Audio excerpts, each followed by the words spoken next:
When Lu's mother entered the room, she saw Anju completely soaked, as if she had just come out of water. She was clutching the quilt tightly, curled up, trembling. Even without seeing Anju's current expression, she could feel her endurance. "If it hurts, just bite me." Lu Han knelt by the bed, looking at her lips which were bleeding with concern. All her features were squeezed together, sweat and hair stuck to her face. She was chubby, so she didn't look particularly pretty. But in Lu Han's eyes, she was still the same person. When he found out she was Xiao Zhu, he looked at her chubby face again. Even now, in this moment, he only felt pity, not disgust. And Zhu felt like she was about to faint from the pain.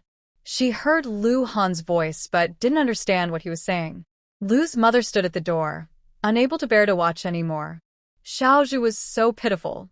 She decided to make some chicken soup to help Xiao Zhu recover. "Xiao Zhu, bite me," Lu Han said. Seeing that the quilt was almost torn apart from her biting, he worried she might bite off her tongue if she continued. He hugged her from behind, trying to ease her pain. Lu Han placed his arm near her lips. When the pain from his arm struck him, he suddenly relaxed. He kept encouraging her softly. "I'm here with you. Just hold on, it will be okay." Lu Han's voice was like a light in the darkness, encouraging the nearly fainting Anju to endure little by little. After a while, Anju seemed to be pulled out of water. She was lying on the bed, unable to move. "Mother, can you help wipe Xiaozhu's body?" Lu Han asked, seeing she had fallen asleep. Lu's mother had just finished making the chicken soup and said, "The hot water is in the back pot. I'll go get it now." Lu Han carried the hot water into the room, helped change the bedding, then left. "Poor Xiaozhu," Lu's mother said, feeling very sorry for her. She gently wiped her with warm water. She was surprised to see her skin was really good, white and tender, very different from her rough hands. Luo Longzhong was lying in the rocking chair, waiting for sounds from the room. Surprisingly, there was no noise at all. Lu Han looked at him and said, "She is very strong." He lowered his eyes, feeling a pang of pain in his heart. What had she been through? She used to be afraid of pain, but she endured silently this time. "Is your hand hurt?" Luo Longzhong sat up straight and looked at his bitten arm. He said, "Her blood is poisonous. Go get the medicine residue." Lu Han brought the medicine residue. Luo Longzhong used it to clean his injured arm thoroughly, then carefully washed a wound with medicine, wrapped his arm, and looked at Lu Han's face, which was expressionless, asking, "Does it hurt?" Compared to her, this pain is nothing, Lu Han said happily. Maybe sharing this pain made him feel a little better. When Anju woke up again, it was already dark outside. Her whole body felt weak, as if something had run over her, and she had no strength at all. "Xiao Zhu, Luo Longzhong said you'll be weak all over for these 3 days. Are you hungry? I made chicken soup and it's still warm." Lu Mu held the chicken soup and fed her little by little. "Mom, thank you." Anju noticed she was already dressed in clean clothes. The chicken soup was fragrant and tasty. She was grateful for her care while she was sick. "Thank me? When I hurt my back before, didn't you also carry me to the clinic?" Lu Mu was very caring. After feeding her a bowl of chicken soup, she also fed her some porridge. She said, "Luo Longzhong said you should try to drink more porridge these days. If you're hungry, there's still chicken soup in the pot kept warm. I'm already full."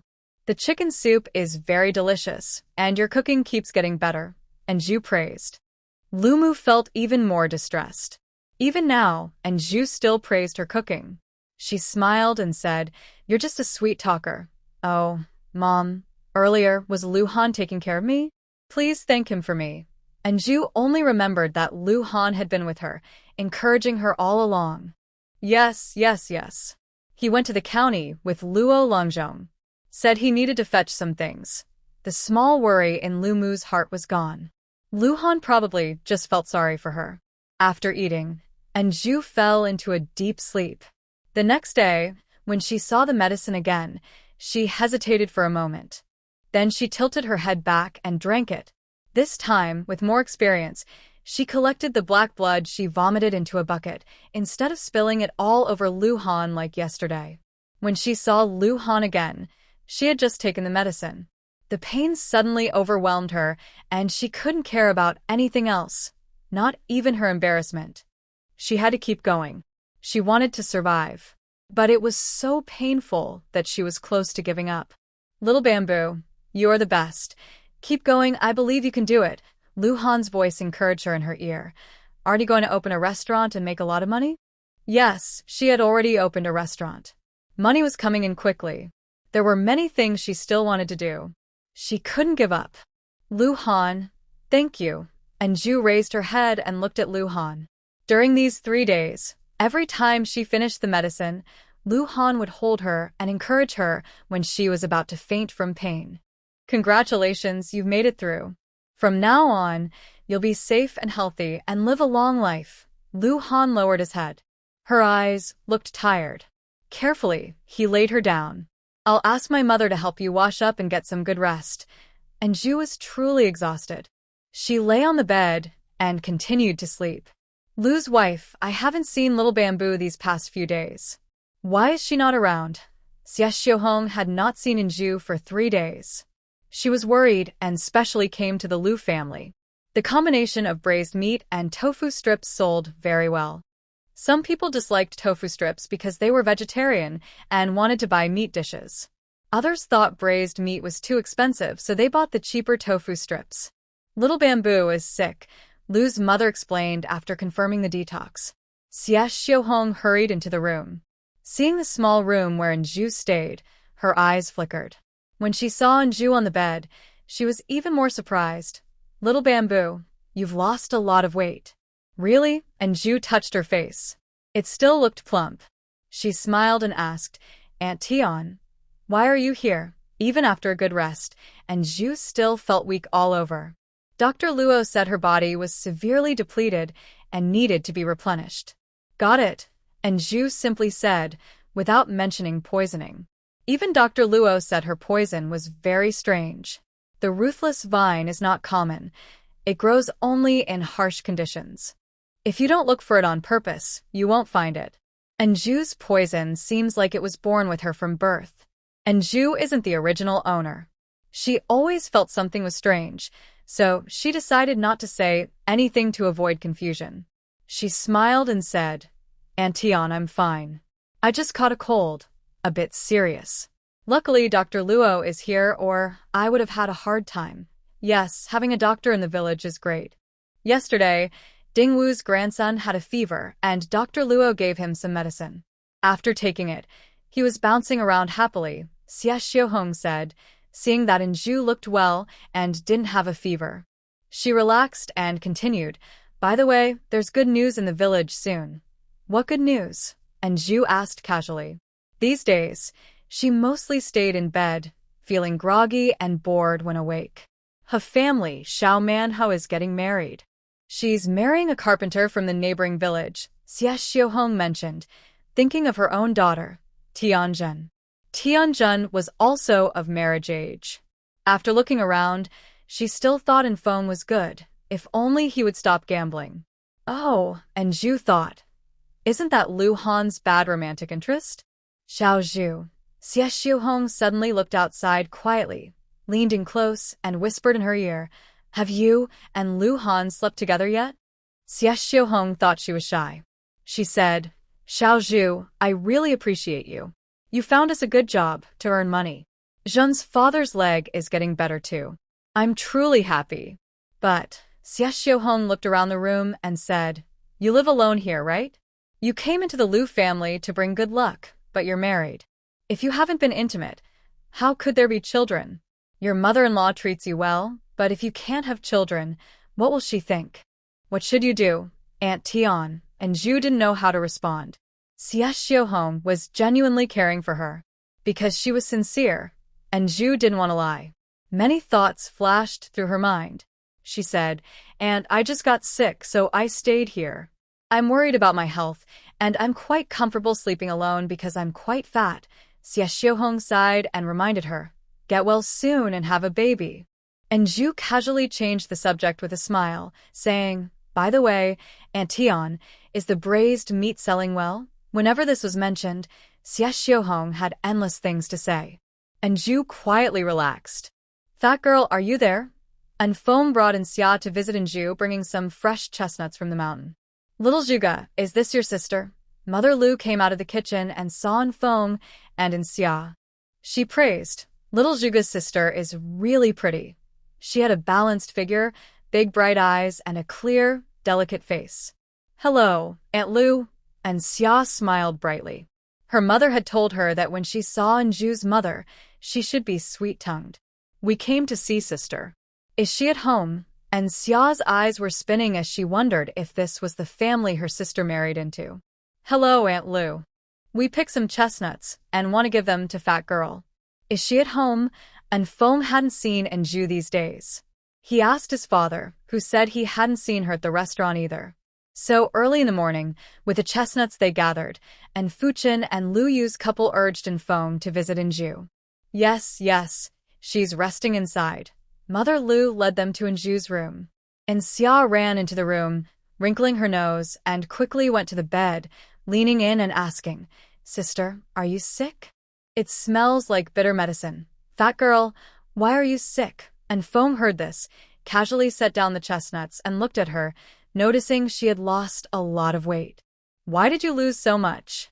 Did you eat the chicken I brought last time? Cough. Seeing Mother Lu at the door, Ju cleared her throat and said, I've already eaten several chickens. I just caught a cold and will be fine after resting for a few days. Don't make a fuss. Xia, good medicine tastes bitter. Sister has taken her medicine, and she'll get better soon. And Ju gently rubbed Xia's head. She asked, Why did you come, sister? We're here to bring you some tasty food. Xia quickly talked about her and her mother's chestnut gathering yesterday. We picked a lot of chestnuts. Mother said to bring some to you. Is your mother feeling okay? And Ju asked. Mother is fine. But have you seen a doctor? And Foam asked anxiously. He had been thinking today about asking Ju to make him braised pork. Since he stopped gambling, Ju really bought him meat buns and cooked braised pork to fill him up. The feeling of eating enough meat made him happy just thinking about it. He had been craving it for a long time. Look. My mother-in-law is very kind to me. She killed 2 chickens for me to eat. Now I don't even want to drink chicken soup. And Ju said, worried he might say something else.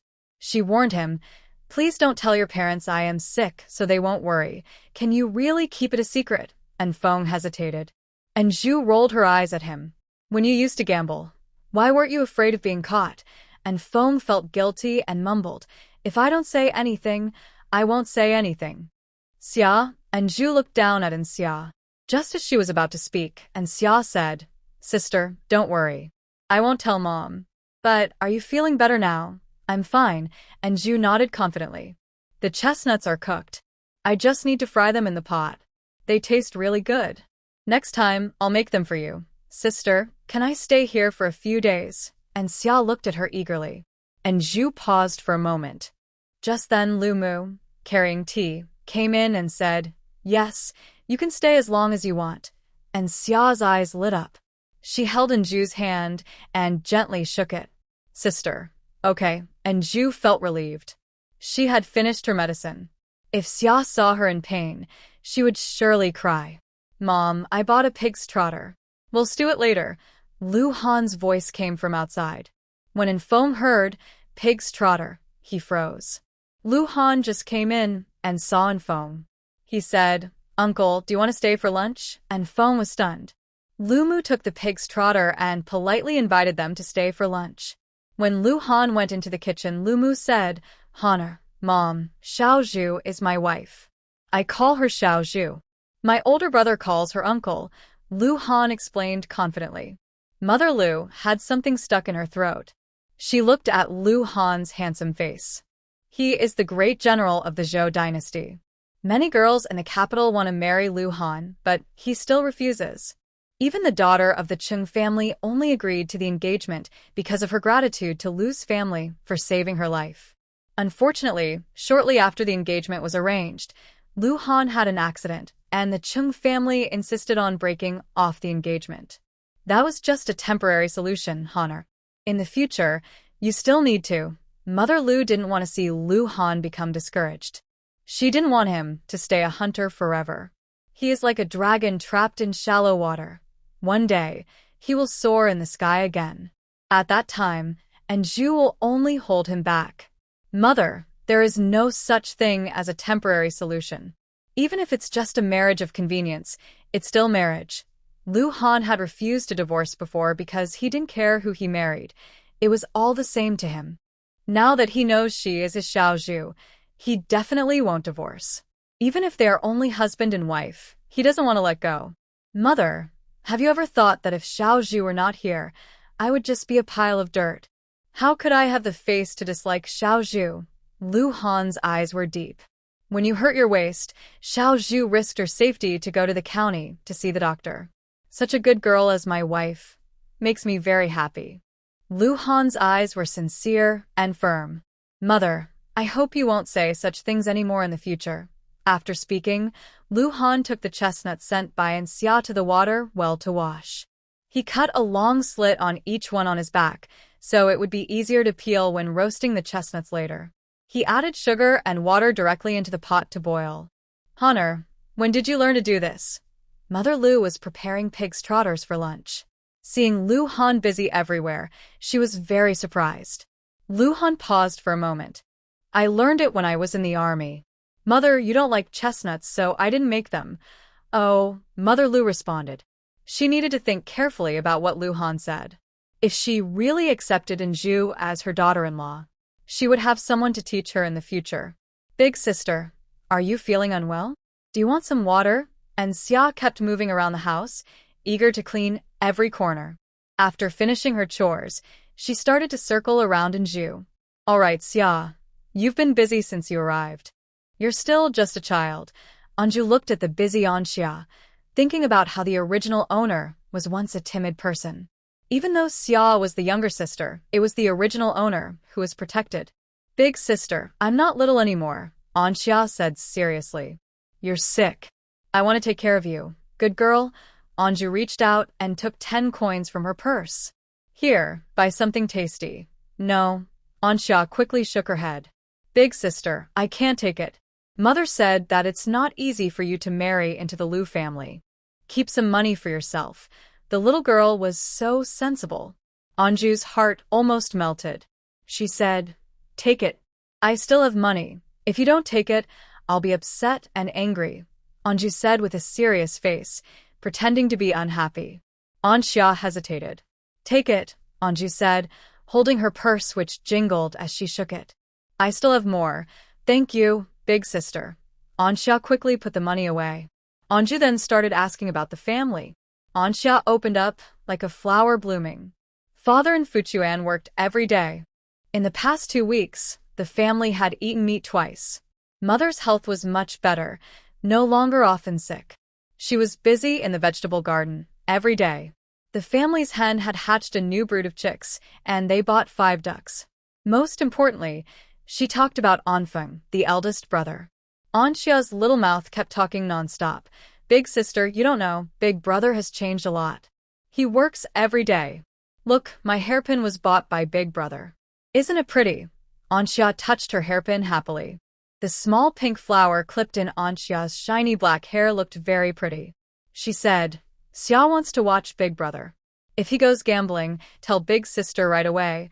Anxia nodded obediently. Roasted chestnuts are here. Lu Han brought in the cooked chestnuts. The heat was just right, the shells slightly dry. He cut a cross on each chestnut, revealing the golden interior inside. Brother-in-law, why do these chestnuts look so good? Anxia's eyes widened. It was the first time she saw chestnuts cooked like this, golden and fragrant. Hearing Anxia call him brother-in-law, Lu Han felt very happy inside. He patiently explained, I added sugar while cooking. Try some. Anxia took a chestnut but didn't eat it herself. Instead, she handed it directly to Anju. The little girl is so adorable. Anju peeled a chestnut and put it in Anxia's mouth. She then tasted one herself and praised, Mother's chestnuts are really delicious. Although they weren't as shiny and fragrant as the roasted chestnuts in later times, the taste was still very good. Lu Han said, I made them. Anju hadn't swallowed the chestnut in her mouth yet when she heard him speak. She choked and almost cried from the surprise. "Big sister, drink some water quickly." Anxia hurriedly put down her chestnut, took some water, and helped her drink while gently patting her back. Her quick actions didn't seem like what a 10-year-old girl would do. Anju finished the water and felt much better. No wonder she was so shocked. In modern times, many men can cook, but in ancient times, gentlemen avoided the kitchen. Could he really do this?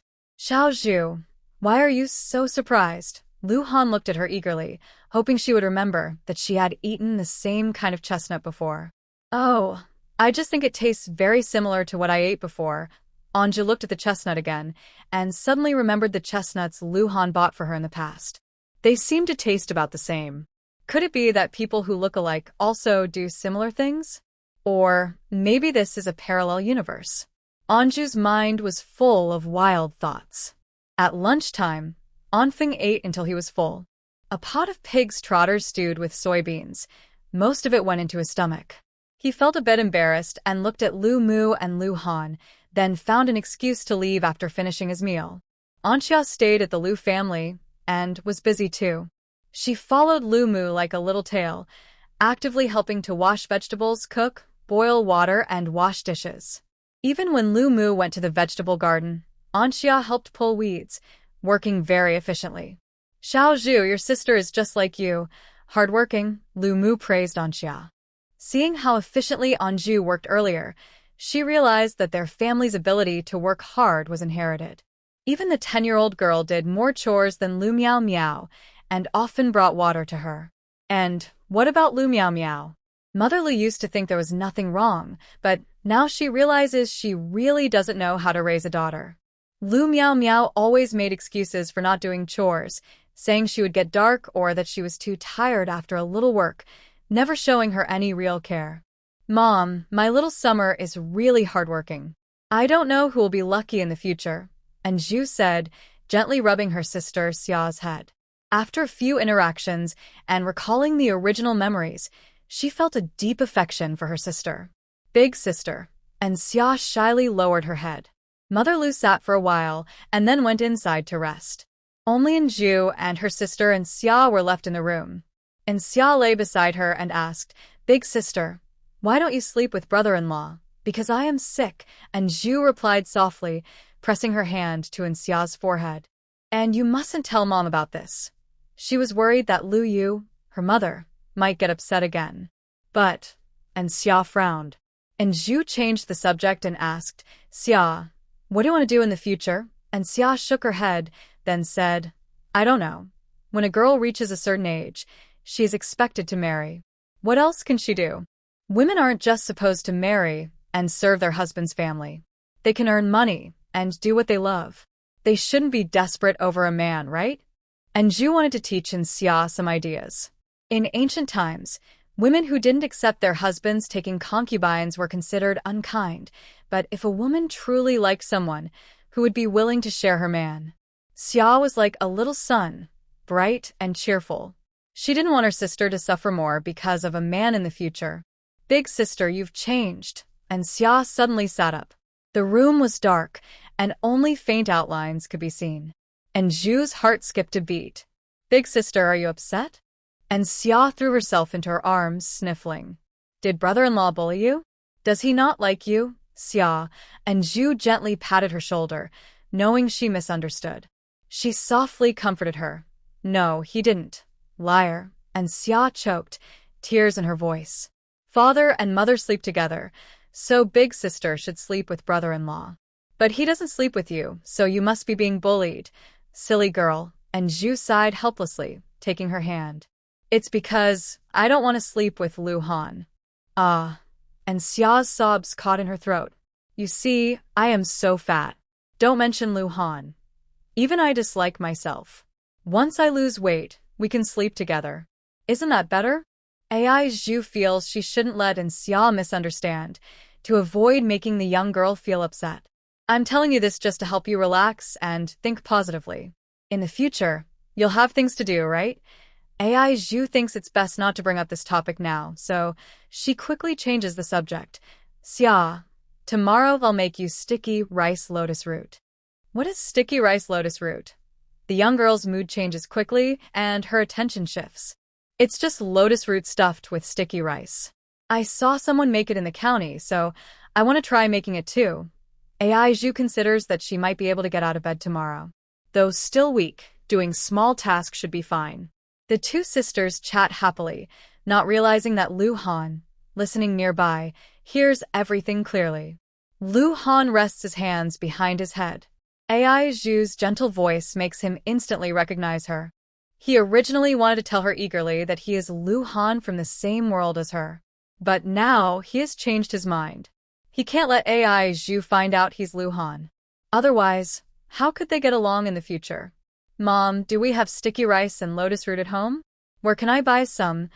Aiju is thinking about asking someone to bring some back.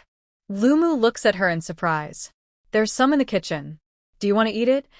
I want to make osmanthus sticky rice lotus root.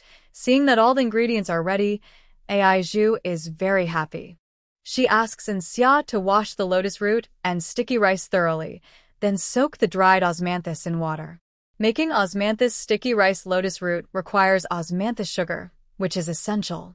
Big sister, you're so amazing, and Xia looks at Aiju with admiration. She watches her carefully clean the lotus root, stuff the soaked and drained sticky rice inside, fix it with a bamboo skewer, then add brown sugar and red dates to cook. Making osmanthus sugar is also simple. Besides the slightly tedious step of washing the osmanthus, the dried osmanthus is clean, just rinse it once. The only thing needed is more white sugar. Fortunately, Aiju bought plenty earlier, so she doesn't mind using it now. This dish is so complicated to make. Lumu sits in the yard sewing. As the weather gets colder, she plans to make a quilt. First, she will sew patterns onto the finished clothes, then lay out the cotton and sew it all together. But it's quite a troublesome task. Girl, when you finally taste it, you'll feel it was worth it, said Anju, lounging in a rocking chair and enjoying the sun. She wasn't sure if it was just her imagination, but although her body was weak, she felt lighter than ever before. In the past, she only felt her body was heavy, and she thought it was due to being overweight. Now she realizes it was because of poisoning. Mrs. Liu, your embroidery of the orchid is so beautiful, and Xia crouched nearby, looking very carefully. The orchids Mrs. Liu embroidered looked so vivid, almost real. Isn't it pretty? Mrs. Liu was proud of her embroidery skills.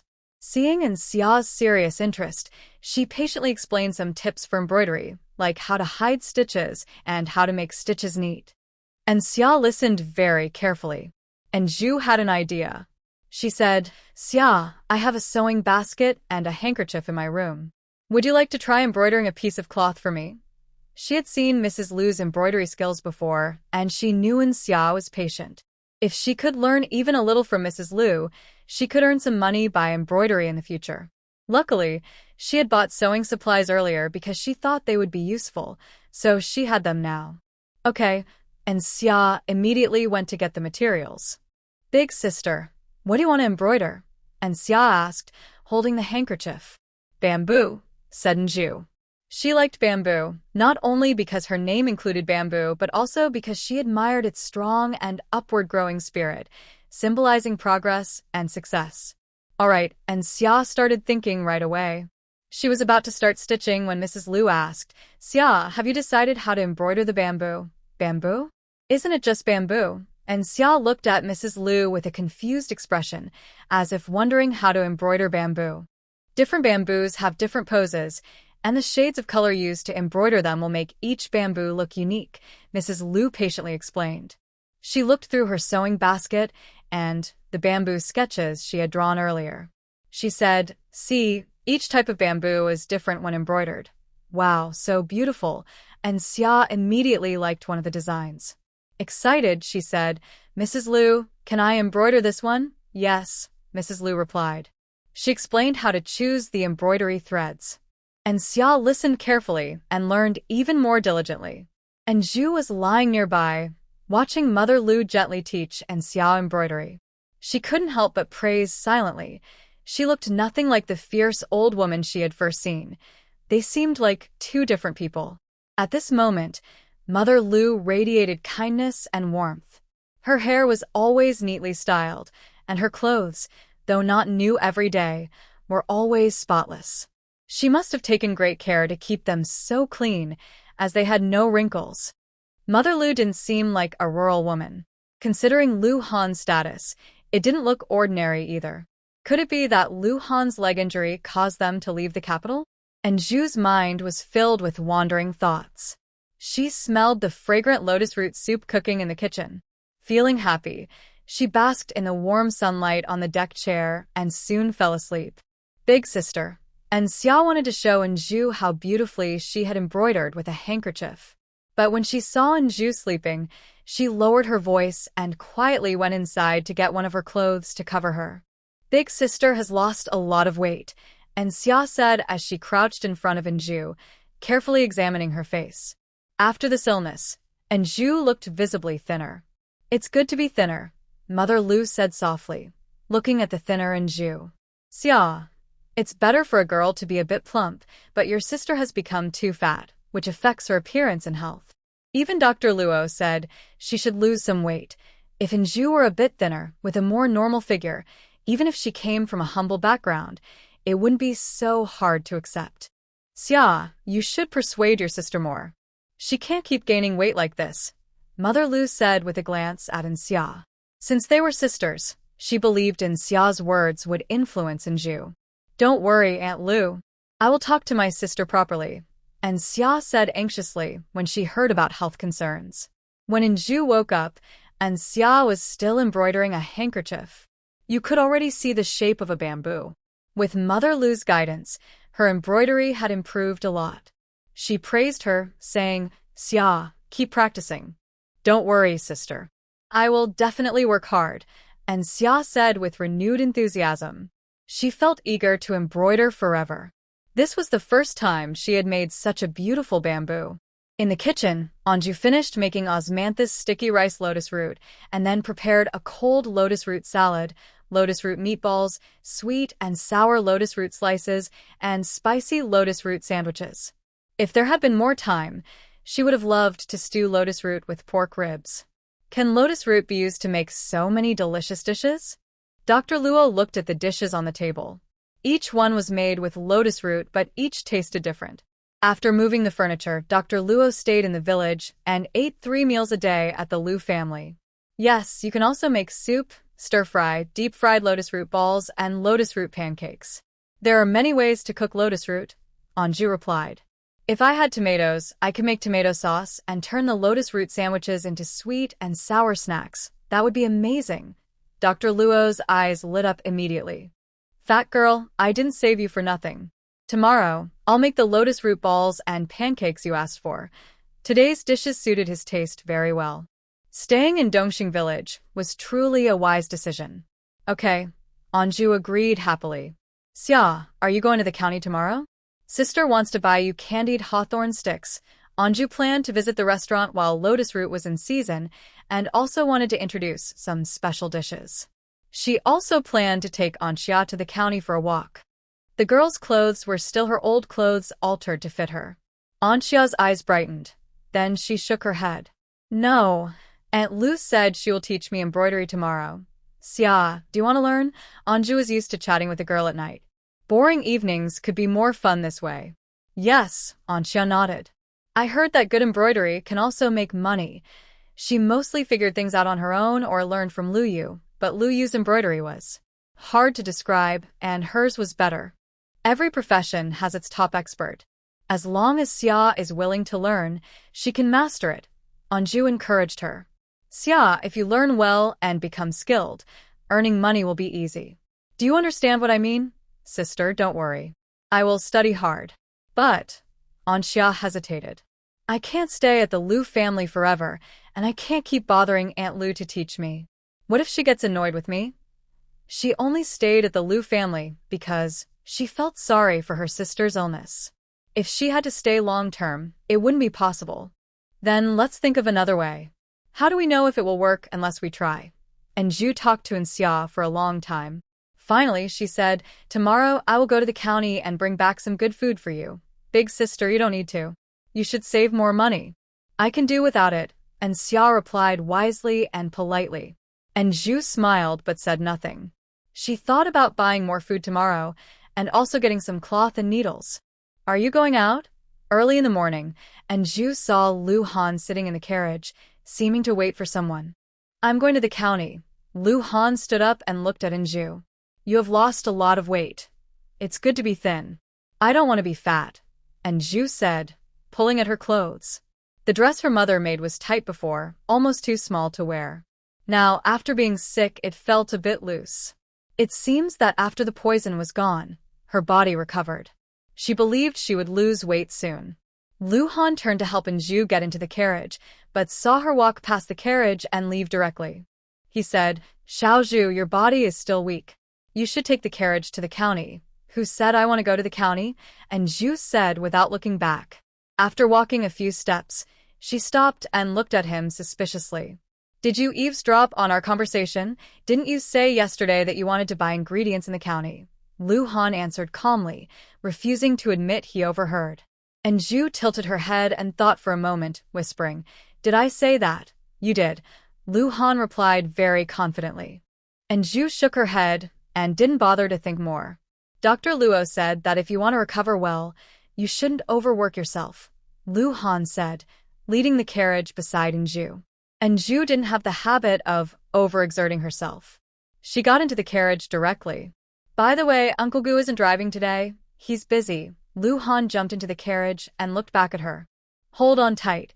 Gu Chuan, who was about to go up the mountain to chop wood, watched the carriage leave slowly and muttered, What's wrong with young master? Why isn't he letting me drive the carriage?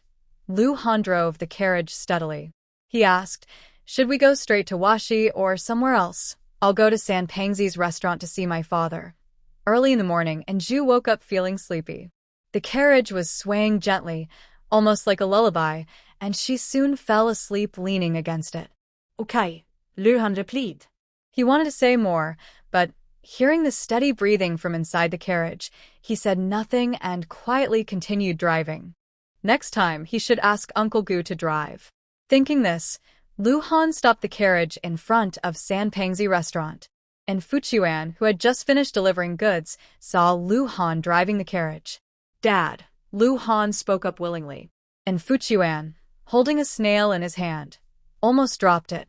Did he hear that right? Dad, I want to help you, Lu Han said. And Fuchuan kept refusing and instinctively looked at his leg. It's okay.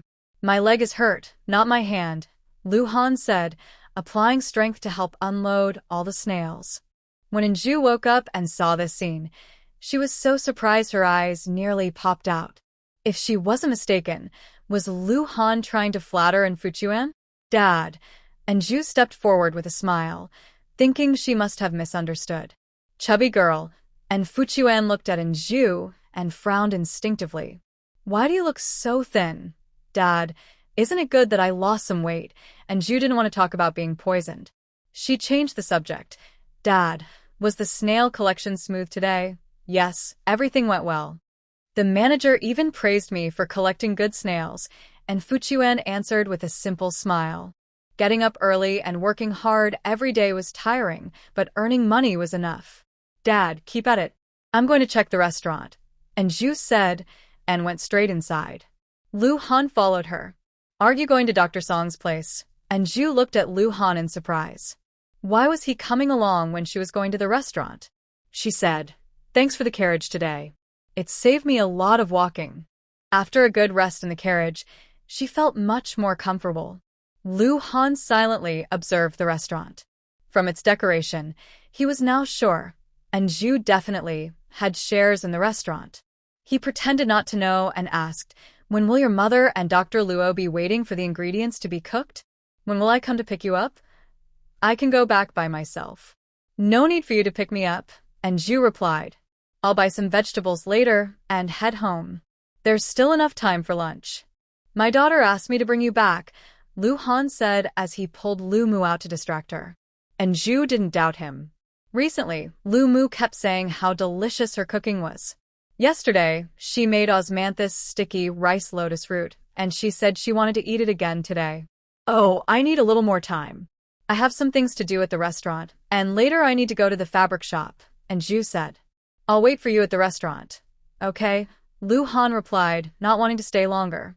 He turned and went to see Song Yulao. Lu Han, you're here, Song Yu said happily when he saw him. I was just about to come find you today. Lu Han looked at him with a questioning look, as if asking, what are you doing? Miss N's cooking is so good.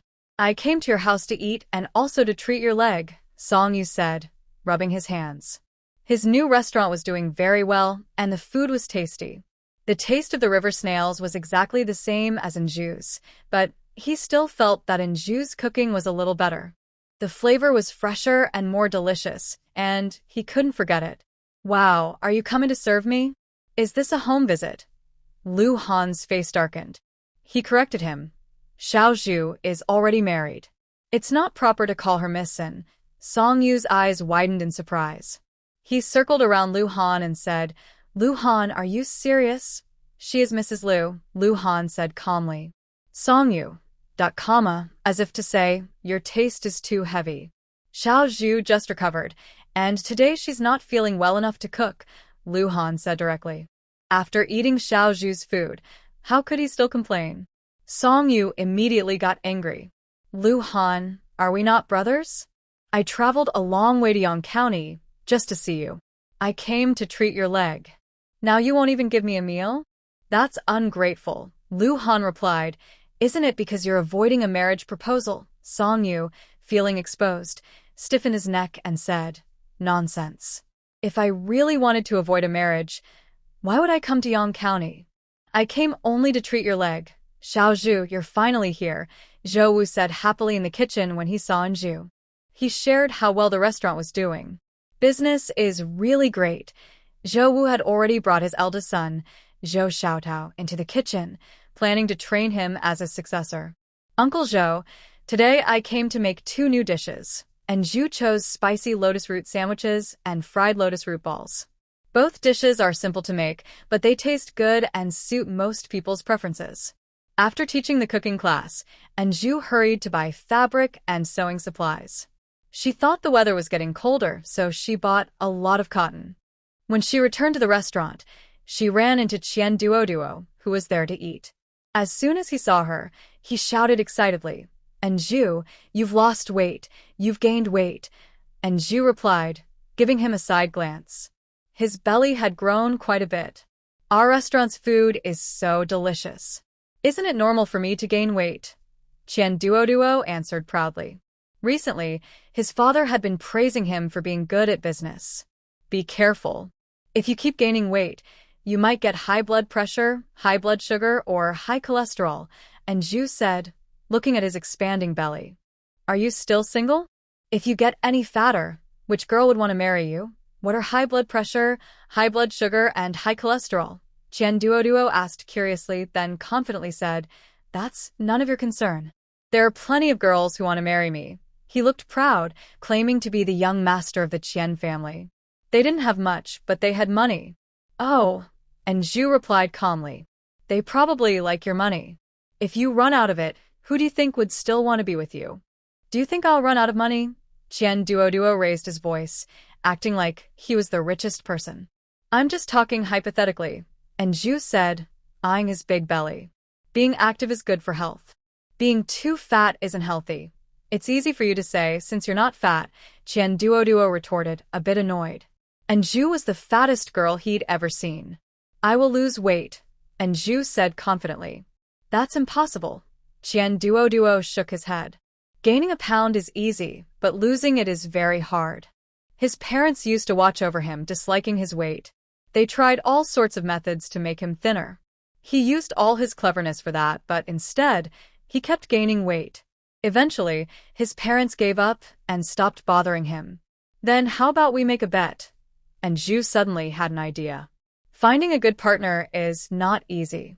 Someone like Qian Duo, who is rich and has no messy affairs, is hard to find. She also hopes that Qian Duo stays healthy and lives a long life, so she can someday open a restaurant that fills the entire Dezhou. What are we betting on? Qian Duo, who usually loses most bets, hesitated when he heard her words. And Zhu grinned and said, "Let's bet I can lose weight. If I do, you start dieting. Alright, but if you don't lose weight, you have to cook me a nice meal yourself." Qian Duo was eager to taste her cooking. Although Zhou Wu's dishes are good, they lack a little of the flavor that Zhu's cooking has.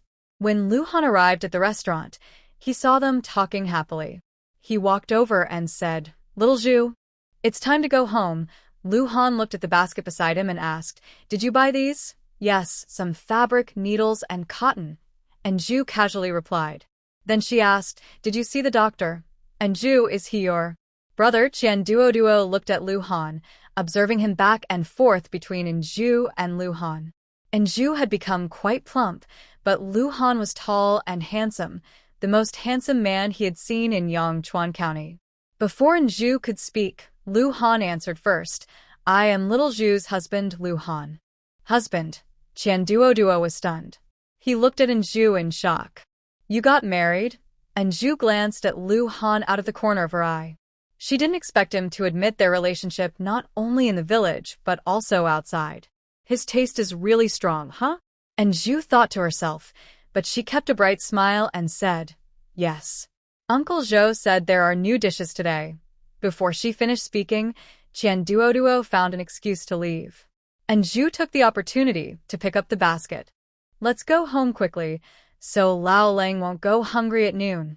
Lu Han took the heavy basket, holding the fabric, and left the light cotton for Zhu. "Is it pretty warm?" And Zhu looked at the cotton while holding it, muttering softly. Qian Duo ate fried lotus root balls and said to Zhou Wu, "Uncle Zhou, do you know? And Zhu actually got married. No wonder she's losing weight. Her husband is really good-looking." "I know," Zhou Wu replied. "Didn't Miss N's father say something about it?" Qian Duo looked confused, then sighed regretfully, saying, "It's a pity. Such a handsome man is actually someone with a limp." "Limping?" Zhou Wu paused. "Yes, they stand together, and Zhu really is too fat." Qian Duo suddenly lowered his head, starting to dislike his own figure. If he married a beautiful wife in the future, wouldn't? Duo, I heard you didn't eat anything tonight? What's wrong?" Madame Qian asked when her maid told her that Duo hadn't eaten and was running around in the yard. "Mother, I'm fine. I want to lose some weight," Duo said, panting heavily and gasping for breath. "In the past, I told you to eat less, but you didn't want to. Why do you suddenly want to lose weight?" Madame Qian waved to call Jinzi over and asked, "Jinzi, what's wrong with your young master?" Jinzi scratched his head, looking confused, and shook his head. Replying to Madame, "I don't know either." Madame Qian shot him a glance. "Aren't you always by the young master's side?" "Mother, I don't want to marry a wife and have her stand by my side. I don't think I am good enough." Duo ran to Madame Qian, panting and speaking, then continued to run away. "Which girl do you like?" Madame Qian's eyes suddenly brightened. To find a suitable daughter-in-law for her son, she was worried. The Qian family wasn't short of money, but finding a satisfying daughter-in-law was also difficult. "There's no girl. I'm just earning money." Duo wiped the sweat from his head. His whole body was sweaty and uncomfortable. He shouted for someone to prepare a bath, then sat on a nearby stool. "Mother, I want to marry the prettiest girl as my wife. I promise I won't embarrass you." Madame Qian looked at her chubby son with a helpless expression. "Little Feng Yang, guess who I saw today?" And Fuchuan, upon returning home, excitedly looked for Lu Yu. Lu Yu looked at him suspiciously. "Did you see Xiao Zhu?" "Yes," and Fuchuan clapped his hands. "Not only did I see Xiao Zhu today, but I also saw Lu Han. Lu Han called me Dad. He called me Dad." And Fuchuan smiled foolishly. "Really?" Lu Yu's heart moved. She said, "Dad, do you think Lu Han really accepted Xiao Zhu as his wife?" "There's no need to ask. Otherwise, how could he call me Dad?" And Fuchuan smiled happily, still worried about Zhu. Even when he saw Zhu wearing new clothes, he felt uneasy inside. And Zhu still wanted to spend his life with Lu Han, not with his mother-in-law. "When will you invite him over for dinner?" Lu Yu murmured. "The chickens at home are still small." "Never mind, let's wait a bit longer. Xiao Xia is staying at the Lu family now." In a few days, we can buy some meat and invite him over.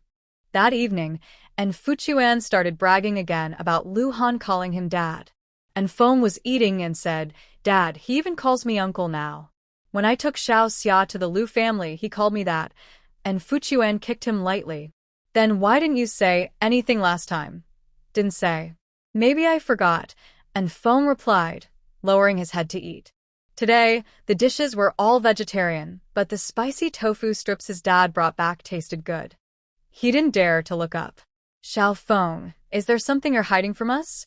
Why is Xiao Xia staying at the Lu family for a few days?"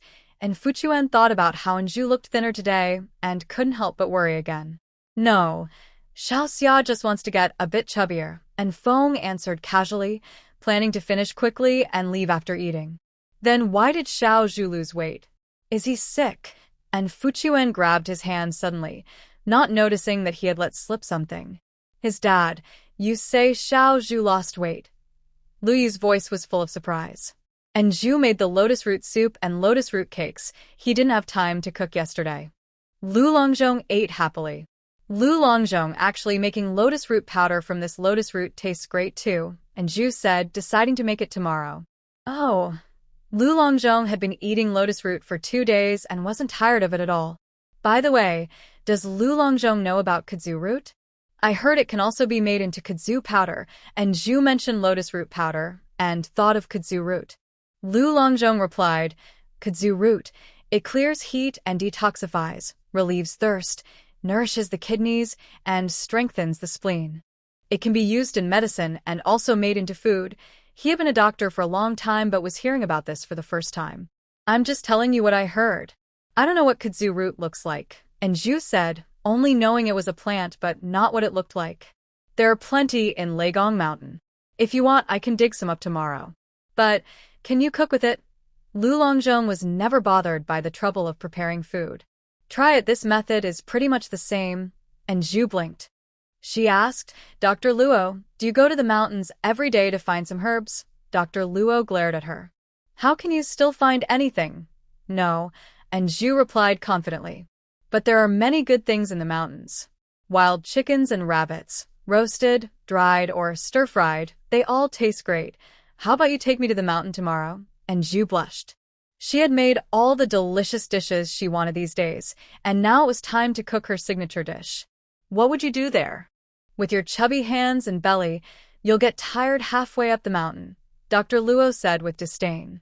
"Dr. Luo, I climb faster than you," and Zhu always led the way. Standing on the mountain top, she made a silly face at Dr. Luo. Excited, she didn't notice a hole hidden by thick grass beneath her feet. Suddenly, her foot slipped, and she fell backward. She was so frightened her face twisted in shock. Actually, her features shifted out of place. "Be careful." Before Chong Sen could help, a figure flashed by. Lu Han had already caught her waist. And her clothes. "Fat girl, I told you to be proud, but now you know to be afraid," Dr. Luo said mockingly. "You're so fat that Lu Han can only hold onto your clothes. Dr. Luo, if you don't talk, no one will think you're mute," and Zhu gritted her teeth. She struggled to stand straight, looking down at her water barrel-like waist. She thought, if I run 5 more kilometers, I'll either lose weight or change my surname to An. Being a bit chubby is cute.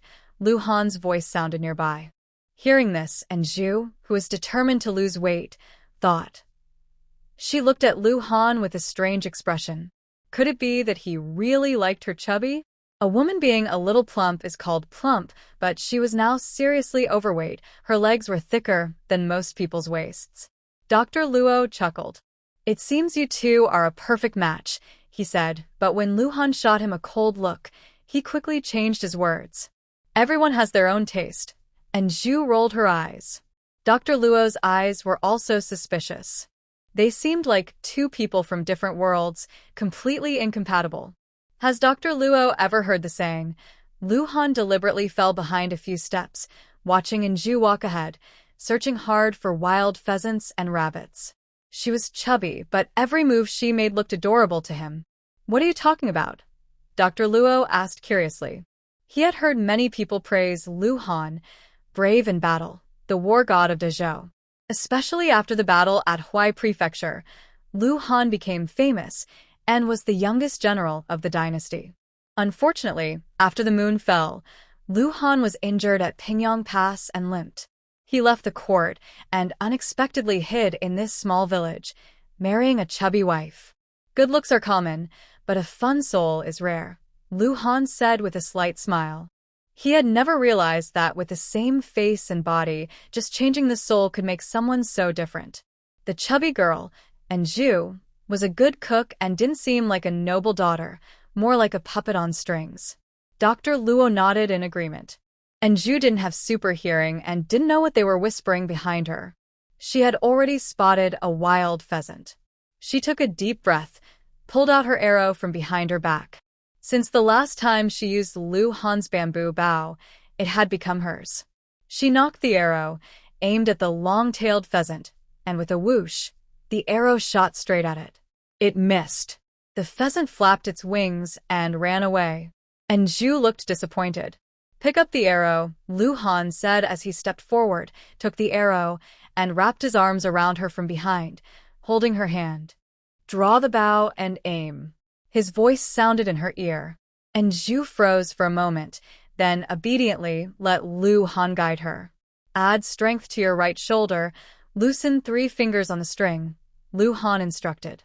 After aiming, he quickly released the string. Anju watched the fleeing pheasant without blinking.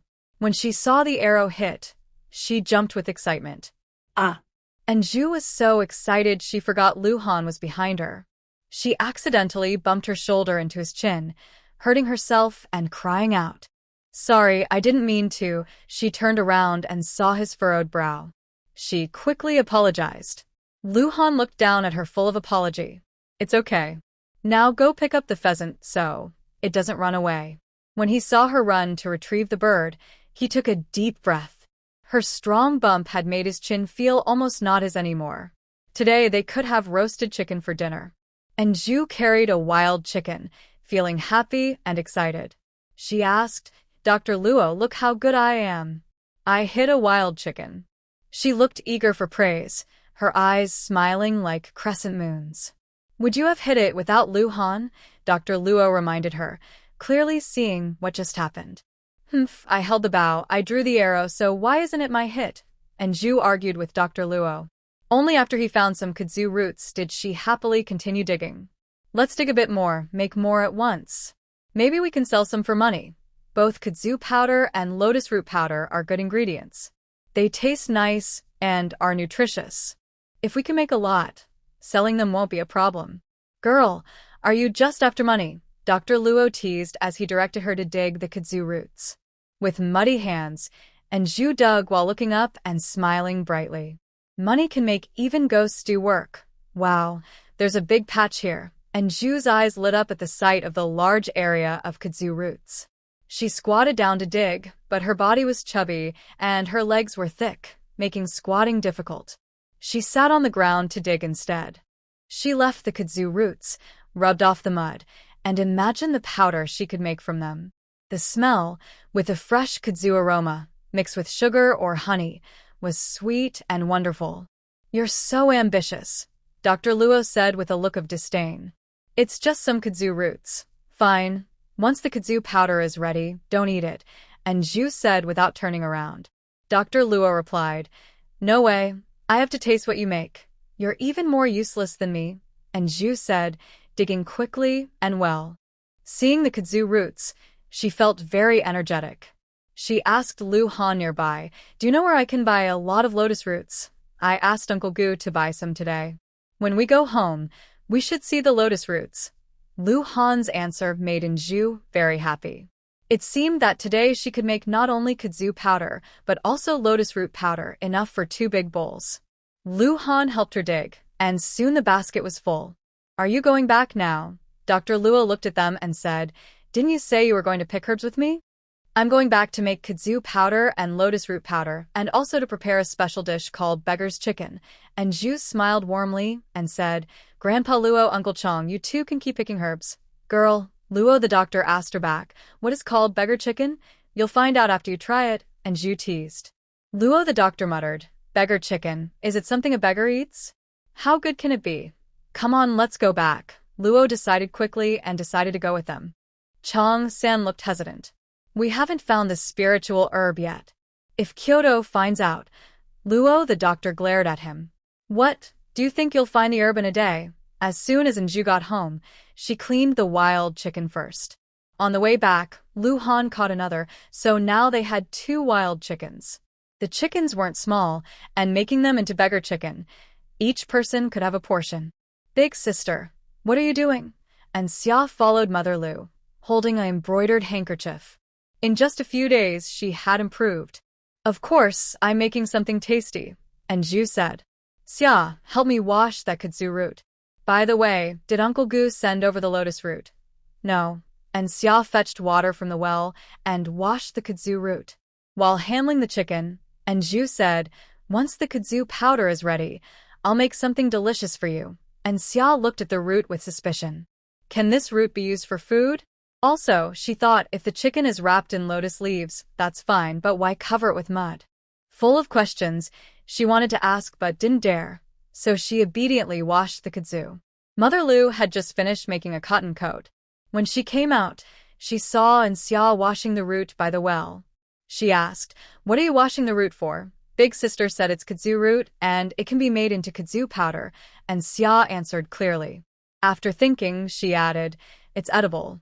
Roots can be eaten. Mother Lu looked doubtful. When she entered the kitchen, she saw Anju playing with mud.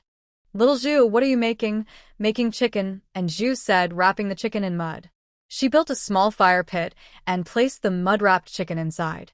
Mother, this kudzu powder is good stuff. It clears heat and detoxifies, and it tastes good too, Anju said, helping to wash the kudzu root, filling a big basin. She also asked Mother Lu for some cloth to strain it. Just as she was about to find a wooden pestle, Lu Han came over with a laundry stick. Lu Han pretended not to understand and asked, I've seen Anju make kudzu root starch before. Yes, that's it. Anju was about to take over, but Lu Han had already sat down and started pounding the root with a hammer. Juice flowed out from the kudzu root and fell into the basin. Yes, just like that, Anju praised. Lu Han, you're good at this. Lu Han didn't look up and kept pounding the root. Lu Mu was stunned. She asked, Xiao Zhu, this is so dirty. Can it really be eaten? It can, Anju assured her confidently. When Gu Chun brought over lotus roots, Anju and her sister had just finished washing the kudzu root. It was a good time to wash the lotus roots next, and Xia worked silently and efficiently. Seeing her wrinkled hands, Anju felt worried and said, Xia, you don't need to wash anymore. I can do it. It's okay. And Xia raised her little face and smiled. I'm not tired at all. Your hands are all wrinkled. And Zhu disagreed, not wanting her to continue. But Xia was reluctant. Lu Mu said, Xia, you just finished that embroidery piece. Why don't you come and rest? I'll wash the lotus roots. I've been sitting all day, and I'm tired. And Xia looked hesitantly at Anju. Anju smiled and said, Go ahead. You need to protect your little hands. I don't have many embroidery pieces left, so I can sew a few more for my sister, okay? And Xia wiped her hands and went to sew the embroidery. As soon as Lu Mu sat down, she heard Anju say, Mom, your back isn't feeling well. I'll wash the lotus roots. There are so many roots. If they're not cleaned well, they'll spoil, Lu Mu said, picking up a lotus root and scrubbing it carefully. She muttered, It's such a pity if they go to waste. Mom, once we make lotus root powder, maybe we can even sell it to earn some money, and Zhu patiently explained. Our family isn't short of money, but who wouldn't want more, right? Plus, Lu Han's kudzu root starch comes from the mountains. If we dig it all up, not only can the villagers earn more, but we can also make some money. Lu Mu looked at her. After being sick, and Zhu's face was a bit thinner. She kept talking about earning money. As a girl, how could she always be thinking about money? Was she falling into greed? But Zhu's tone was so confident, and her eyes looked a bit greedy. She couldn't find words to scold her. She sighed and said, I'm impressed that you're thinking of the village too. One person's wealth doesn't count as real wealth. A whole village being rich, that's true wealth. And Zhu happily said. If only Lu's family earned money, they would surely be envied and resented by the villagers. But she has many ways to make money. As long as she shows a little effort, leading the villagers to become prosperous is completely possible. Oh, you do think about everyone, Lu's mother observed her. Who in the world isn't selfish? Unlike Anju, who wants to lead the villagers to get rich together. Dr. Luo wandered around the mountains for a while. When he returned home at noon, he happened to hear Anju's words. He raised an eyebrow, surprised that a young girl could have such ideas. Dr. Luo enjoyed the legendary beggar's chicken, which has nothing to do with beggars. He knocked off the dry mud from the outside, revealing a wild chicken wrapped in layers of lotus leaves. The golden chicken, with the fresh scent of lotus, made his mouth water just from the smell. Isn't this for beggars? Grandpa Luo, you really shouldn't eat it, Anju seriously suggested. She called him Luo and Grandpa Luo, which made Dr. Luo angry, puffing his cheeks and glaring. Who said I won't eat it? Grandpa Luo, look. Anju's gaze fell on Lu Han, who was pounding ginseng in the yard. More precisely, it was on Lu Han's legs. Grandpa Luo, my medicine is rare and Lu Han bought some too. Could you be kind and help treat his leg? Treat his leg? Dr. Luo looked at the beggar's chicken in her hands. Anju held the chicken with both hands and said, Grandpa Luo, please try this. If it's delicious, maybe you should consider it? Then I'll have the motivation to make more good food for you.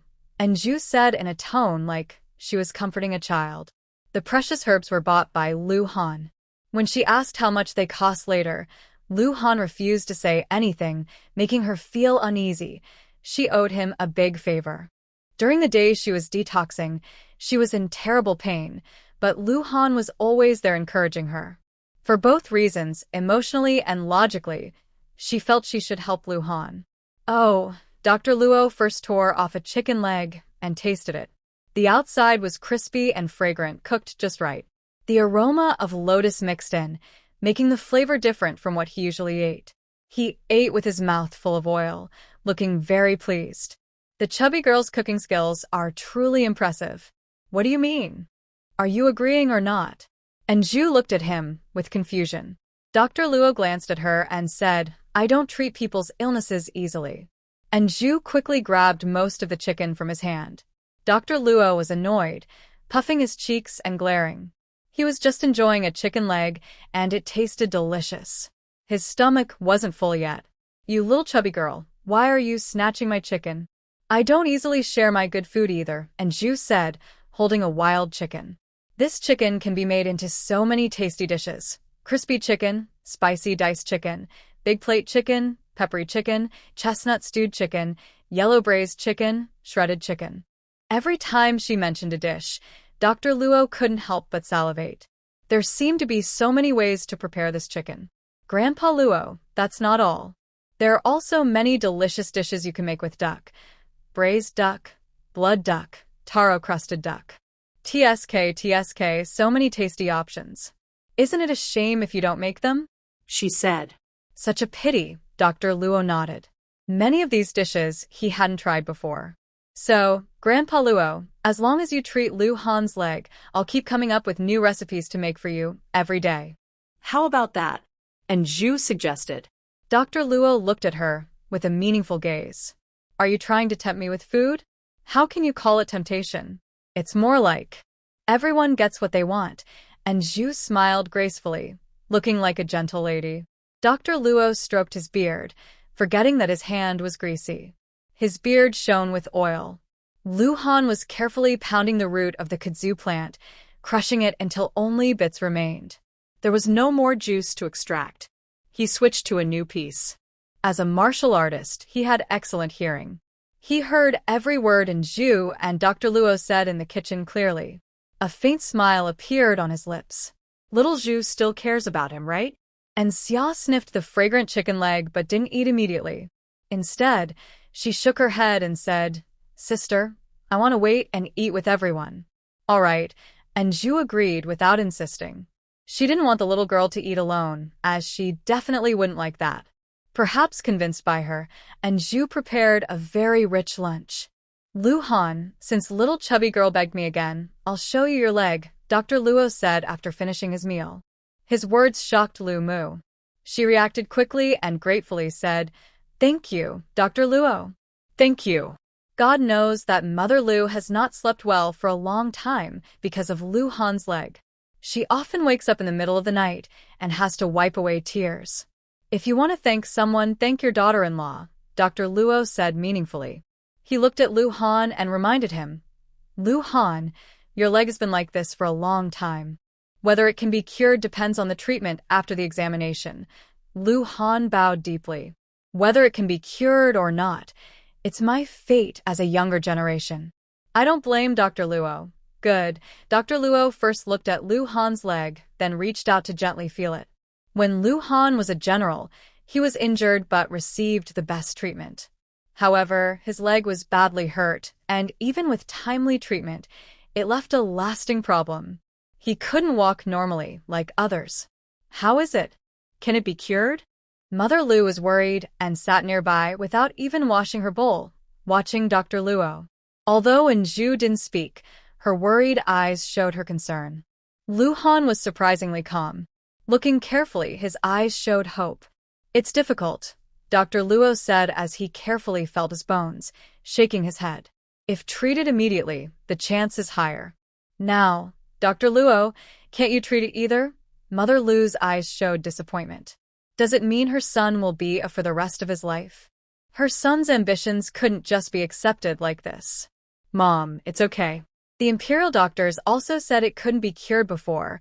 Lu Han forced a smile and comforted his mother. "It's okay. I've been through this for a long time. Besides walking slowly, I can do everything else. Difficulty doesn't mean impossible," and Zhu said confidently, looking at Dr. Luo. Mother Lu's eyes brightened. Dr. Luo stroked his beard. And Zhu couldn't help but urge, "Grandpa Luo, stop keeping us in suspense. You little girl." Dr. Luo scolded her with a glare. The chubby girl also looked impatient.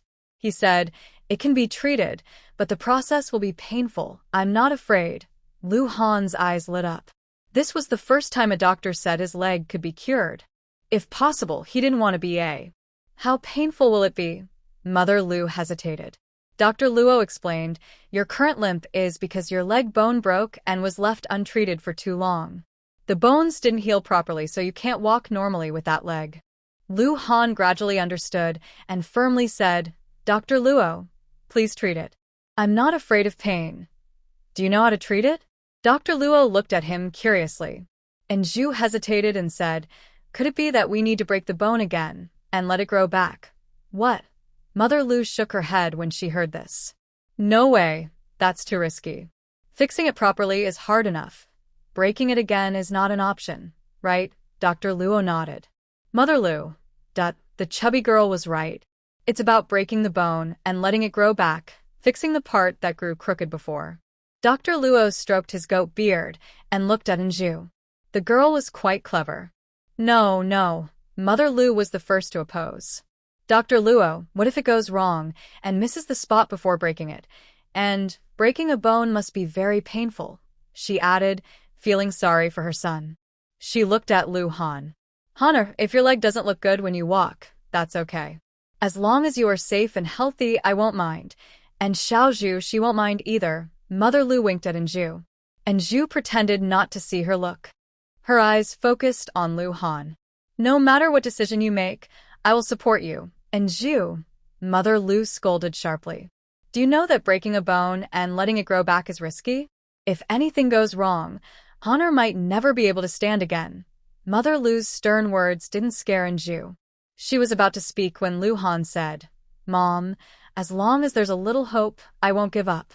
I want to try." Honor. Mother Lu was anxious and worried. She didn't know how to make Lu Han change his mind. She said, "But what if it doesn't work? You might not even be able to keep your current condition. You might never stand again. But what if it works?" Lu Han's calmness contrasted sharply with Mother Lu's anxiety. He looked at her steadily. "Mom, if I spend the rest of my life unable to stand, will you turn me away?" His gaze was very serious, his expression stern, and his eyebrows showed unwavering determination. It was clear he had made up his mind and wouldn't change it. Mother Lu sighed. When have I ever turned you away? Mom, if that's the case, why not give it a try? Since Dr. Luo suggested this method, it must be possible, right? Lu Han comforted Mother Lu and looked at Dr. Luo. Suddenly called upon, Dr. Luo paused for a moment. Dr. Luo, have you ever treated a similar illness before? Mrs. Lu looked at him expectantly. Dr. Luo stroked his beard and shook his head. No, I haven't. Mrs. Lu's heart sank a little. She asked again, then, how confident are you? About 60%, he replied. This was already the second bowl Mrs. Lu had broken, and Zhu quickly said, Mother, you should rest. I'll wash the dishes. If she kept washing like this, the bowls would all break into pieces, and there would be nothing left to clean. How can I stay calm? Mrs. Lu sat down by the stove, scolding herself. How can you say such things?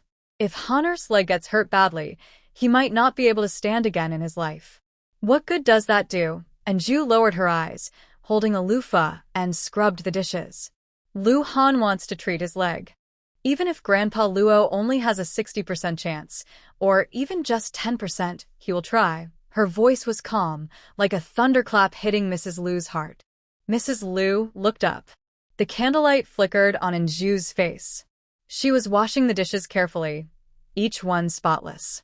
Maybe it was her imagination, but she seemed to have become a little thinner. She sighed. You're right. He is Lu Han. Even as a mother, she didn't want her son to live like this. How could Lu Han be willing? Actually, I think it's worth a try. Even if he can't stand, he can use a crutch to walk. He wouldn't be completely bedridden or unable to move anywhere. But what if it works? As soon as Zhu finished speaking, Mrs. Lu's eyes lit up. Yes, what if it works? Thank you, she said. As Zhu left the kitchen, she bumped into Lu Han. His thank you made her think she had misheard. Xiao Zhu, thank you, Lu Han repeated. When he called her Xiao Zhu, he added the suffix which made her feel familiar. How did you know I want to treat my leg? Lu Han wanted to talk to her more. And Zhu blinked. Guess.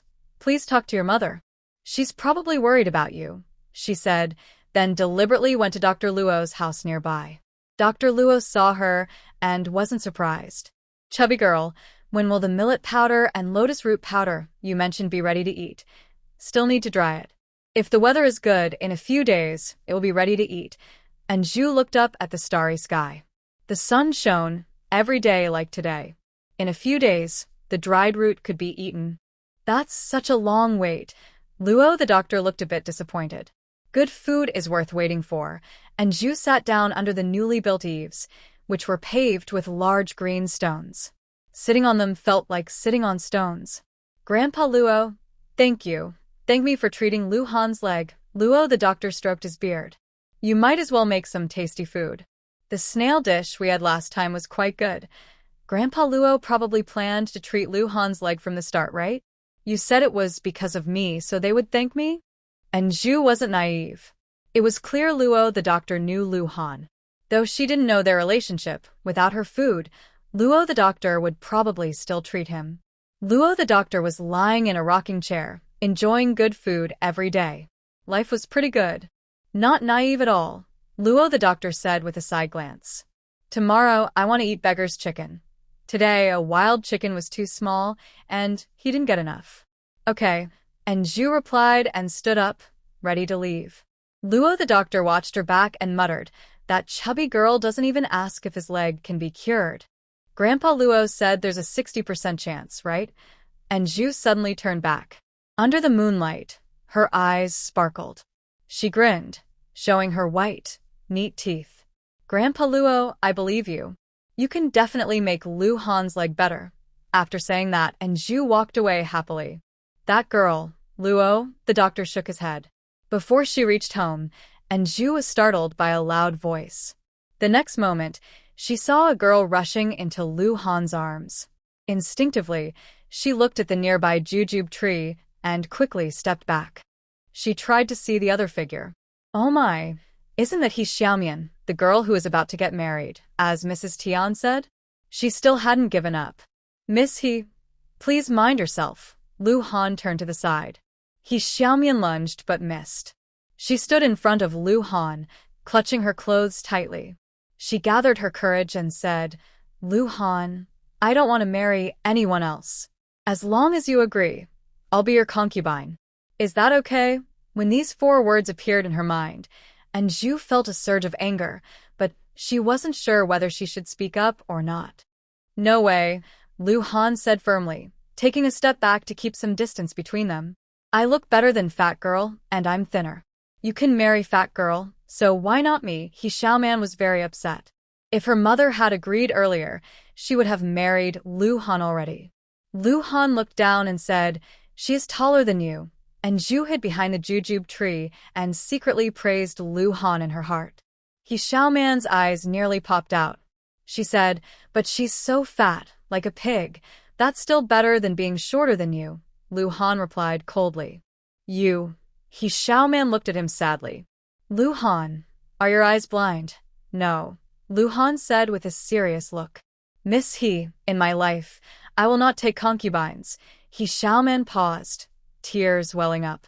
Lu Han continued more clearly. In my life, I will only have Zhu as my wife. You're so silly, He Xiaoman muttered. You're crazy. Do you think she can lose weight and become beautiful? He Xiaoman thought about it and only remembered this one thing. That's what Zhu had said before. She would definitely lose weight. Recently, she had heard that Zhu had lost some weight. Lu Han's gaze drifted to He Xiaoman's side, resting on the lush, growing jujube tree. Whether she is fat or thin, ugly or beautiful, I will only have her as my wife. Sister, why aren't you asleep yet? And Xia rubbed her eyes and sleepily looked at her sister, who was flipping pancakes in bed. Are you worried about brother-in-law's leg? Go to sleep quickly, and Zhu said, pulling the blanket over the little girl. But the girl looked at her with bright, shiny eyes. Sister, I think that Dr. Luo is very good. If brother-in-law's leg gets better, will he? The little girl looked worried, with no sign of sleep. It won't happen, it won't, and Zhu reassured her. Go to sleep, little girl. You need plenty of sleep to grow tall and healthy. She didn't want to answer her question directly. Her mind kept replaying Lu Han's firm refusal to He Xiaoman earlier. Lu Han might not really be sick, but he was seriously ill. And she, being so fat, was told she wouldn't take a concubine and that she would be his only wife? Suddenly, Zhu had a bright idea. Could he have some secret reason? Maybe he doesn't like women, so it doesn't matter who becomes his wife? Zhu covered her mouth, as if she had discovered something new. Thinking of the elegant and talented Song Yulong, she seemed to understand a little. Lu Han listened carefully, but couldn't hear anything. Would he be happy? Uncle Lu, Song Yu arrived early in the morning and asked, is there anything wrong? No, Lu Mu explained how Dr. Luo was treating his leg. She asked, Song Yu, I want to ask you, since you're also a doctor, do you think this method will work? Song Yu fell silent. He said, Aunt Lu, I think it will work. Really? Hearing Song Yu's confident answer, Lu Mu finally relaxed. When Song Yu saw Lu Han, his first words were, is there anything I can do? Luo said he needs some herbs. Lu Han finished speaking. Song Yu immediately said, no problem, leave it to me. When Song Yu saw Dr. Luo, he started asking about the leg treatment. The more he listened, the brighter his eyes became. He had never heard of or seen such a treatment before. No wonder he is called the Wind God Doctor. Even if Dr. Luo didn't admit it, Song Yu knew he was indeed the Wind God Doctor. To heal the leg faster, Lu Han decided to start treatment that very day. Dr. Luo carefully examined Lu Han's leg, confirmed the position, and said, Chong San, cometh and hit. That's not right.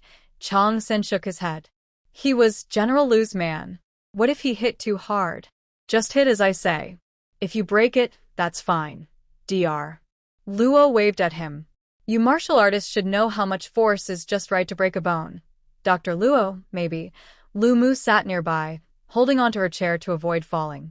Uncle Chong, don't hold back. Just hit. If it gets broken, it's on me. Lu Han encouraged him. Chong San, a young man who became a general at such a young age, was truly extraordinary. Uncle Chong, go ahead. I'm doing this for my own good, Lu Han said again, handing him the stick he had prepared. Chong San held the stick, looked at Dr. Luo, then at Lu Han, and finally asked, so, am I really going to do this? Lu Han bit on a towel, signaling Chang Sen that he could start. Ow. And Zhu gasped, while Lu Mu was excited and nervous, gripping the chair tightly, but it was clear she was actually holding her own hand. And Zhu looked at Lu Mu, wanting to speak, but seeing her like that, she held back. Sorry about that. Chang Sen focused on the place where Luo Doctor was working. His stick moved quickly and accurately, hitting Lu Han's leg. Lu Han let out a muffled sound, and his eyebrows furrowed even more. And Zhu wondered if this really was a broken leg. Lu Han's skin was a healthy tan, looking very strong. The strike didn't seem to cause much pain, as Lu Han barely reacted. And Zhu thought to herself. Luo Doctor stepped forward to check. Good hit, very accurate. Chang Sen finally relaxed and kept apologizing to Lu Han. Thank you, Uncle Chang. Lu Han took the towel from his mouth. He looked carefully and saw a faint layer of cold sweat on his forehead. Hanu, does it hurt? Lu Mu hurried forward, her eyes shining as she looked at Luo Doctor. Is Hanur's leg going to be okay? Will he be able to stand like a normal person again? The broken part is good now. It depends on how well it heals, Luo Doctor said, quickly setting the bones. Song Yu helped him. After applying medicine to Lu Han's leg and tying it up tightly, Lu Mu kept praying silently. And Zhu went to the kitchen. She first prepared a big pot of bone soup. She knew that healing bones took time, about 100 days, so Lu Han's leg had to be well cared for during this period. Once the soup was ready, she went to the backyard to catch some fish. They looked like they were caught from a small pond, but actually they were taken from the bamboo garden. The fish there had a special energy, which she hoped would help Lu Han's leg. With the soup prepared, she planned to make fish balls, half in clear broth, half spicy, since both Lu Han and Luo Doctor liked them. Making fish balls was tricky, but once she knew how, it was easy for Anju. She missed the meat grinder from the bamboo garden. Chubby girl, have you finished lunch? I'm hungry, Luo Doctor said, having just finished talking about how Lu Han should take care of his leg. Now he was feeling both thirsty and hungry. And Zhu peeked out from the kitchen and said, Grandpa Luo, please wait a little longer. It will be ready soon. Since Grandpa Luo helped her remove the poison and treated Lu Han's leg, she specially steamed an extra fish, plain steamed bass, which was Grandpa Luo's favorite. According to Grandpa Luo, only steaming can truly bring out the fish's fresh taste. Fish balls. When Grandpa Luo saw the spicy fish balls on the table, he gave her a side glance. You treated your husband's leg, and now you're making fish balls for me? If you don't, I won't eat them. Other girls might have been shy or speechless, but Zhu's face didn't change at all. If Grandpa Luo doesn't want to eat, I can keep some for Xiao Xia. No, you can't, Grandpa Luo said, seeing her reach out to grab. He protectively guarded the spicy fish balls, looking both funny and adorable. And Zhu couldn't help but laugh. She got up and went back to the kitchen, bringing out another bowl of spicy fish balls. Xiao Xia, eat as much as you want. Today I made plenty, Grandpa Luo. The chubby girl was just doing it on purpose. After Chang Sang finished serving the meal and planned to eat outside under the eaves, he saw Grandpa Luo acting this way and couldn't help but smile. What's so funny? Grandpa Luo glared at him. His sharp eyes caught that his bowl also had spicy fish balls. He looked at Zhu. How many fish balls did you make? A whole basin, and Zhu answered happily. Half of it was made for lunch, and the rest is for tonight or tomorrow. Except for Lu Han's portion, which was made separately. All the others were spicy fish balls. Big sister, this is so delicious. It's the best fish ball I've ever had. And Xia said crisply, her mouth full of a hot, spicy, fragrant ball. The taste was so good that she was very excited. Have you ever eaten other kinds of fish balls before? And Zhu gently patted her head. The little girl had gained a lot of weight since coming to the Lu family.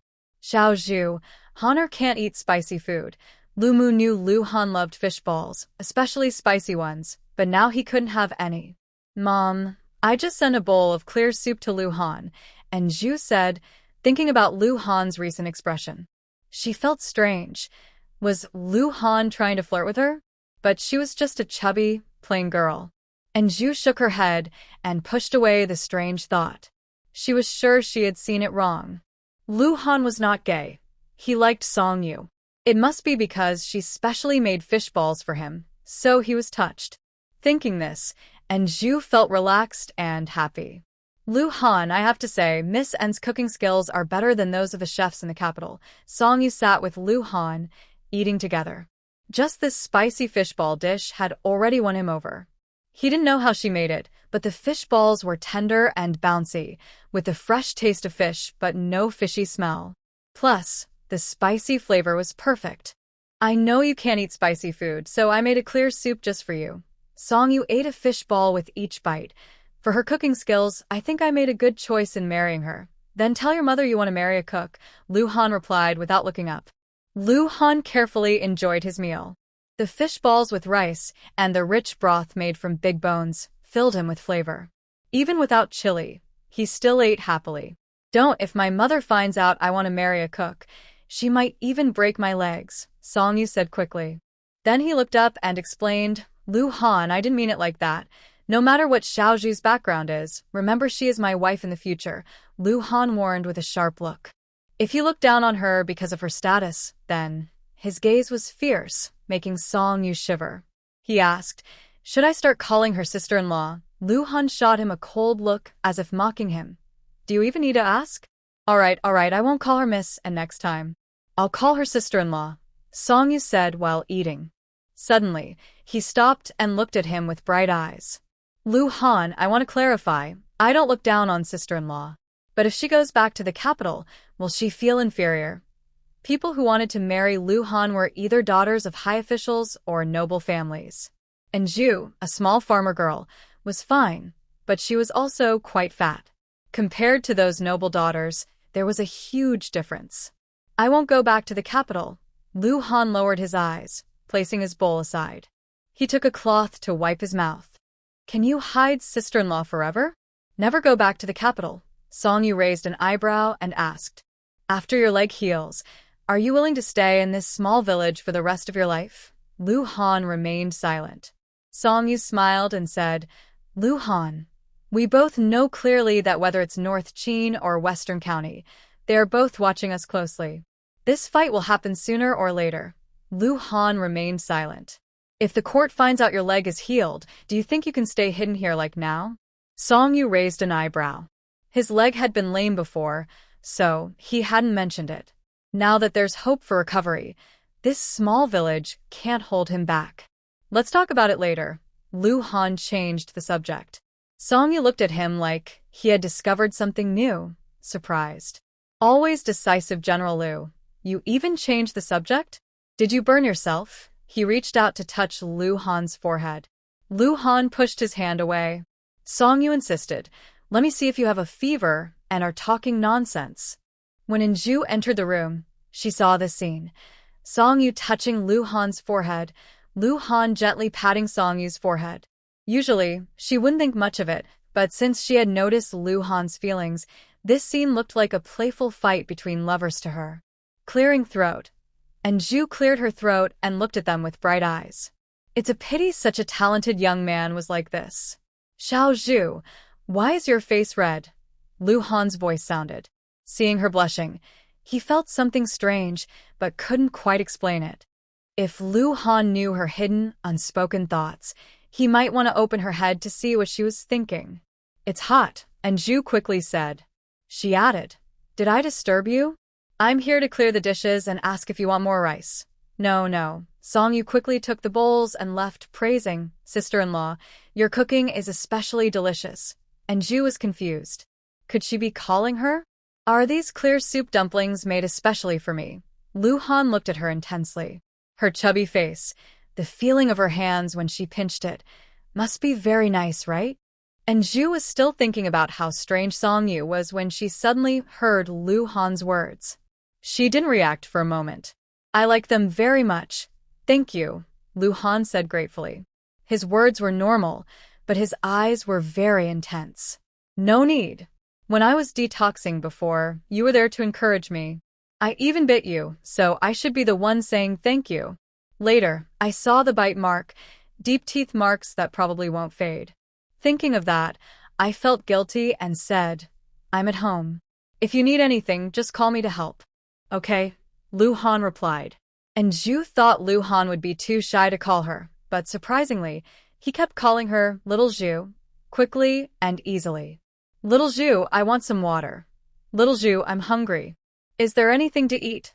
Little Zhu. Lu Han kept calling her, making her feel busy all day. By evening, she realized it was a mistake not to stay longer with Songyu. Lu Han, your leg is hurt, not your hand.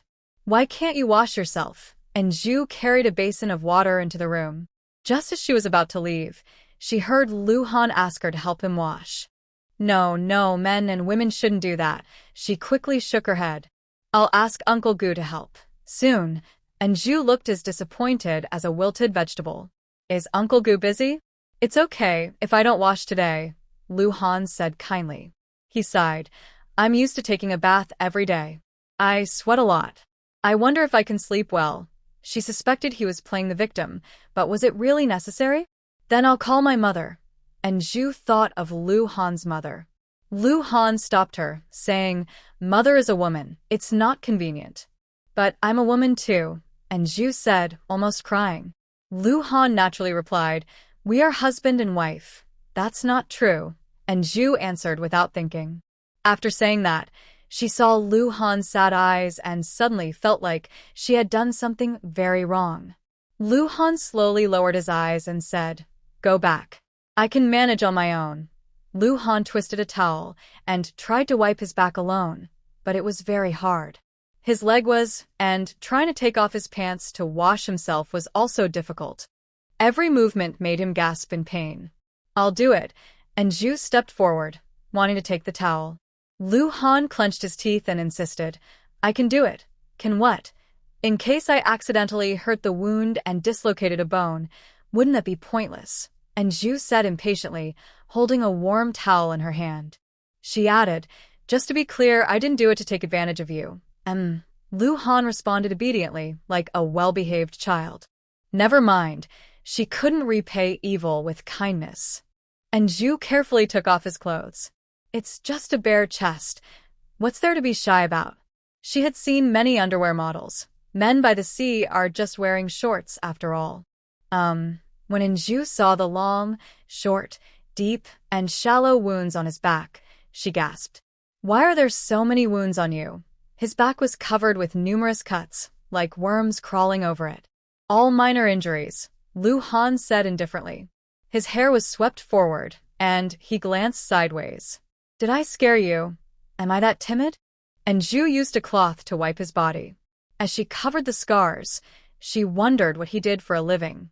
Seeing her gaze, Lu Han pretended to misunderstand and explained, In the army, injuries are as common as eating. Army? And Zhu's eyes lit up. She looked at his build. Definitely not a delicate scholar.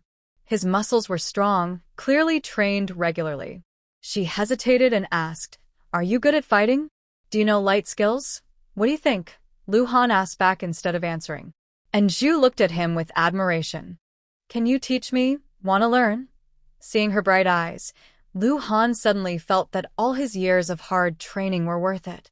Once, he was a weak student who couldn't even fight off a chicken. When trouble came, and Zhu had to step in. Now, he could rely on his own hands to protect her. Yes, and Zhu nodded eagerly. In peacetime, her skills were enough, but in ancient times, she had no skills. If something happened, she would panic. Once my leg heals, I'll teach you, Lu Han said generously. And Zhu happily said, It's a deal. You can't back out now, pinky promise. She extended her little finger, a habit of hers. Just as she was about to pull it back, Lu Han's finger hooked around hers.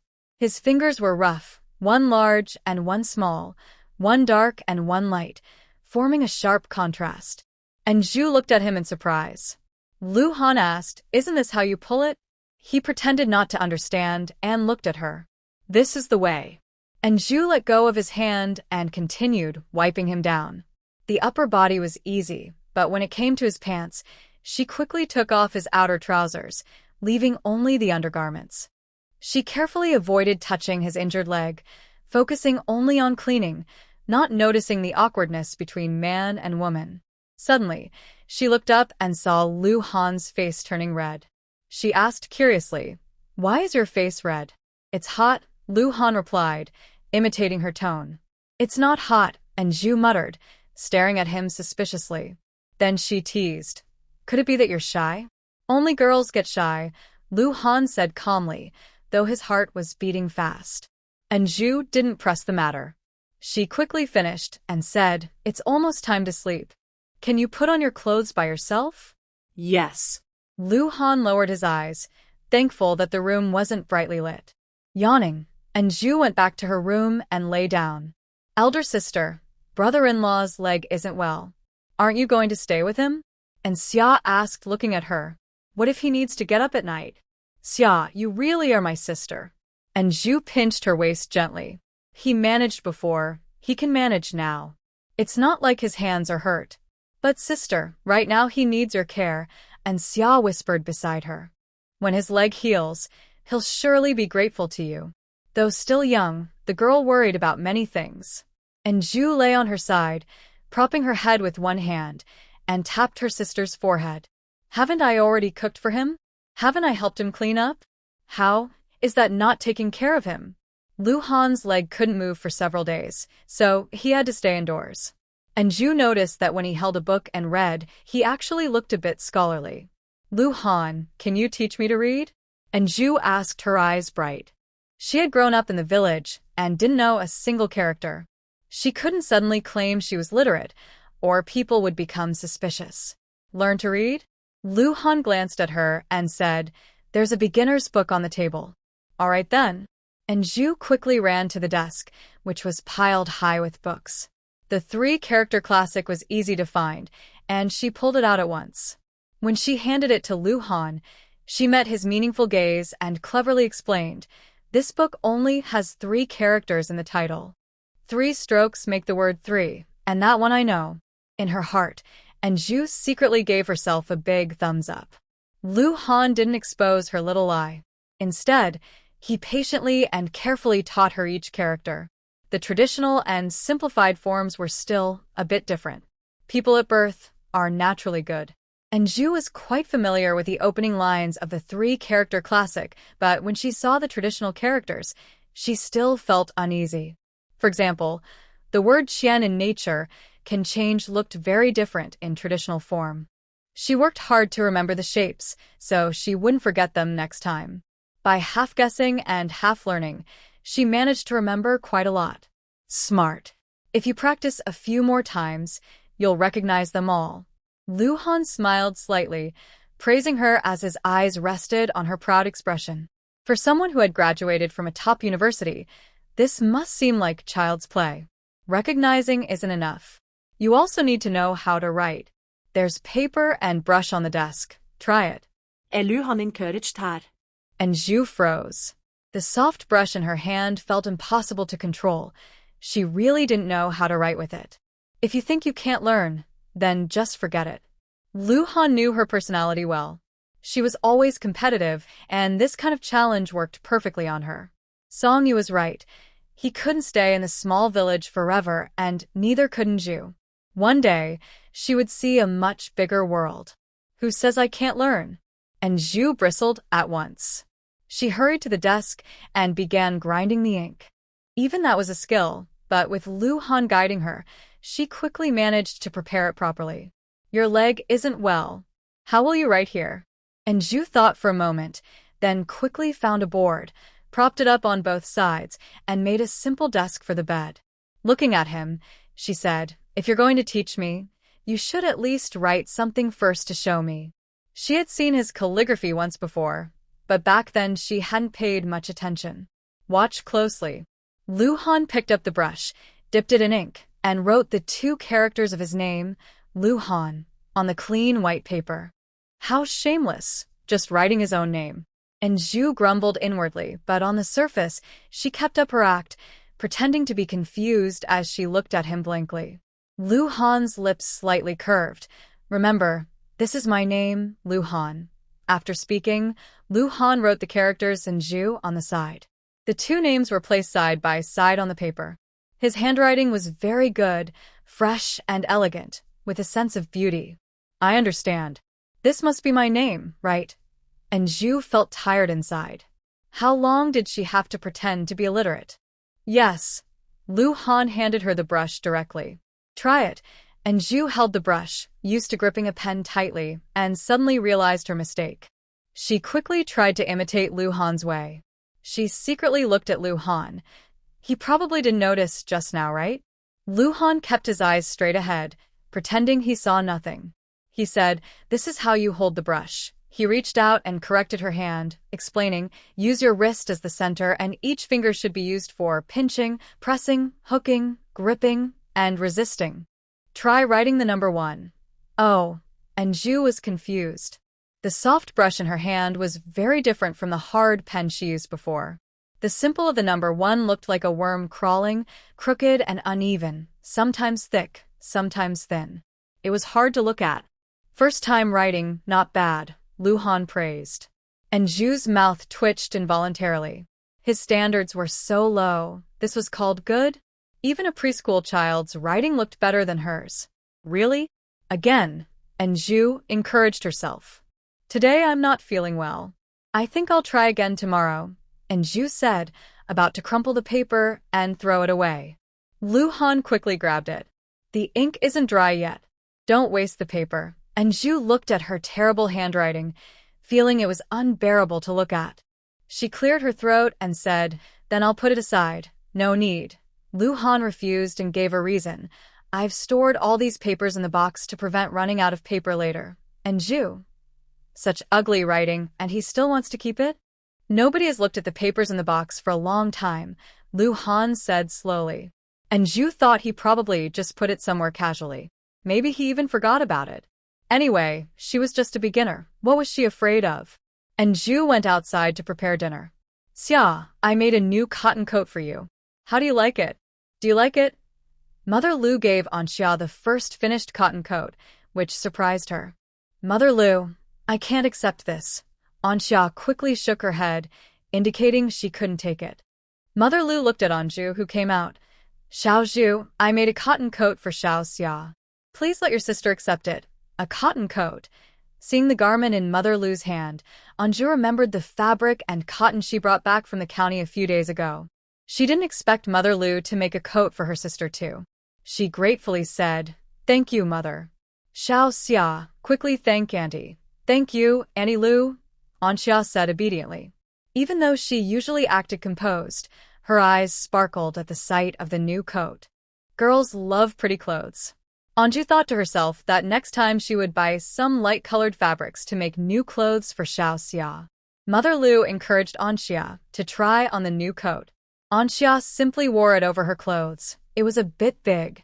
The orange color suited her, making her look as lively as a flower. Zhu felt a bit embarrassed. This orange fabric was something the shopkeeper gave her because she bought a lot, not something she bought herself. "I left some room in the coat, so you can add more clothes underneath during winter, and it can be worn next year too," Mother Lu explained. "Mother, you did such a good job," Zhu praised happily when she saw the new coat. "It looks nice." Xia carefully touched the coat, not daring to mess it up. Mother Lu said, "I'll make you some clothes today. Then you'll have a new coat to wear. The weather is getting colder, and your thin clothes might not be enough." "Thank you, Mother. You're so kind." Zhu was very happy to hear about new clothes.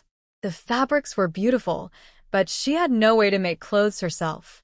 She didn't know how to sew or embroider on fabric, let alone mend clothes. So when she bought fabric, she bought a lot, hoping that Mother Lu would help her make a coat because of the fabric and cotton she brought back. "All right, with so much fabric you've bought, if I don't make clothes, I might as well store it in a box to feed mice," Mother Lu said dismissively, but she was secretly very happy. The fabrics Zhu bought included 2 colors that suited her well, and 1 black fabric clearly meant for Lu Han. "Big sister, I want to go home." Xia spoke softly and said, "I've stayed here for so long. Your illness is better now, so I should go home." Zhu feels a little reluctant. The young girl is always cheerful at home. Recently, she has been quietly learning embroidery. Mother Lu praised Xia for making great progress. "Xia, you should stay a few more days at home. Annie doesn't mind you." Mother Lu said kindly, truly meaning it. Before, Anju accompanied her, but since they are like mother-in-law and daughter-in-law, some things couldn't be said openly. But Xia is different. She is obedient and lovely. Most importantly, she is patient enough to learn embroidery from her. She has many skills she wants to teach Lu Miao, but unfortunately, Lu Miao doesn't like needlework. Forcing her to sew is hard, and just being able to embroider a handkerchief is already a miracle. She simply can't sit still. Xia is young but very patient. If she didn't have chores at home, she could sit all morning. When she was told what to pay attention to, she remembered everything well. She is truly a promising girl. But I miss my parents, Anxia said softly. Thank you, Aunt Lu, for teaching me how to embroider bamboo. Anju kept reminding her to be polite, and now Xia is also very sweet-tongued, sincerely grateful. Mother Lu's heart softened. After giving birth to Lu Han, she was injured and couldn't have more children. So, when she brought Lu Miao home, she truly treated her like her own daughter. All right, I will take you home. Whenever you want to come, sister will come to pick you up. Anju took the fish balls and a big grass carp, then sent Anxia home. Mom, I'm back. Anxia happily ran home, eager to show Lu Yu her new clothes. Oh, let me see. The dress your mother-in-law made looks really nice. Is that peach blossom embroidered on it? Lu Yu looked at the orange dress, with delicate peach blossoms that looked very lively. Yes, Mom. Do you like it? Anxia happily spun around. Lu Yu praised. It looks great. Xia, you look very pretty, and so does the dress. When Anxia brought her things into the house, Anju handed over what she brought. Lu Yu looked worried and said, Xiaozhu, Xia has been staying at your house for so long. Won't your mother-in-law be upset? Why are you bringing so many things? This dress is made of cotton and embroidered and, Mom, don't worry so much. My mother-in-law likes Xia very much. She even teaches her embroidery. Look, Anju took out a handkerchief and said, Look at this bamboo embroidery. Isn't it beautiful? Lua looked at the handkerchief. The green bamboo looked so lively, as if each leaf was alive. Did Xiao Xia do this embroidery? Lua asked, realizing it late. Anju nodded confidently. Yes, Xiao Xia embroidered it. Isn't her skill improving a lot? Yes. As a mother, Lua knew well how her daughter's embroidery looked. So don't worry at all. My mother-in-law really likes Xiao Xia, Anju said with a smile, calming her mind. You can cook this fish ball with some spicy soup. It will be ready. As for this big grass carp, you can prepare it as you like. There are plenty of fish in our river. By the way, where is Feng? Anju looked around the room but didn't see him. He went to the county. It seems he went with your father to harvest lotus roots, Lu Yue explained. The restaurant has been collecting lotus roots everywhere. Your father is busy, so he took your brother along. Oh, as long as he doesn't go gambling, Anju sighed in relief. She asked, Mother, did you give him money for gambling? No, Lua shook her head. Don't worry, your father and I are holding the money. We don't give him money to gamble. It's hard to find a good wife. Not to worry. He's only 19. There will be girls willing to marry him. Anju comforted casually. After leaving the Yin family, she went to the county again. At Sanpengzi restaurant. It wasn't mealtime yet, but the kitchen was already busy. Spicy snail stew was simmering in the pot, ready to serve when ordered. When customers ordered dishes, they could be served immediately. Zhou Wu brought his son to be a cook and also took on a disciple. Now, with 3 people in the kitchen plus the waiter, the restaurant was busy enough. Missin, Qian Duoduo looked at Anju and changed her tone. Your husband's family name is Lu. I should call you Madam Lu. Any name is fine, Anju said, not minding. She thought, since it's ancient times and the husband's family is everything, she wouldn't insist on changing her name. Having her husband's family name outside would make things easier. Since you're here, let's split the money. Qian Duo liked money. She called Zhou Wu over, and the 3 of them divided it directly. The first time, they split 30 taels. This time, they split 50 taels of silver. Does the restaurant make that much money? Anju held 50 taels of silver, feeling that the money came so easily. Is that so? Qian Duo glanced at her and said, You should know that our Sanpangzi restaurant has the best business in Yong County. Madam Liu, I think we should seize the opportunity and open another restaurant in the city, Qian Duoduo suggested. Zhou Wu couldn't help swallowing hard. He felt like he had boarded a big ship. He only needed to focus on cooking in the kitchen. It's not the right time now, and Zhu refused and explained, we need to establish ourselves in Yang County first. Once Uncle Zhou's apprentices are ready, we can go to the city to open a restaurant. And, Tian Luo, do you want as much as you can get now? Sigh, Qian Duoduo sighed. Today, and Fuqiuan, your father, was still saying that Tian Luo is getting less and less. The restaurant used a lot of Tian Luo snails. Every customer ordered them. They were a must-have dish. Even a pound was considered little. People usually ate 2 or 3 pounds. No matter how many Tian Luo snails there were, they couldn't keep up with everyone's love for them. So we need to prepare for next year, raise more Tian Luo snails, chickens, ducks, and fish, and Zhu said. Otherwise, when we open in the city, we won't have enough special dishes. How can we compete with others? That's right. If we only rely on these dishes now, it might not be enough, Qian Duoduo agreed. Suddenly, she stood up and spun around in front of her. And Zhu looked confused. Qian Duoduo then looked at Zhou Wu and asked, did you guys notice anything unusual? And Zhu and Zhou Wu exchanged a glance.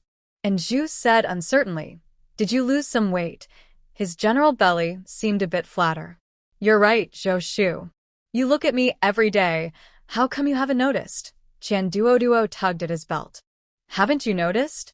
My belt is loose now. Zhou Wu shook his head. Young Master Qian, I look at you every day, but I haven't seen any change. Young Master Qian, you've only lost a little weight. Uncle Zhou is with you all the time, so it's no surprise he notices, and Zhu couldn't help but laugh. She patted her waist and said, this is real weight loss, okay? Since detoxing, she has started losing weight. In the mornings, she only eats eggs and drinks no milk. She eats more eggs instead. At noon, she has 1 meat dish and 1 vegetable dish. In the evening, she just eats some vegetables. She wanted to eat fruit, but unfortunately, during her big detox, she couldn't enjoy fruit freely. At first, she was hungry and woke up in the middle of the night. Now, she has gotten used to it, and the results are good. She can see that she has lost weight. How did you lose so much weight? Qian Duoduo carefully looked at herself. If he didn't weigh himself every day and look closely, he wouldn't notice the small change. But look at Zhu. She is even thinner than him. How did you lose weight? And Zhu asked back instead of answering. Qian Duoduo said, I run around in the yard and move more. What about your eating? And Zhu asked again. Qian Duoduo chewed his lip and said without thinking, there are so many delicious foods. How can I give them up? If you want to lose weight, you need to control your eating and move your legs. Otherwise, how can you get thinner? And Zhu looked at his big belly. With his eating habits, if he doesn't control himself, he will only get fatter in the future. What do you mean by controlling my eating and moving my legs? Qian Duoduo asked curiously. Pay attention to what you eat, and Zhu said, describing her 3 meals a day. She hadn't mentioned anything else yet, but Qian Duoduo shook his head and said, No. Only 1 meal at noon, and only eat until you're 70% full? That won't work. In the evening, I just eat some vegetables. Am I turning into a rabbit? Do you want to lose weight? And Zhu raised her eyebrows. Qian Duoduo hesitated for a moment, and Zhu's gaze fell on his big belly. Do you still want to marry a beautiful wife? Do you want to wear nice clothes? I can marry a beautiful wife now too, Qian Duoduo mumbled. And Zhu chuckled unkindly. Your pretty wife probably likes your family's money, right? Qian Duoduo was speechless. Next to them, Zhou Wu watched with wide eyes. This was young Master Qian, the only heir of the Qian family. Only Qian Duoduo was such a precious son. Just start running 5 kilometers every day and you can lose weight, and Zhu said. She didn't think of herself as a caring older sister. After discussing the restaurant matters, she left. As she stepped out of the restaurant, she heard a familiar name and paused. Meow meow, this is the restaurant. It's newly opened, and the food inside is especially delicious. The man wore a dark blue long robe, gentle and refined like jade. His slim, upward tilted peach blossom eyes gave off a charming and romantic feeling. "Brother Bujo, this restaurant is so special," said the woman, dressed in pink. The pearl hairpins in her hair showed she was well off. Her face was full of youthful skin, not yet stunning enough to make people forget everything else, but in a small place like Yangchuan County, her elegant aura added a lot to her charm. She was quiet and graceful, moving with the poise of a noble young lady. And Zhu didn't leave. Quietly, she returned to the private room. "Jinzi, do you think the young master will run himself to exhaustion running 5 kilometers? Qian Duo, trying to lose weight, was also thinking about Zhu's words. And he doesn't even let us eat enough, and we can't eat meat at night. Isn't that just like rabbits? He ran a few laps in the yard and was already out of breath. If he ran 5 kilometers, he might overexert himself. Young master, maybe we shouldn't keep running?" Jinzi said carefully. "When the young master runs, he has to follow. If he can't keep up, he might end up as a human cushion." And Zhu couldn't listen any longer outside the door. There was someone lagging behind, and Qian Duo wanted to succeed in losing weight, but it wasn't easy. "Who said I won't keep running?" As soon as Qian Duo finished speaking, and Zhu came in, she encouraged him. "Qian young master, keep going. I believe you can succeed. But I have one thing I want to ask about." "What's that?" Qian Duo looked at Zhu suspiciously, feeling like her smile was mocking him for not losing weight. Soon, Qian Duo returned with news. "That is the son of the county magistrate's family, Du Baizhou. You know him?" Qian Duo looked at Zhu, as if to say, "No way." "Du Xiao is proud and young, already a successful scholar, and next year he will take the imperial exam. His father often boasted about him, saying, 'Look at Du Gongzi, young and handsome, already a scholar.' But what about him? Du Gongzi's father is the county magistrate, a high-ranking official. But comparing him to Chen Shiming, he was not happy. Chen Shiming's success in exams was uncertain, and if he didn't pass, he might even be worse off than him. 'I don't know him,' and Zhu said firmly, casually adding, 'I just noticed he has a pretty girl with him. She's a beauty from Yangchuan County. That girl is said to be staying at the county magistrate's house.' Money Dodo said uncertainly, 'I only heard my mother mention her once.' When Zhu got what she wanted and returned home, she saw her mother Lu and said, 'Mom, guess who I saw in the county today?' 'Your dad?' Lu casually replied, 'I know your dad is working at the restaurant.' 'No, it's not my dad, that's too normal, not surprising at all. But the person I saw today, you'll definitely want to know.' Seeing that Lu couldn't guess, she didn't hold back. She said, 'I saw Meow Meow.' Lu's teacup in her hand shattered at once. She asked, 'You saw who?' 'Meow Meow.' And Zhu repeated the name. 'She was eating at the restaurant. I happened to meet her when I came out.' Lu looked at Zhu with a complicated expression. After a moment, she asked, 'She went to the restaurant to eat.' Being able to eat at a restaurant means she's doing well. But why didn't she come home? Yes, she was with young Master Du, the son of the county magistrate, and Zhu added. Lu fainted from anger immediately. 'Mom.' And Zhu quickly helped Lu, pinching her acupoint to wake her up. Lu slowly regained consciousness. 'You made me so angry, Mom. Don't get too upset.' And Zhu kindly comforted her. Lu sighed deeply. 'Mom.' Lu Han's anxious voice came from inside the room. "Ai fine," Lu answered loudly. After thinking for a moment, she went into the room. Seeing Lu Han trying to get up, she scolded, 'Honor, do you want to move your leg? Dr. Luo warned us repeatedly that you shouldn't move that leg these days. Why are you trying to get up?' 'Mom, are you okay?' Lu Han looked at Lu, relieved to see she was safe. Lu sat on a nearby chair.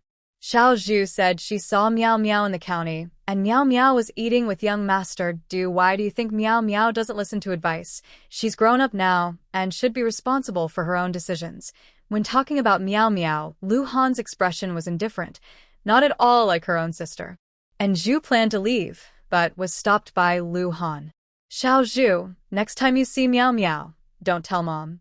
It's better to avoid worrying her.' 'No, I won't.' Mother Lu interrupted. 'Since you know where Meow Meow is, I want to go see her.' Mother Lu pursed her lips. 'I raised my daughter for over 10 years, and I can't just quietly enter the Du family without saying a word. Mother Lu left angrily.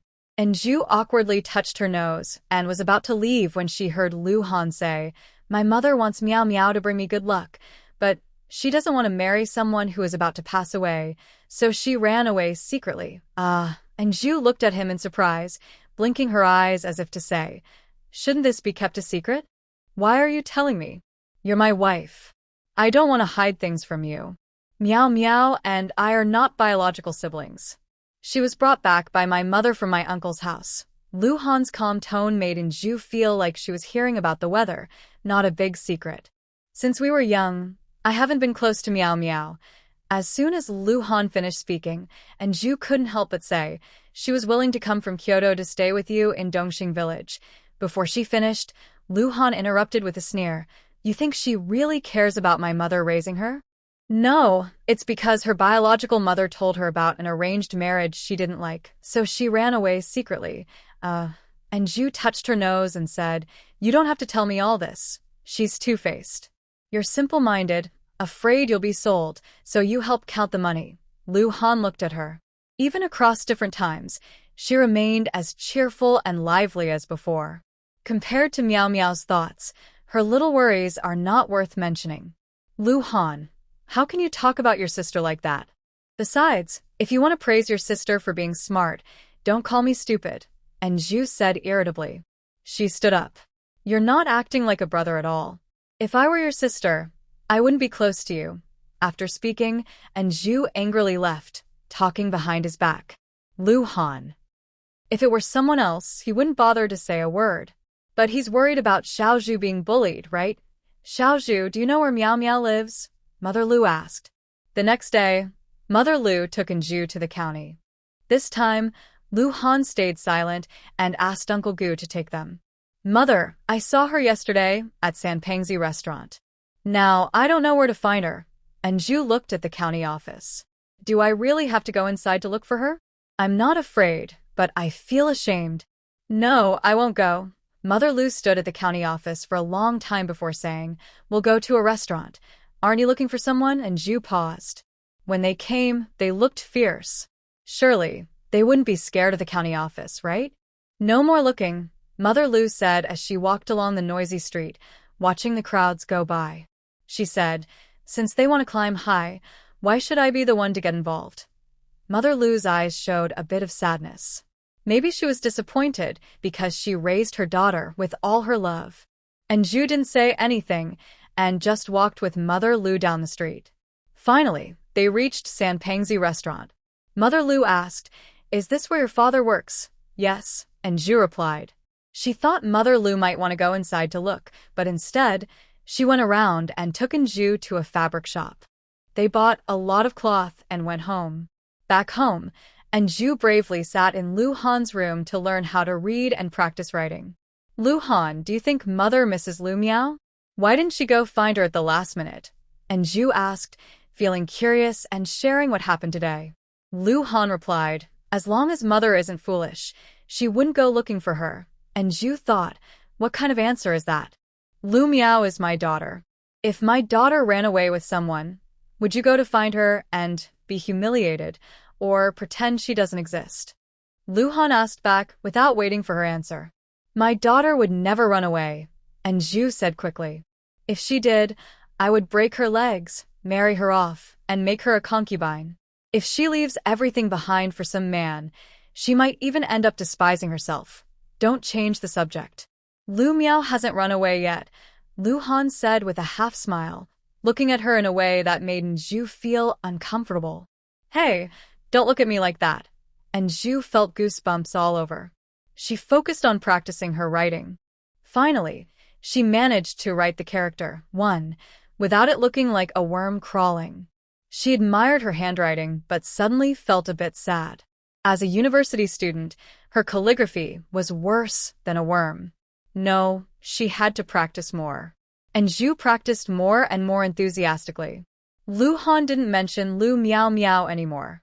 Watching her stubbornly write, he found her very attractive. She had visibly lost a lot of weight. When her leg heals, will she be even thinner? If she really becomes thinner, Will she look the same as before? Lu Han carefully looked at her features. Her eyes were exactly the same as they had been. If she lost weight, she probably would look similar, right? Why do you keep staring at me? Do I have flowers growing on my face? And Zhu raised an eyebrow. Lu Han, if you don't peek at me, how do you know I am looking at you? Your gaze is so obvious. Can I feel it? And Zhu examined him and said, Are you thinking of something bad? Lu Han slightly pulled at the corner of his mouth. When have I ever hurt you? Hee. And Zhu smiled softly and blinked. No, you just watched me die without helping. Lu Han. He regretted not helping her when he saw Zhu jump into the water to save someone. If only he had realized she was his little Zhu. Little Zhu, you jumped into the water to save someone. I thought you were afraid of water. Lu Han hurried to explain. And Zhu glared at him, as if saying, You think I believe that? Really? Lu Han looked at her sincerely. And Zhu forced a smile and changed the subject. Tomorrow is Xiao Man He's wedding day. It's a pity, you'll have one less suitor. Lu Han looked at her deeply. Are you jealous? You must be blind. And Zhu said, pretending to feel sorry for him. By the way, Xiao Man he's pretty though a bit short. Little Zhu, Xiao Man he is just infatuated. Lu Han looked at her innocently, as if explaining to a jealous wife. This strange feeling made Zhu feel very uncomfortable. She buried her head in practicing calligraphy, pretending not to hear him. Little Zhu, are you going to the banquet too? Xie Xiuhong saw Zhu and paused. She thought she wouldn't go at all, considering their previous arguments. Yes, why not? We're from the same village. And Zhu smiled. She had lost some weight, and her face looked smaller, but compared to an ordinary overweight person, she was still considered fat. You're not planning to cause trouble, are you? Xie Xiuhong looked at her with some worry. She didn't seem at all like someone going to a banquet. Xie Xiuhong specifically told Mother Lu that the village banquets were usually not attended by the Lu family. She wants to go, so let her go, Mother Lu said. Now, she was in contact with some villagers and families. In the past, she didn't bother to socialize with villagers, but after what happened last time, she thought Zhu was right to build good relationships. It didn't cost much, and in important moments, villagers could be helpful. Last time, she even argued with someone. Xie Xiuhong worried. Mother Lu smiled and said, What are you afraid of? Her personality is such that she wouldn't suffer losses. Don't worry, she knows her limits. Mother Lu was very confident in Zhu. After spending time together, she understood Zhu's character. Usually, she seemed easygoing and friendly, but if someone provoked her, she was like a firecracker, quick to ignite and never letting herself be taken advantage of. Mom, how much should we give as a gift? And Zhu asked. She trusted Mother Lu and promised. Don't worry, Mom. We won't let the Lu family lose face. Unlike modern banquets held in hotels, village banquets were lively and bustling. Suona horns played festive tunes, and just listening to them made everyone feel happy. Tables, chairs, and benches were borrowed from neighbors. They were of different heights and sizes, but the benches were similar, long and wide. The colors varied slightly, some old, some new. Third Aunt, and Zhu, who came with Xie Xiuhong, greeted warmly when she saw Aunt San. Xiao Zhu is here, Aunt San smiled warmly. The last time you introduced the river snails, everyone made a lot of money. Yes, yes. Next time there's a good opportunity, don't forget us all, someone said loudly, almost deafening in Zhu's ears. She laughed and said, No worries. If there's a chance to make money, I will definitely remember everyone. Soon, Zhu blended into the group. She followed Tianjun into the new house. As soon as she reached the door, she saw Granny He looking at her with suspicion. Grandma He, I wish Xiao Man a happy wedding. From now on, life will be as sweet as honey, and Zhu said with a sweet smile. Granny He smiled and replied, Thank you. Guests are always welcome, especially since they contributed some money. Although the amount was the same as everyone else's and not particularly special, Madam He was still quite surprised. Can I go see the bride? And Zhu asked with a bright smile, glancing sideways. Madam He blocked the door, so she could only see the room filled with red decorations and not the bride, He Xiao Man. Madam He wanted to say no, But since many people were there to see the bride, she could only reply, "Yes, the bride must be very beautiful," and Zhu said, looking at Madame He as she pushed the door open, holding Tianjun's hand and walking straight in. Madame He moved aside. Tianjun followed and Zhu into the new room. He Xiaoman sat on the bed wearing a bright red wedding dress. Her face was painted with rouge, making her look even more beautiful than usual. The silver hairpin in her hair made everyone envy her. "Xiaoman, I really envy you. That silver hairpin is so pretty. Yes, the craftsmanship of this butterfly hairpin is really fine. It must be from Guangji Silver Shop, right? Guangji Silver Shop was one of the best jewelry stores in Yangchuan County." "That's right." He Xiaoman enjoyed the admiring looks from everyone. Her initial resistance to the marriage had eased a lot. The Kai family was generous. They not only gave 10 taels of silver as a betrothal gift but also presented a silver hairpin. "Congratulations to the bride. Best wishes to the bride," and Zhu said. As soon as she spoke, the lively atmosphere in the room suddenly became quiet. He Xiaoman's hands unconsciously clenched the quilt beneath her. She was already unhappy about this marriage.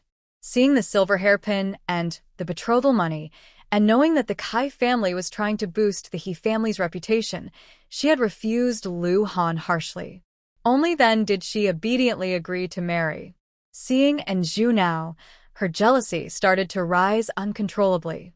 Recently, she had heard others say that Zhu had lost weight. But when she saw the slimmer Zhu with her own eyes, her resentment grew even more. Why couldn't Zhu marry Lu Han? Even if Zhu had lost weight, she still didn't look better than her. Was she taller? So what if she was taller? She was still fat and ugly. May the newlyweds love each other forever, and Zhu said with a bright smile, speaking words of good luck.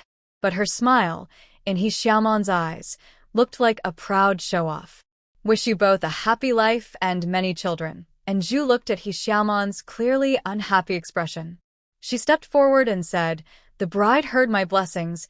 Why isn't she happy at all?" And Zhu spoke with confusion, and everyone's eyes focused on He Xiaoman's jealous face. "I am truly wishing you happiness and a long-lasting love, and that you have a noble son soon." And Zhu deliberately moved closer and quickly whispered in her ear, "But please don't think about other men's husbands." After speaking, Zhu watched her expression change. She playfully blinked and said, "Tianjun, since she doesn't want my blessings, let's go outside." "Okay." Tianjun entered the room without saying a word and followed Zhu out. "Xiao Zhu, what did you just say to her?" Tianjun looked at Zhu with curiosity and gossip. Earlier, He Xiaoman's face was not very good, but she could tolerate it. However, after Zhu whispered something, He Xiaoman's anger was obvious and could not be hidden anymore. She was clearly upset. "Guess," and Zhu tilted her head, a slight smile on her lips, showing she was in a very good mood. Anyone who dared to think about her man would make her unhappy, even on her wedding day. "I can't guess." Tianjun shook her head. And Zhu quietly whispered something in her ear. Tianjun's eyes widened, and her mouth opened in surprise, looking at Zhu as if to say, "Are you joking?" "I'm not joking, not one word off," and Zhu said with a mischievous smile. She picked up some tea and carrot strips from the table, chewy, slightly sweet, dried carrots, and some pickled soaked in vinegar, sour and spicy, with a good taste. The bride's gift money was given, so naturally, she had to enjoy the treats. "Did they fight?" Mother Lu asked curiously when she saw Zhu return. "Mother, how could they fight? I even went to wish the bride well, but unfortunately, she didn't seem to appreciate it," and Zhu shrugged helplessly and handed over some candies, saying, "Wedding candies." "Oh, you really went to the wedding." Mother Lu was very curious, but since Zhu didn't say more, she didn't ask further. It was only when she heard Xie Xiuhong mention it later that she learned Zhu went to the bride's new house to give blessings. He Xiaoman was probably very angry. "Roa, I left a wedding candy for you," and Zhu specifically kept one for him. "I don't eat sweets." Lu Han didn't even look at her and said, "I haven't written today's big characters yet. Maybe I shouldn't learn anymore." And Zhu thought, feeling more frustrated as she remembered how long she had been practicing without improvement. "Okay, Lu Han replied happily. Just as Zhu was feeling pleased, she heard him say, "Who is it that said they absolutely wanted their handwriting to be better than mine? Who said they didn't want to be someone who can't recognize big characters?" And Zhu. She spat and realized she couldn't go back on her words now. Fine, she would grit her teeth and keep practicing. She didn't believe she couldn't improve. And Zhu skillfully ground ink at her desk. Recently, her handwriting hadn't improved, but she had become much more experienced at grinding ink. She knew how much water to add and how much pressure to use. She was much better than when she first started. "Come here to write." Lu Han patted the desk placed on the bed. This desk was specially made by Uncle Gu. Lu's mother was worried about the wood damaging the bed, so she sewed cloth onto the legs and surface of the desk, making it look very special. "I think it's better to write at the desk," and Zhu said, not wanting him to stare at her every time she wrote a character. Lu Han said, "I can help correct your writing and also teach you to recognize characters. Aren't you eager to learn quickly? With your current speed, when will you finish the 3-character classic?" Lu Han's tone carried a hint of disdain. And Zhu was so angry she placed her paper, brush, and ink on the table. Lu Han's lips curled slightly. His leg was broken and being treated again, that was a good thing. Otherwise, they wouldn't have such quiet time together every day. He even looked forward to teaching her to recognize characters every day. When Lu's mother heard about this, she strongly agreed. Since Lu Han didn't want to change wives, the only option was to let Zhu learn to read and write. She couldn't just be illiterate after all. And Zhu followed Lu Han to read the 3-character classic, while her hand continued practicing her name. In her words, "I want to be the first to learn how to write my own name." Lu's mother sat in the yard sewing clothes, listening to the sounds of them teaching the 3-character classic inside. She felt a little lost. After all these years, she had never seen Lu Han be so patient with anyone. Even with Meow Meow back then, Lu Han was very reluctant to get close. A familiar voice sounded, and Mrs. Lu's needle suddenly pricked her finger, causing her to withdraw her hand in pain. She didn't bother to look at the small hole caused by the needle. Excited, she stood up and saw Lu Meow Meow dressed in a pink outfit standing at the gate of the yard. She was stunned. "Mother, I'm back." Lu Meow Meow quickly stepped forward and said sweetly, "Mother, I went to the county to see a doctor for my brother. On the way, I had an accident and fell, hitting my head." "Luckily, monsieur. Du savez de me." "I will rest and recover, then come back." "Sorry for worrying you, Mother." Lu Meow Meow's words explained why she hadn't returned for so long. If it hadn't been for Zhu, she might have believed her, but now. "Really?" Mrs. Lu's gaze shifted past Lu Meow Meow to the handsome man beside her, Du Baizhou. His eyes were like peach blossoms, giving a charming and romantic feeling. "Thank you, Mr. Du, for saving Meow Meow." Mrs. Lu's gratitude sounded a bit cold. "Mother, I'm sorry. It's all my fault."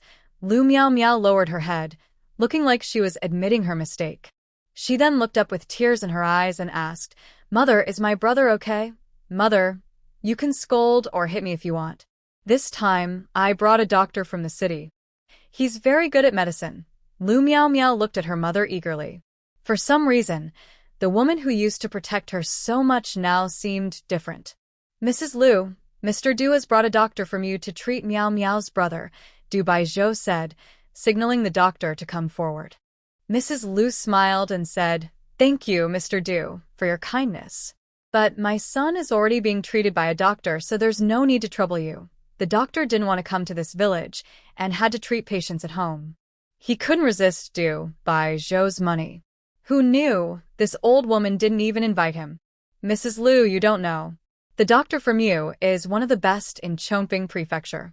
"Young master." Before Du Baizhou finished speaking, Mrs. Lu interrupted, "Thank you for your kindness, Mr. Du." Her rejection made the doctor snort coldly. "Mr. Du, this isn't because I can't treat him." This was the first time Du Baizhou was refused so bluntly. He looked at Lu Meow Meow, who begged, "Mother, the doctor from you is very skilled. Didn't we try to invite him before?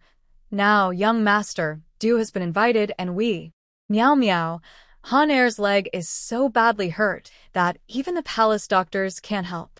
We shouldn't trouble young Master Du anymore. Mother Lu's gaze swept over Du Baizhou. After all, we have no relation or connection. Young Master Du, thank you for saving Meow Meow. Our humble home is too small to invite you to stay. If there's a chance in the future, we will definitely repay your kindness. Du Baizhou looked at Meow Meow.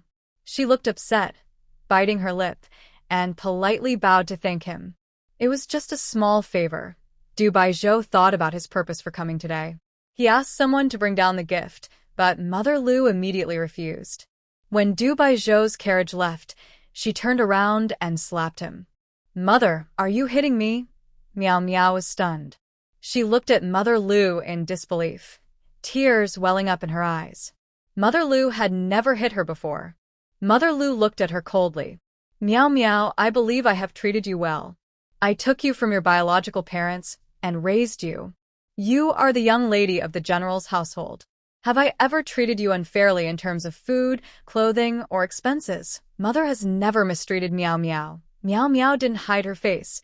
She let her cheek, which had been slapped, be seen. The 5 finger marks on her fair face were very obvious. Her eyes looked like they had been washed with water, her lashes wet. She said, Mother, I really went to find a doctor for my brother. Mother Lu stepped forward, her gaze intense as she looked into her eyes and asked, Are you telling the truth or not? You know in your heart. I want you to bring good luck to Han Er. Mother, I was wrong. Tears fell from Meow Meow's eyes. At the door, Anju was peeking through the window, watching everything. She clearly felt that Mother Lu's heart was softening. Yes, Mother Lu is someone who is stubborn but kind-hearted. Compared to the Meow Meow she saw at the restaurant that day, this Meow Meow looked even more pitiful now. She was acting distressed, explaining how she found the doctor and how she met the county magistrate's son, speaking clearly and carefully. Her story was flawless. Suddenly, Anju quickly sat back inside the room. She tidied up the calligraphy tools, packed everything neatly, and handed the paper and brush to Lu Han. She sat quietly to grind ink. Brother, Meow Meow saw Lu Han sitting on the bed. In front of the bed was a strange little table, and next to him, Chubby Anju was sitting on the bed, grinding ink. The scene looked strangely harmonious. No, not at all. Anju is both fat and ugly. Luo Meow Meow lowered her eyes and admitted, Brother, it's my fault. Dr. Song said you were very sick. I panicked and wanted to go to the city to get a doctor for you. I didn't expect to encounter thieves, so I only just returned. Lu Han looked ahead. So, you didn't leave because you didn't want to bring good luck? Of course not, Luo Meow Meow said emotionally. Brother, I am your sister. If bringing good luck could save you, I would do it even if it meant risking my life. I have no complaints. Her words were sincere and heartfelt. Lu Han remained silent. Luo Meow Meow begged, Brother, please believe me. I really went to the city to get a doctor for you. She looked unsure how to prove her innocence. Suddenly, she stood up, startling Anju nearby. Anju looked at her, focusing on her face. Luo Meow Meow's mother had hit her hard. Her fair face showed 5 clear finger marks that quickly swelled. Despite that, when a beauty sheds tears, it looks very pitiful. Mother, brother, since you don't believe me, I am willing to prove it with my life. Luo Meow Meow sobbed, then suddenly threw herself at a nearby pillar. Anju was amazed. First crying, then making a fuss, then threatening to hang herself. Luo Meow Meow had only just come home and was already threatening to die. Meow Meow, Luo Meow Meow's mother, who had been calm, now hurried forward and caught her around the waist. Meow Meow, you can't do something so foolish. Since she had raised her daughter with love, Luo Meow Meow's mother couldn't just watch her die. Mother, let me die. If I die, I can prove my innocence. I truly love my brother. As long as I can save him, I am willing to give my life. How could I secretly run away because of his serious illness? Luo Meow Meow cried as she tried to throw herself again. Luo Meow Meow's mother was shocked. I believe you, I believe you. Mother, do you really believe me? Luo Meow Meow looked at her mother with tears in her eyes. She deliberately showed her swollen half-face to her mother. Her mother felt guilty and said, "It's mother who is wrong.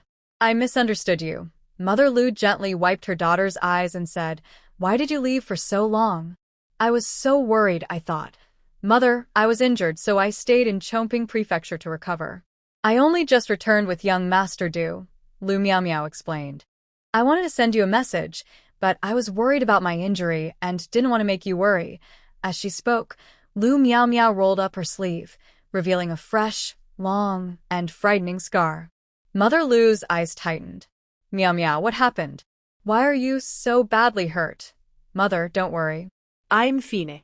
The injury looks worse than it is," Lu Miao Miao reassured her mother. But her mother's concern and worry in her eyes couldn't be faked. And Zhu swallowed hard.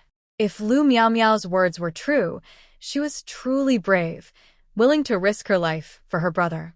But if her words were false, that would be interesting. Suddenly, Anju felt someone's gaze on her. She looked over and met Lu Han's cold eyes. It reminded her of what Lu Han had said before. "I and Lu Miao Miao have never been close since we were young," he had said. Mother Lu's voice interrupted Anju's thoughts. "Honor, we were mistaken about her." Lu Han, expecting this reaction, said, "Mother, Lu Miao Miao and young master Du have been alone together for some time. It might harm her reputation. Since she wanted to marry someone with the surname Du, just marry him directly, so she wouldn't be a bother." That Mother Lu completely forgot her previous sadness and anger. She looked at Lu Miao Miao and asked, "Did young Master Du promise you anything when he didn't stay for dinner?" Lu Miao Miao's face turned slightly red. She lowered her eyes, shyly saying, "Mother, all right, let's not talk about this now," Mother Lu said, not pressing further. She then introduced, "Meow Meow, you weren't home earlier. Xiao Zhu married Honor. From now on, she will be your sister-in-law. Let sister-in-law not mind." Lu Miao Miao smiled at her. Tears still clung to her eyelashes, but her smile was especially beautiful. "It's good to be back," and Zhu casually said. After her mother and daughter left, she watched their warm interaction and couldn't help but think that Lu Miao Miao was truly impressive. And Zhu placed the ink stick aside. "Do you believe it? Do you believe it?" Lu Han asked back, returning the same question. Anju xin tiếp lít quia ly. That day, she went to a restaurant with Du Boizhou to eat. Lu Miao Miao definitely did not seem like someone just returned from recovering in the city. At least, she didn't seem anxious to come back. "Meow Meow, let me see if you have any other injuries," Lu's mother said worriedly. She pulled Lu Miao Miao into her room and carefully examined her scars, asking very carefully about how she was hurt. "Mother, as long as I can find a doctor for my brother, it's okay if I get a few injuries," Lu Miao Miao said obediently and sensibly. The more Lu Miao Miao said this, the more worried Lu's mother became. She insisted on checking her wounds. Besides the injury on her arm, there was another wound above her chest. This. Lu's mother's eyes widened in shock. She looked at the wound with concern. If it had been a little deeper, she might have lost her life. "Mother, it's nothing. I just ran into some thieves. Luckily, I met young Master Du," Lu Miao Miao said casually. Her calmness made her mother feel more guilty. Lu Miao Miao continued, "Is my brother's illness really a good omen?" "Mother, that Dr. Yu is very famous in Chongping Prefecture. It took a lot of effort for young Master Du to invite him to treat the village. If he can cure my brother's leg, Dr. Luo is already treating your brother's leg," Lu's mother said with concern, looking at her wound. "You've been hurt like this. You should rest and recover. You're tired. Go to bed, and I will kill a chicken to help you regain strength," Lu's mother said, then went to the backyard to catch a chicken. Once Lu's mother left, only Lu Miao Miao was left in the room. She put her clothes back on. Her wound was real. But, "Mother, what are you doing?" And Zhu came out and saw Lu's mother catching chickens in the yard, sweating all over. "Xiao Zhu Miao Miao is hurt. I want to help her recover," Lu's mother said breathlessly. Usually Zhu caught chickens, or Gu Chunlai did. Since she caught fewer chickens now, her experience was less. Every time she approached a chicken, it flapped its wings and flew away. Lu's mother sighed and said, "Xiao Zhu, help me catch it." And Zhu tried to catch the chicken. Catching chickens in broad daylight was not easy. She said, "Mother, let's wait until tomorrow. It will be easier to catch them when they are in the coop tonight. Today, we can eat fish." There were many fish in the pond, and eating more fish would help Lu Han's leg recover. All right then. Aunt Lu was catching her breath and staring at the bass in the fish pond. She said, "Meow Meow loves eating steamed fish. Last time, the bass had fewer bones. Mom, Lu Han's leg needs to heal." Dr. Luo said he should eat more crucian carp to strengthen his body, and Zhu's eyes lit up as she reached into the pond and caught a crucian carp. She said, "I'll buy 2 blocks of tofu from Sister Lu at the village shop later to make fish tofu soup. It's very good for Lu Han. Then just catch some crucian carp," Aunt Lu said, watching the lively fish. "But my son's leg is more important. Mom, I can eat anything. My brother's leg is the most important," Meow Meow said, coming out with her face swollen from a recent slap. Her mature words made Aunt Lu feel guilty. She said, "It's okay. We'll make fish tofu soup and steamed bass. Your sister-in-law's fish is especially delicious," Aunt Lu praised her. "Mom, I'll also make one for Dr. Luo," and Zhu said, carefully catching a few more fish and bringing a bass to Dr. Luo's house. As soon as she entered the yard, she saw trays of medicinal herbs drying in the sun. Some herbs she recognized, others she didn't. "Isn't someone visiting your house? You don't need to cook, Dr. Luo was flipping through his herbs. The deep mountains of Lei Gong Mountain made it hard to find certain herbs, but he had found many other rare ones. "I'm making some for Grandpa Luo first. I'll go back later," and Zhu replied.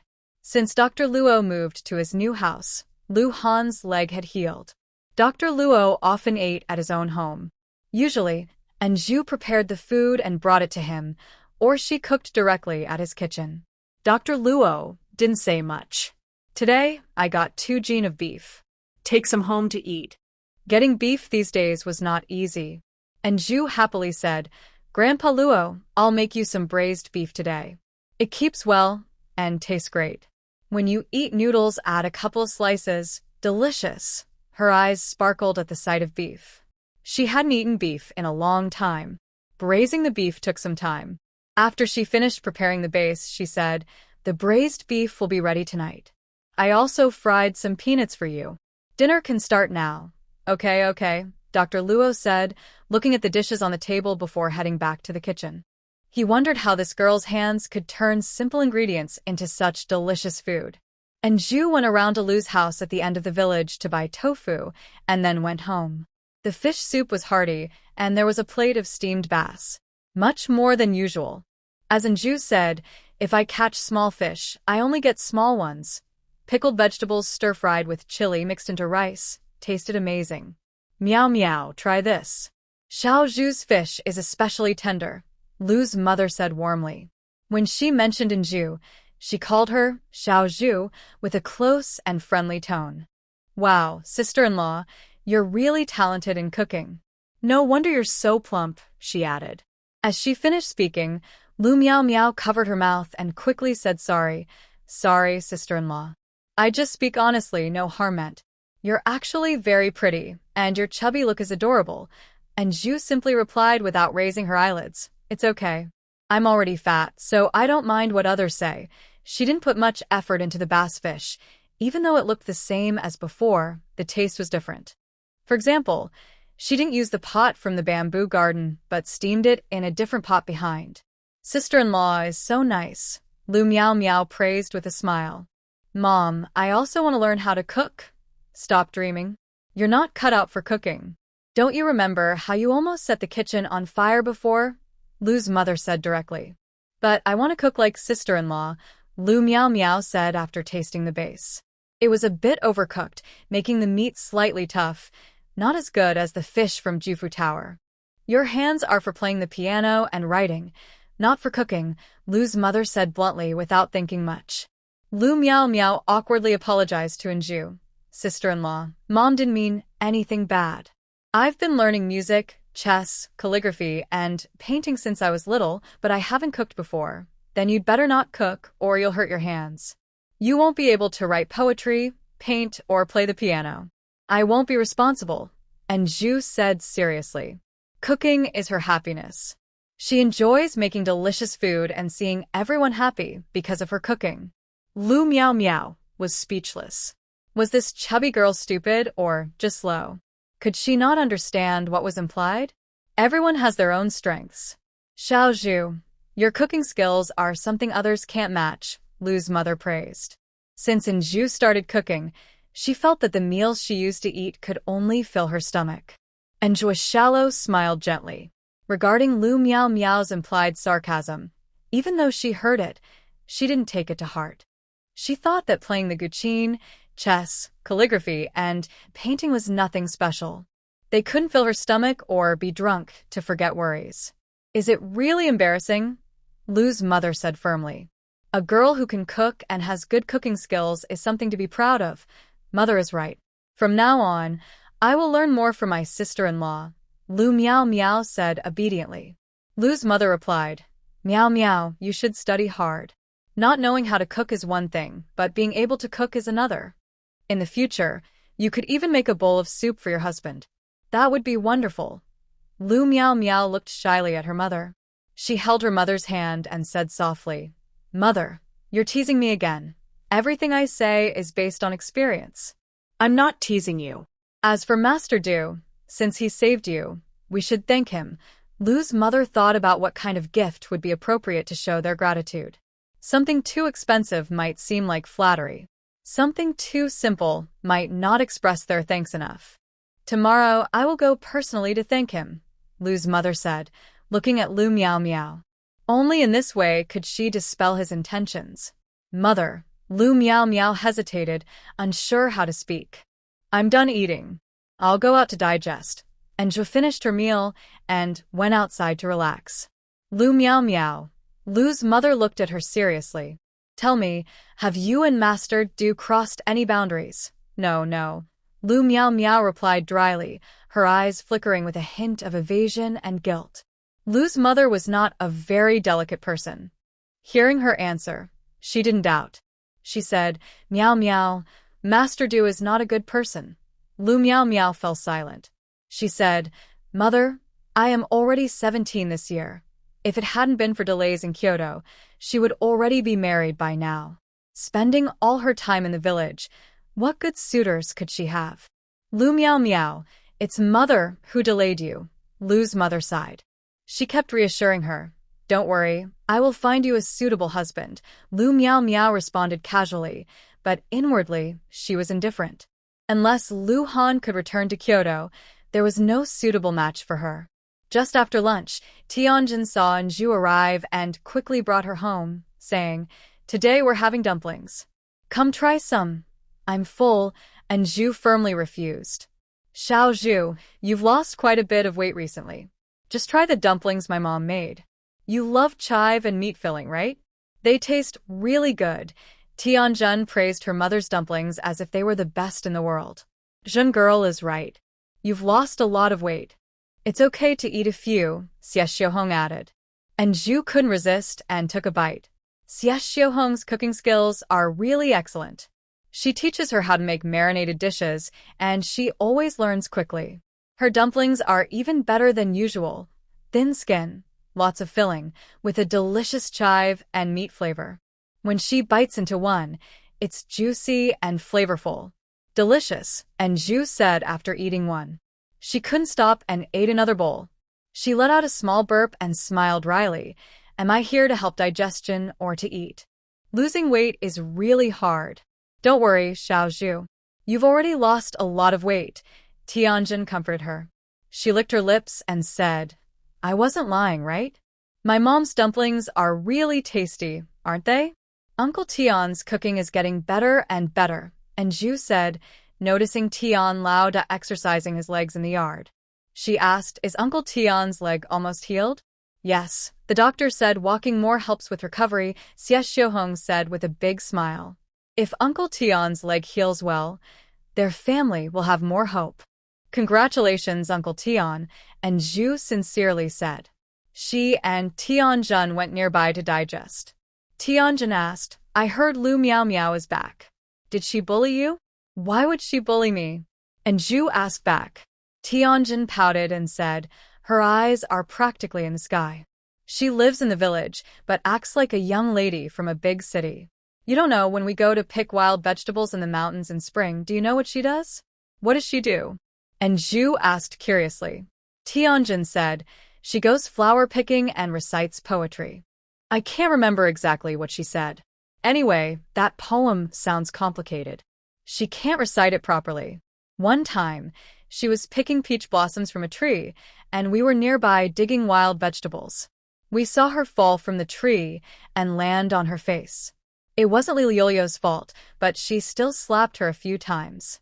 People say Li Lulu scared her. Tianjin imitated Lu Miao Miao, raising her chin. She's a dirty country girl, not fit to be a maid for me. Don't touch me. Really? And Zhu was surprised and thought this was something Lu Miao Miao would do.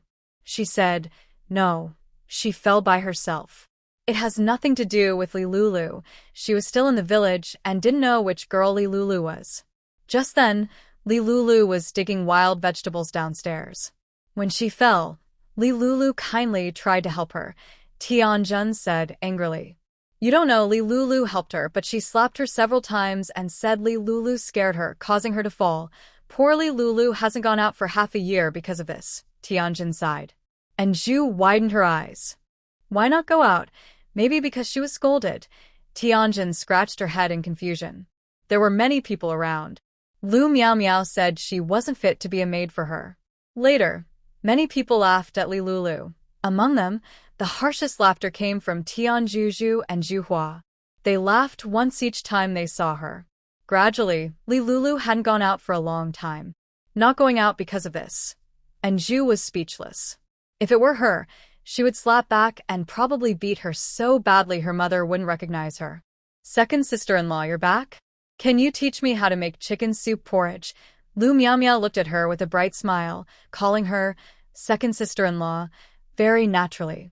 After hearing about Li Lulu and seeing Lu Miao Miao, something felt. Your hands should be used for playing the piano and writing, not cooking, and Zhu didn't want to teach her. Seeing her 10 fingers untouched by water, she clearly wasn't cut out for cooking. She also felt that her smiling face looked too fake. Second sister-in-law, I want to learn how to make chicken soup porridge to help my brother get stronger, Lu Miao Miao said, extending her fingers. Her hands, well-maintained since childhood, were slender and greenish, deliberately waving in front of Zhu. Are you really calling me second sister-in-law from the heart? And Zhu asked back instead of answering, staring sharply at Lu Miao Miao. She didn't like this kind of fake person. The fake smile was like wearing a mask, which made her uncomfortable. Deeply, and Zhu looked at her and said, you really are a good younger sister. Lu Miao Miao's smile froze. Hunter, what do you think would be the best gift to thank someone? Lu's mother asked about Lu Han's leg before bringing up Du Bo Zhou's matter. She said, we really misunderstood Miao Miao. She went to the city to invite a doctor for you, but she ran into thieves. You didn't see the wound above her chest. It looks quite serious. Mother, Lu Han started to speak, but she was interrupted. Enough. Don't say anything else. She's your sister after all. Quickly, tell me what would be the best gift. Of course, money. Lu Han lowered her eyes, holding a book and reading intently. It was an ancient collection of miscellaneous stories and travel notes, which looked very interesting. She said, don't think that the county magistrate is so important. There are many places where money is needed. Are you going to thank him? Or are you making enemies? Lu's mother's face darkened. In the past, when Lu Han was a general, giving silver and some other gifts was normal. But now they were just ordinary common people. Giving silver to the county magistrate? Lu's mother scolded. Honor, Miao Miao was hurt for your sake. As her older brother, you don't seem to care about protecting your sister at all. Mother, she's my cousin, not my real sister. Lu Han shot her a glance. Earlier, you were angry for days because of her, and now, just a few days later, you're calling her Miao Miao and protecting her. Wasn't that just a misunderstanding? Lu's mother looked a bit embarrassed. She had thought Lu Miao Miao was unwilling to accept the marriage and left quietly. Naturally, she was angry. She said, I want to give her a fine inkstone. What do you think? Mother, don't think about my inkstone. Lu Han refused directly. You have many fine fabrics in the small storeroom. Just give a few pieces. A good inkstone is both face and substance. You have so many inkstones, can't you just give one? Lu's mother was furious. You little brat, you've grown up and become so proud that you can't even give a single inkstone? Lu's mother drooped her face and said, I'm an old mother now. I'm no longer useful. If I want an inkstone, I can't even get one. I might as well just die peacefully, mother. Lu Han looked at her helplessly. It was always like this. She really didn't understand what her father saw in her mother in the first place. Humph, don't call me mother. I'm not your mother. Lu's mother turned around irritably. And Zhu stood at the door, pretending not to see or hear anything. She said, Grandpa Luo came to change Lu Han's medicine. Please come in. Lu's mother quickly invited Luo to enter, ignoring her anger. Mother, is he just here to treat my brother's leg? Lu Miao Miao looked at the doctor.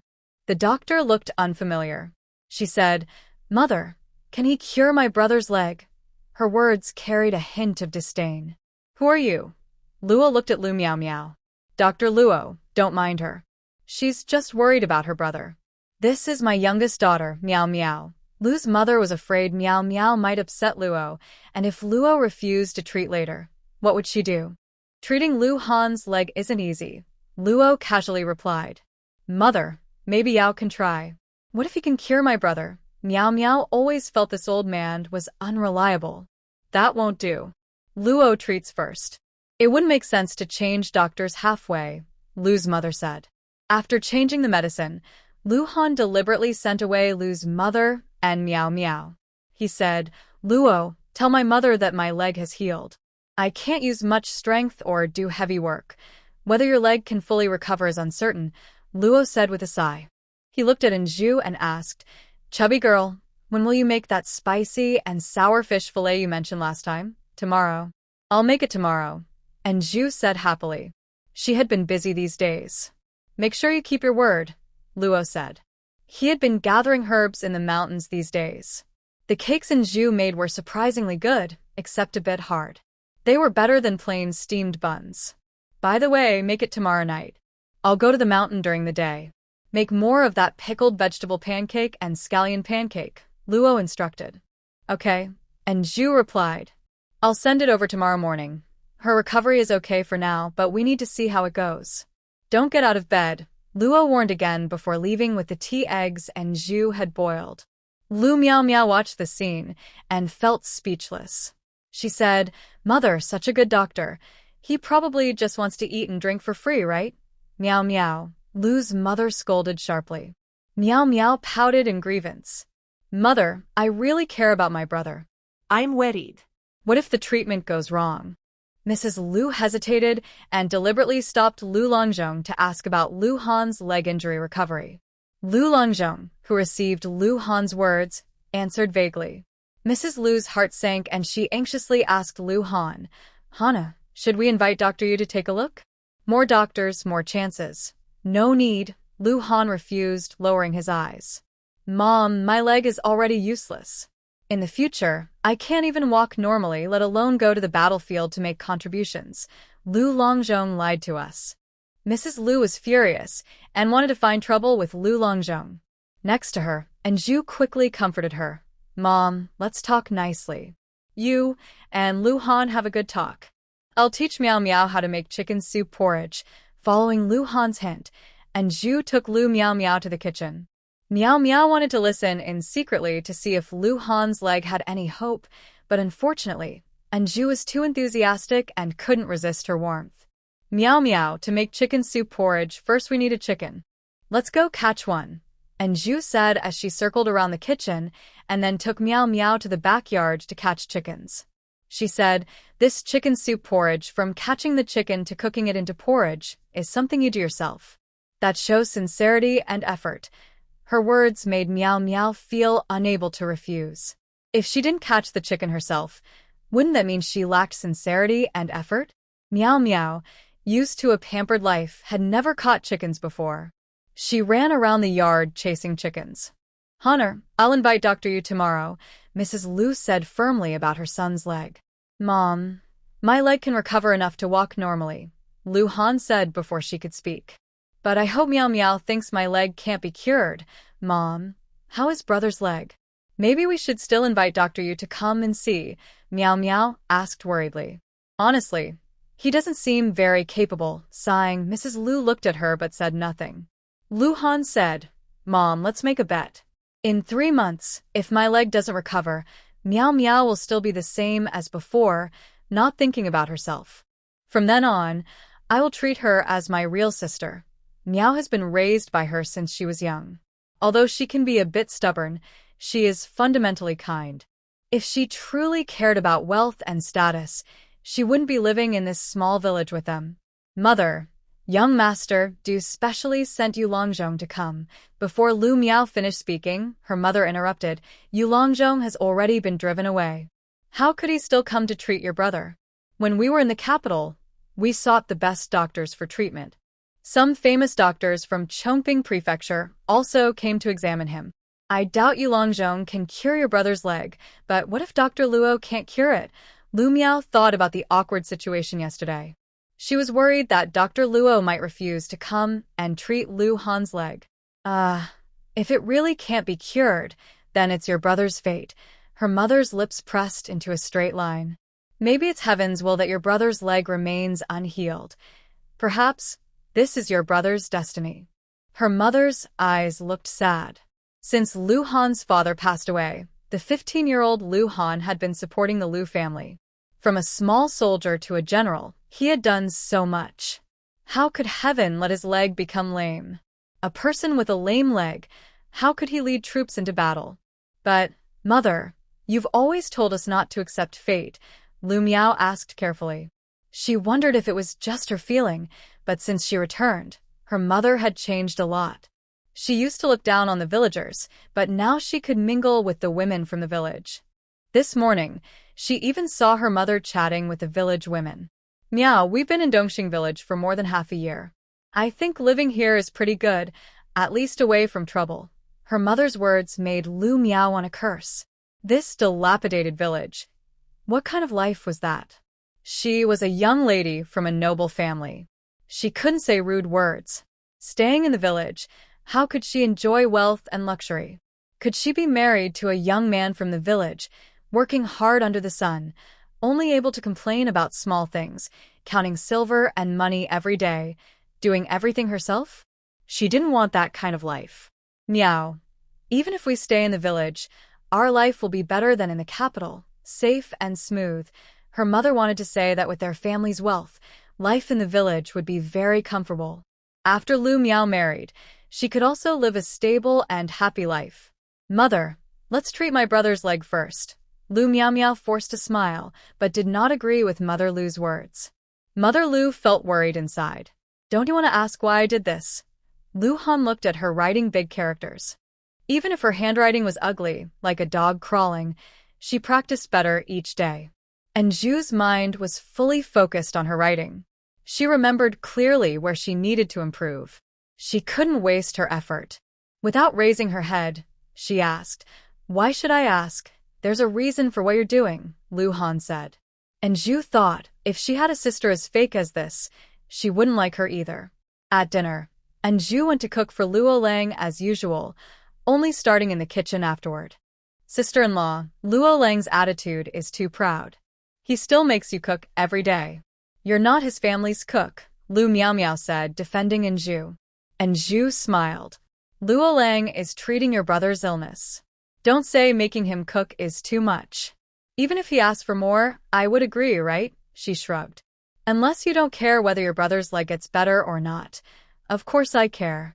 No one wants my brother's leg to be worse than me, Lu Miao Miao said sincerely. Only Lu Han was doing well. After returning to Beijing for his new position, he became a great general. As a sister, she could marry someone good. They prepared 3 dishes, braised ribs with winter melon soup, tender and fragrant, stir-fried green beans with red chili, bright green and red, very eye-catching, spicy mapo tofu, soft and smooth, melting in the mouth, with a rich bean paste flavor. Little Zhu's cooking is really good. This simple stir-fried green beans with chili, even without meat, tastes better than meat, Mother Lu said. She was getting old and didn't want to eat meat every day. She preferred vegetables and light dishes. Sister-in-law also told me to make chicken soup porridge earlier, Lu Miao Miao mentioned, feeling guilty. It's my fault I couldn't catch a chicken. If I had, I could make chicken soup porridge for my brother. The soup would help him recover, and his leg might get better. Mother, don't blame sister-in-law. It's my fault I couldn't catch the chicken, Lu Miao Miao said, her eyes turning red. And Zhu was holding her rice, about to eat, when she heard her words. The thought of leftover food made her feel sick. Mother Lu was very casual and didn't care about these things, but that didn't mean she was foolish.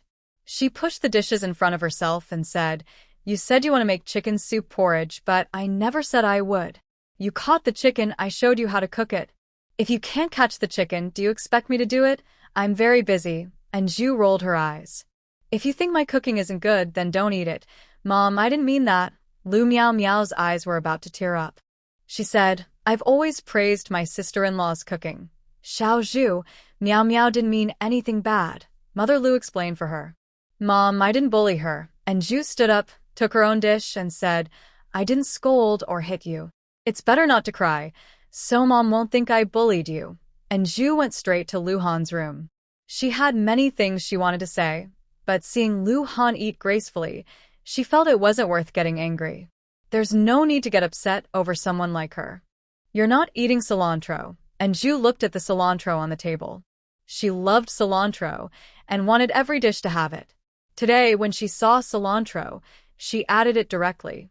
Mother Lu liked the taste, and even Lu Miao Miao seemed to eat it, but Lu Han didn't? Why was he different? "No, I don't eat it." Lu Han looked at her steadily. "I've never eaten cilantro since I was a child. The smell makes me feel sick.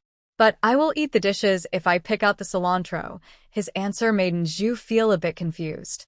They all didn't like cilantro. They all called Lu Han and looked alike. Could it be Lu Han also traveled through time? And Zhu quickly dismissed this crazy thought. If everyone could travel through time, wouldn't that be too easy? Unless they were the emperor's own daughter. That would be lucky. "Oh, then next time I won't chop the cilantro so finely," and Zhu said while eating. She loved cilantro and wouldn't give up her preference just for others. Lu Han raised an eyebrow and asked, "Do you think I'm eating alone because I'm lonely, so you came to keep me company?" His smile on his face and focused eyes made Zhu's skin crawl. She said, "Stop being so full of yourself. She's just your good sister who said she would make chicken soup porridge for you. She's not in a hurry and told your mom not to blame her. Do you think her mind is full of water?" "Yes," Lu Han nodded. And Zhu was about to say more but suddenly stopped, looking at him in surprise. "Do you know what it means when someone's mind is full of water?" "No," Lu Han said eagerly, thinking, how could he not know what it means? Recently, Lu Han's words had been very harsh, and now she finally had something she could use to outsmart him. She felt very happy and explained cheerfully, "It's like this. Imagine if someone's mind is full of water. Their way of thinking becomes very different from others." "Oh, I see," Lu Han nodded as if he understood. "So it means their mind isn't normal and they have mental problems, right?" "Something like that," and Zhu said, looking like she was teaching a child. They talked and ate dinner quickly. That night, when Zhu was about to take a shower, Lu Miao Miao got there first.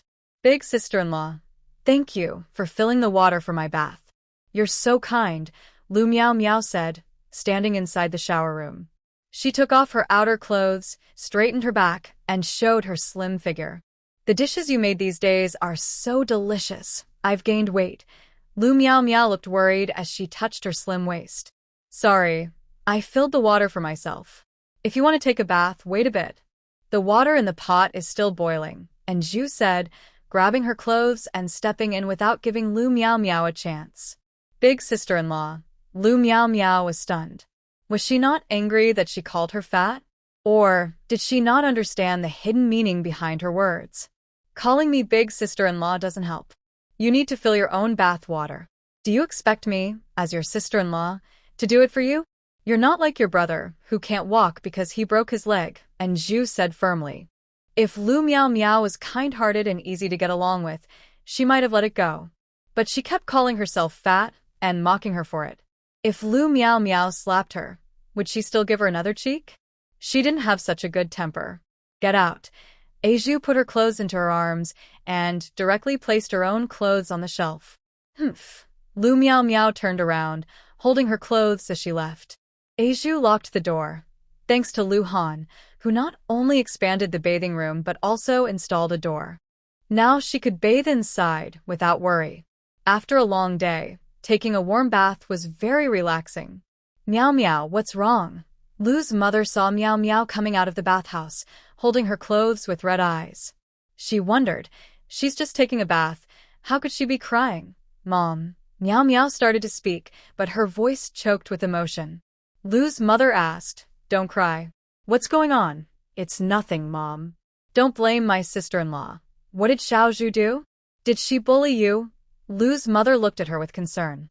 I thought my sister-in-law was the one who poured water for me, so I took my clothes to wash. Meow Meow hadn't finished speaking when she expected Lu's mother to get angry at Aizhu and scold her for not being humble. But instead, Lu's mother said, then why are you crying? Meow Meow was speechless. You're a young lady now. Pouring your own water and taking your own bath is normal, isn't it? Lu's mother comforted her. Xiaozhu has a lot to do every day, so don't ask her to pour water for you. In the past, Lu's mother might have thought her daughter should be pampered, but after spending more time with Aizhu and hearing her talk about self-reliance, she realized that pampering might actually be harmful. She had started to understand. Inside the bathhouse, there was singing. Meow Meow suppressed her urge to shout in anger and quickly ran into the house. She had pretended to be wronged earlier, but now she was truly upset. Mom, I've finished. It's your turn, Aizhu said while drying her hair. The water temperature today is just right, neither cold nor hot. It's very relaxing. Has Xiaozhu lost more weight? Lu's mother looked at Aizhu's clothes. She knew her own clothes well, and they used to be tight, but now they looked looser. Aizhu smiled and said, I think so too. She waited for a while but didn't hear Lu's mother mention Meow Meow's situation. She pretended not to notice. After drying her hair, she sat in the yard for a while until she heard Lu Han calling her. What's wrong? Aizhu's hair hung on both sides of her face, making her look smaller and her big, round eyes more prominent. Recite the 3-character classic for me. Lu Han spoke like a teacher. And Zhu said unhappily, it's late at night, I've been tired all day, and now you want me to memorize the 3-character classic. No need to memorize, and Zhu sat beside him, her eyes flashing. I didn't remember it. Why don't you recite it for me? She thought Lu Han would refuse, maybe give her a cold look, but surprisingly, he actually recited it. At the beginning of life, human nature is good. His voice was deep and low, like a bass sound, very attractive even though he was reciting the classic. She rested her elbow on her knee, supporting her chin with one hand, watching him intently. She was familiar with the beginning and could recite it smoothly, but later parts became tricky and hard to remember. She wondered how he could remember every word without pause. Be cautious and strive to improve. Lu Han finished the last line and said, it's your turn. I can't remember. And Zhu replied without thinking. How do you remember so many words? Start memorizing from when you first learn, Lu Han asked back. Late at night, and Zhu lay in bed. The familiar feeling grew stronger, but Lu Han's words made her think it was impossible. Don't think about it. You're just dreaming during the day. And Zhu told herself silently, trying to fall asleep. Unfortunately, Lu Han's 2 images kept flickering in her mind. In a dark alley. Ouch, ouch, ouch. And Zhu gasped, grabbing the red medicine from Lu Han and saying, let me do it myself. You're too rough. She carefully dabbed at her wound, muttering, you with your strength. How come those people could bully us? It's so embarrassing for Nanda University. Did you borrow money from someone? And Zhu asked, afraid of pain. No. Lu Han silently took the cotton swab and said, let me do it. I'll be more careful. Lu Han lowered his eyes, carefully applying ointment to her knee. The girl was afraid of pain, but when she fought back earlier, She was surprisingly fierce, more ruthless than him. "It hurts, be gentle." And Ju bit her lip, feeling pain and frowning. Her eyelashes fluttered as she tried to distract herself. Her gaze fell on Lu Han's face. The alley was dimly lit, with warm yellow light shining on him. "Why are your eyelashes so long?" "They're long and curled, even longer than a girl's." Lu Han paused his movements. And Ju continued, "This is the first time I've seen a boy with such long eyelashes." "Your nose is nice too, is it real?" She said this while reaching out and pinching his nose, not noticing how stiff he became. She softly said, "It's real." She then touched her own nose. "My nose is also quite high." "Lu Han, are we friends now?" She leaned in, blinking her eyes like stars twinkling in the sky. Lu Han held his breath, not daring to breathe out. "You know those people, right? Otherwise, you wouldn't stop me from calling the police." Her words were firm. She had good judgment. Last time, it was those people who bullied him. Lu Han looked down and took a deep breath. "He is my half-brother. Then he bullies you?" And Ju looked at him in surprise. The person had dyed yellow hair, tattoos on his arms, and looked like a troublemaker who relied on tricks and scams. But Lu Han was different. He had short black hair, was tall at about 1.8 meters, slender and graceful, with skin even whiter than most girls. He looked like a weak scholar from a story, delicate and gentle. Lu Han remained silent and continued applying medicine. "Lu Han, you're really tall, but he's shorter than you, darker-skinned and much uglier. If you punch him, his parents wouldn't even recognize him," and Ju said excitedly, raising her fist. She was so emotional she forgot Lu Han was still treating her. She grimaced from the pain, tears shimmering in her eyes. "Sorry." Lu Han kept apologizing, feeling guilty as he saw the larger wound he had caused. "Ugh." And Ju winced, afraid of pain. "What are you apologizing for?" "It's not your fault. Lu Han, your personality is just too easy to bully," and Ju said, looking at him with frustration. She acted like a strategist, telling Lu Han to be more assertive and show some manly courage. The scene shifted, and Ju shyly looked at Lu Han. "Lu Han, can I be your girlfriend?" In the dark room, Ju suddenly sat up in bed. The vivid dream she just had felt so real, as if she had experienced it all over again. Later, she learned that Lu Han's patience with his half-brother was because the kind grandmother who raised him in the hospital needed money for treatment, and Lu Han's father was the only one who could provide it. Thinking of this, Ju's heart ached with sympathy for Lu Han. He had been separated from his family early on, grew up in an orphanage, and at 18 found his father. Unfortunately, his father was too controlling and always tried to dominate Lu Han, which led to conflicts. Eventually, Lu Han left his family. It wasn't until the grandmother fell seriously ill and needed a large sum of money that Lu Han humbly returned to his family, begging his father for help. Lu Han's father, who favored his son Lu Zong, asked Lu Han to tutor him. Lu Zong had been spoiled from a young age. He looked down on Lu Han and often gathered his friends to take money from him. Worse, they sometimes beat him up. No wonder she had run into him twice. She had secretly helped the grandmother, but unfortunately, she couldn't save her through surgery. To make things easier for Lu Han, she deliberately clung to him, asking him to help her with the easiest math. The more she understood Lu Han, the more she felt sorry for him. Her love for him grew from a small sprout into a tall, strong tree. And Ju closed her eyes. She clearly remembered that her confession had been rejected. Lu Han, Lucia Han. She clutched her chest, feeling a little breathless. If she had known what would happen later, she would have never dared to bother Lu Han. Although it was hard for him, with his talent, he would eventually succeed. Instead, he risked everything, even his life, for her. Silent tears slipped down her cheeks. Even after years had passed and she was in a different time and space, she still couldn't let go. "Sister-in-law, this cilantro is so delicious. Why do you have some in your bowl but we don't?" Lu Miao Miao asked. Yesterday she ate cilantro, and today she was craving it. Only Ju's egg noodles had cilantro, but they didn't. "There's so much in the bowl. Add some yourself." And Zhu glanced at her and explained to Lu Mu nearby, Lu Han doesn't eat cilantro anymore, so we don't put it in the dishes like before. If we want to eat it, we can pick it out or dip it in hot soup. Cilantro can be eaten raw or cooked. No way. Lu Miao Miao looked at her in shock, frowning. Sister-in-law, you must be mistaken. My brother really likes cilantro, and Zhu raised an eyebrow, not believing her words at all. She asked Lu Mu to confirm. Not? Should he eat cilantro?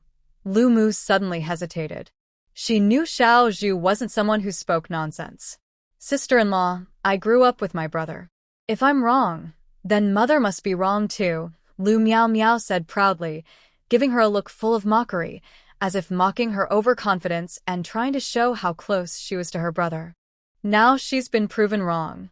And Zhu smiled but didn't bother to explain. Just then, Lu Han's voice sounded inside the house. Mother, I don't like to eat cilantro. Honor. Lu Mu stood up and went inside. She looked at the cilantro on the plate and frowned. Mother, don't look at me like that. I really don't eat cilantro. Lu Han looked into her eyes and knew what she was thinking. She probably thought he was lying to cover for Anju. He explained, back in Beijing, you and Dad loved cilantro. I just don't eat it. I eat the other dishes. I didn't pick out the cilantro because I didn't want to upset you. Really? Lu Mu thought carefully. When he was a child, Lu Han only ate the vegetables, not the cilantro. As he grew older, he never picked out cilantro, but he never said he didn't eat it either. Of course it's true. Do you think I could lie to you? To prove his point, Lu Han took a piece of cilantro and put it in his mouth. After biting a few times, he started to spit it out. Lu Mu was startled and immediately said, No more cilantro from now on. No cilantro in the dishes. Mother, it's fine if you put it in. I just won't eat it. Lu Han rinsed his mouth several times, but the taste of cilantro still lingered. And Zhu handed him a sugar cube. Eat some sugar. It will make the taste less strong. Since she was speaking for him, Lu Han could have pretended not to hear her earlier. Lu Miao Miao's face changed like a painter's palette, shifting colors again and again. She looked at her mood brightening considerably. Thank you for clearing that up for me today. When Anju brought him water, she specifically expressed her gratitude. I'm just telling the truth, Lu Han replied, looking at her. This is your home. If you like cilantro, just add it. I can also mix it myself. That's pretty good, Anju understood. Some people simply can't eat cilantro, which is a genetic issue, not picky eating. She said, if you need anything, just call me. I'll be in the yard. Lu Mu brought Lu Miao Miao to visit and thank Mr. Du. How about practicing calligraphy now? Lu Han wished she would practice all day so he could see her constantly. No, and Zhu replied very firmly. Since there was no one she disliked at home, she wanted to catch more fish in the pond and also try an experiment. She placed a regular iron pot on the stove in the bamboo garden. If she kept it for a while, maybe it would change and make the dishes cooked and it taste better. She decided to do it right away. After catching the fish, she started cooking. Steamed base is known for its fresh flavor and tender meat. If she could use a different pot to steam and still get the taste of the bamboo garden, it would prove her idea was possible.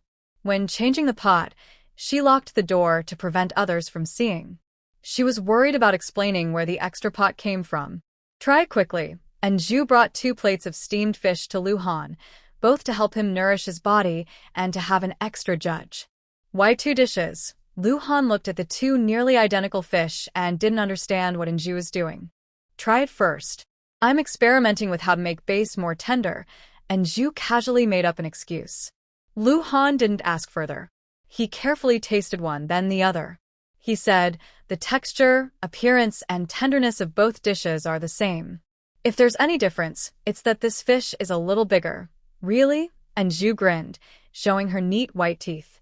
Her excited, greedy eyes made Lu Han feel a bit puzzled. Really? Lu Han nodded confidently. And Zhu happily picked up her chopsticks and tasted. The more she ate, the happier she became, her eyes squinting with joy.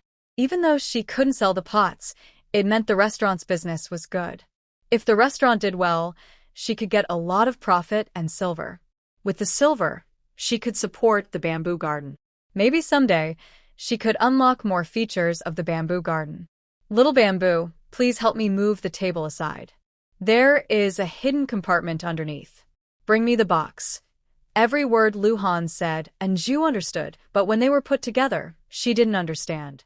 She looked at him for a long time before saying, I'm Zhu, not your mother. I know you're my wife, Little Bamboo.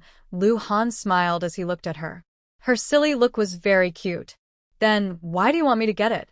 It's clearly fake, and Zhu muttered. She followed Lu Han's instructions, took out the box, and was about to hand it to him, but then she hugged it back and looked at him cautiously. You wouldn't be trying to silence someone, would you? Lu Han. Did she think he was a dangerous person? No, your legs are hurt, you can't catch me, and Zhu said seriously. Lu Han clenched his teeth. He raised his hand, grabbed her clothes, and with his other hand, held her wrist tightly. With a little force, she sat on his lap, pressed against his chest. Her clean scent made him momentarily dazed. He whispered in her ear, Do you think you have a chance to run? You. I. And Zhu was caught off guard and found herself pressed against his chest. She felt hot and quickly reminded him, Your leg, let me go first. My injury is on my calf, Lu Han said cautiously, afraid to hurt her. He let her struggle free. She rubbed her wrist and said, No, I wasn't prepared just now. Try again. She was a martial arts champion, yet she felt powerless against Lu Han. Then I will make my move, Lu Han said with a slight smile. And Zhu nodded slightly, and in the next moment, she sat on his lap again, leaning into his embrace. His hands held hers, as if he was hugging her from behind. No, again, and Zhu was furious. She thought Lu Han was taking advantage of her unpreparedness. After several attempts, she was firmly held down by him. Frustrated, she gritted her teeth and turned her head. This isn't fair, she said, because your leg is hurt. I dare not resist. She didn't finish her sentence, as the room suddenly fell silent. She turned her head too quickly and pressed her lips against his. Their lips met, and their eyes locked. She could even smell his breath. And Zhu pushed him away harshly and wiped her lips. Her disgusted expression hurt Lu Han. Lu Han watched her hurriedly run away, and he couldn't help but purse his lips. His lips still carried her fresh scent. He slightly curved his lips and thought, Little Bamboo, surely heaven doesn't want us to be separated by life and death. That's why we met in another time and space by accident and ended up becoming husband and wife. In this life, no one can force me away from you. How embarrassing, and Zhu washed her lips by the well. No, she even washed her face.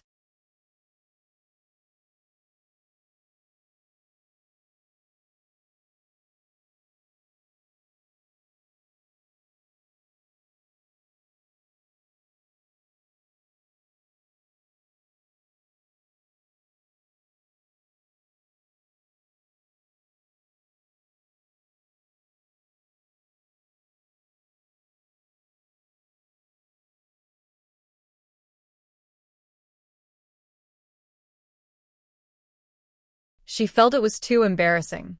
Little Bamboo, I can't hold it anymore. Lu Han's tone was calm, without any urgency. Just as Zhu finished changing the pot, she looked at the ashes on her hand. Her eyes flickered, and she quickly ran into the house, enthusiastically helping Lu Han. Let's go, to the bathroom, and Zhu wore a smile as if the previous awkward moment never happened. Lu Han's gaze fell on her dark, black hand. Your clothes will get dirty. It's okay, she said. Just wash it. Soon, and Zhu's face fell. Because Lu Han helped her detoxify, she had been washing his clothes. Now, was she shooting herself in the foot? She couldn't help but cover her face. Why was she so stupid? Aren't you going to the bathroom? Hurry up, don't on the bed. And Zhu's smile disappeared. She pursed her lips, looking unhappy. I don't want to go, Lu Han said before she could get angry. He handed her a small box. Don't you want to see what's inside? Have you heard the story of the wolf coming? And Zhu looked at him with a deep gaze. Next time he lied about needing the bathroom, she wouldn't help him even if he begged. Tell me more. Lu Han wasn't in a hurry to let her see the box. Now, there were only the two of them at home. If he didn't seize this time to be with her, he'd be a fool. And Zhu told the story of the boy who cried wolf, then said, "It's like when you just lied to me about needing to go to the bathroom. When you really need to go, I won't care." And Zhu sat on a nearby chair, arms crossed, looking proud and a little spoiled, as if she had already imagined Lu Han begging her. "Little Zhu, you're beautiful and kind. Of course, I believe you won't ignore me," Lu Han praised her, making her skin crawl. She shivered and looked at him, defensively. No, actually at the box in his hand. She asked, "Lu Han, what are you up to?" "Open it and see," Lu Han teased her. And Zhu opened the box. Inside, there were silver coins and some gold coins, shining brightly, almost blinding her. She snapped the box shut with a loud sound, as if holding a hot potato, and threw it into Lu Han's arms. "Lu Han, are you showing off your money? It's frustrating when you can see but can't take. You are my wife." Lu Han's words almost came out, but he changed his mind. And Zhu was probably always thinking about how to get rid of him. If he handed over the silver, she might not sleep well at night. And Zhu looked at him without blinking, as if asking, "What am I to you? I have no talent for business. These silver coins in my hands are just scrap metal. But in your hands, they might turn into more, maybe double or quadruple," Lu Han said smoothly. But as she listened, something felt off. She looked at him with a strange expression. "Are you afraid I'll spend all your silver?" "You won't," Lu Han said with a slight smile, trusting look in his eyes. Being trusted felt good, but this kind of trust was strange and made her uneasy. And Zhu deliberately asked, "Lu Han, we're not really married, right? We don't have real feelings for each other, do we?" Lu Han answered silently in his heart. Even though they used to be ex-boyfriend and ex-girlfriend, deep down he had already decided she was the only one for him, his wife. If it weren't for meeting Zhu, a girl with the same name but a different fate, and helping her several times, including a serious injury and his mother's urgent medical treatment, he probably would never have married. Now he wants to thank his mother, truly his mother, for bringing Xiao Zhuer to his side. "So, what do you mean by suddenly giving me money?" "I don't have any talent for business," and Zhu said, looking at Lu Han with confusion. If he didn't give a reasonable explanation, she wouldn't believe him and she wouldn't accept the money. She currently needs money, but as long as the Three Fat Men restaurant is managed well, she will have money sooner or later. The Zhu Yuan will eventually reveal its true nature, and she's not in a hurry. Since arriving in the Great Zhou, she has even pushed the business with Aunt Tian onto her, and no one, not even Aunt Tian, knows about the Three Fat Men restaurant. The room suddenly fell silent. And Zhu didn't speak, just looked at him quietly.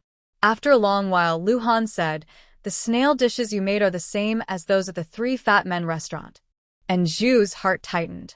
Lu Han continued, "Not just the snail dishes, but several other dishes you cook at home are also served at the restaurant, even better than what they make. Maybe one dish is a coincidence, but several in a row? I don't think the restaurant would let their recipes be leaked outside." Lu Han looked at her intently. "So, the only explanation is that you are one of the owners of the Three Fat Men restaurant." And Zhu swallowed hard. "Just a few dishes, and you think I'm one of the owners?" Little Zhuo makes such delicious dishes, and if they can eat them, it's definitely their good fortune. Lu Han felt a pang of regret. If he had met her earlier, recognized her sooner, maybe they would have become closer. Of course, and Zhu didn't deny this at all. The dishes she made were absolutely delicious. So, about this money, and Zhu didn't admit to being one of the owners of the Three Fat Men restaurant, but she believed Lu Han. Songyu had mentioned the restaurant's dishes several times, so maybe Lu Han had heard it from Songyu. "Of course, I want you to keep it safe for me. As long as you help me earn money, we will split it 50-50, Lu Han said, clearly noticing Zhu's little greedy look. And Zhu counted the silver in the box. It wasn't very big, but there was quite a lot of money. Silver ingots and gold, all pressed under silver notes. She didn't touch the notes, only took 50 taels of silver, saying, "This 50 taels is your starting capital. When I earn money, I will give it back to you. Box, hide it away. If I need silver in the future, I'll come back for it." Lu Han watched her hold the box. She probably didn't know that the box had a hidden compartment, which contained some property deeds and shops from Kyoto. These funds were earned by him alone, not from the Liu family. That works too. And Zhu thought about the bamboo garden. Even if it was just the stove in the kitchen, it was a safe place that wouldn't be lost. The kitchen is just the kitchen. At this moment, and Zhu didn't realize that she would be in charge of this for her whole life. We're rich. We're rich. After locking the door, Anju went straight into the kitchen in the bamboo garden. She didn't mind that the kitchen was small. She sat on the ground and poured out all the money from the box. When she was with Lu Han, she didn't dare to count it openly, but now, with no one around, she counted boldly. There was a stack of silver notes worth 500 taels, along with several silver and gold ingots. Lu Han really had money. Wow, does he really not mind if I take the money and run? And Zhu counted the silver notes again and again. 500 taels plus the silver ingots made this a very rich estate. She took the silver and washed it in the kitchen. She bit her teeth hard, almost breaking her tooth. Now she had money. With these, she was sure she could earn 5,000 taels, even 50,000. Feeling excited, Anju hummed a song while cooking dinner. What song are you singing? I've never heard of it. Luo Longzhong sniffed the delicious smell from the kitchen and automatically went in. Even if he couldn't eat right now, just smelling the aroma was nice. Watching Anju cook was also a kind of enjoyment. Today, Anju's eyes sparkled with happiness. Curious, Luo asked, "Did you find some money today?" "Yes," Anju's eyes curved into a smile. She happily said, "Grandpa Luo, I'll fry you a potato pancake. It's very tasty." Good. Luo Longzhong thought Anju was more like a chef than a cook. The way she made food was different and special. She steamed the potatoes until soft, mashed them, and added diced carrots, celery, and chopped green onions.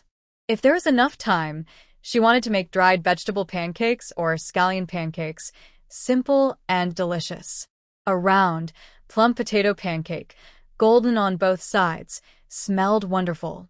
As soon as it was out of the pan, Luo took a bite. The texture was rich, crispy on the outside and soft inside. "Tastes great," Luo praised. "Grandpa Luo, have you been looking for herbs in the mountains? Why don't you ask the villagers?" While frying pancakes, Anju asked. Luo Doctor bit into his pancake and said, "How do you know I'm looking for herbs? You and Uncle Chong often go into the mountains. Although you bring back herbs, Uncle Chong always looks unhappy. I think you didn't find the herbs you were looking for," and Zhu guessed. "Grandpa Luo, am I right?" "Yes, you are," Luo Doctor said, glancing at her. "I heard there are ginseng and lingji in the mountains. I want to pick some." Deep in the mountains of Leigong Mountain, there seems to be ginseng, but it's very hard to find, and Zhu said, not asking more. "Potato pancakes are tasty, but eating too many can cause choking." She made a light soup to go with the meal. "Grandpa Luo, I'll go home now," and Zhu said after finishing her meal. She hurried back home right after cooking. As soon as she arrived, she heard Mother Lu yelling, "It's just a county lady's wife." Her eyes are almost on top of her head. "It's just a 7th-rank county magistrate," Mother Lu said angrily, pounding her chest. Her son Honor was personally appointed by the emperor as a 3rd-rank general. "Mother," Aunt Lu Miao Miao started to speak, but Mother Lu scolded her loudly. "Miao Miao, I tell you, the Du family is not a good place." With Madame Du's haughty attitude, only a princess would be worthy of her son. Mother Lu Miao Miao knew that Mother Lu, in her anger, shouldn't be argued with. "Mother, I'm back," and Zhu's voice came from afar. As she entered the yard, she smiled and said, "I just picked shepherd's purse by the roadside. Let's make shepherd's purse dumplings for dinner." It was her luck. Spring shepherd's purse was abundant, and today she found very tender ones. "What's so special about wild vegetables?" Lu Miao Miao frowned when she saw the wild greens. "Mother's stomach isn't good, and these vegetables." Shepherd's purse contains a lot of vitamins, which can help digestion. "It's good for Mother to eat," and Zhu said quickly. "It's also a medicinal herb that can cure illnesses." Why eat medicine when the dumplings made with pure pork are so delicious? Lu Miao Miao almost explicitly called Anju a country girl. And Zhu responded directly and took some shepherd's purse to the kitchen. She hadn't eaten shepherd's purse dumplings in a long time. Today, she planned to eat a lot and enjoy herself. She washed the vegetables, chopped the filling, made the dough, and rolled the dumpling skins quickly and skillfully. While she rolled the skins, Mother Lu was responsible for wrapping the dumplings. Each dumpling was shaped like a crescent moon, looking very pleasing to the eye. Xiao Zhu, is this vegetable really tasty? Mother Lu looked at the vegetable. It looked similar to chives, and she wasn't sure if steaming chives would smell good. Mom, don't worry. If it's not good, just tell me. And Zhu said with a smile as she skillfully rolled the dumpling skins. The fat from the pork helps the shepherd's purse stick well. I chopped the meat very finely, so it absorbs more flavor. Shepherd's purse can cut the greasiness of pork, but won't hide its aroma. It also adds a fresh sweetness. Once you try it, you'll want to eat it again. Then I'll try more later, Mother Lu said as she finished wrapping a plate of dumplings and put them into the boiling water. She asked, does shepherd's purse really have vitamins? Can it help digestion? What are vitamins? I heard from the doctor that it can help digestion, and Zhu replied, watching the dumplings boil in the pot. She sped up her work a little. A few bowls of dumplings were quickly prepared. She first gave one to Lu Han, sprinkled with green onions, while they added cilantro. And Zhu held her bowl and took a deep breath. Smells good, sister-in-law. Isn't that bragging about yourself? Lu Miao Miao looked at Zhu. Sister-in-law, aren't you trying to lose weight tonight and not eat much? She's already lost a lot of weight. Today, she can eat more, Mother Lu said as she made her autumn clothes. She clearly felt her figure had become much slimmer. Although she was still a bit chubby, her features were more defined compared to before, and she looked more pleasing. Thank you, Mom, and Zhu said happily as she ate her dumplings.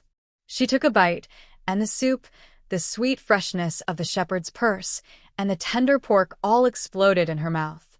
She felt very satisfied and said, "It's so delicious." Mother Lu tasted one and nodded. Not bad. I didn't expect this simple-looking vegetable to make such a tasty dish. Mom, you can also dip it in sauce, and Zhu said, pushing the prepared sauce to the center. She picked up a dumpling, rolled it in the sauce, and said, "This special sauce makes the dumplings even better." Mother Lu tried one, then dipped all the remaining dumplings to eat. It's just wild vegetables. How delicious could it be? Miao Miao looked at the two women, about to spit out the first bite, but after biting down, she couldn't bring herself to spit it out. Miao Miao, how is it? I told you, your sister-in-law's cooking must be good. Mother Lu now almost blindly admires Zhu's food. No matter what dish Zhu makes, even if it's wild herbs from the roadside, Mother Lu believes Zhu can make it tasty. Sister-in-law's cooking skills. If she were in the capital, everyone would be fighting to try her dishes, Miao Miao praised. Not everyone can eat the dishes I make, and Zhu shot her a glance. Is she trying to rely on her as a cook? Everyone wants to try her cooking, huh? But eating her homemade dishes isn't easy.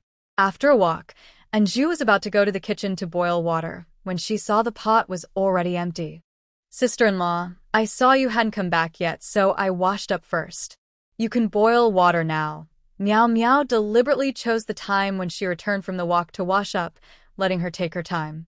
Oh, by the way, Miao Miao whispered in her ear. Sister-in-law, I heard you and brother haven't been intimate yet. Mom. Miao Miao said I and Lu Han haven't been intimate yet, and Zhu's loud voice was heard clearly, not only by Mother Lu but also by Lu Han inside the room. Miao Miao instantly blushed. She didn't expect Zhu to be so shameless. Wasn't it embarrassing not to have been intimate? But how could Zhu still shout loudly without blushing or feeling guilty? Is she not afraid of losing face? Not afraid that her mother-in-law will look down on her? Miao Miao, you're a young lady. What are you talking about? Mother Lu stepped forward and scolded her harshly. An unmarried girl talking about intimacy. Does she have no shame? Miao Miao made an excuse to take a shower and hurriedly ran away. In the bathroom, she pressed her pounding chest. Mother Lu's scolding was so fierce, she almost felt like she was going to be eaten. It was terrifying. She stomped her foot hard. She originally wanted to see Zhu's embarrassment, but who knew Anju would dare to shout out loud? She wasn't angry? Xiaozhu, Han's leg isn't fully healed yet. There's no rush for the intimacy, Mother Lu awkwardly explained. Mom, I'm not in a hurry, Anju said obediently, looking sensible. Lu Han also heard Anju's voice. His ears turned slightly red, and his gaze fell on her leg. If her leg healed, maybe he could find a way to get her to sleep in the same room again. Carrying a large bag of silver, Anju felt eager. She was earning money at the Three Fatties restaurant, but she wanted to develop multiple ways to make money. She knew the saying, don't put all your eggs in one basket. Now that she had some capital, what should she do next? Suddenly, a voice sounded, and Anju paused. The voice sounded quite unfamiliar. Fatty girl, it's me, Dado, Wang Dado said excitedly when he saw Anju. He walked up to her and looked her over. You've lost a lot of weight. I almost didn't recognize you. Previously, Anju was very plump, enough to be 3 people. Brother Dado. Anju recognized him from his big head. He was the one who had waved 20 coins for Infong at the gambling house and later got into a fight. She had saved him then. She knew his grandmother needed medicine money, so she had given him 30 coins. Fatty girl, I don't have that much money on me now. I'll pay you back next time, Wang Dado said shyly, scratching his head. It's okay. Is your grandmother feeling better? Anju asked, her gaze falling on his official uniform. Are you working at the county office now? My grandmother has taken her medicine, and she's feeling much better, Wang Dado said proudly. Recently, I was lucky and saved Captain Li's life. Since I had no work, he asked me to become a government officer. That's good. Keep it up, Anju encouraged him. It's much better than working as at the gambling house. My grandmother said the same, Wang Dado said shyly, scratching his head. Seeing the bun shop nearby, he bought 2 meat buns and handed one to her. Fatty girl, if you have any trouble, come find me at the government office. Captain Li and I are like brothers. He patted his chest confidently. Thank you, Brother Dado, Anju said, holding the 2 buns. Watching him walk away, she suddenly thought about something. Now that her father had work, maybe she should find a job for Infong too. She was wandering around the street, and when she saw the street vendors, her eyes lit up. This small business, with low profit but high sales, could be good as long as Infong worked hard and was honest. Once he earned enough money, he could open a general store. As the business grew slowly, he could marry again, and life would become better. Anju wanted to find Infong right away, but she remembered she had her own big goal of earning money, so she calmed down. She wandered through the streets, knowing she could make money in many ways: clothing, food, housing. Her bamboo garden was full of clothes, especially old-style costumes she loved. If she made clothes based on those, she could open a tailor shop and surely make money. But now, her bamboo garden only gave her endless fish and a kitchen. She was tired of eating fish every day. She didn't know when the stingy bamboo garden owner would let her enter freely. Living in and in was a good idea, but without a good family background, it would be hard to run that business. Traveling was even more difficult. In ancient times, people traveled on foot or by shaky carriages that could shake you apart. Food was fine. She couldn't open another restaurant and compete with Sanpangzi's restaurant. Currently, Aunt Tian was making marinated dishes, and hot pot ideas could be considered, but putting them into practice was not easy. Suddenly, Anju saw Infong. He looked so scared, he almost lost his strength. He hurriedly explained, "Fat girl, I didn't go to the gambling house. I was just passing by, and Fong showed her his basket. There's no rice at home. Dad told me to buy rice. I went to buy rice. All right, if you dare to go inside, I'll break your legs," and Zhu glared at him. She had heard from Lu Yu that Infong hadn't gone to gamble. Recently, he had been obediently helping with farming and clearing land at home. "Fat girl, I'm your brother. Show some respect," and Feng's mouth twitched. He was glad he didn't go gambling. If he had, and his sister broke his legs, how could he show his face outside? "Oh, is that a meat bun? Fat girl, you're so kind. I'm starving." And Feng reached out and grabbed a meat bun, biting into it. The thin skin and juicy filling made it taste wonderful. Eat it, and Zhu handed him the last meat bun. And Feng looked at her suspiciously. Why are you so thin again? Is Lu's family not feeding you? He said. Fatty, you should eat by yourself. You've become so much thinner. And Feng looked her over and seemed to notice she was even thinner than last time. I deliberately lost weight, and Zhu admitted. My mother-in-law treats me very well, and I get to eat meat often, and Zhu had to admit that Lu's family was generous with food. Recently, because Lu Han needed to recover his leg, the family was making bone broth every day. Fatty, that's so good, and Feng said, looking at her with envy. Then he shook his head in disbelief and said, You eat meat often, but you're still thin? Are you lying to me? And Zhu rolled her eyes at him. I'm dieting, do you understand? And Feng, I want to talk to you about something. I'm your brother. Calling me brother isn't that hard, is it? And Feng muttered. And Zhu looked at him coldly. Brothers usually protect their sisters, not send their sister to get hurt. Before she finished, and Feng started begging and apologizing. Fatty, my good sister, I was wrong. If I gamble again, don't break my legs. I'll cut my own leg off, okay? Let's see how you behave. And Zhu said with a shrug. She asked, And Feng, the vegetables at home are almost ready, and the fallow land is enough to grow potatoes. Have you thought about doing something? I want to go catch snails, and Feng answered without hesitation. I can catch over 10 jin a day. What if it gets colder? Where will you find snails to catch then? And Zhu asked. I have a job for you. Do you want to do it? And Zhu asked. And Feng, yes. Have you thought about it? And Zhu looked at him, surprised at how quickly he agreed. She asked suspiciously, You won't start and then give up because it's too tiring, right? And Feng hesitated and said, Fatty, you know I don't have much strength. I can't do heavy work. Did you see that person in the gray linen clothes? And Zhu pointed to a peddler and asked. Yes, I saw him. That peddler. And Feng's eyes lit up. You should also become a peddler, selling salt, soy sauce, vinegar, needles, cosmetics, and hair accessories for girls. You can sell headbands too, and Zhu encouraged. Some remote villages don't come to the county town all year. If you go there regularly to sell, you'll definitely make money, but I have no money, and Feng shook his head. Who would buy this? How much money can I make? That's still better than sitting at home, and Zhu said, giving him a side glance. You're a grown man. If you don't earn money now, when you get married later, you'll have to rely on your parents to support you. She explained, Lu Han was just trying to help you because he saw you had no work. He lent you some capital. She wanted to say she had money herself, but she was afraid and Feng might get confused. If the goods didn't sell, or if they were all lost in gambling, it would be a big loss. Lu Han was different, and Feng was afraid of Lu Han. Really? And Feng asked excitedly. Lu Han really wants to help me? Yes. He lent you a few taels of silver, so you could buy stock. You can sell it yourself later and pay him back gradually.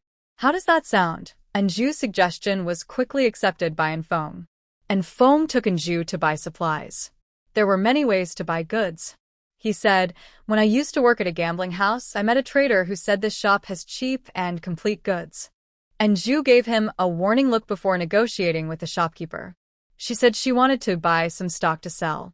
She asked about the prices of several items, making sure the shop was truly cheap. She chose some popular items, like hairpins and rouge, which were affordable and colorful. She also bought everyday essentials like oil, salt, soy sauce, and vinegar, things that looked cheap and not very valuable. They filled Feng's basket until it was full. Then she planned to order a small cart. And Feng refused, saying, Fat girl, how much money do you have? Just let my dad help me make a simple one. It's just a few wooden planks nailed together with a bamboo basket underneath to carry things. All right, and Zhu praised him. I didn't expect you to be so thrifty. Of course. If I don't save money, how can I spend it? And Feng felt a lot of pressure. The goods were worth 5 taels of silver. When could he pay back that much? Brother, work hard. You'll earn money soon. And Zhu encouraged him, painting a bright future. If you do well and earn money, maybe one day you can open your own general store. Then you won't have to run around from village to village. Fat girl, do you think I'm stupid? Do you know how much it costs to open a general store? And Feng said, feeling annoyed. As long as he could sell his goods, he was happy. People need to have goals. Maybe someday, you will become the shopkeeper. And Zhu is very good at making big plans. First, she said that selling goods could earn money.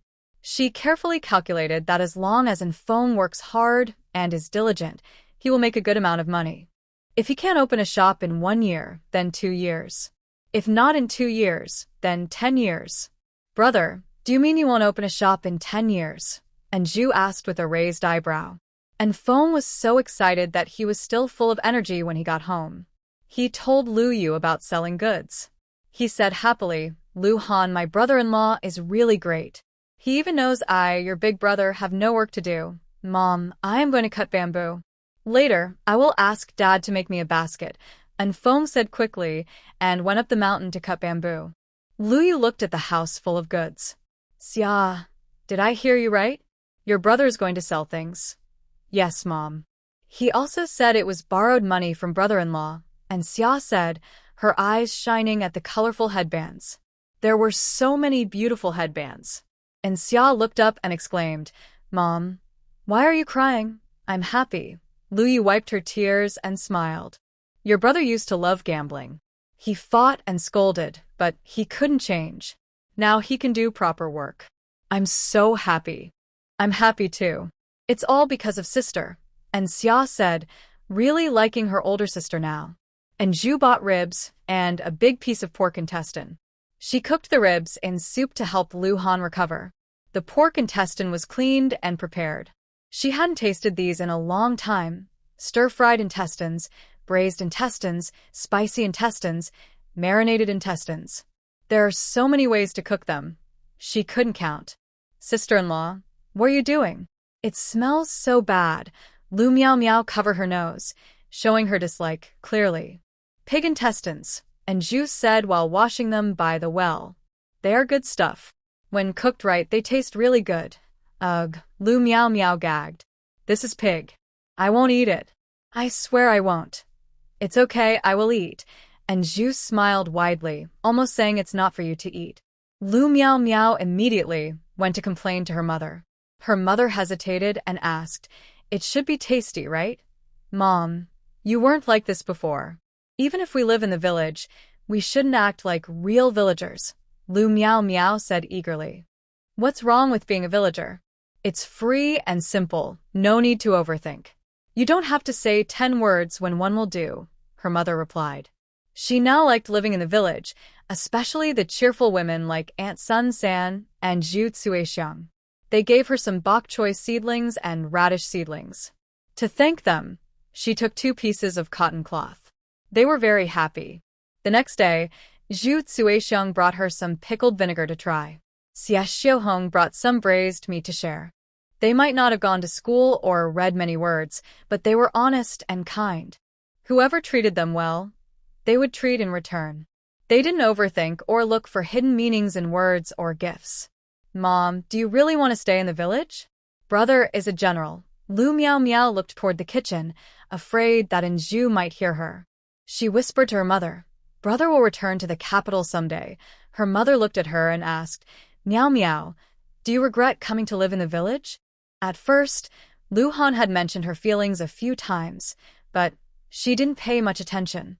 However, now that she was back, she felt Lu Miao Miao had changed. She no longer spoke kindly about the village. Instead, she talked about staying in the village forever, from a noble lady to a country wife, expressing disdain for the villagers. Mom, I don't regret it, Lu Miao Miao quickly replied, avoiding her mother's gaze with a guilty look. Good. Remember your words. If your brother's leg doesn't get better, we won't go back to the capital, her mother said, and then went to the kitchen. Seeing Zhu busy cooking, she asked, do you need help? Mom, today we're having pork intestines and some bok choy. How about that? And Zhu asked while chopping garlic and scallions. Okay, I'll go pick some bok choy, her mother said, stepping out the back door to the vegetable garden. She turned back and asked, what will Hana eat tonight? Fei Chong, I asked around. Grandpa Luo said it's okay to eat, or else he would be tired of drinking bone soup every day. And Zhu specifically asked Lu Han. I thought Lu Han would dislike it like Lu Miao Miao, but surprisingly Lu Han said it's fine. She bought all the fat intestines from the meat stall, enough for one bowl to give to Grandpa Luo, and the rest was enough for them to eat. Since Lu Miao Miao returned, Gu Chun has been eating with Dr. Luo and Chong San, and he has stored a lot of wine, occasionally sharing a few drinks with Dr. Luo. Only 2 dishes. Lu Miao Miao looked at the fat intestines, feeling sick in her stomach. Lu's mother said, "Your sister-in-law's cooking isn't easy." She prepared food for Lu Han, and when she returned to the dining table, she tried the fat intestines. She thought it wouldn't taste good, but unexpectedly, it was chewy and flavorful. The marinated intestines were very tasty. "Not bad, Xiao Zhu. Your cooking skills are really good," Lu's mother praised again. Even though Lu's mother tried to persuade Lu Miao Miao, she still didn't taste a single bite. She casually ate a few bites of rice and some cabbage, then couldn't eat anymore. "No, if this continues, will I still have a say in this family in the future?" Xiao Zhu. Tianjun came to find Anju while she was taking a walk in the yard. She hurriedly said, "I saw your brother today. Where did you see him?" Anju asked. Tianjun. "It was in my grandmother's village. I saw him selling things." "Yes, he said he wants to earn some money to marry." And Ju asked again, "Did he sell his stuff?" She still trusted in Feng's selling skills. And Feng's mouth was slippery and bold, so as long as he wasn't lazy, he should be able to sell things.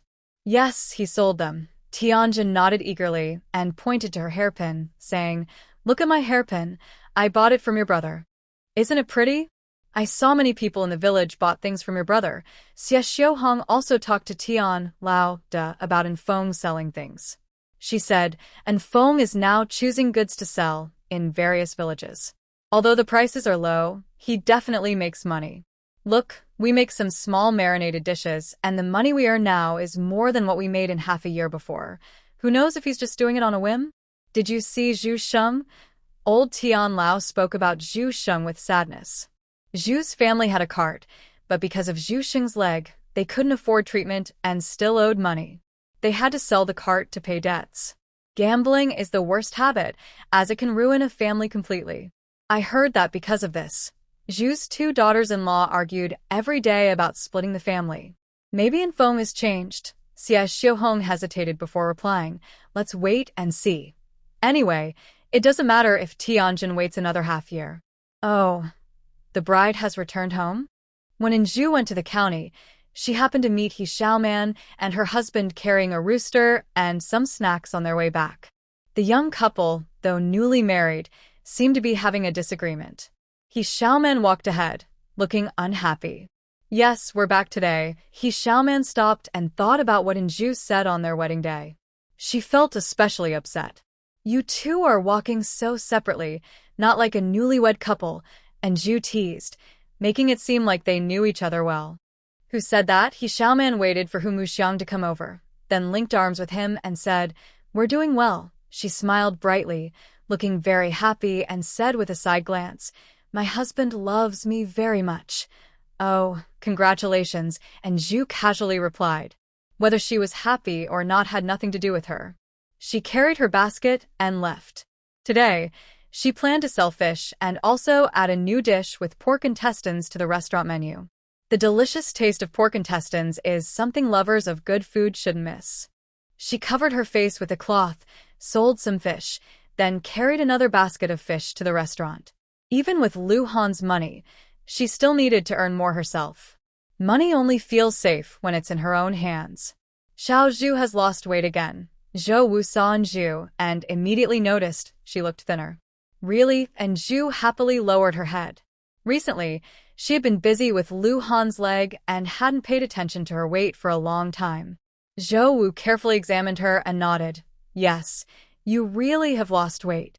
"Uncle Zhou, I made a new dish today," and Zhu said as she went straight to the kitchen and washed the pig intestines several times.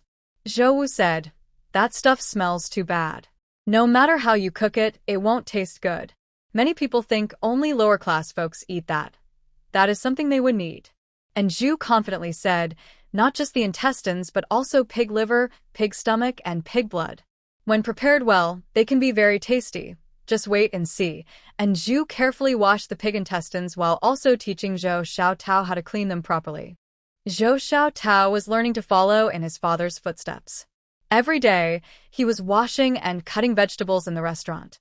According to Zhou Wu, how a chef handles ingredients is very important.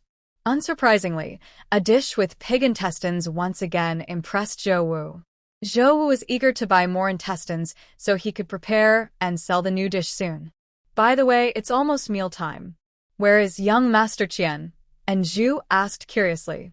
Dodo Qian always arrived early to walk around the restaurant and liked to check the kitchen. When the kitchen was frying crispy meat, he would taste it directly. But today, as mealtime approached, young Master Qian was nowhere to be seen. It seems that young Master Qian's cousin has come, Zhou Wu said uncertainly. I heard him mention it yesterday.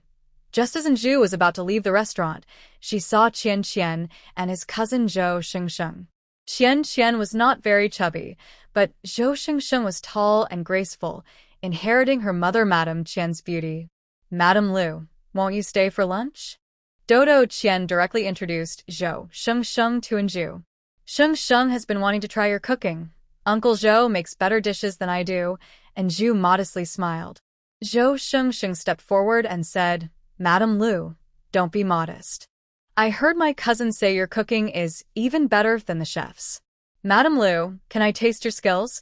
And Zhu was surprised by Zhou Shengsheng's straightforwardness. She linked her arm within Zhu's, as if they had been friends for years. Madame Lu, I came from very far just to taste your cooking.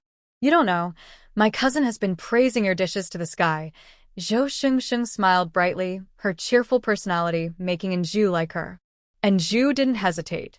She had just made a dish with intestines, which was enough for several bowls. She could easily prepare some green pepper shredded pork, meatball soup, and hot and sour potato strips. What is this? Zhou Shengsheng asked when she saw the intestines, not recognizing them at first. This is pig intestines, and Zhu originally thought Zhou Shengsheng would dislike her like Lu Miao Miao did, but surprisingly, she asked curiously, Can you really eat this too?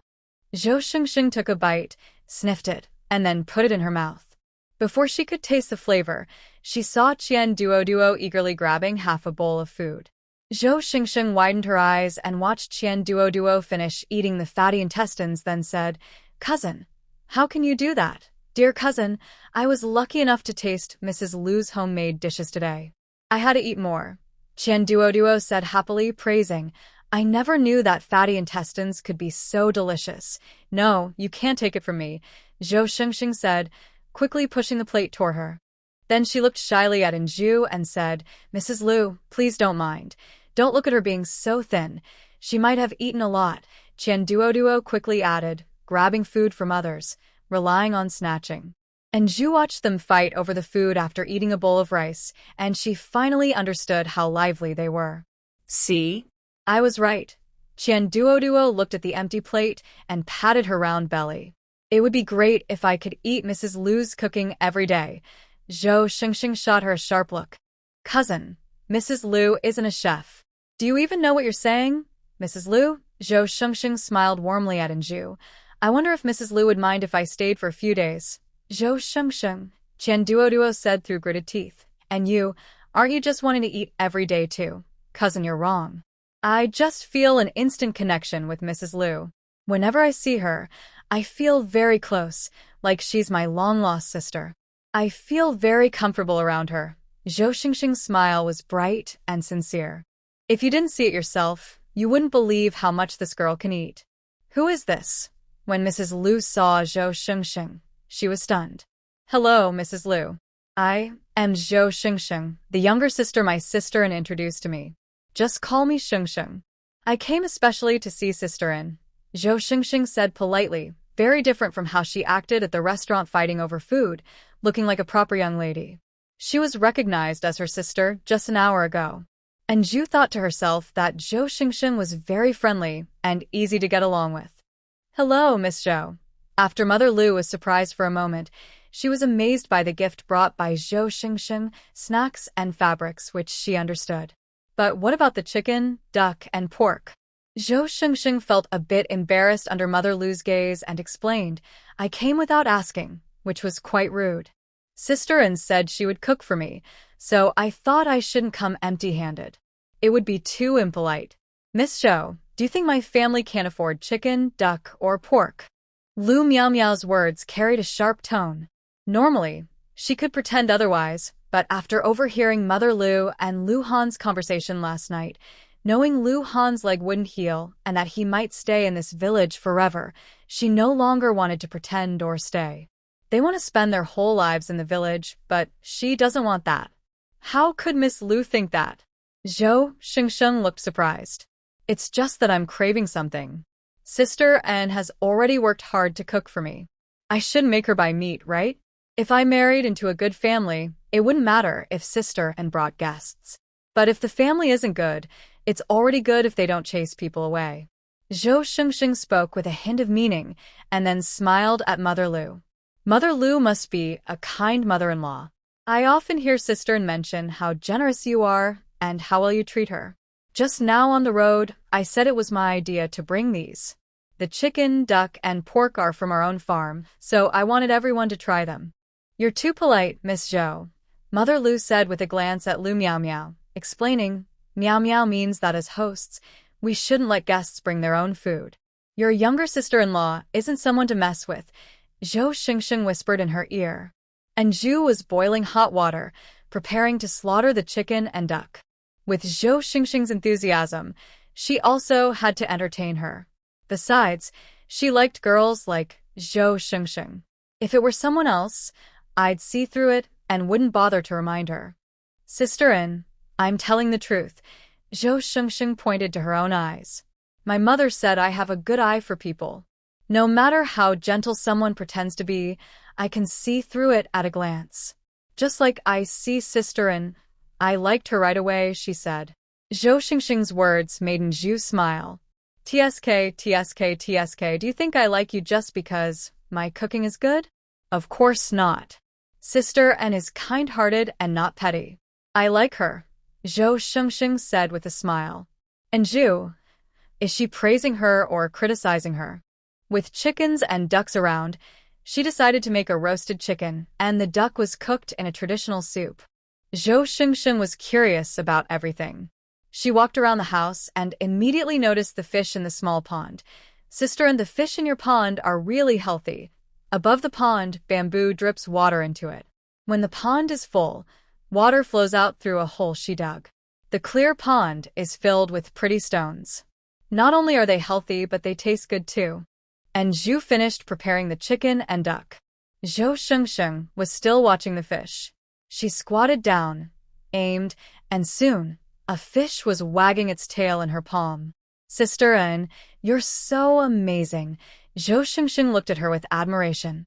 The fish are swimming happily in the pond. If you don't want to eat it, I can let it go, and Zhu said, pretending to release it. Zhou Shengsheng immediately stopped her. No. The fish are caught, and it's a blessing for me to get to eat them. Her proud look made Zhu laugh happily. At dinner, Zhou Shengsheng hadn't seen Sister An's husband yet and thought he wasn't home. But she found out he was resting in his room. She felt it wouldn't be polite not to say hello, so she followed Zhu to greet him. When she saw Lu Han, she felt the food in her hand lose its appeal and looked at Zhu with concern. Eat quickly. Weren't you drooling just now? Zhu teased. Zhou Shengsheng quickly glanced at Lu Mu and Lu Miao Miao at the table. At first, she was worried about Zhu, but once she started eating, all her worries disappeared. Now, only the delicious food mattered. Even if she loved eating, Zhou Shengsheng's eating manners were very elegant. After dinner, Zhou Shengsheng took Zhu for a walk in the yard. Suddenly, she suggested, how about we go for a walk outside? Sure, Zhu said. Besides Tianjun, Zhou Shengsheng was the first peer she could really talk to here. Sister An, you really need to lose some weight. Once Zhou Shengsheng left the Lu family, she worriedly said, I just saw a brother-in-law. His appearance, even in Chongping Mansion, would make many beautiful young ladies want to marry him. And Zhu didn't speak, but smiled as she looked at Zhou Shengsheng. Zhou Shengsheng suddenly realized and said, Sister An, Don't look at me. Brother-in-law is cold as ice, and I don't like that. Isn't cold as ice usually used to describe women? And Zhu was amused by her description. Zhou Shengsheng replied, standing in front of him, I feel like his gaze is very powerful. I don't dare to look at him. Sister N, don't think I, as his younger sister, say this badly. Sister N, you really should lose some weight. Zhou Shengsheng looked at Zhu's figure. Although she loved to eat, her body didn't gain much weight. She paid special attention to her figure every day. If she gained a little weight, Zhou Mu would ask Zhou Shengsheng to eat less. If a man only cares about your appearance, don't you think that kind of love is shallow? And Zhu smiled softly. Besides recognizing Lu Han's face, she found him completely different from Lu Xiaohan. Whether she was fat or thin, whether Lu Han liked her or not, why should she care? It's shallow. But don't all men like women who are as beautiful as flowers? Even we women can't help but look at handsome men a few more times. Zhou Shengsheng looked at her with doubt, feeling she was too indifferent. Other women would probably be eager to lose weight quickly, or try to win a man's heart fiercely, or even take control of the household to worry about men bringing home a concubine someday. Shengsheng, someone who truly wants to spend their life with you can resist outside temptations. If they marry you for benefits, one day they might abandon others for those benefits. And a man who can't even control himself won't be worth keeping. And Zhu had seen too many such people. If a man has a wandering heart, no matter how good or outstanding you are, those qualities might turn into faults. Relying on men? That's like leaning on a collapsing mountain or trusting people who will run away. Relying on oneself is the most reliable. Sister N, you make a lot of sense. Zhou Shengsheng looked at Zhu with admiration. She clingingly begged Zhu to accept her as a sister. First, because they got along well, and second, because her cooking was delicious. Having the status of a sister also allowed her to shamelessly come over to eat rice. However, at this moment, she realized that Zhu, a country girl, was actually more insightful than the noble young ladies she knew. Big sister N, I am leaving now. I will come to see you again tomorrow, Zhou Shengsheng said reluctantly as she sat in the carriage, about to depart. It's too late. Why not stay overnight? And Zhu looked at the dark night. Traveling now might be dangerous. No need. My cousin is coming to pick me up. Zhou Shengsheng pointed to the carriage approaching from not far away. Not only did Qian Duoduo come, but he also brought many guards to ensure her safety. Safe travels. And Zhu watched her figure disappear and heard Lu Miao Miao's voice in her ear. Sister-in-law, your adopted sister is truly beautiful. If you bring her home, aren't you worried she might get close to your brother? You say you and your brother have grown up together. Don't you know him well enough? And Zhu replied with a question instead of an answer. Lu Miao Miao looked confused. And Zhu smiled and said, there are many beautiful women in this world. If your brother took every one of them, he wouldn't be able to choose from 3,000 beauties. After speaking, and Zhu's gaze fell on the kitchen side, not exposing Lu Mu's eavesdropping. It seems Lu Han's strategy is effective, but I wonder when Lu Mu will see through Lu Miao Miao's true nature. Cousin, did Madame Lu make you something delicious? Qian Duoduo had been thinking about this all night. When he came to pick up Zhou Shengsheng, he was even more eager to see if she would leave him some food. But seeing her empty hands, he sighed regretfully. Cousin, I came all this way late at night to pick you up and you didn't leave me any food. Cousin, so you came to pick me up with conditions? Zhou Shengsheng pretended to be displeased. My aunt said that while I stay in the county, you must take good care of me. So, coming to pick me up is what you should do. Otherwise, I might tell my aunt tomorrow that you don't want to come. As soon as Zhou Shengsheng finished speaking, Qian Duoduo immediately said, No, cousin. Please don't say that in front of my mother. I didn't mean not to come. I was happy to do so. That's more like it, Zhou Shengsheng said with a smile. I notice Sister An's clothes are quite old. Tomorrow, I'll bring some fabric. Sister Anne said she would make fish balls for me. Are fish balls the same taste as meatballs? Zhou Shengsheng looked at him with eager eyes. I haven't tried, Qian Duoduo replied quietly. Mrs. Lu's cooking is delicious, but as a grown man, he couldn't just go to the Lu family to eat rice, right? Qian Duoduo sighed inwardly.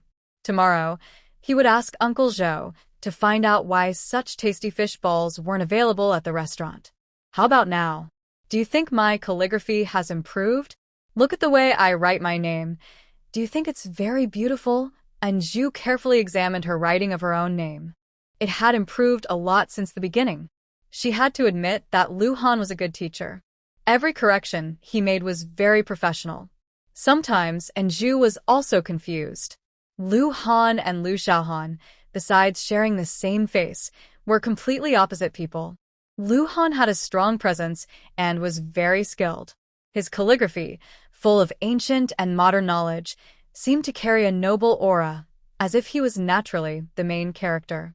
But Lu Xiaohan came from a poor background and often felt insecure.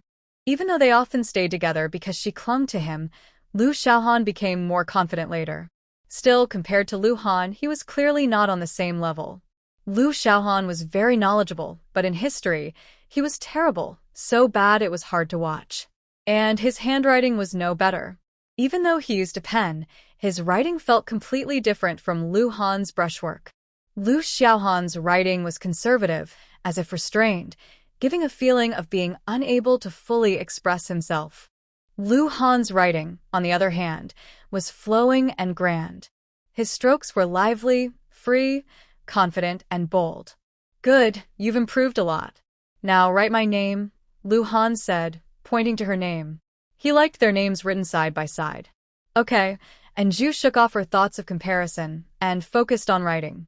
Her strokes for Lu Han's two characters were few, but it wasn't easy to write them well. She deliberately tried to imitate Lu Han's style. Start with a proper and keep your wrist steady. Lu Han reminded her of the key points for each character. And Zhu wrote carefully. Although her writing didn't look very good, her strokes had improved a lot. It no longer looked like worms crawling on paper. Under the flickering candlelight, her smile was especially bright. I've made great progress. Now I'll try to write the three-character classic. At the beginning of a person's life, their nature is inherently good, and Zhu read and wrote at the same time. She was initially very unaccustomed to writing from right to left, but gradually improved. Lu Han occasionally looked at her handwriting and her focused face. His lips curled up slightly in a subtle smile. When she finished, he said, "Tomorrow, Uncle Gu will take you to the county. You can buy some paper at Mo Bao Pavilion." Earlier, Lu Han only occasionally used a brush, and there was enough paper at home. Now, since Zhu needs to write large characters and memorize the three-character classic every day, she uses more paper. No need to trouble Uncle Gu. I can carry a basket and walk there myself, and Zhu said softly, blowing on the paper to let the ink dry slowly. The carriage is too bumpy. It makes my bones ache. Walking is better, it's exercise and helps me stay healthy. Later, I will teach you to ride a horse, Lu Han said affectionately, regretful that his legs couldn't move now. If they could, he would teach her himself. That sounds great, and Zhu's eyes lit up instantly. She had only seen women in riding clothes on TV, looking brave and elegant on horseback. Now, she might have the chance to do the same? Mother, I want to go to the county tomorrow, Lu Miao Miao said while embroidering a handkerchief. I plan to take these handkerchiefs to sell there. Let your sister-in-law go with you, so you can look out for each other, Lu's mother said without objection. Lu Miao Miao smiled politely. Mother, sister-in-law still needs to stay home to take care of my brother. She said her younger sister might come tomorrow. She probably won't have time. That's true. Then let Gu Chun take you, Lu's mother suggested. Early the next morning, Anju was making fish balls at home. When she heard that Gu Chun was taking Lu Miao Miao to the county, she didn't mention her own plans to go. After finishing the fish balls, she carried her basket and headed to the county. Xiao Zhu, why didn't you go with Miao Miao? I thought Zhou girl was coming back for lunch, Lu's mother asked with curiosity. Mother, I've already made the fish balls. They can be cooked at noon. We ran out of paper at home, so I need to buy some, and Zhu explained casually. I don't like riding in a carriage. Walking is better. When Anju arrived in the county, she went straight to San Pengzi's restaurant. She asked someone to inform Zhou Xingsheng that she would return to the village later and then headed directly to Mo Bao Pavilion. Today, she went to buy paper but they didn't sell fish. Instead, She put on a new basket, worried about getting the paper all fishy smelling. With money in hand, Anju didn't pick the best rice paper, but chose the most common kind. With her current skill, using fine rice paper would be a waste. Suddenly, she saw a familiar figure in the tea house across the street. Instinctively, Anju covered her face with a fish-selling cloth and hurried toward the tea house. Lu Miao Miao was secretly meeting Du Baizhou. Could their relationship be more than she imagined? A gossiping sparkle appeared in Anju's eyes. She found a seat in the corner of the lobby and ordered a pot of tea. She guessed Lu Miao Miao wouldn't stay still for long. She wondered if Lu had the means to become Du Baizhou's official wife. Anju took a sip of tea and almost spat it out in disgust. What kind of tea was this? It was nothing like the green tea from her bamboo garden.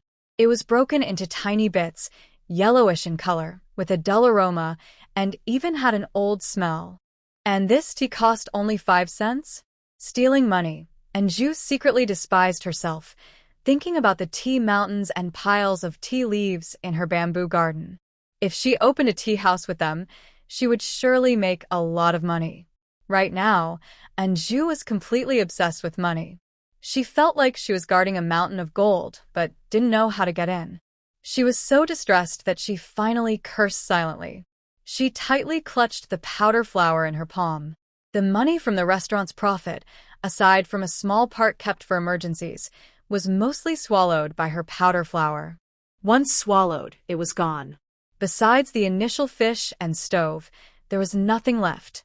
Her Hanfu exhibition hall, her tea mountain, her tea tasting room, her chess room, her pig farm, and chicken coop, all gone. Any one of these could have made her rich. Anju sighed deeply. In the end, she could only accept it. The 5 cents spent on tea couldn't be wasted after all. She regretted it. Why bother with gossip? With that money, she could buy a few meat buns and eat her fill. While Anju was mourning her money, upstairs in a private room, Lu Miao Miao covered her face and cried, "Brother Baizhou, marry Miss Zhou." Don't worry about Miao Miao. I am just an ordinary person now, and I know I don't match Brother Baizhou. Miao only hopes that Brother Baizhou can be happy, and that makes her happy too. Tears glisten in her eyes, and she smiles sadly, looking pitiful. Her unreasonable request that he not marry Miss Zhou makes him feel heartache. I'm sorry, Miao, Du Baizhou says softly, gently wiping her tears. Despite her tears, she still smiles, so beautiful that he wishes he could give her everything. Miao, don't cry. I'll find a way to talk to my mother and get her to agree to let us marry. Brother Baizhou, Miao worries, tugging at his sleeve. Please don't have conflicts with my aunt because of me. I won't be able to sleep tonight. You silly girl, Du Baizhou says, unable to resist, gently pinching her nose. Don't worry. I'll talk to my mother properly. You stay at home and wait for me. When I come to ask for your hand, okay? Brother Baizhou, Miao's face turns red, and her eyes, like autumn water, look shy and timid as she gazes at him. Du Baizhou's throat moves slightly, and he pulls her into his arms. Smelling her floral scent, he firmly says, Miao, wait for me. Downstairs in the hall, Anju grows impatient. Just as she's about to leave, she sees Miao and Baizhou leave one after the other. Miao's eyes are red, but she's smiling happily, clearly happy that her wish has come true. Anju quietly hides herself. After Miao leaves, she follows them, deciding to keep her knowledge of Miao secretly meeting the young master of the Du family.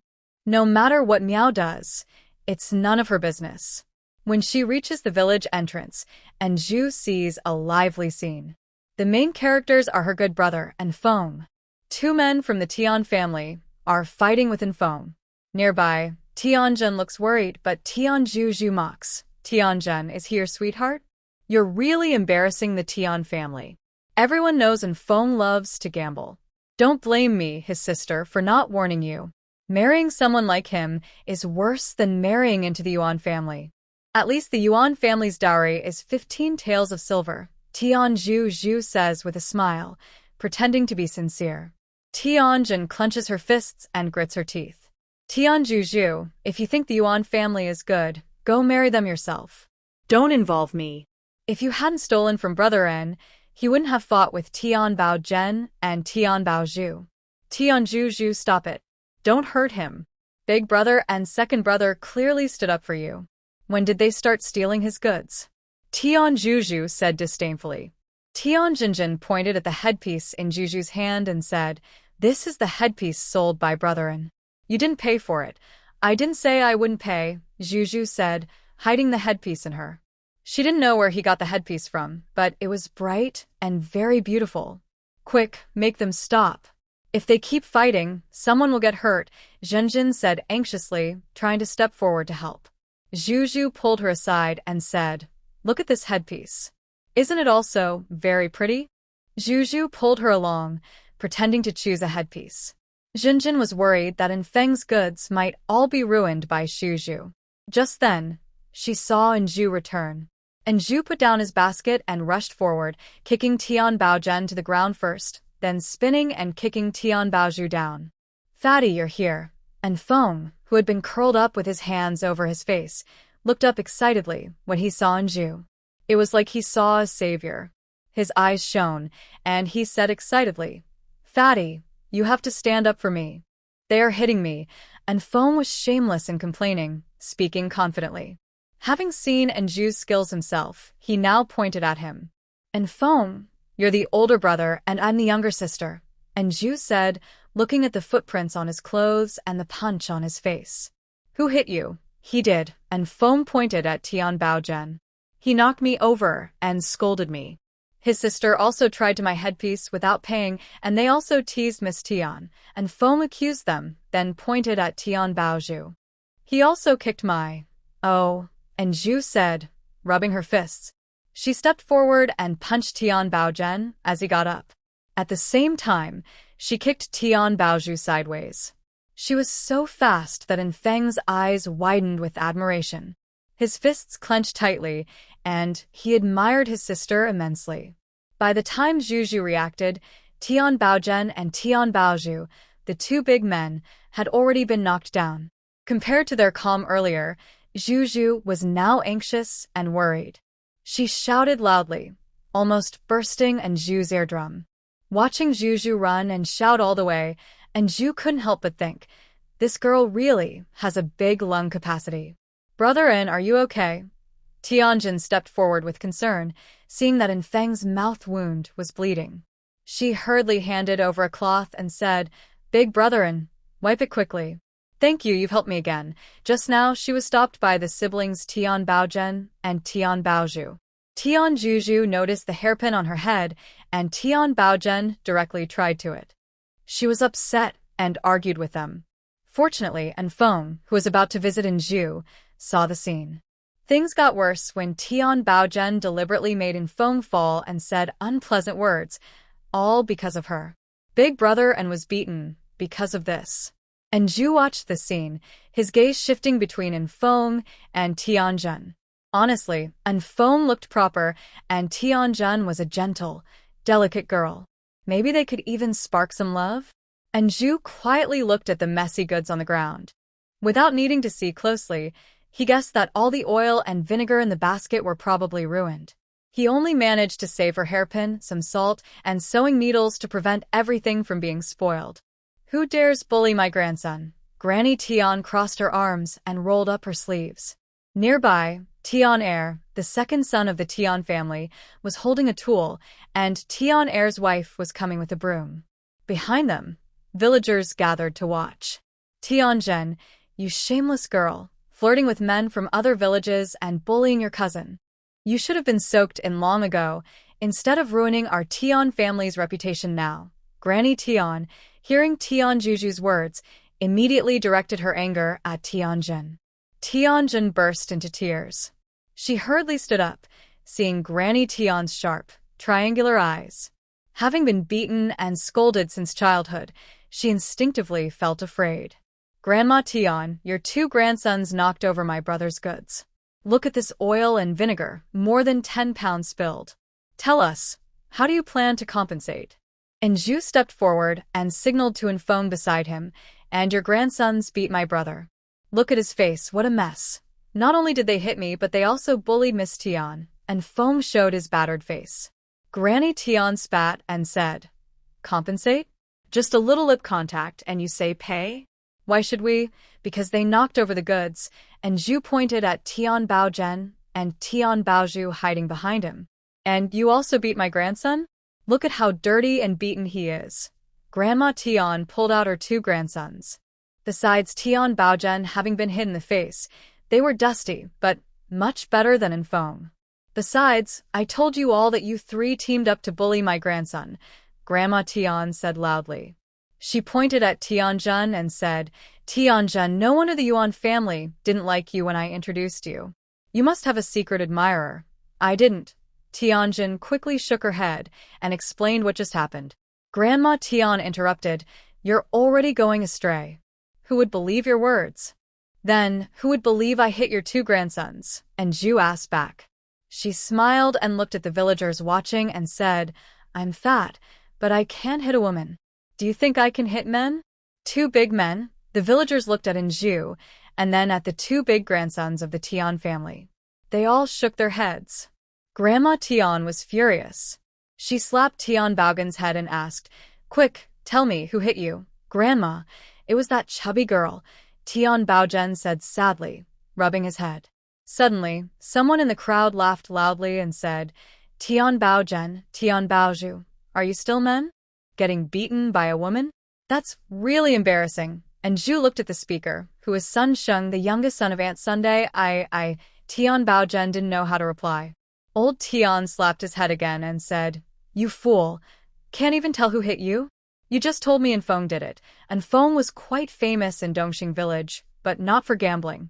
His reputation kept nearby girls from marrying him." Yes, it was Infeng," Tian Baozhu quickly said. "Ha, sometimes you say I hit you, sometimes you say my brother did. I thought you fell by yourself." And Zhu said coldly, "If your Tian family doesn't pay today, I will go to the officials and let them judge."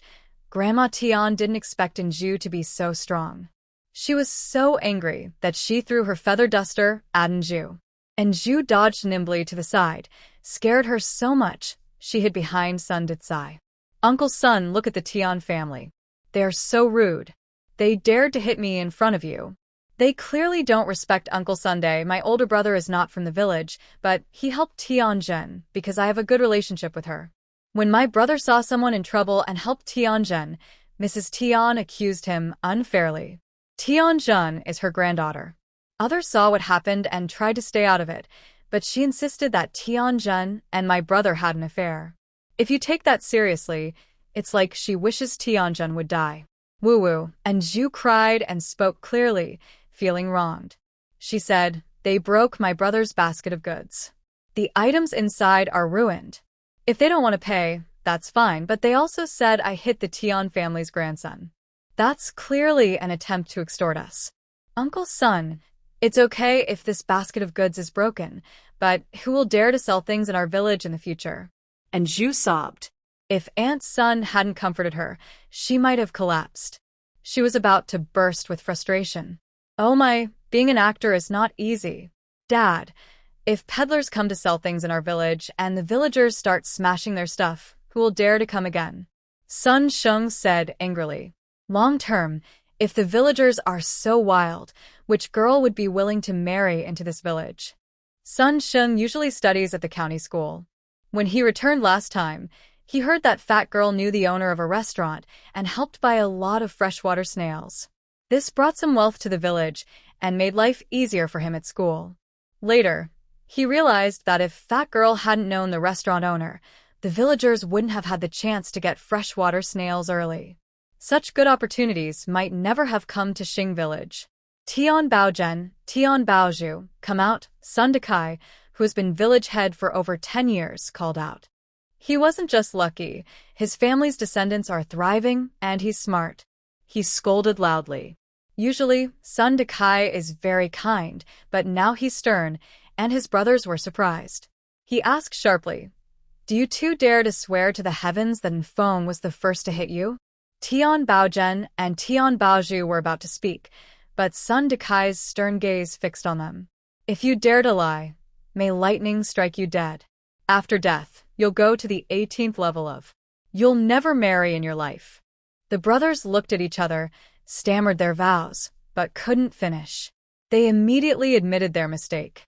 Aishu rubbed her red, tired eyes, thinking, "Finally, I don't have to act anymore."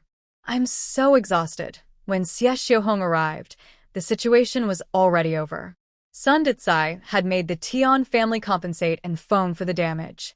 Old Lady Tian was cursing and unwilling to pay, but unfortunately, Sun Ditsai sternly scolded them.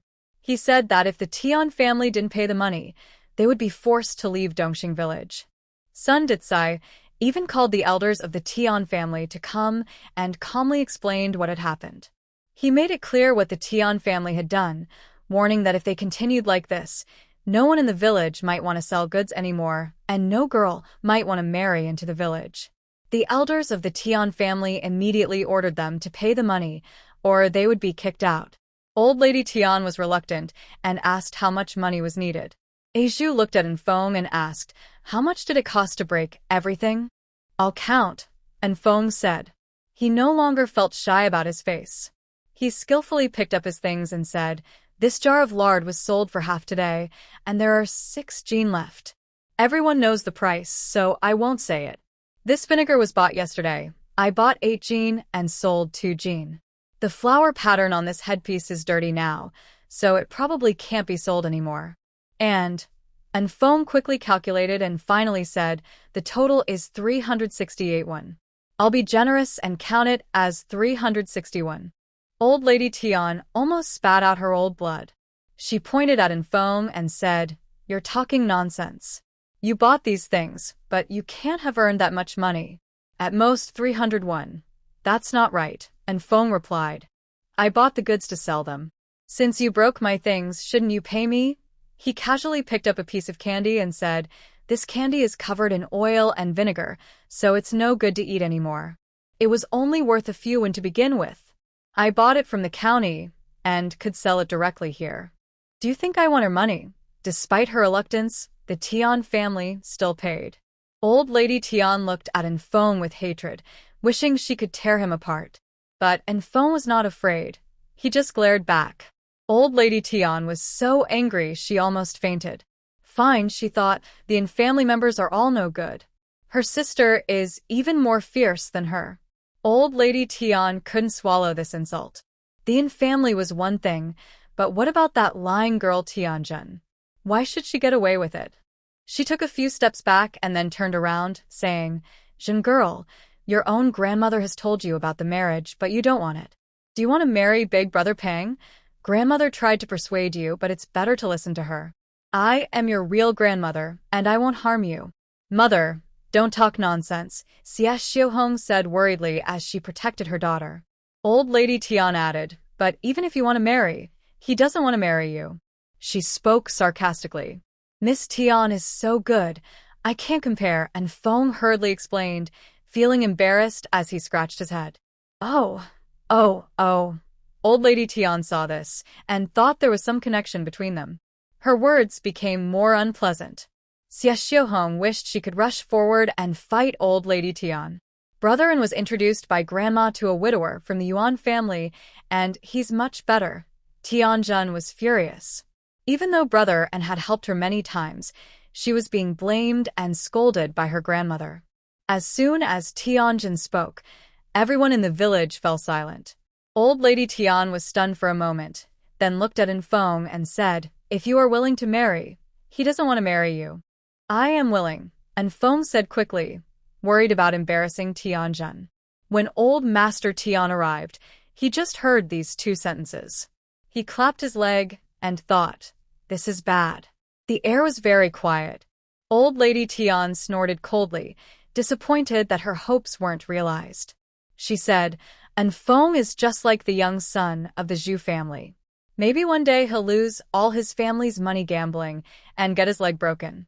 After saying this harshly, Old Lady Tian happily left. "I won't gamble anymore in the future. Our family's life will get better and better. You don't need to worry about us. You should worry about yourself. Sooner or later, your unworthy grandson will make you so angry you'll die," and Feng shouted after her. The Tian family members covered old lady Tian's mouth and took her away. If they kept talking, they might say something worse. Dear villagers, these hair accessories and needles are a bit oily and vinegary. If you don't mind, we'd like to give them to you, and Zhu said loudly, holding up the oily hair accessories. You can wash them and use them again. Soon, all these hair accessories were given away. Even in Feng and some other items, because they were priced lower than usual, were all given away quickly. When the villagers had all dispersed and Zhu finally approached the Tian family, Uncle Tian, Aunt Tian, my brother just spoke. He will take responsibility. If you are willing, our family will happily prepare a grand wedding with drums and banners, a big sedan, and will proudly marry Tianjun into our family. If you are not willing, then forget what was said earlier and consider it just a joke, as she spoke, and Zhu bowed deeply to them. The longer Zhu stayed in Dazhou, the more she realized how important reputation is. It is very crucial. Yes, and Feng said from beside her, not daring to look at the Tian family. It wasn't until Feng was taken back by Zhu that he said, Fat girl, you were so fierce just now when you fought. Teach me how to do it. Just you. And Zhu shot him a sidelong glance. With your thin arms and legs, do you think you can beat anyone? And Feng, who was most afraid of pain and hardship, would be truly surprised if he learned real fighting skills. Fat girl, I am your brother after all. And Feng said awkwardly. And Zhu replied, Now you remember you're my brother? Brothers protect sisters. What about you? Fat girl, isn't it because of your skills? Thanks for that. And Feng said happily. I earned quite a bit selling goods. I was thinking of saving up to buy you a silver hairpin. With your fierce temper, do I still need to buy one? Hee hee, and Zhu held back her urge to roll her eyes. When you have a wife someday, will you still remember your little sister? How could I forget? And Feng hesitated as he mentioned his wife. Fat girl, did I do something wrong? Say the wrong thing? The Tian family. Getting anxious now? What were you doing when you were impulsive? And Zhu stopped walking, looking steadily at him. Her gaze made Feng feel uncomfortable, and she asked, And Feng, are you really willing to marry Tianjun? Do you think her situation is difficult, or do you think she's easy to deceive? Or maybe you just want any girl to marry? Fat girl, why would I think that? And Feng stammered, repeatedly saying he thought Tianjun was a sweet and hardworking girl. He carefully looked at her and said, And since you're close to the Tian family, we won't argue in the future. And Zhu was left speechless. Should she be happy or not? And Zhu hurried home to cook dinner. After agreeing with Feng, she told him to go back quickly. Fatty, and Feng scratched his head, trying to be brave and stay for the meal. And Zhu went home and brought back a few bowls of fish balls. And Feng, take these home for your parents. Don't sneak any for yourself, she carefully reminded him. These are raw. You need to cook them before eating. Yes, I understand. And Feng said happily, carrying a basket and a bowl of fish balls. He had tasted them before, and the flavor was excellent. And Zhu moved the paper she bought into Lu Han's room. Why didn't you buy rice paper? Lu Han looked at the white paper she bought. It was much cheaper than rice paper and not as smooth. I'm just practicing calligraphy.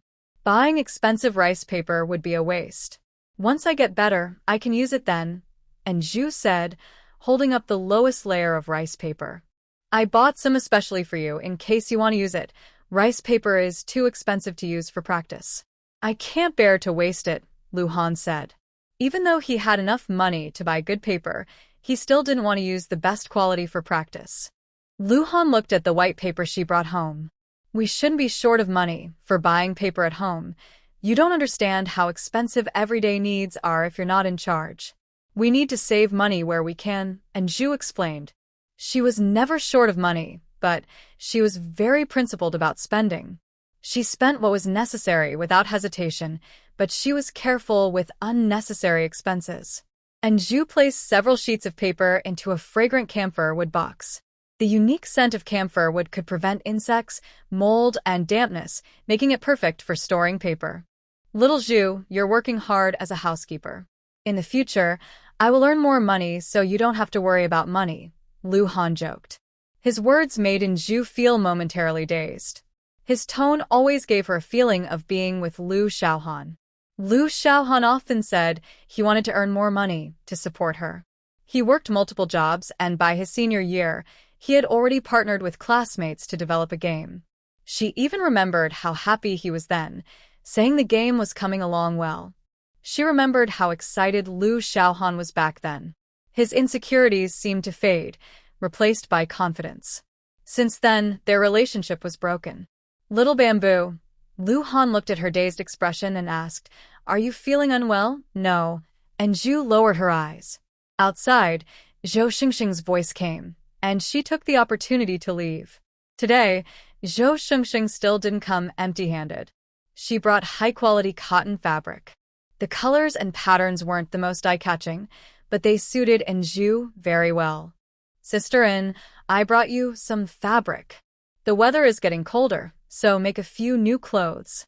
Your current clothes are getting too loose, because I've lost more weight," and Zhu said happily. Since she was cured of the poison, her weight has been steadily decreasing, and she could see her waist becoming more defined. Sister In should lose a bit more weight until she reaches a normal weight. Zhou Xingxing examined Zhu's features and said, "Your eyes are pretty, round and bright. Your nose is nice, and when you lose weight, you'll look even better. The distance between your eyebrows and eyes is just right, and your lips are perfect." As she spoke, Zhou Xingxing praised, "If Sister Anne's face gets a little thinner, showing her face shape, she'll definitely be a great beauty." "Xingxing, are you sure your mouth isn't full of honey today?" And Zhu grinned happily from her compliments. "Xingxing, since your words are so sweet, it's only fair I got up before dawn to make fish balls this morning. Sister Anne is so kind," Zhou Xingxing said, her kind words feeling like they cost nothing. "I'll be staying here for a while. Maybe I can have someone take your measurements and make some clothes for you." "Thank you for your kindness, Xingxing. My mother-in-law has already made me new clothes," and Zhu replied, first steaming some rice. Besides fish balls, she also prepared a bone soup. They say bone broth helps with calcium, especially for Lu Han, who is recovering from a leg injury. Whether it works or not, she makes it every day. The carrots in the vegetable garden are just ripe. She sliced them into thin strips and thought a stir-fry of shredded carrots, water bamboo, and meat would be excellent. At lunch, Zhou Xingxing ate very happily. Aside from Lu Miao Miao's comments about her nose and eyes not being quite right, her attitude from Lu Mu was still acceptable. "Miss Zhou, next time you come back, don't bring anything with you. Otherwise, we'll feel embarrassed to invite you to eat at our house," Lu Mu said, looking at the several bolts of fabric. It was clear Zhou Xingxing had chosen them herself, dark colors suitable for her, light colors for Zhu and Lu Miao Miao, and black for Lu Han. "Mrs. Liu, I brought these because they looked suitable. The weather is getting cooler, and the fabric can be used. As long as Mrs. Liu doesn't mind, that's all that matters." Zhou Xingxing was initially reluctant to come to Yangchuan County, but now she was glad she listened to her cousin and came for the delicious food. This trip was truly worthwhile. "I'm not picky," Mrs. Liu said with a smile. "Look, Miss Zhou, you're about the same age as my Miao Miao. This year I am 15, Zhou Xingxing replied happily, wiping her mouth with a handkerchief. Mrs. Liu said, "Then you are a year younger than Miao Miao." "She is 16 this year." Zhou Xingxing looked at her in surprise. "Mrs. Liu, I thought Miao Miao and I were the same age. That's because I look younger," Miao Miao happily answered. She gently touched her face. Her young and pretty face was her biggest asset. "Oh, Miss Miao, are you not married yet?" Zhou Xingxing asked curiously. "I'm only 15, but my parents keep urging me to get engaged." Miao Miao's expression changed. Zhou Xingxing didn't continue that topic. When she was with Zhu, she quietly asked, "Xiao Zhu, why hasn't your little sister-in-law married yet?" "She's too noticeable." "Xingxing, do you have a sister-in-law?" And Zhu asked back, not liking Miao Miao's pretense of indifference. But the Liu family was also her family. "Yes, I have 2 sisters-in-law," Zhou Xingxing answered casually. Then she realized and frowned slightly, saying unhappily, "I'm not the same as Miss Miao." Yes, you're different. When you came to the county this time, I wonder if..." And Zhu guessed about Zhou Xingxing and Qian Duoduo. They were cousins, and she thought she should remind her. Having cousins together could increase the chance of problems with their children. Don't mention it, Zhou Shengsheng sighed. It's my parents again, always worried about my marriage. You're 15 now, it's time to get engaged, and Zhu said with emotion. In ancient times, people married early. Girls from wealthy families often got engaged after coming of age, sometimes even with childhood sweethearts. Girls from ordinary families also married at 15 or 16. Why do I have to marry? Zhou Xingxing wrung her hands nervously with her handkerchief. Her older cousin was like a blooming flower before marriage, but after marriage, she visibly withered and eventually faded away. Therefore, Zhou Xingxing was afraid of getting married.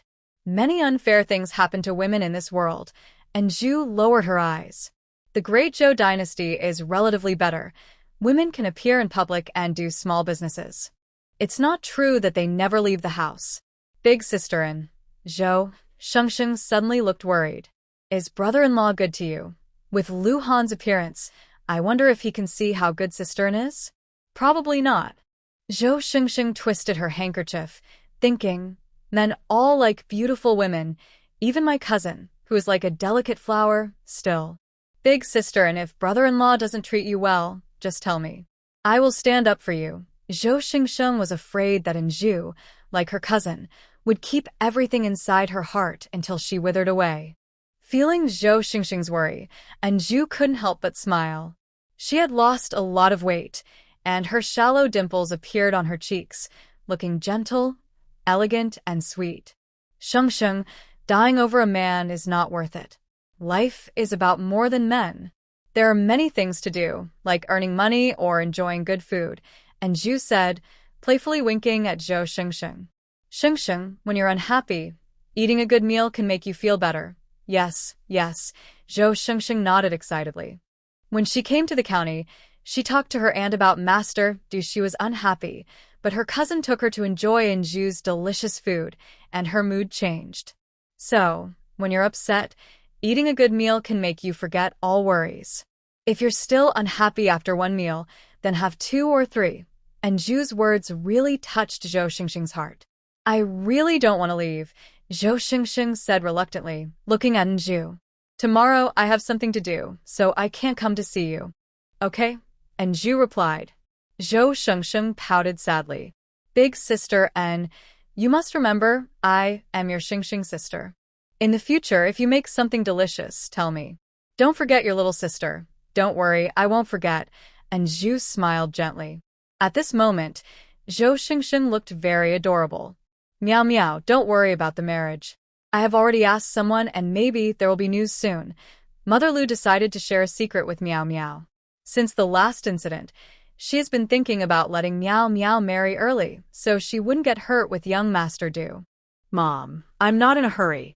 I want to stay with you forever, Meow Meow said, holding her mother's hand. She thought, young Master Du should be coming to marry her soon. Silly girl, how can I expect you to stay with me forever? Mother Lu lovingly stroked her hair.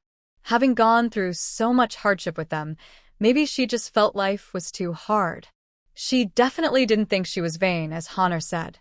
Mother Lu said, Zhonghe Mansion's official, Officer Xing, and his wife are close friends of ours. She has a young son about your age. He was sick a few years ago, but after seeing a doctor in the capital last year, he's fully recovered. Early next year, he will take the imperial exams. I've met him. He's polite and knowledgeable. He's likely to succeed in the exams and have a bright future. If everything goes well, Meow Meow won't have to suffer anymore.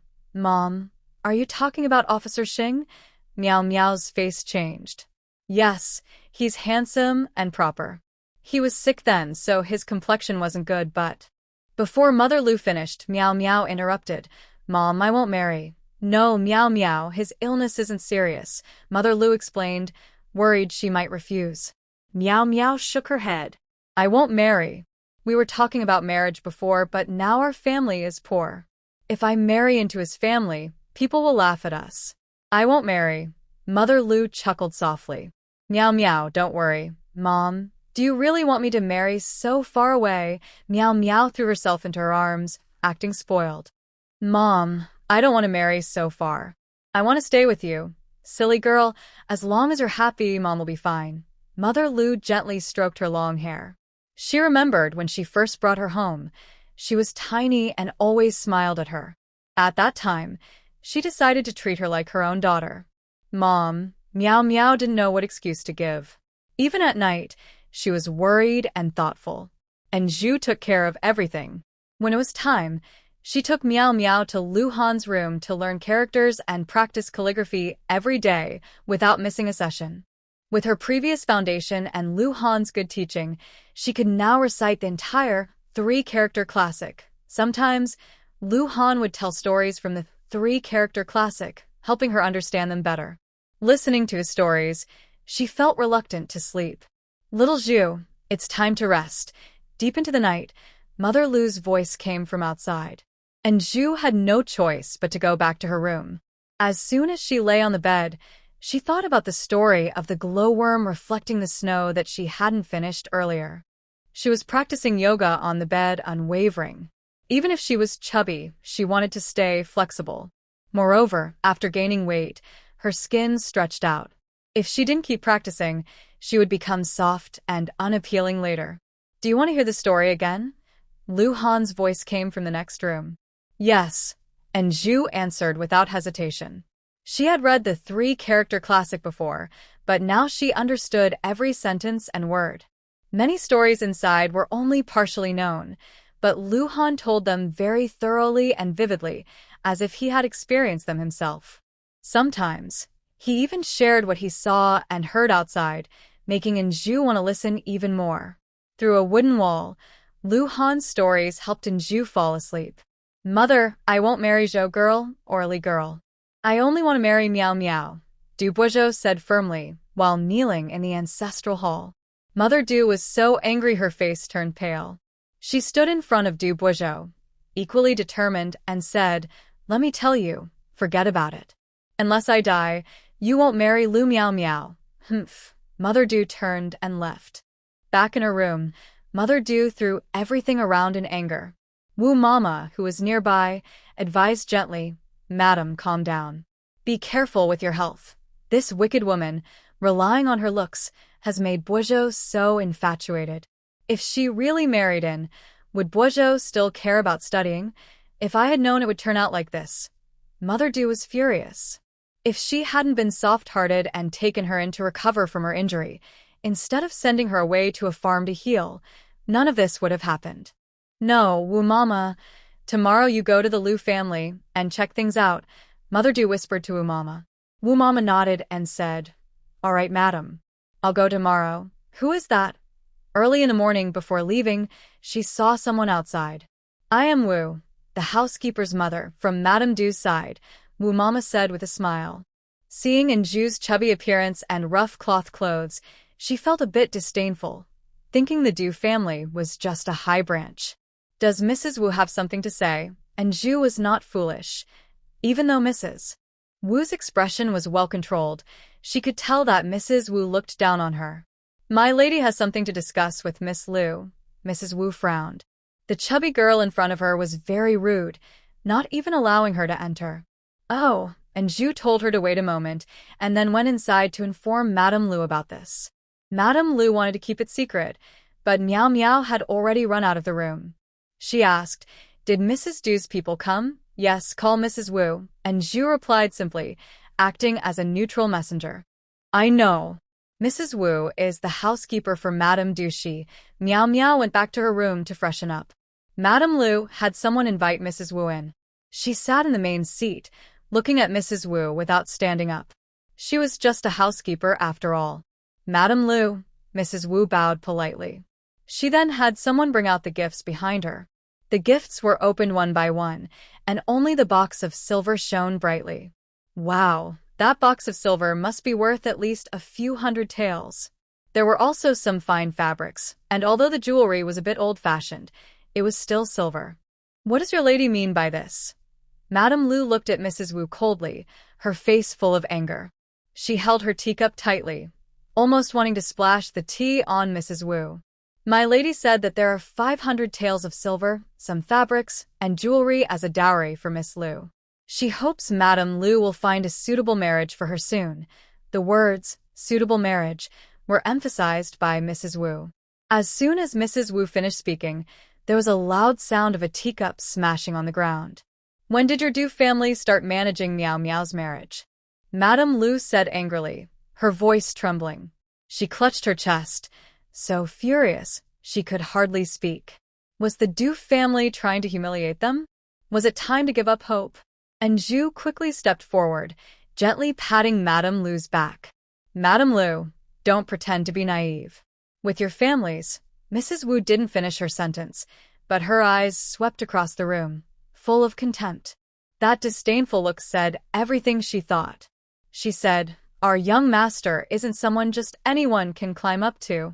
Not even as a wife, let alone a concubine, does she deserve it. Mrs. Wu held her head high. Over the years, she had been close to Lady Du, and wherever she went, people showed her respect. Even though she was just a housekeeper, others looked up to her a little more. Get out with your dirty money. Leave our house, Mrs. Lu said, feeling around for something to throw, but the table was already cleared, and there was nothing left. Madame Lu, 500 taels of silver. You'll never earn that in your whole life. I advise you to take the money, Mrs. Wu said. Mrs. Wu stepped back a few paces. This was not what she expected. She thought the Lu family would happily accept the money and quickly marry Miss Lu off. Mrs. Lu gritted her teeth and said, go back and tell your lady that my Miao Miao, even if she's just a girl, will never enter your Du family's door. Madame Lu, don't speak so definitely, Mrs. Wu sneered as if to say, that's not how you really do things. Mrs. Lu was so angry she couldn't speak. And Zhu stepped forward. Mrs. Wu, right? Yes, Mrs. Wu said proudly. Our young master is still young but already a scholar. After the spring exams next year, he will be a successful candidate. As for Miss Lu, she's simply not suitable from a different class. Oh, my Miao Miao is a girl from a good family. Clearly, your young master is just coveting her beauty. Why is your Du family causing trouble for us instead of taking care of your own young master?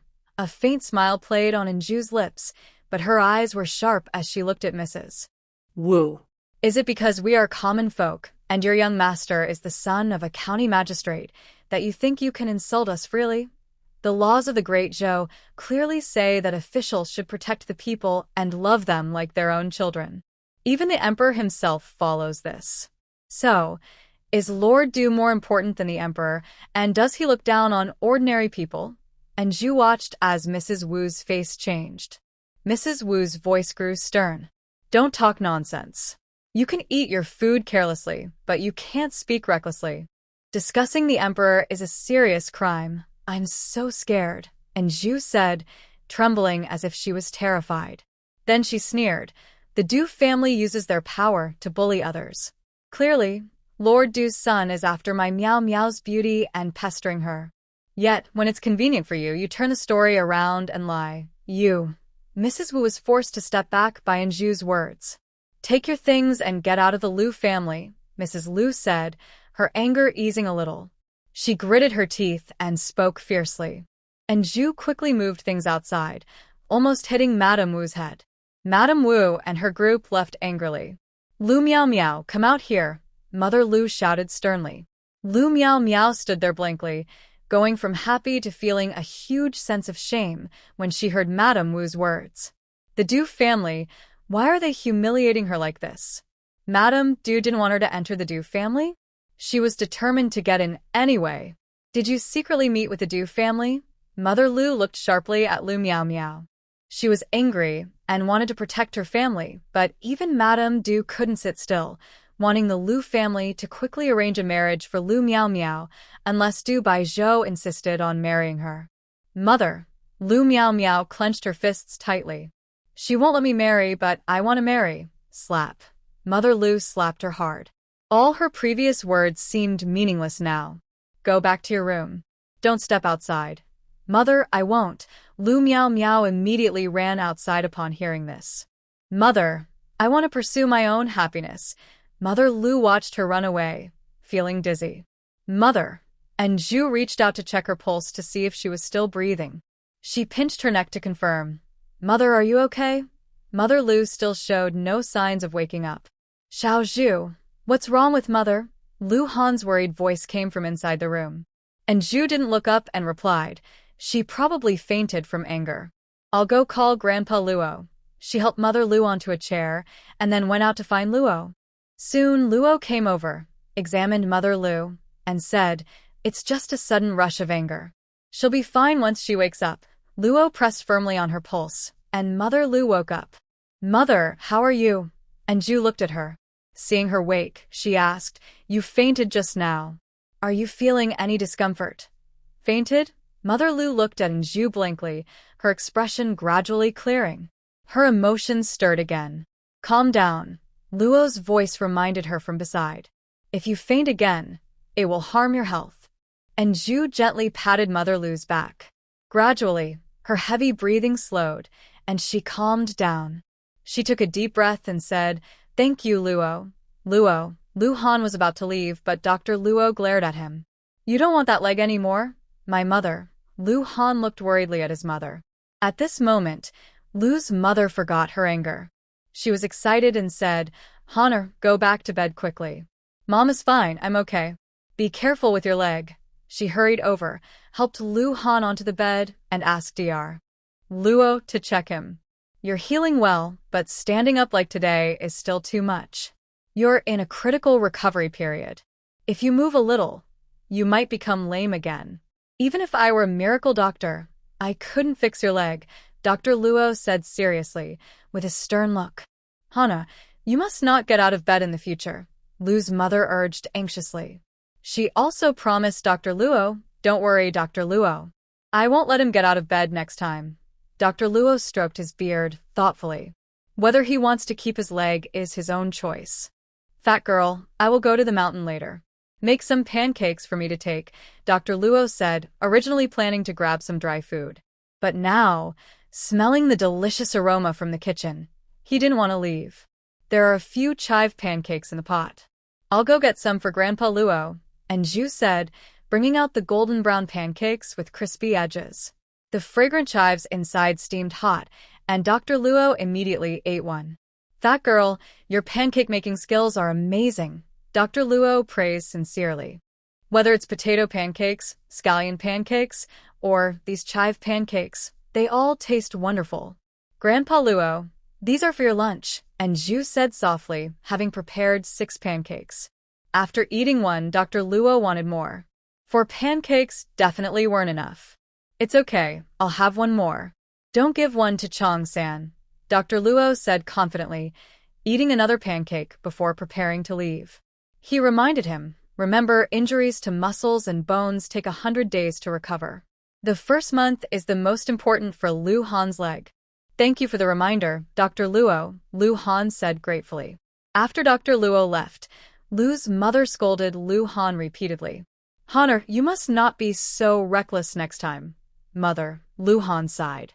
He could only listen, feeling anxious deep inside. All right, rest peacefully now. Mother Lu comforted her. And Zhu said, maybe I should go find her. Anyway, she was going to the county. No need. Mother Lu sighed and sat down, looking very tired and sad, as if all her strength had been drained. Maybe I was really wrong before. Han Lu said, some people are like that. Their selfishness and vanity are deep inside. Even if a mother gives 100 times more love, she can still be abandoned without hesitation. Is that really comforting? And Zhu thought silently, quietly watching Mother Lu look very hurt. Honor, Mother Lu covered her chest, feeling very uncomfortable. She is hurting me. She took Miao Miao in to raise her, not to have her sent to be a concubine. She was 80% sure that Mrs. Xing would agree to Miao Miao and Xing Xia's marriage. Even though Xing Xia is only a scholar now, he is capable. For Miao Miao, she was willing to lose face and even risk all her past feelings. But Miao Miao. I told my mother long ago, but she didn't believe me. Han Lu lowered her eyes. This time, it wasn't just a stab to the heart but like salt on an open wound. Fatty, are you at home? A familiar voice came from outside, and Zhu quickly stood up. Seeing the 4 members of the Yin family, she was surprised. Father, Mother, what's going on? Early in the morning, the whole family had come. Big sister. And Xia threw herself into Anju's arms. I heard about what happened yesterday. What's going on? Did the Tian family agree to the marriage? Lu Yu asked eagerly. If she hadn't been busy last night, she would have come yesterday. So early, she arrived at Lu's house just at dawn. And Zhu's gaze fell on Feng beside her. And Feng scratched his head innocently. Fatty, don't blame me for talking too much. I have injuries and my face is swollen. Father and mother think I was beaten while gambling. They want to punish me. I can only tell the truth. Father, mother, come inside and talk, and Zhu said, turning to Xia and letting them go ahead. After pouring a cup of hot tea, she said, we haven't heard back from the Tian family yet. No need to worry. I'll check the situation later. Yesterday's incident caused a fuss. Although it was Grandma Tian who threw dirt on them, and Jin Tian was impulsive and said angry words, it could be a big or a small matter. It all depends on how the Tian family sees it. Maybe you should talk to the Tian family. We are willing to pay 10 taels of silver, but we want to wait a bit longer. Also, we will buy all new beds and mattresses for the new house. Lu Yu was very worried about her son's marriage. Even though Fu had recently gotten a good job, everyone still disliked the name Feng. Mother, it's not about the money, and Zhu explained. It depends on what the Tian family thinks. We can't force Tianjin to marry just because of these things, right? Tianjin was a kind girl. The first time she faced marriage, she even tried to end her life. It happened to be her. Even after the family split, the old Tian family still didn't let go of Tianjin. They wanted to use her marriage to make money. Yes, Lu Yu's earlier excitement slowly calmed down. She realized she shouldn't be so anxious, nor should she rush over just because of this. Wouldn't that pressure Tian's family to make a decision? Fatty, you're right. Let's go back now. Just tell the Tian family that if they agree to the marriage, our family will marry her in a grand way. If they refuse, we will pretend nothing happened. After she finished speaking, Lu Yu added, no, if the Tian family refuses, I will accept Tianjin as my adopted daughter and be her sister. Thank you, mother. And Zhu said happily. Lu Yu wasn't so anxious about Feng's marriage that she refused to let go of this matter. All right, we just came to see and learn about the situation. Where is the mother-in-law? Lu Yu asked shyly. We came so early. Are we bothering you, mother-in-law? And Zhu wanted to say that Lu Mu was feeling unwell, but just then, Lu Mu came out of the house. She warmly invited Lu Yu to have lunch at their home. Lu Yu's family had nothing in their hands, and they felt a bit awkward. She said, Mother-in-law, last time Xiao Xia stayed at our house for several days. I feel a bit guilty about that. Today, we came so suddenly, It's okay. We are family, and we don't care about formalities, Lu Mu said, looking at Fu and Lu Yu. They were honest people. And Fu still needed to go to the county for work, so the family stayed a little while before leaving. On the way back, Lu Yu was still thinking, Lu Han called me mothered previously and Fu Chuan and Feng talked about this matter, and she thought it was nothing. But when she heard Lu Han call her mother in person, especially seeing that Lu Han's expression didn't seem casual, she felt something was wrong. She said, Fu Chuan, do you think Lu Han has some bad idea?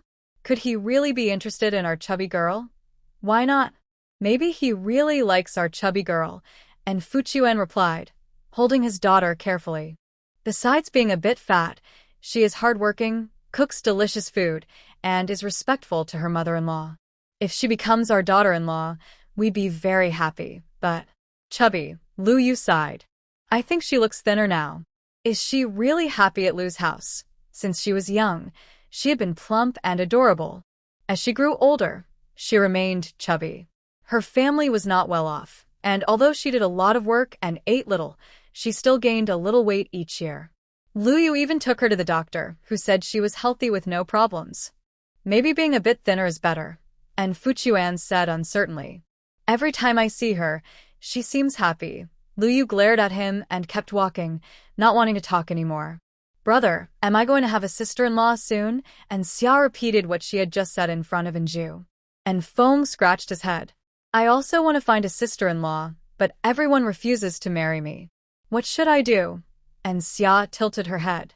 It's probably because you like gambling too much and are lazy. Smack. And Feng raised his hand and gave her a loud slap on the forehead. Xia, are you still my real sister? Mother, brother hit me, and Xia loudly complained and ran to Lu Yu. And Feng, how old are you? Still bullying your sister? Lu Yu scolded. And Feng, he was just playing with Xia, not using much strength, okay? Parents, instead of being manipulated by grandma into marriage, why not marry brother-in? Tianjin thought for a whole night. She still felt her words were a bit impulsive, but she thought brother-in was a good person. What if he still gambles? Old Tian's biggest worry was this. But he's not gambling now, Tianjin said. Xie Xiaohong looked at Tianjin. You really like Feng, don't you, young lady? Tianjin's face slightly reddened. Tian Bauer coquettishly linked her arm and said, Sister, am I going to have a brother-in-law soon? Bauer. Tianjin pinched Bauer's waist, making her giggle happily. Xie Xiaohong and Tian Lauda exchanged a glance. Xie Xiaohong said, It's true that it's better than Yuan's family. Uncle Tian, Aunt Tian. After Zhu saw off the Yin family, she went straight to the Tian household. Little Zhu, Xie Xiaohong stood up to welcome Zhu inside. Today, all the braised dishes were ready, but because of Tianjin's marriage, they haven't gone out to sell anything yet. Uncle Tian, Aunt Tian, and Zhu first bowed, then explained her purpose clearly. My parents and family just arrived, all for yesterday's matter, to apologize to Uncle Tian and Aunt Tian. Tian Lauda and Xie Xiaohong looked at each other. Xie Xiaohong said, It's because Feng helped our Jinzi that we should thank the Yin family, but because of my brother's issue, Tianjin's reputation was hurt. My parents said, if you are willing to marry, our family will happily welcome Tianjin into our home. If you don't want to marry, we are willing to accept Tianjin as our adopted daughter. And Zhu clearly expressed the wishes of Fuchuan and Lu Yu, speaking sincerely. And Feng, are you really not going to gamble anymore? Tian Lauda asked. He was especially worried because Zhu Sheng, who had ruined the Zhu family, was involved. Being poor is not scary. What's frightening is gambling away the family's wealth and selling off wife and daughter, leading to ruin and disaster. Uncle Tian, and Feng is kind-hearted, just unable to control himself. Now he goes daily to various villages to sell goods, understanding how hard and tiring it is to earn money, and Juden promised that Feng would definitely stop gambling. She only said, if someone is there to watch over him, and when he becomes a father, he will understand even more the importance of working hard to earn money for his wife and children. Uncle Tian, do you think he would keep gambling if he had a good life? Uncle Tian, Aunt Tian, please think about this carefully.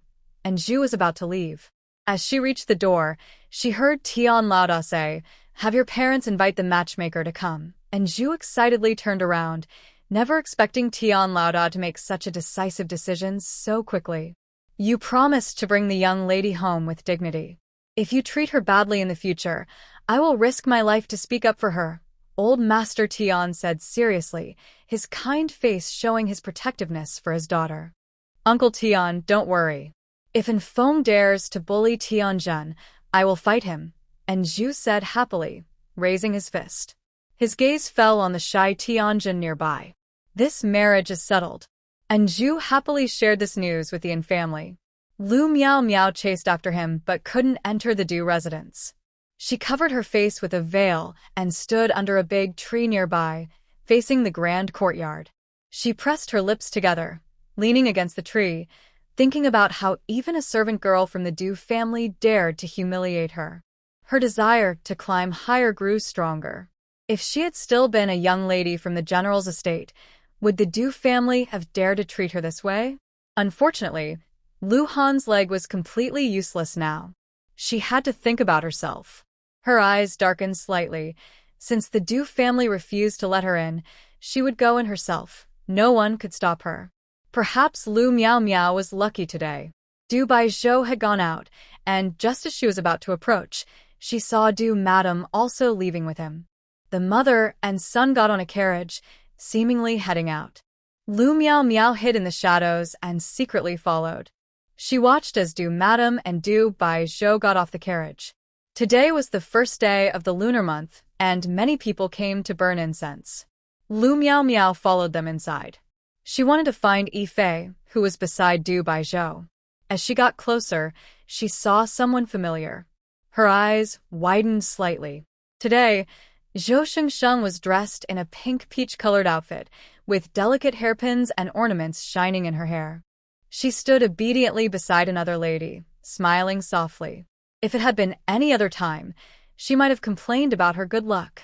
But the lady next to her was chatting happily with Madame Du Lu. Miao Miao's gaze fell on Du Bai Zhou, who was playing with a jade pendant at his waist. Zhou Shengsheng stood opposite him. The two ladies were chatting happily. If she still didn't understand what this meant, she was a fool. No wonder Madame Du was so eager to come and cut ties with her. Now she understood. Lu Miao Miao felt as if her beloved thing had been taken away from her. Her anger was hard to calm. After secretly leaving a message for Du Bouzhou beside her, she returned to the county and bought a white silk ribbon. She went to the private room of the tea house, where she often drank tea with Du Bouzhou. She ordered the same Longjing tea as before. Sitting in a room, her mind was full of thoughts. From Beijing to Dongxing village, from being a young lady of a general's family to a village girl looked down upon by others, if not for. Lu Miao Miao was furious. After Lu Han's accident, her planned marriage was cancelled. She had intended to return to her biological parents, but was lucky to stay in Beijing instead of seeking medical help everywhere like Lu Mu and Lu Han. But she secretly overheard her biological mother arranging an unreliable marriage for her. If she married into that family, even staying in Beijing would be like jumping into a fire.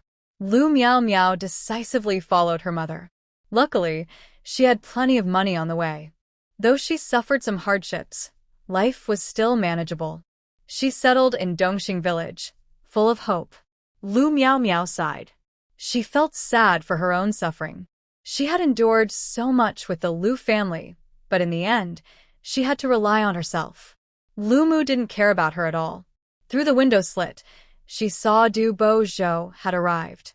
She hung the white silk on a beam, stepped onto a stool, tied the knot, and without hesitation, hung herself, kicking away the stool. It was painful. The white silk choked her neck, making it hard to breathe. For the first time, Lu Miao Miao realized how painful hanging was.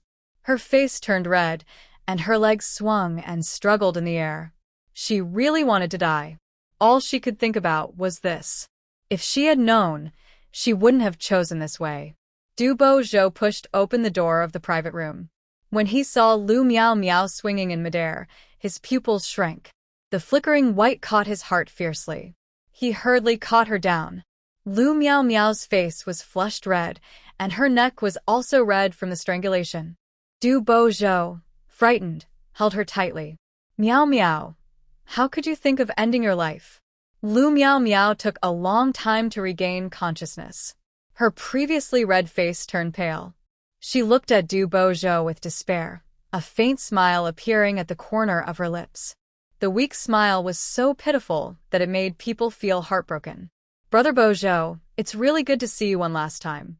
Lu Miao Miao's gaze traced his face, as if saying a final farewell. Du Bouzhou nervously held her cold hand. Miao Miao, what exactly happened? I will help you solve this.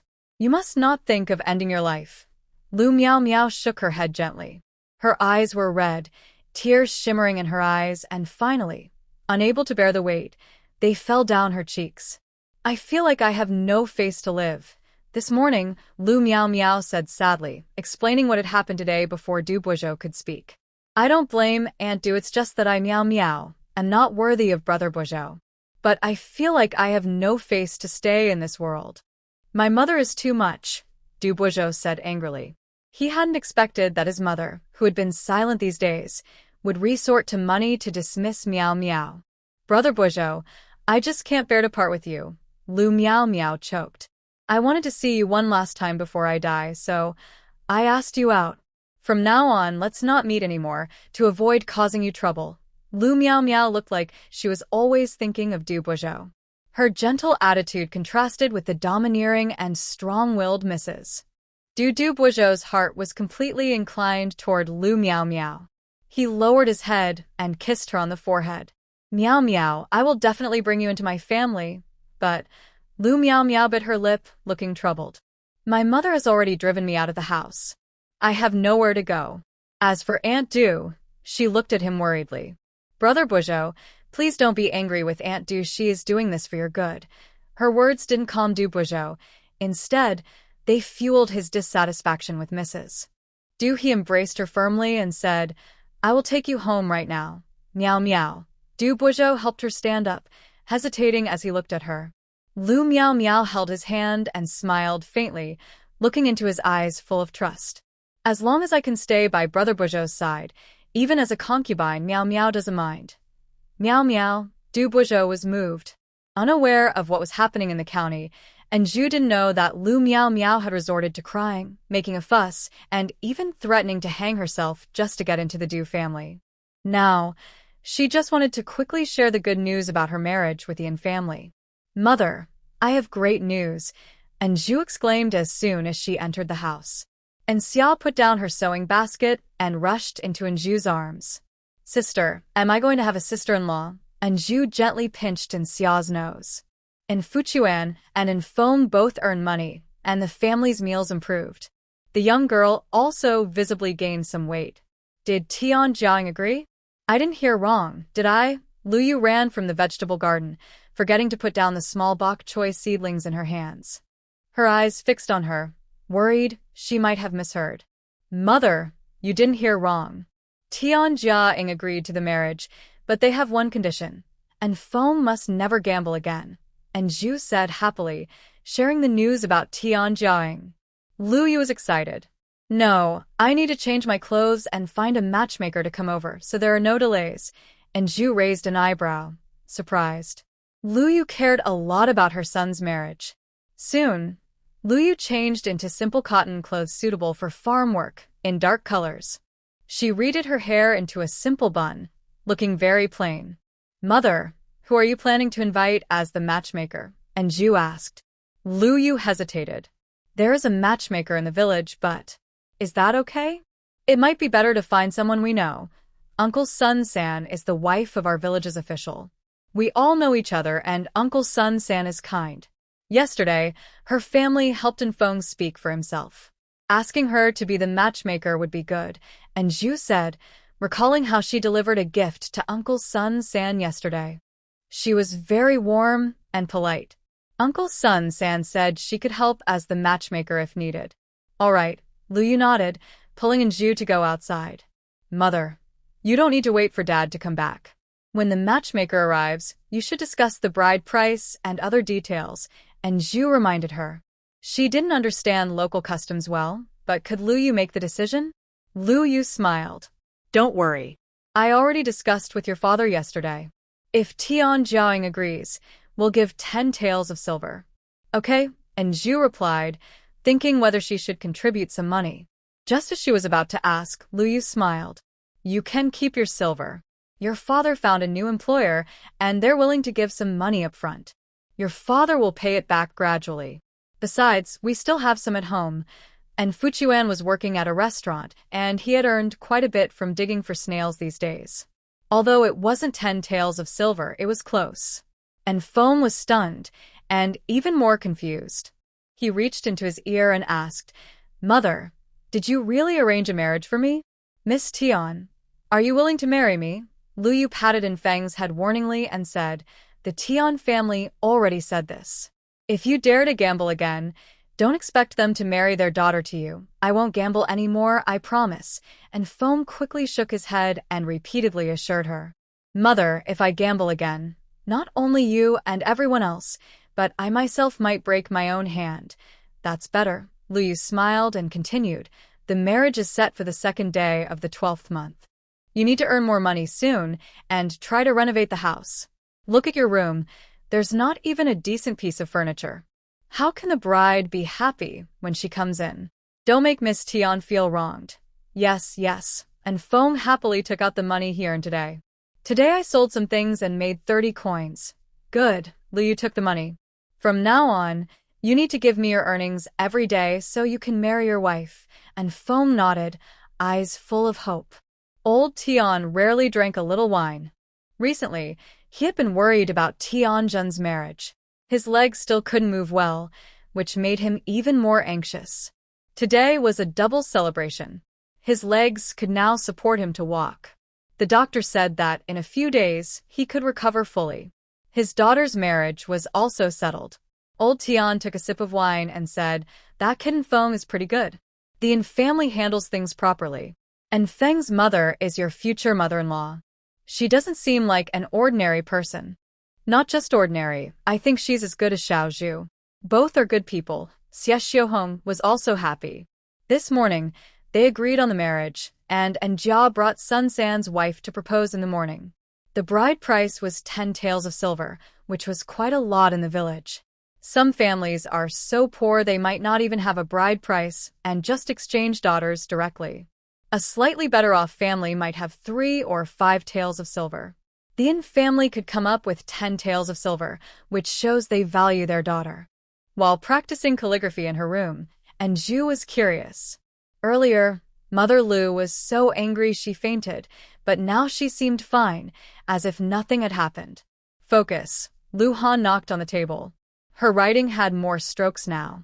"I can't focus," Zhu said happily, sharing the news that Feng and Tianjun were getting married. Mother has been upset inside. She might get sick from worrying, right? She shouldn't quietly get sick.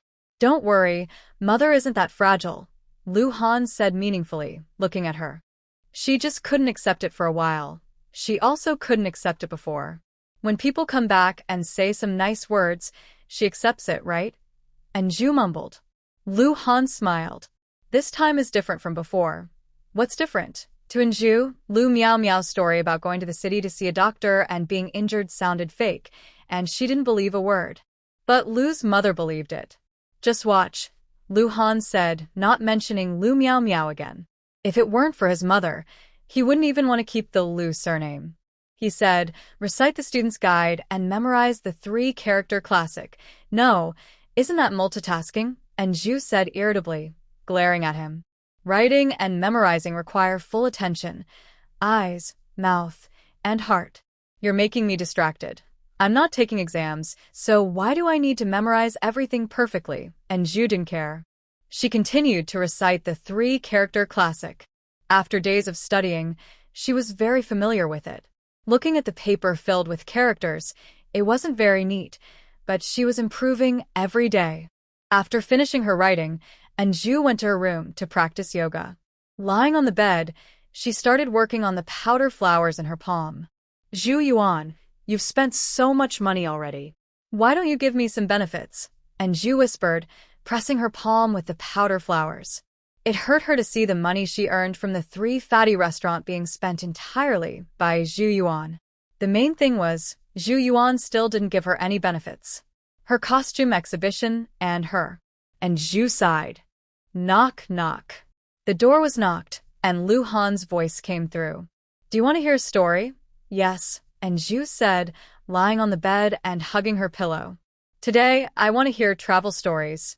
Since there was no TV outside, she could only listen to what Lu Han said about some things. "Okay." Lu Han's voice was deep, sounding as if it came from afar through a wooden board. Zhu listened carefully.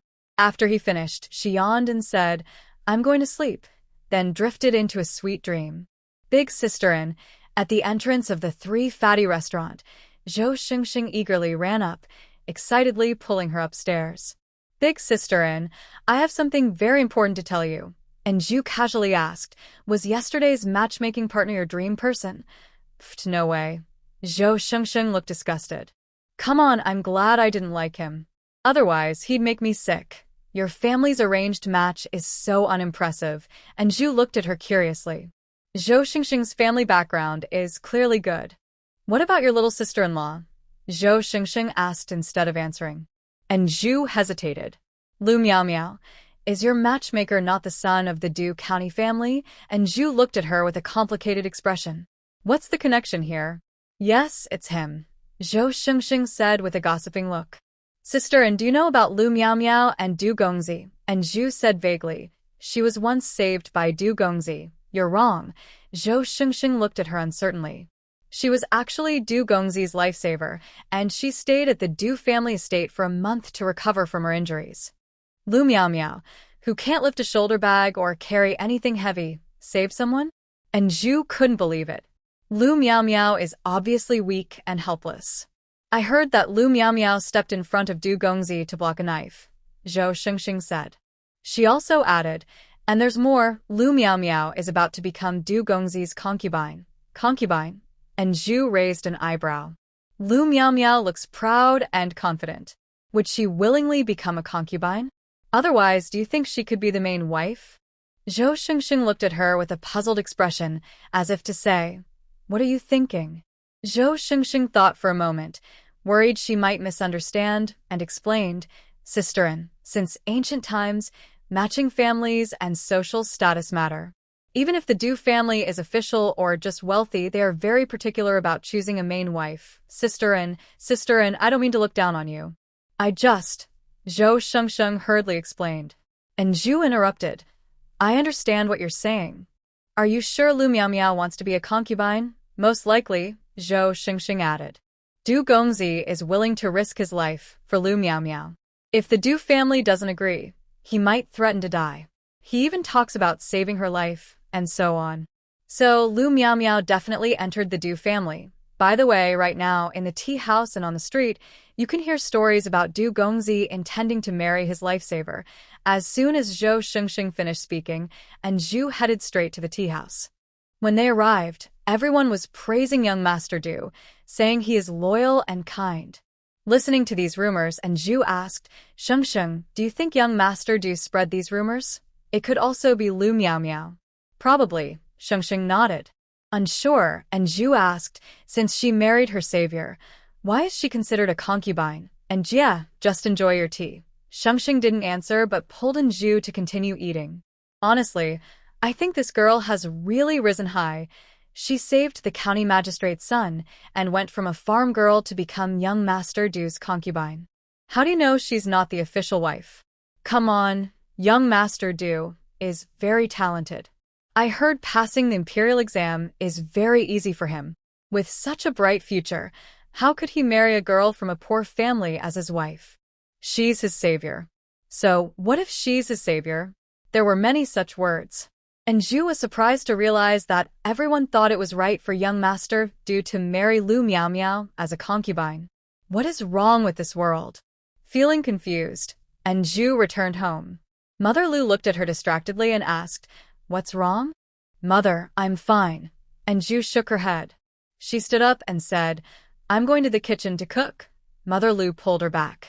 "Xiao Zhu, if something's bothering you, don't hide it. If something happens, we can discuss it together." Her caring tone and loving eyes made Zhu blurt out, "Lu Miao Miao is going to marry into the Du family." Mother Lu's face immediately darkened. And Zhu told her what she heard at the tea house today. The room fell silent for a moment. Mother Lu said, "The Du family would never let her be the official wife." "Why? What if young Master Du forces her with his life?" And Zhu thought it was very possible, especially since today's rumors had many versions. Mother Lu looked at her meaningfully. "If the Du family is forcing her with their lives, do you think his mother is someone who can be controlled? At most, they might compromise and make her a secondary wife." "Secondary wife?" And Zhu murmured. "Mother, I think she might become the main wife. Then if you're wrong, make Mother a dish of osmanthus sticky rice lotus root," Mother Lu said, always thinking of that dish. "Because it's complicated to make, and Zhu only made it once and never again. The lotus root was all used to make lotus root powder." "Okay." And Zhu nodded. "If Mother guesses wrong, please help Xiao Xia make a thick cotton-padded jacket. It looked like the thin cotton jacket wouldn't fit anymore." Mother Lu responded promptly, urging Zhu to start preparing dinner. After dinner, Zhu was practicing calligraphy in Lu Han's room and asked, "Aren't you very angry, Mother? Why did you seem different today when talking about Lu Miao Miao?" "Once I understand, I naturally change." Lu Han looked at her intently. "How about we make a bet?" "What kind of bet?" And Zhu looked at him cautiously. Lu Han's lips curled slightly. "Whether Lu Miao Miao will become a concubine or a main wife. Didn't you say she would be a wife of equal status?" And Zhu looked at him suspiciously. "Equal wife is just a nicer way to say it," Lu Han said. "If I win, you have to agree to one thing." "What is it?" And Zhu asked. "I haven't decided yet. I'll tell you once I think of it." Lu Han leaned back on the bed, relaxing more as he spent these days recovering. He hadn't wasted his time, reading books during the day, practicing techniques, and in the evening, practicing calligraphy and memorizing texts with Anju. He hoped these peaceful days would last longer and longer. Anju's mouth twitched. What if you make me kill someone or set a fire? Lu Han looked at her with disdain. If I really asked you to kill or do something bad, you'd be the one getting hurt, right? Let's have a contest. Anju was annoyed and stood up. Lu Han patted his leg. Anju.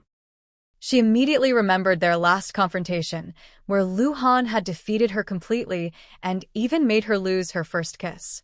She awkwardly changed the subject. If I win, you have to agree to one condition, of course, as long as you can do it without harming others or breaking morals. Deal, okay, Lu Han replied. I'll think carefully about what good thing I can make you do. Anju looked at him strangely. Are you sure you'll win? Are you quite happy? I am happy for you too.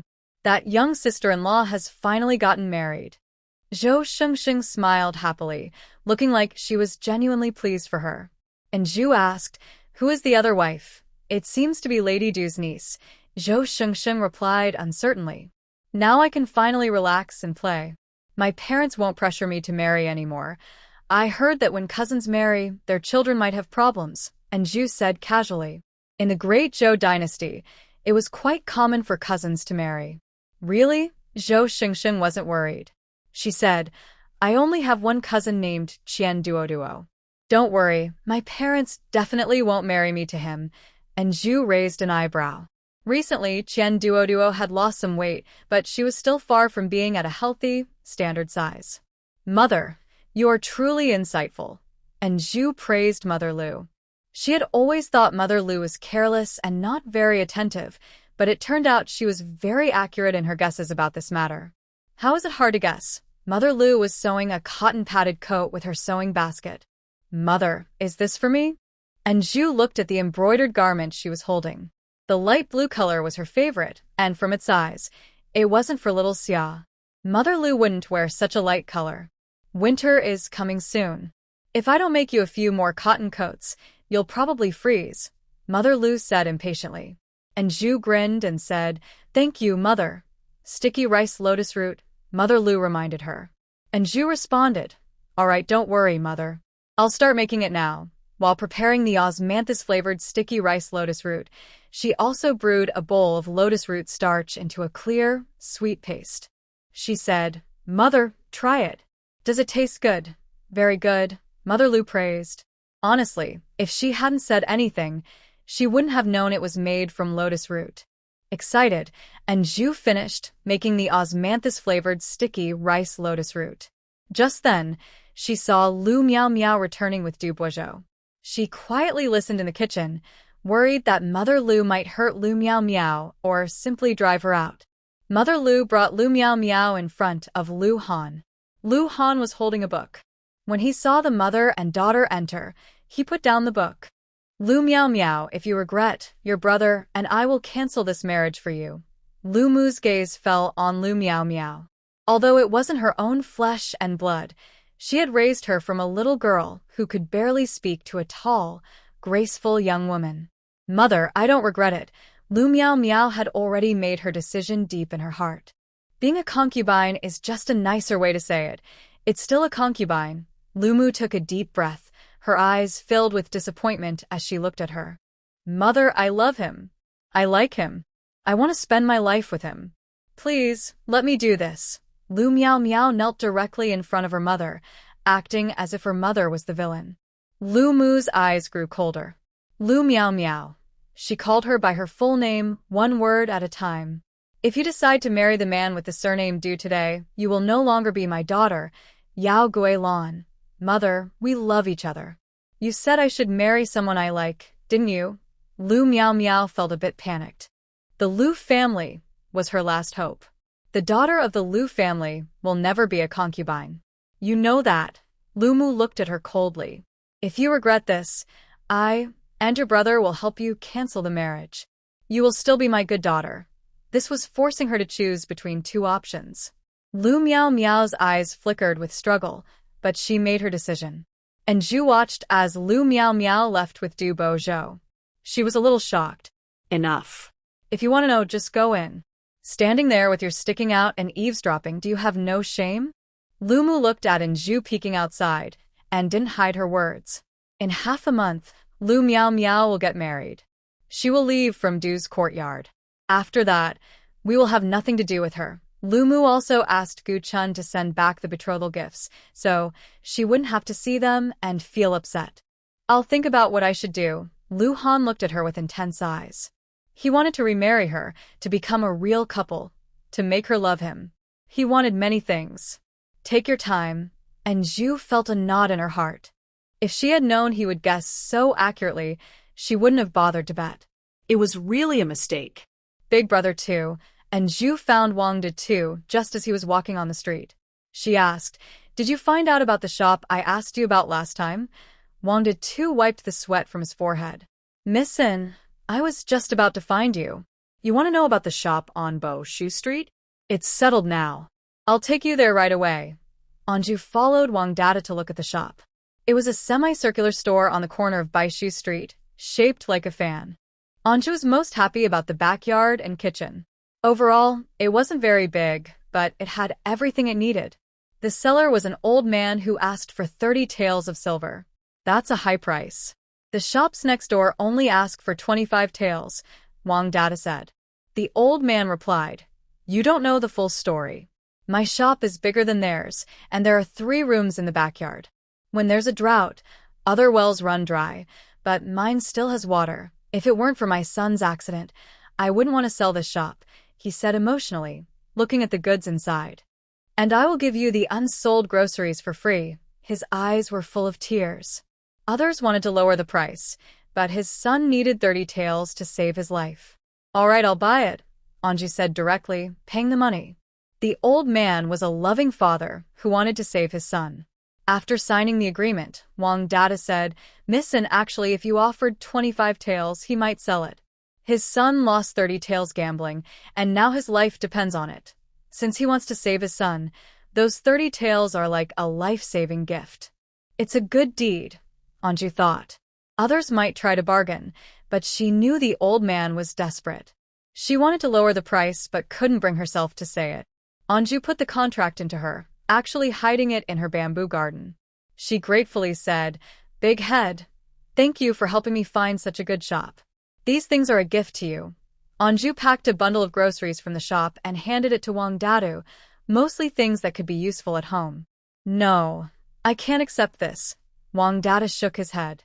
"Missin, I can't take it." "Take it. Let your grandma try the taste." It was the previous owner's gift anyway, Anju said casually, thanking him again. Wang Dada couldn't refuse, so he finally took the bundle, thinking he should help Anju more in the future. Only Anju was left in the shop. She started to think about what to sell there. Lotus root starch? Kudzu starch? These foods weren't really suitable for the shop. And Zhu wandered around the shop for a long time, but couldn't decide what to sell. In the end, she left feeling disappointed. Instead of going home, she went to a restaurant. There, she met in Fuchuan, who was on his way back home. She quickly pulled him aside and said, "Dad, this is someone I know. The general store is closing, and there are still many things left. You can take them home and sell them to my brother. How much is this? Why isn't there a shopkeeper?" And Fuchuan looked around the shop and saw it was empty of any staff. "Dad, it's not." Because of Lu Han's reputation. "If it weren't for Lu Han's support, no one would trust me like this," and Zhu explained, shifting the blame onto Lu Han. She loaded all the remaining goods from the shop onto Fuchuan's cart, filling it completely. "Fatty, does Lu Han treat you well?" And Fuchuan asked as he drove the cart, with Zhu sitting beside him. He looked back at the full load of goods and asked, "You borrowed money before to let your brother sell things. That money hasn't been paid back yet, and now you're giving away so many things. Isn't that a bit too much?" And Fuchuan always felt uneasy, worried that her family might think she was trying to get something for nothing and look down on her. "Don't worry, Dad. He's your son-in-law, after all. A son-in-law is like a family member. What's wrong with giving a few things?" And Zhu comforted him, thinking that she had her own money but couldn't openly use it, which made her feel tired. When they arrived at the in-family home, and Zhu hadn't seen In Feng return yet. Big sister, after brother marries his wife, he only comes back at night. And he sells more than before. And Xia, like a little tail following in Zhu, took out an embroidered handkerchief and said, "Sister, look, isn't this handkerchief pretty?" And Zhu took the handkerchief and examined it carefully. It still had bamboo embroidered on it, but compared to the last one, it looked much better. She couldn't quite say what made it prettier. "Mother, maybe we should find a teacher for Xiao Xia," and Zhu suggested. "Look at how well she embroidered this handkerchief. If someone teaches her, she can make even better ones in the future." She took out the embroidered handkerchief Xiao Xia made. "But where can we find a teacher?" Lu Yu asked. "Yangchuan County isn't very big. There are a few embroidery workshops, but if she goes there, she probably won't learn much." And Zhu gave up on the idea and went home. She saw Mother Lu sewing and mending clothes. Her previous thoughts suddenly came back to her. Mother. Mother Lu looked up and didn't wait for her to speak. She asked, "What did you do?" "Mother, I didn't cause any trouble," and Zhu said, touching her nose. She squatted beside Mother Lu. "Mother, I want to talk to you about something." Mother Lu didn't say anything, just looked at her steadily. "Mother, don't look at me like that," and Zhu said, feeling like she had done something wrong. "I just want to ask if you're willing to take my sister, Xiao Xia, as a disciple." Mother Lu was surprised. "Take her as a disciple?" "Yes, my sister, Xiao Xia," and Zhu said with a smile. "Look at this handkerchief Xiao Xia embroidered recently. Isn't her skill improving a lot?" Mother Lu glanced at it. The last time she gave Xiao Xia advice, Xiao Xia had fixed everything. She saw that Xiao Xia was talented. "Mother, Xiao Xia is a patient and steady girl. If you become her teacher, I promise to cook delicious food for you every day to show my respect," and Zhu said, also thinking of her sister. Mother Lu raised her eyebrows. "What? If I don't take your sister as a disciple, you won't cook for me anymore?" "Of course not," and Zhu said with a shy but polite smile. "As long as I am your daughter-in-law, I will definitely cook." She needed to eat too. "That's good," Mother Lu said, taking the handkerchief and examining it carefully. "Taking a disciple is fine, but I have one condition." "Anything," and Zhu answered without hesitation. Mother Lu reminded her, "Aren't you worried that you can't meet my condition? Whatever condition you have, I can do it. Otherwise, why would you ask?" And Zhu said happily, cutting her words off. Mother Lu didn't argue. She said, "Xiao Zhu, I want you to lose weight." And Zhu was surprised. "I've been trying to lose weight. Why bring this up now? Not to be as thin as Tianjin, but at least have a waist," Mother Lu said, looking at her thick waist. Even though she had lost a lot recently, she was still quite overweight. And Zhu silently pinched her waist. "Well, it wasn't really a waist, more like a barrel." She said, "Mother, don't worry. Even if you didn't say it, I plan to lose weight." "Good. Starting tomorrow, I want your sister to come early in the morning and go back in the evening." After Mother Lu came down, she started thinking about how to teach Anxia. Anju happily agreed and went to Anne's house the next day to bring Anxia over. Lu Yu said, "As long as your mother-in-law is willing to teach, your father should go there every morning and evening." Xiaozhu, wait a moment. Lu Yu went to the chicken coop to catch a chicken and handed it to Anju. "We don't have much money at home right now, so I'm giving you a chicken as a gift for becoming a student." "Mother, we're about to marry off my brother soon, so let's keep this chicken," Anju said, looking at the chickens in the coop. They were almost all caught last time when she was sick, and Lu Yu had caught some for her. "Take it." "This gift for becoming a student is necessary," Lu Yu insisted again. Mother Lu saw that Anju not only brought Anxia over, but also brought a chicken. "Didn't I tell you to bring someone here? My mother insisted I give this to you." "She said it's a gift for becoming a student," Anju said with a smile, handing over the chicken. Mother Lu said, "Then take it back. I won't accept this apprentice, Xia." Anju's smile immediately froze. Anxia pursed her lips and stood behind Anju. She softly said, "Aunt Lu, I will learn very seriously. Can you accept me?" She looked at her eagerly, really liking embroidery. "Foolish girl." Mother Lu looked into her innocent eyes and smiled. "I won't take on an apprentice, but I can teach you embroidery." So, You don't need this gift for becoming a student, understand? Understood. Anxia nodded, but her eyes still looked confused as if asking, why not accept me as a student? Mother said no to taking an apprentice, so we won't either. We'll listen to her, Anju said, not asking more. Since Mother Lu wouldn't accept an apprentice, as long as she was willing to teach Xia, that was enough. After settling on Xia, Anju headed straight to the county. Young Master Qian, Uncle Zhou, I have something to discuss with you, Anju said. She explained, my brother is about to get married and our family needs money. I can't openly give money, so I wonder if we could borrow some in the name of the restaurant to help my father. Qian Duo and Zhou Wu looked at each other.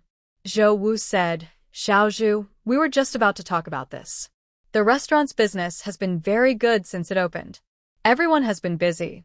Since it's the beginning of the month, we can give everyone 5 taels of silver. What do you think? 5 taels of silver for each person. Anju remembered that last time, everyone paid 88 coins to open the shop. She said, giving everyone extra money is a good idea. It will make everyone work harder in the restaurant. In the future, during the 3 major festivals, we can give everyone more benefits. If the restaurant gets a big banquet order, we can also give everyone some money. This will motivate everyone. Qian Duo confidently said, based on current business, during the new year, each person will get 8 taels of silver, so everyone can have a good holiday. He wanted to give 10 taels, but he knew he shouldn't raise the workers' expectations too much. The special reward of 5 taels of silver made the workers in the restaurant want to work hard and be loyal to the place. And Fuquin took the timely silver and went home to fix the house. He also bought a new bed, cabinet, and table for Anfeng's room, all of which cost money. Anjia, don't forget about me. I will write you letters, Zhou Xingxing said, looking at Anju with reluctance. If you run into any trouble, just write to me. My cousin can also write to me. By the way, I have something for you. Zhou Shengxing gave her a small box. Inside was a jade hairpin. She said, I know you don't like complicated jewelry. This bamboo joint hairpin seems perfect for you. Thank you. Anju liked simple jade hairpins, especially since it was shaped like bamboo, her favorite plant. She liked it even more. She thought for a moment and said, in a few days, I will send you some delicious food. Anjia, you really understand me. Zhou Xingxing said happily, hugging her. After seeing Zhou Xingxing off, Anju started cleaning the shop. She first tidied up the place, thinking she might come up with some new ideas. Cleaning was definitely not a job for men. After finishing, Anju's back was so sore she couldn't straighten up. Pengya, what's wrong with your back? And Fuquin asked when he saw her leaning on her waist, looking uncomfortable. Should we see a doctor? No need, Dad. I just need to rest a bit. Anju leaned against the cart. She suddenly thought that learning embroidery at home was a good idea. That way, she could ride in the cart every day instead of walking.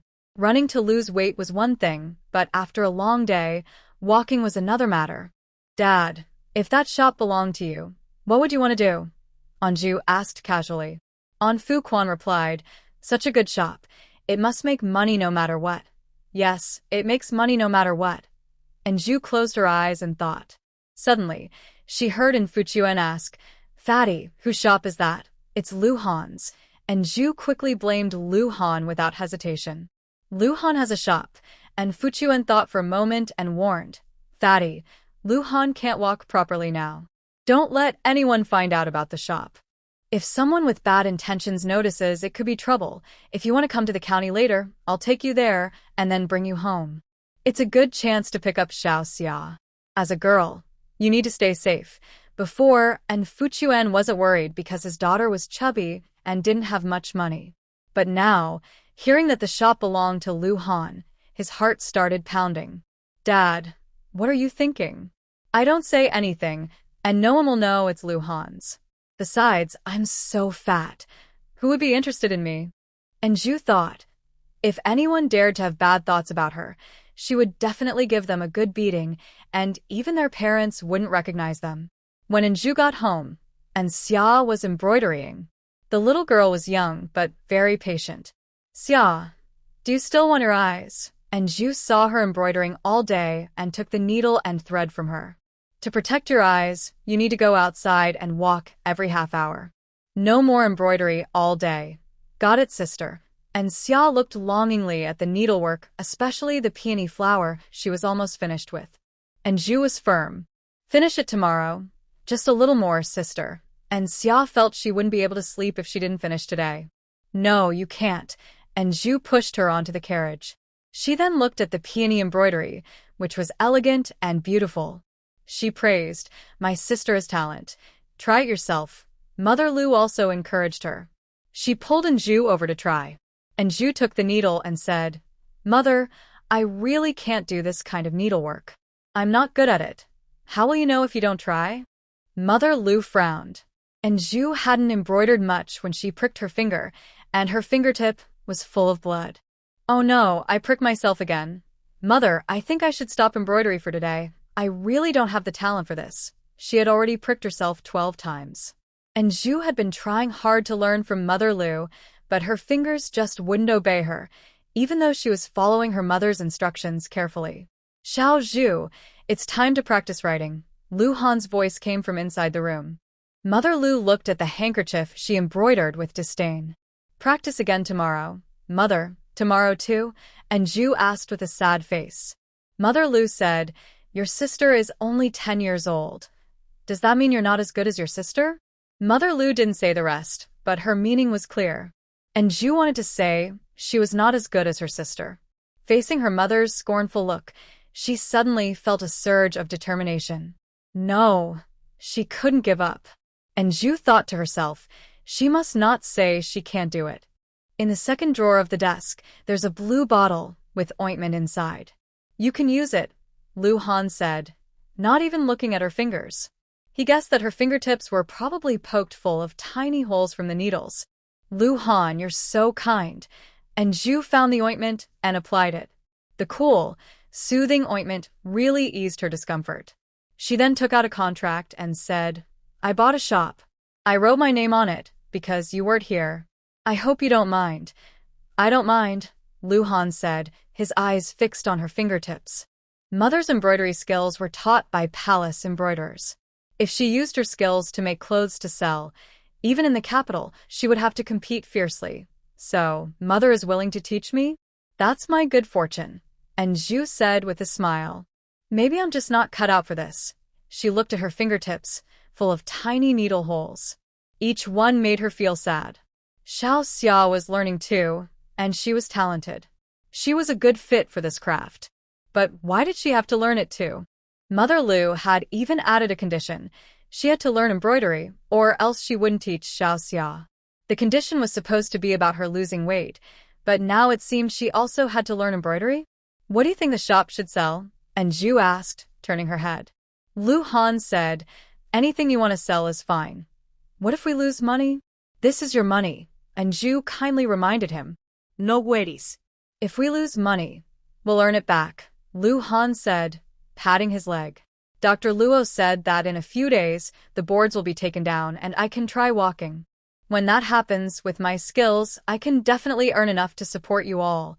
His words sounded so sweet. And Zhu wondered if he really saw her as his wife.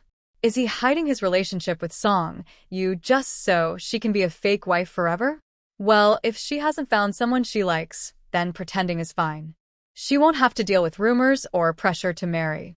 Back in her room, after doing yoga and lying on the bed, she couldn't sleep. She started to daydream. Her Mother Lu's words felt strange, like something had changed, but maybe nothing really did. For example, when eating or drinking, her posture was corrected if it was improper. Or maybe she was told to lose weight and learn embroidery? Could it be that Lu Miao Miao's situation made her hopeless, so she started treating her like her real daughter? She couldn't figure it out, so she began thinking about what to sell in her shop. She had lots of hanfu and tea leaves in her bamboo garden. Selling them would be easy. And Zhu took out 2 pieces of gold from the stove in her bamboo garden. These were her only 2 gold bars. She had to try her luck. Maybe something special would happen, and she wouldn't just earn 2 gold bars. She placed the gold in front of her, clasped her hands, and prayed, Bamboo garden, please give me a chance. I want a tea shop, I want tea leaves. I need tea leaves. Then she kissed the powder flower in her palm, fed a piece of gold into it. A faint glow flickered, and Zhu stared at the powder flower without blinking. Tea leaves, I want tea leaves. After a while, nothing happened. No way. And Zhu covered her mouth, nervous she might wake Lu Han next door. Her eyes widened, almost popping out. Sadly, even with the powder flower in her hand, there was no response. This was so frustrating, and Zhu almost wanted to smash her hand in anger. Lu Han, with sharp ears, heard her movements silently. Hopefully he didn't hear, she muttered to herself. She took out the last piece of gold. To keep earning money in the future, she had to use it. She clenched her teeth and said, "If no tea leaves come out, I'll." She threatened herself, then suddenly realized, even if she threatened the bamboo garden, it wasn't a person. If it really didn't produce tea leaves, she couldn't do anything about it. Her hands were her own. She couldn't just cut them off. Please, please. And Zhu placed the gold in her hand, about to take it back in regret. But a faint glow flashed, and the gold disappeared. The next moment, a big smile spread across Zhu's face, reaching her ears. She quickly slipped into the bamboo garden. When she saw the tea house, she was so excited, she almost wanted to kiss the pink flowers in her palm. She took a few kinds of tea leaves and came out holding a tea can. She happily thought, this is really good luck. She planned to open a tea shop that sold only tea.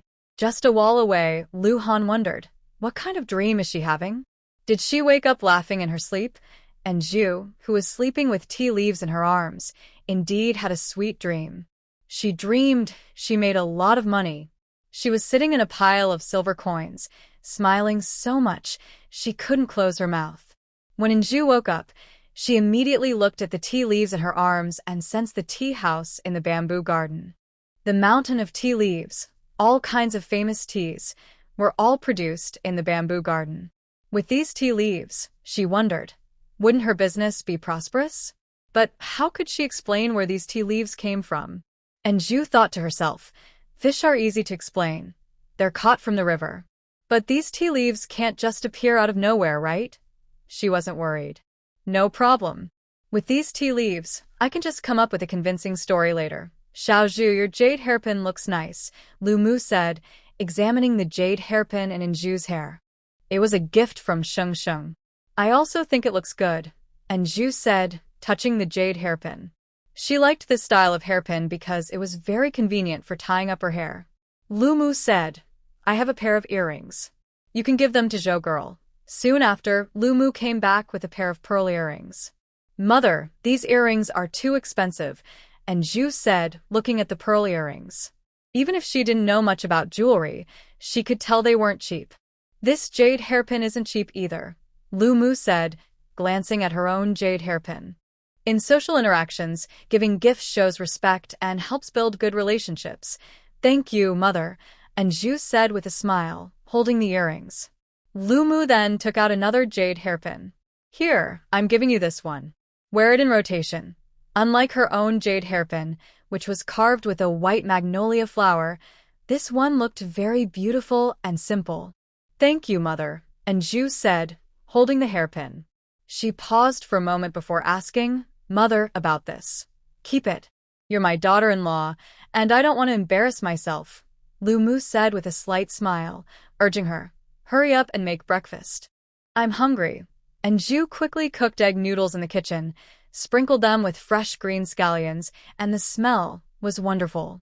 When Fuchuan took Xia to leave, and Zhu had just finished eating her noodles, she asked, Dad, Xiao Xia, have you had breakfast? Yes, I ate a steamed bun, and Xia nodded. Then she held up the chicken she brought back yesterday. Aunt Lu, my mother said that even if Aunt Lu doesn't accept me as a disciple, I want to give this chicken to you to help strengthen your health. Mom, I will make salt-baked chicken, and Zhu said, carrying the chicken straight into the kitchen. She was skilled at killing chickens and quickly prepared it. Salt-baked chicken needs a lot of salt. Luckily, after Zhu became wealthy, she could buy plenty of salt and other supplies. There was no shortage now. In the yard, Aunt Lu was teaching Xia embroidery. After preparing the chicken, Zhu put it in a pot to bake and then went to the vegetable garden. The garlic sprouts had sprouted, and the young bok choy was growing well. lush and vibrant, full of life. As soon as Anju arrived at the vegetable garden, she saw Lee's family from the village heading toward Dr. Luo's house with a masked girl. Aunt Lee was hurriedly rushing to Dr. Luo's house with the girl. She glanced at Anju and smiled slightly as a greeting. Is this Lee Lulu that Tianjin mentioned last time? Anju quietly followed behind. She was someone who was scolded by Lu Miao Miao for not even being worthy to carry her shoes, and who was said to have a face covered in rashes, looking very ugly. Yet, Li Lulu hadn't gone out for several months. Dr. Luo, please take a look at my daughter, Aunt Lee said as she entered the house, bowing deeply to Dr. Luo. Let's talk calmly. Dr. Luo stepped aside and laid out the medicinal herbs on a tray. The fresh herbs he gathered needed proper treatment. Otherwise, they would be useless. Aunt Luo, I don't know what's wrong, but my daughter's face is covered with pimples, Aunt Lee said anxiously. She added, Lulu, take off your cloth and let Dr. Luo see. Liulio's voice was very soft, like a mosquito's buzz. Under her mother's urging, she finally took off the cloth. Her face was covered with large and small pimples, some oozing and red. Come closer and take a look, Dr. Luo said calmly.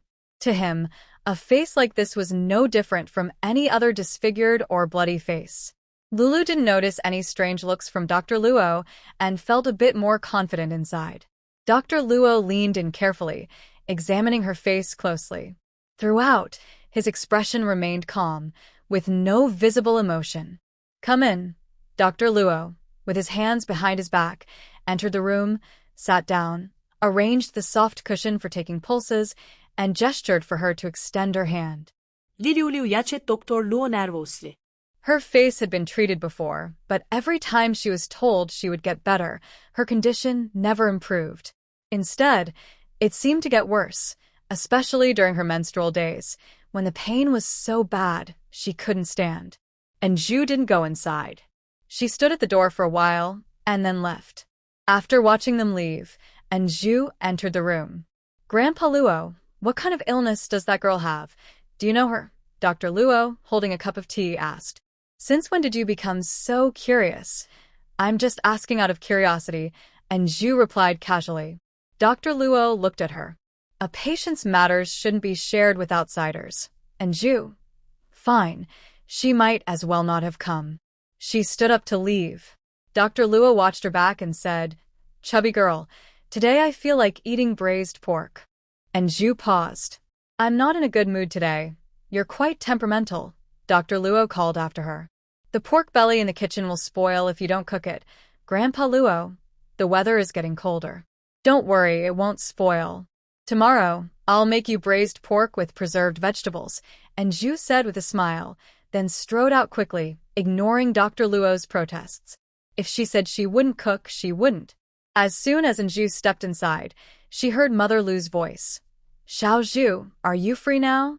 Come, and embroider a handkerchief, Anju. If she had known, she wouldn't have come back. It would have been better to stay at the Luo family and make braised pork for Grandpa Luo. Your embroidery of the chrysanthemum yesterday was too ugly, Mother Lu complained. That's the simplest stitch for chrysanthemums. Mother, it's getting late. I should go cook. And Zhu tried to slip away. But Mother Lu caught her and told her to sit quietly and do embroidery. She added, You're still the older sister. Set an example for your younger sister. Look at how beautifully your sister embroidered the orchid on her handkerchief. Mother Lu pointed at Xiaoxiu, whose white handkerchief already had a beautifully embroidered orchid. Just embroidery. Mother Lu handed her the needle and thread. And Zhu couldn't escape. Sometimes she was pricked by the needle. Big sister, be careful when you hold the needle, and Xiaoxiu reminded her from beside. Mother Lu said disapprovingly, Xiao Zhu, you are the older sister. Mom, please let me go. I can cook, but I can't do embroidery. And Zhu said with a sad face, looking at Mother Lu. Mother Lu kept a stern face, her eyes shining brightly as she looked at her. Her gaze then shifted to Xia beside her. And Zhu sighed and obediently kept her head down, continuing to embroider the chrysanthemum. Even though she followed Mother Lu and Xia's instructions carefully, the needle seemed to have eyes when it was in her hands, always pricking her fingertips. She had embroidered half the chrysanthemum but couldn't bear to look at it anymore. What was she even making? She was just following Mother Lu's instructions stitch by stitch. When it was time to cook, Anju hurried into the kitchen like she was escaping. She decided she must go to the county town tomorrow, or she would be forced to keep embroidering. The next morning, before Mother Lu could say anything, Anju took the carriage of Fuchuan and headed to the county. Xiao Zhu, why are you in such a hurry? And Fuchuan looked at her with surprise. Dad, you don't know. My mother-in-law keeps asking me to embroider. You see, my hands are not made for embroidery. And Zhu sighed and held out her fingers to him. Look, Dad, my fingers are full of needle. It's okay. And Fuchuan said with a smile to comfort her.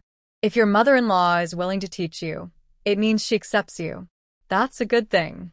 You should learn well from her. Dad, is that what you call acceptance? And Zhu asked in disbelief. Then, after thinking for a moment, she felt it made sense. Muttering to herself, she leaned against the carriage. When they arrived at the restaurant, she got out to avoid listening to Fuchuan's constant nagging about how she should be filial to her mother-in-law and learn embroidery properly. Her ears were almost calloused from all the advice. She went straight to the shop she had bought. Since she decided to sell tea, she could also start planning the shop's decoration, like the display cabinets. She specially went to the market, where some shops sold second-hand items. She found many good things. She not only got display cabinets, but also a bed for the backyard. She even set up a stone table in the yard, so she could sit and drink tea there in the future. Seeing her newly renovated shop, she first ordered a signboard and then bought a batch of ceramic jars. The money in her hands was quickly spent, flowing away like water. The shop was filled to capacity. She carried things into the shop one cart at a time. She was a porter, packing tea into the new ceramic jars. The jars looked nice and showed quality. How should she sell them? And Zhu looked at the small jars, each holding about 2 ounces. Selling one for 1 silver coin didn't seem too expensive. The good tea from the bamboo garden, if sold in a tea house, could earn a lot of money per jar. She sold 10 jars a day, earning 10 silver coins daily. In a month, that would be 300 silver coins, which was enough.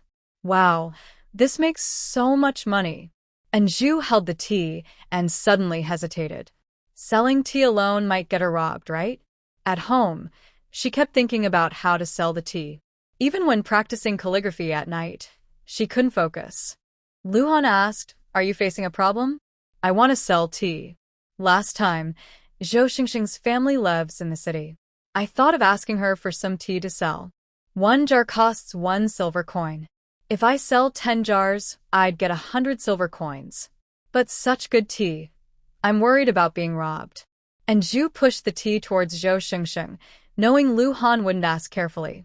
Soon, she ran back to her room, took out a jar of tea, and said, "Look at this, isn't it good?" She looked at him eagerly, hoping for praise. Lu Han examined the tea. It was high-quality green tea.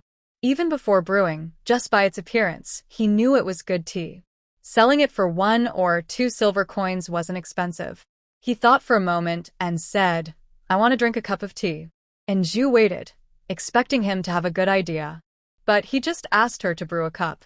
"How do I know if the tea is good if I don't drink it?" Luhan answered confidently. And Zhu clenched her teeth and endured. She needed his help. She took the tea to brew. Soon, a steaming cup of tea was ready.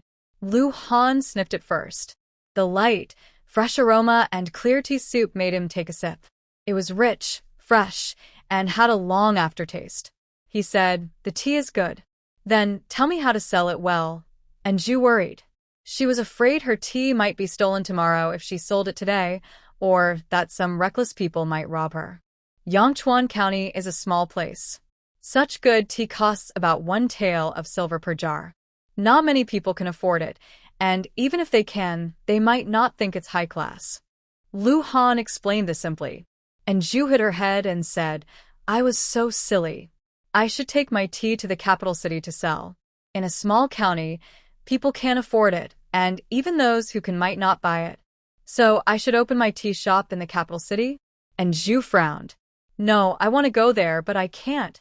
If you trust me, I can help you, Lu Han said without revealing her lie. And Zhu directly gave him the tea. All right, I have 30 jars this time. All are top-quality green tea, costing 1 tael of silver per jar. Sigh, I've already ordered the signboard. Who knew I wouldn't be able to sell tea in my shop? And Zhu sighed. It seemed her efforts in the shop these days were all in vain. How can it be in vain? The signboard can be moved to the capital, and the tea can still be sold. Lu Han didn't want her to be upset. He asked, "What's the name of your shop?" "Yi Pin Xiong," and Zhu proudly said. "What do you think? I don't even know how to read, but I came up with a pretty good name, right?" She was happily talking, having spent a lot of brain power to choose this name. "Not bad," Lu Han agreed. "I have friends in the capital. I can ask someone to help open the shop." "Is your friend reliable?" And Zhu quickly explained after she finished. "Don't get me wrong. I just think that this ordinary tea, which costs 1 tael of silver, might be hard to sell at first because it doesn't have much reputation." She was politely expressing her concern. She believed her tea from Zhiyuan was a top-quality product and was very confident in it. But Lu Han's friend might not know that. If it really sells well, could others sell it too? "Don't worry. My friend has been in business for many years. He can definitely sell it," Lu Han reassured her. "If you're worried, you can try with 10 jars first." "Don't worry, my friend will definitely sell it." Lu Han's confident words made Zhu trust him unexpectedly. Even if he didn't save her, what he said seemed honest. Her eyes flickered as she asked, "How far is our county from Chongping Prefecture?"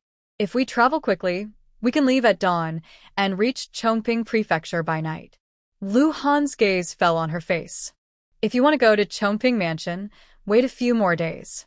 After I have my leg bandaged, I will go with you." "No need. I'll go alone." "No, Uncle Gu can go with me," and Zhu said, not daring to let Lu Han cause trouble. Lu Han said, "Wait a few more days. The tea won't spoil," Lu Han insisted, and Zhu didn't even get a chance to say no. "Little Zhu, the road to the mansion isn't safe. If you're just a girl, you might run into bandits or bad people," Lu Han explained seriously. And Zhu immediately nodded. "You're so thoughtful." For a moment, she forgot that this wasn't peaceful 21st century times but the Great Zhou dynasty. "Meow meow, I'm sorry, and I made you suffer." Du Boizhou felt very wronged when he realized he had to marry his cousin at the same time.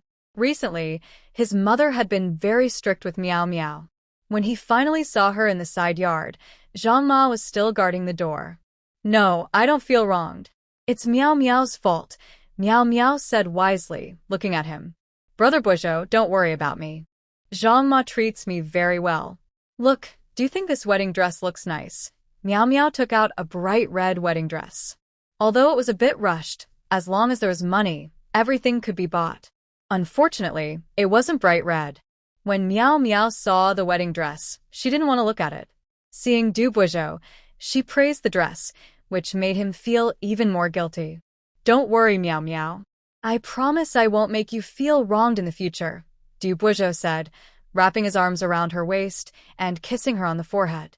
He looked at her affectionately. "Wait for me to marry you." Meow Meow looked at him shyly and nervously. "Brother Boizhou, as long as you treat me well, I won't feel wronged at all." "Dr. Luo, how is Han's leg recovery? Will he still be able to walk normally? Can he still ride a horse with strength?" Lu Mother's anxious eyes fixed on Lu Han's leg. Watching Dr. Luo remove the bandages, her heart was even more worried. Whether Lu Han's leg could recover depended entirely on today. "Stop arguing, Dr. Luo said without looking up. "Lu Mother." She had many words to say but could only swallow them all. And Xia also stopped embroidering.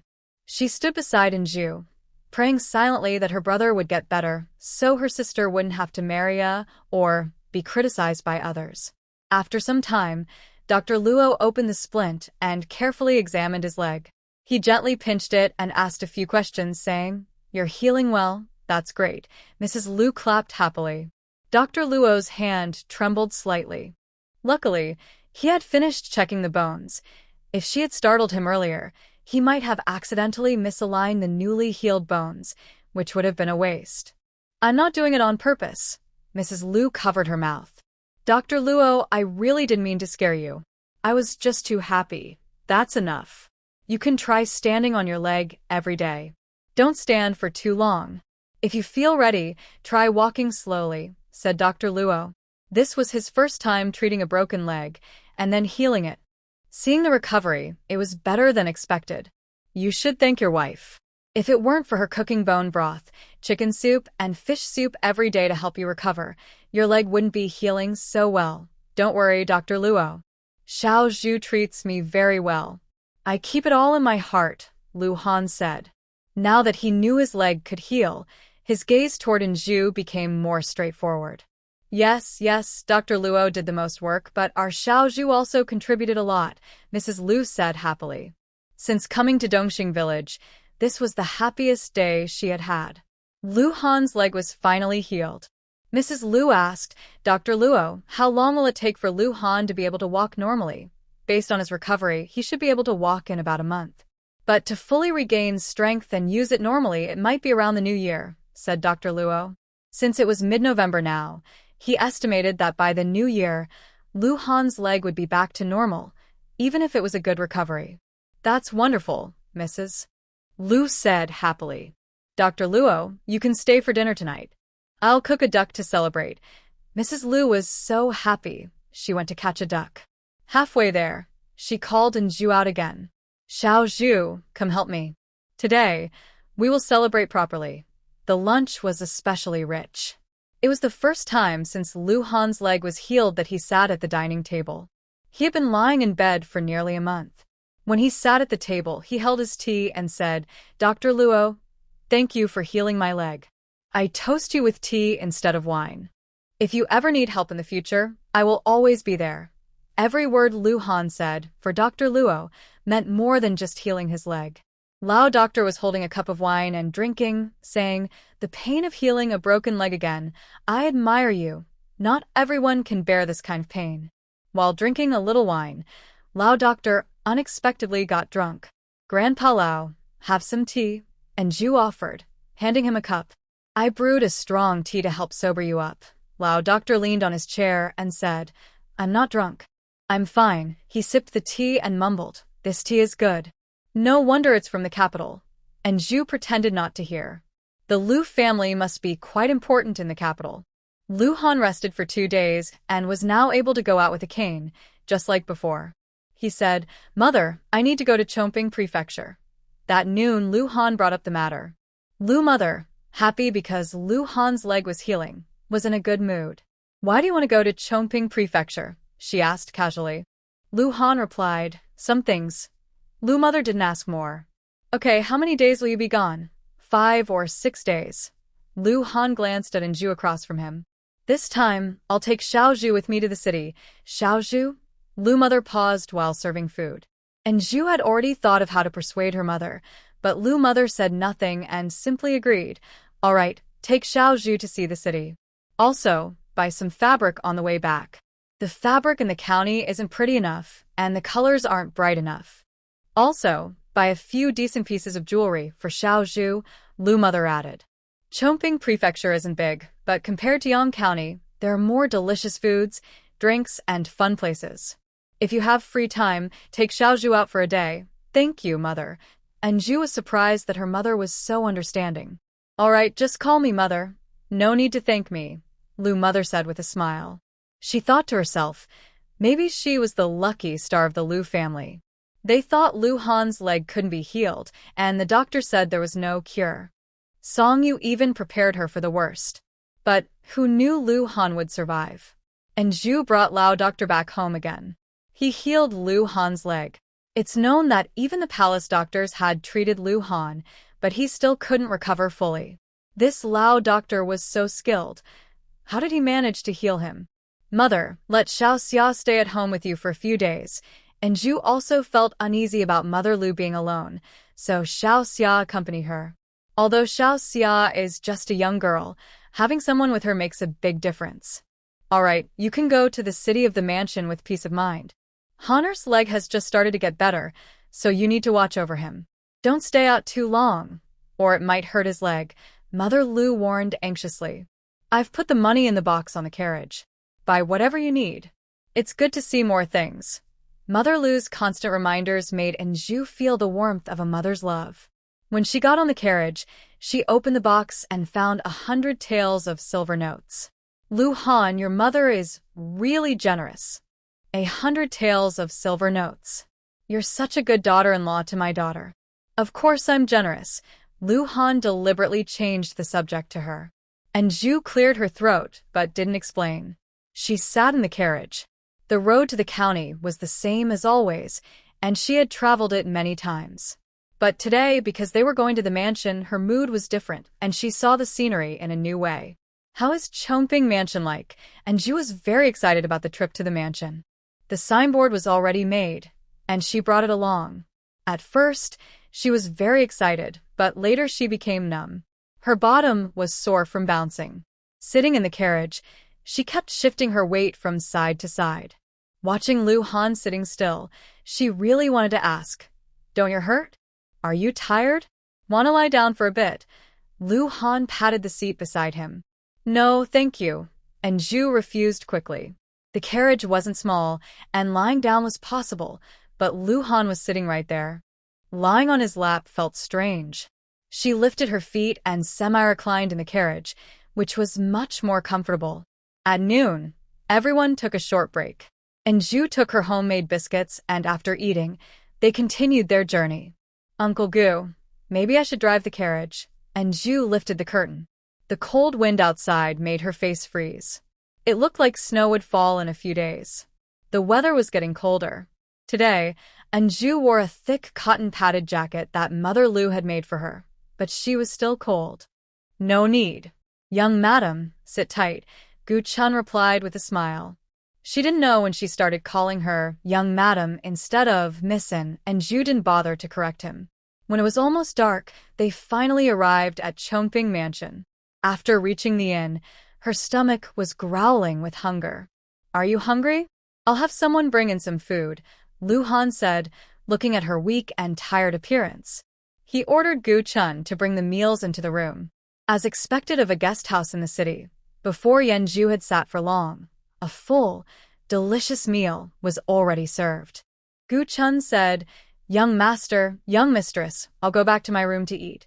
Gu Chun left after leaving the message. "With so many dishes, Uncle Gu isn't eating with us." Yanju looked at the 3 dishes and 1 soup on the table, which had a good mix of meat and vegetables, all appealing in color, aroma, and taste. Lu Han scooped her some ribs and said, "Uncle Gu prefers to eat alone." Yanju ate heartily. Compared to the food at Sanpongzi restaurant, it was not as tasty, but when you're hungry, anything tastes good. She finished 2 bowls of rice and felt full. "Done. I'll probably gain a few pounds. You've already lost a lot of weight. You'll lose more in a few days." Lu Han comforted her. "Today was a tough journey, so you should eat well." "That's true." Yanju touched her stomach, feeling very satisfied after eating. She asked, "By the way, we only booked 2 rooms today. Are you and Uncle Gu going to stay together?" "No." Lu Han shook his head. "It's not safe for a girl to stay alone in a guest house." "Not safe." Yanju looked around at the luxurious room, which didn't seem unsafe at all. Lu Han remained calm and said, "Pickpockets, love potions, sneaky thieves." Before he finished, Yanju said, "Let's stay in the same room." She looked around the room and said, "I can put the stools together to make a bed. It'll do for 1 night." Although Lu Han had leg problems, he was still a man and she knew his skills well. "It's winter," Lu Han reminded her. After the dishes were cleared, the shop assistant brought in hot water. Yanju soaked her feet in the water, and Lu Han did the same. The warm water was very comfortable, easing the exhaustion of the day. She looked at the single quilt on the bed and thought about adding another one, so she could sleep on the bed without freezing. "It's too expensive. They want extra money for another quilt," Yanju said, holding the quilt. She wished she could bring more things with her. "Next time, we'll buy a house, so we won't have to stay in ghost houses," Lu Han suggested. Anju's eyes lit up. She said, "This idea is good. We can buy a small yard, not too big. If the price is right, let's buy it." Although Lu Han couldn't move his legs, he said, "I'll sleep outside and you sleep inside. We each have a bed and a blanket." "Okay." Anju quickly climbed onto the bed. Even though they shared the same room and bed, they used different blankets. It made things less awkward. When the candle went out, Lu Han told her a story. Usually, they just separated by a wall, so they were used to falling asleep listening to his stories. It didn't feel awkward at all. Soon, they both fell into sweet dreams. Traveling by carriage is also hard work. Lu Han's voice gradually lowered. As he listened to her steady breathing, he turned his face to look at her profile. She looked different from before. Her eyebrows and features were more prominent, and she was always a beautiful sight wherever she went. Now, her round face looked a bit big and soft, very cute. Only her eyes remained the same, always shining with confidence. Little Zhu. Lu Han's voice was gentle and tender. In the dark night, his eyes showed clear love. Only then did he stop hiding his feelings. This lifetime, we are husband and wife. We will grow old together. Lu Han quietly raised his hand, stopping just an inch from her face. He slowly slid it down, tracing her features. His lips curved into a smile. Anju rubbed her eyes and woke up. The first thing she saw was her long eyelashes and a high nose. Anju felt like she was hugging him like an octopus. She must have been used to holding her big rabbit at home. Embarrassed, she asked, "Did I hurt your leg?" "No," Lu Han replied calmly. I'm getting up." Anju just wanted to leave quickly. As she tried to stand, she found her hair was pressed down, hurting her, so she shrank back. She fell back onto the bed. Her leg, which she had just moved, was still hanging over his leg. She felt so awkward, she just wanted to hide in a hole. "You're tangled up," Lu Han thought anxiously. He quickly moved his hand to help untangle her, but couldn't do it easily. Anju wished she could just cut her hair. Luckily, she managed to free it. She hurriedly got out of bed, quickly put on her outer coat, tied her hair, and left without looking back. Lu Han took a deep breath, feeling the fire inside him flickering wildly. It finally gathered in one place, waiting to be released. Such an awkward situation. Anju patted her face and sat in the hall, finishing her steamed buns and soy milk. Afterward, she slowly carried the bought buns upstairs. Just then, she ran into Gu Chun. She hurriedly said, "Uncle Gu, I bought some buns. You and Lu Han can share them." "Young madam, how come?" Gu Chun hadn't finished speaking when he saw Anju leave. "Young master, young madam went out alone. Could there be a problem?" Gu Chun asked worriedly. Lu Han had already dressed and was sitting by the window after washing up, watching Anju hurriedly rush out. He smiled and said, "It's fine. She won't get lost." Anju wandered around outside. The city was much livelier than the county town. She wanted to find a shop herself, but couldn't find one. When she returned, Lu Han was already full and sitting in the carriage. "I'm taking you to meet a friend." Lu Han signaled her to get in the carriage. Anju was still feeling awkward, but Lu Han's voice continued. "My friend's surname is Ma. He's the third son in his family. Ma-sen has traveled all over, doing whatever business makes money. He has a group of people who are all very capable, able to handle 10 men alone. In Chongping Prefecture, he knows more people than I do. So Ma-san's business is quite big," and Zhu said, thinking about her own tea business, which she had invested heavily in. She asked, "Lu Han, if we partner with him, it should be reliable, right?"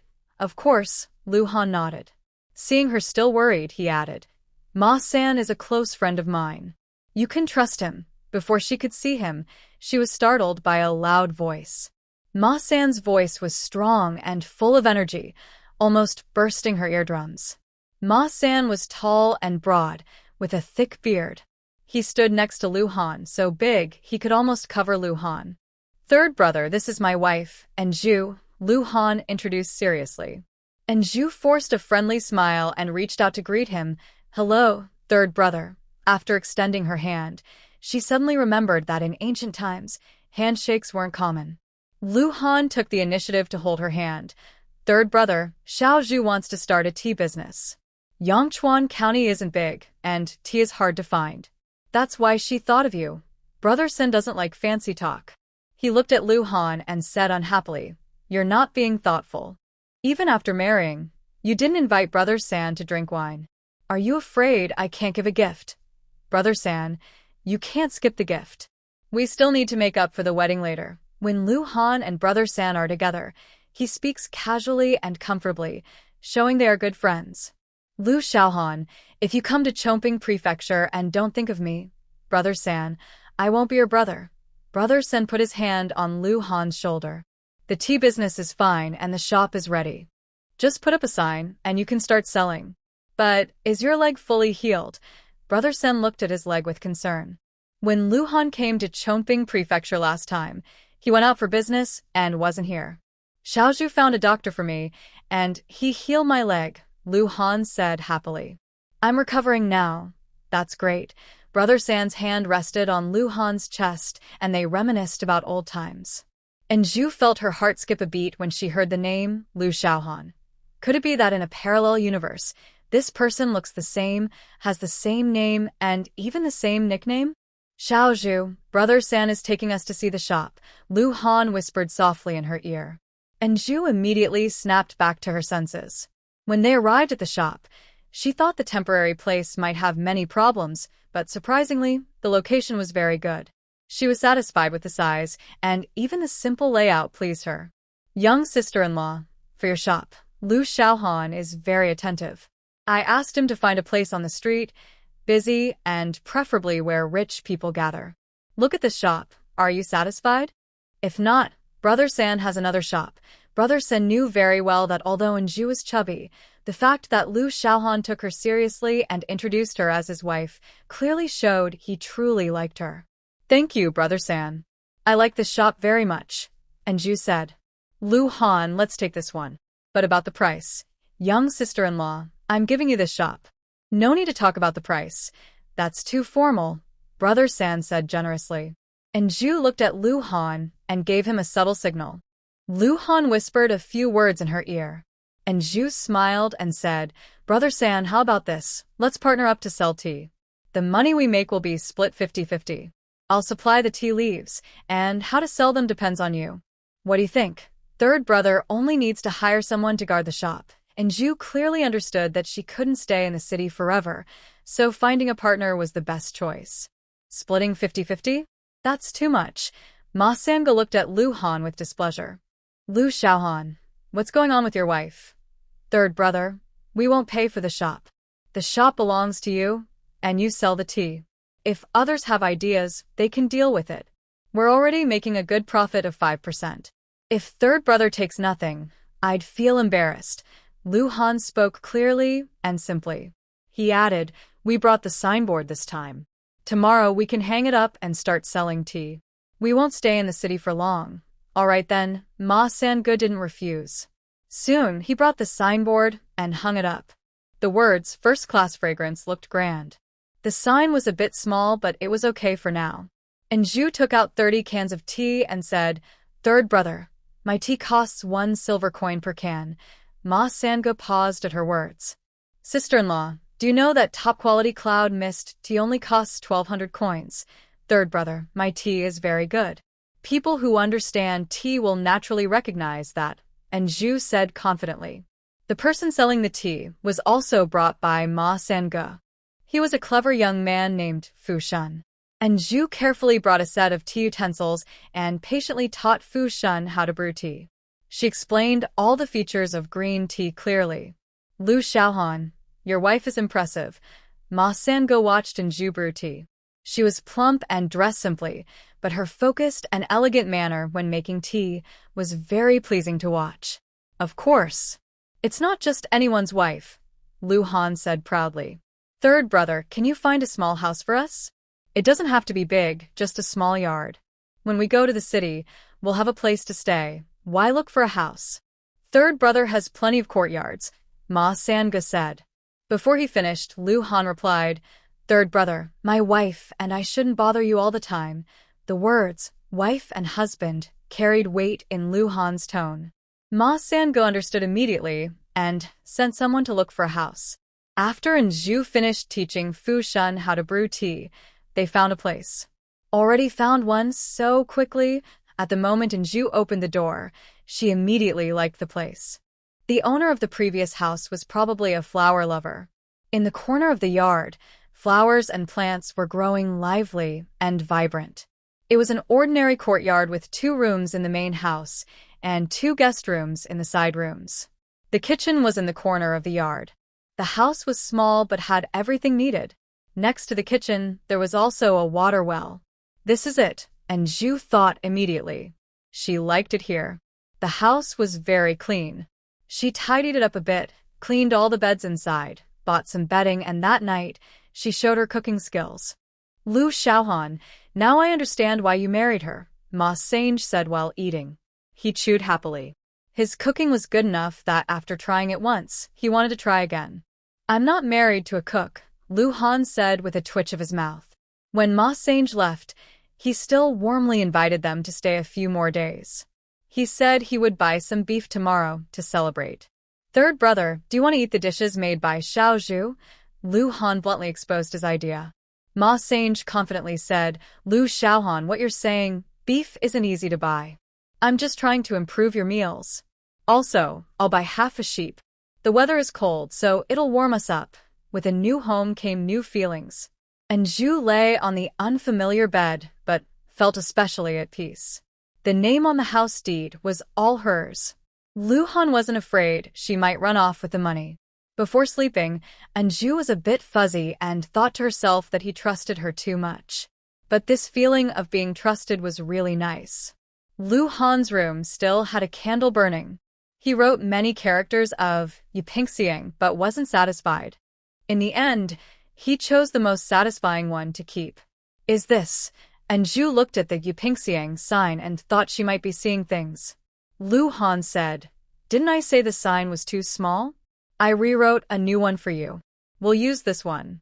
Do you think it's okay? Yes, and Zhu agreed immediately.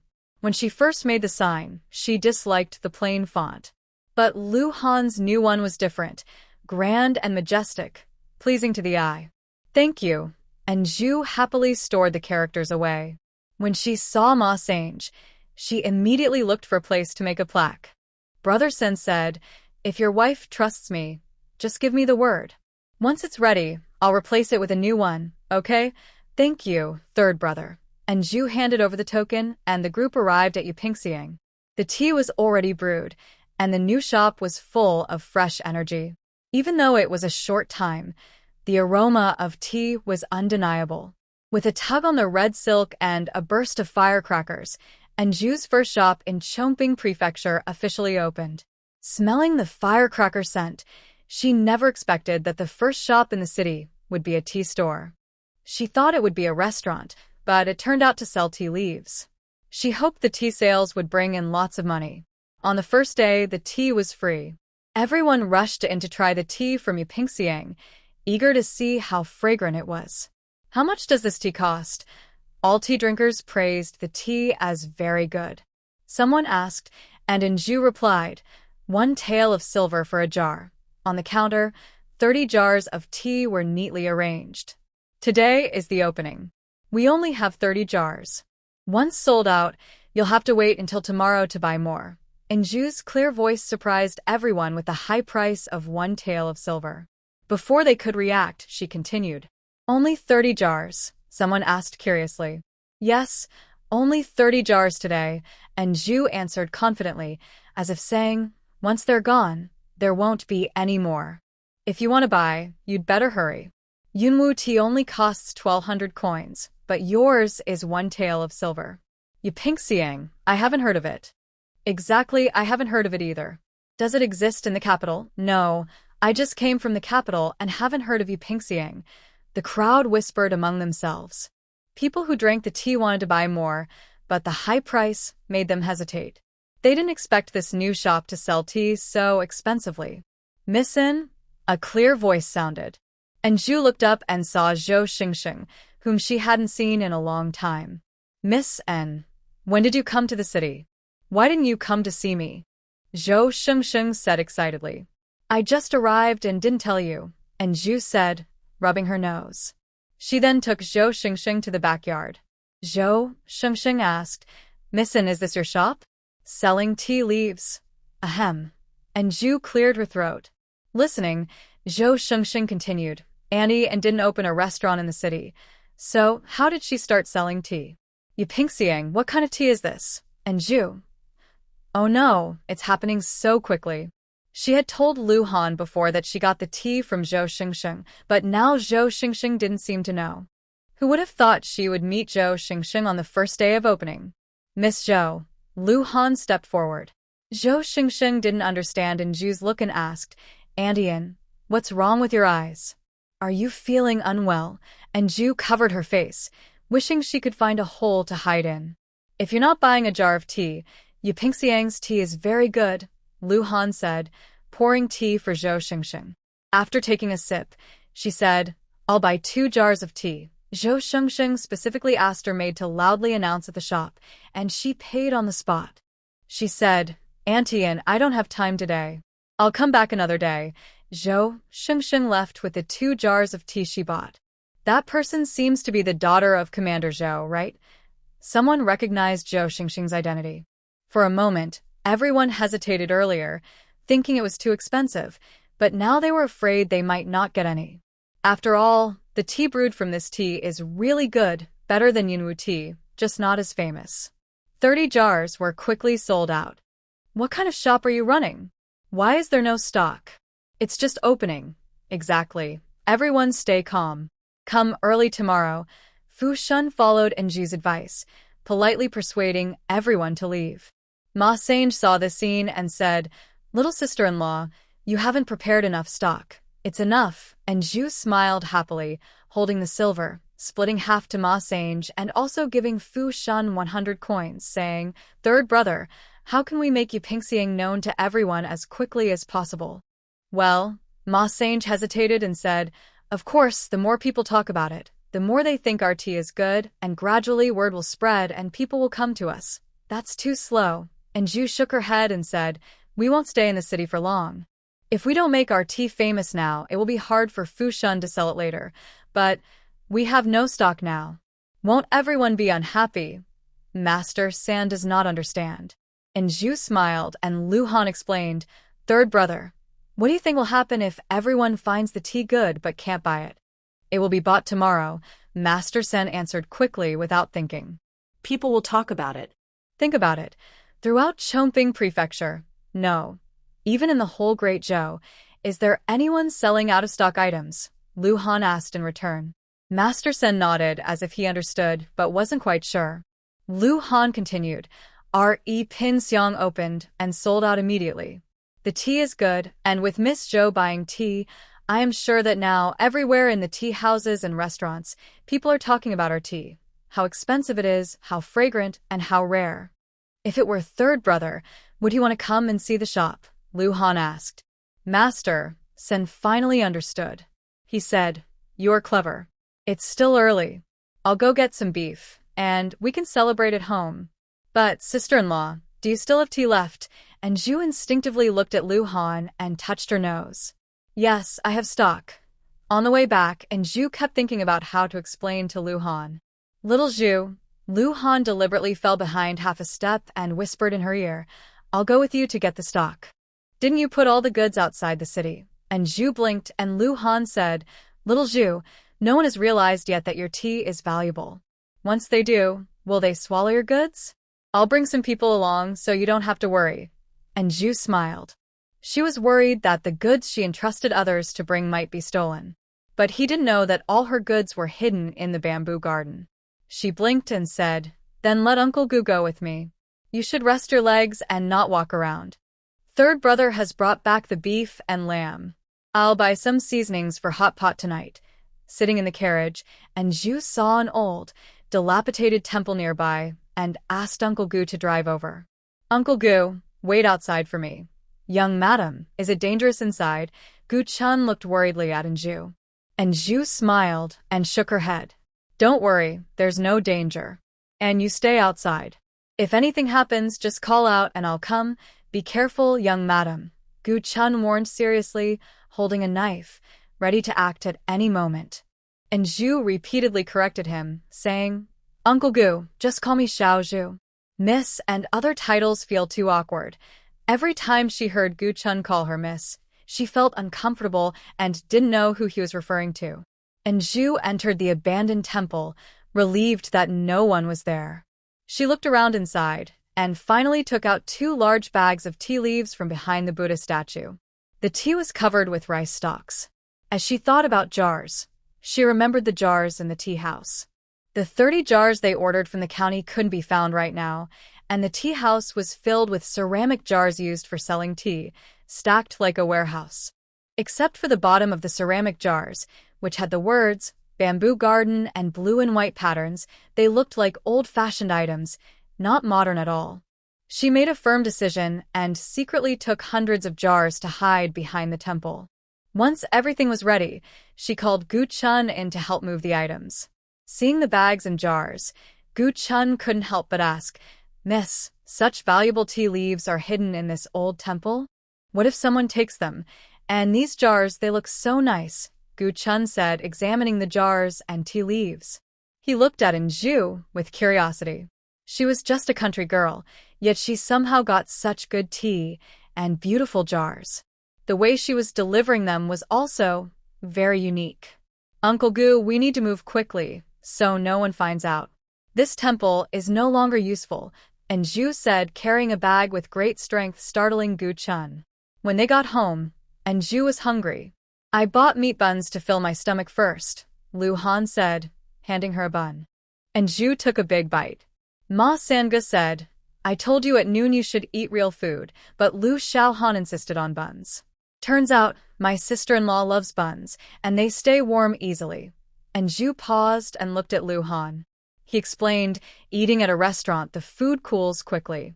Buns are good because you can warm them up in a pot and they stay hot." "Thank you," and Zhu said, feeling grateful for the warm buns. She didn't want to wait for the restaurant's cooked dishes anymore. Gu Chun also ate his bun without hesitation. Today, he had done some hard work. Fu Shun, put all these tea leaves into the jars, and Zhu instructed as she watched Fu Shun nearby. "Fill the jars so each has about 1 tael of tea." Fu Shun looked at so much tea and immediately started working. First, he washed his hands thoroughly, dried them, then wiped the jars clean with a cloth. Carefully, he packed the tea leaves into the jars, not wasting a single leaf. Such expensive tea, losing even a little would be very upsetting. Fu Shun works really well. "Keep it up," and Zhu praised. After eating, she went to the kitchen to prepare the hot pot. The half-cut lamb ribs looked very good. She planned to stew the ribs and lamb meat first so they could be eaten directly later. One pot would be clear broth, and another would be spicy. She sliced the beef thinly, marinated it, and neatly arranged it on a plate. The vegetables were simple, just wash them before dinner. After preparing the hot pot for the evening, she started packing the tea leaves. When she arrived in the yard, she saw everyone helping with the packing. The sunny yard was busy with activity. Several hundred jars of tea were stored in one room. Those jars represented hundreds of taels of silver. Once the tea was ready, she began preparing the hot pot. She kept Ma Sanga and Fu Shun to celebrate the opening of the new shop.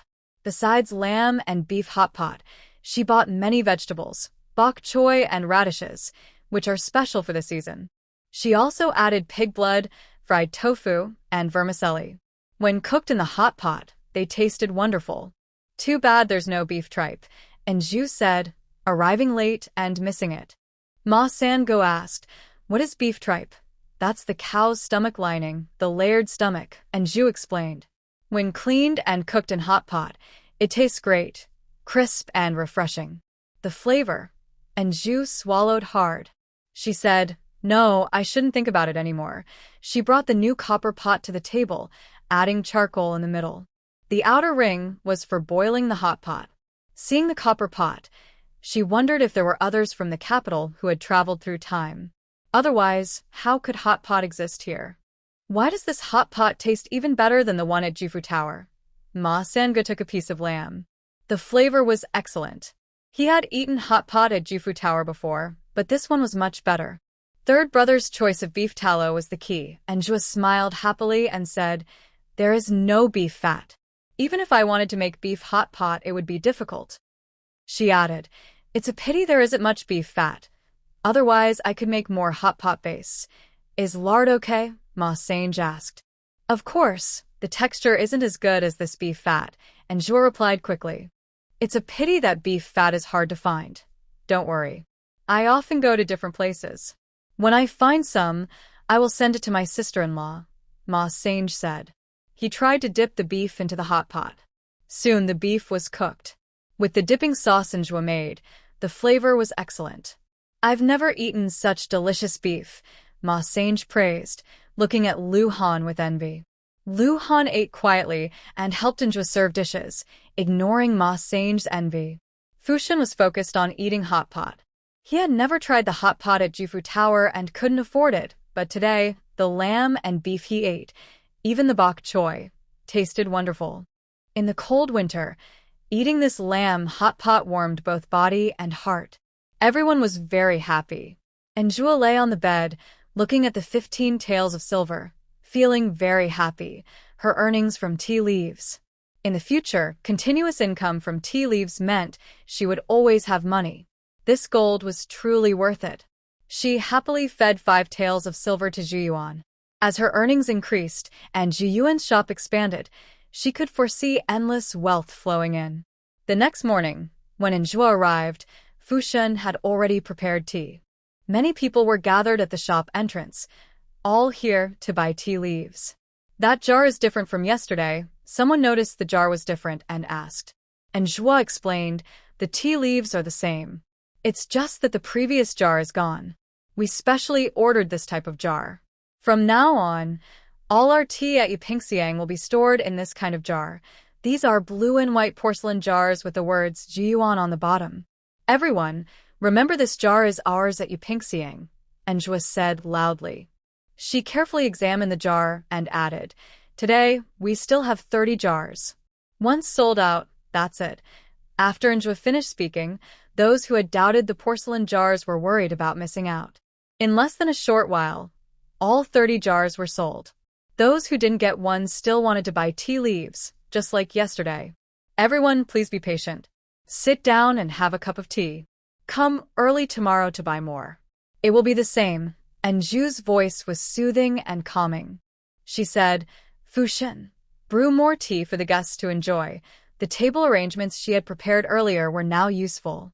Fushan was either brewing tea or on his way to do so. The tea was free, which many visitors appreciated as a nice treat.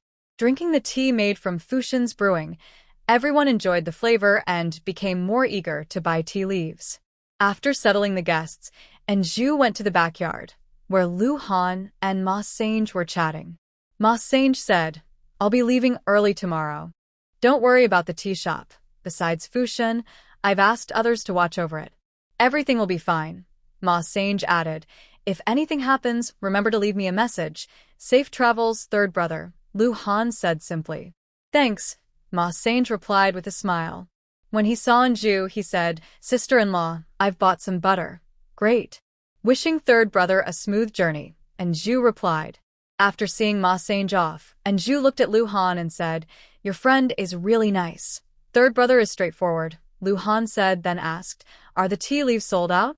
Yes, Zhu said proudly. Of course. I sell 30 jars of tea a day, which isn't enough. It's better here in the city, where there are many wealthy people. If she sold in the county, she might only sell a few jars and then run out of customers.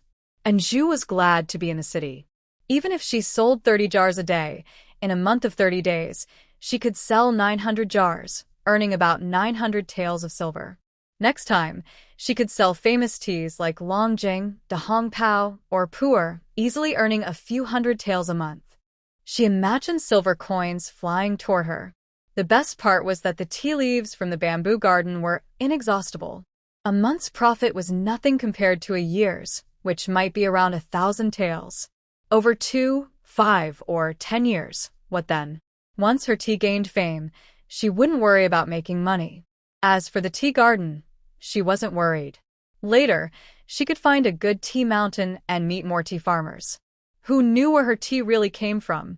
The mountain behind Dongxing village, Leigong Mountain, was deep in the mountains and surely had a lucky spot.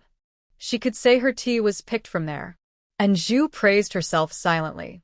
She asked, "When will we go home?" "Tomorrow or the day after works for me. I've been busy with the tea shop these days. Don't you want to go for a walk in the city?" Luhan looked at her and asked, and Zhu's eyes lit up instantly. She nodded eagerly and said, "I'll go shopping, but your leg." "I can go." Luhan wanted to accompany her, but Zhu firmly refused. "No, if your leg doesn't heal well, Mother will be angry. You should stay quietly in the shop and help me keep the accounts." Zhu squinted and smiled. "Luhan, when I come back, I'll buy you some candy." As she spoke, Zhu happily left. When Gu Chun followed, Zhu was about to refuse again, but Gu Chun didn't give her a chance. He said, "Young lady, I can carry things for you." Zhu thought for a moment. That's right. This time, her mother gave her 100 taels of silver. She should buy more fabric. Next time she comes to the city, who knows when that will be. She wandered the busy streets, choosing the most lively ones. She saw Ju Fu Lu, which was full of resentment from Qian Duo. She had to admit, Ju Fu Lu was in a good location and the food was said to be excellent. No wonder the business was booming. If she wanted to open a restaurant in the city, she hadn't found a good spot yet.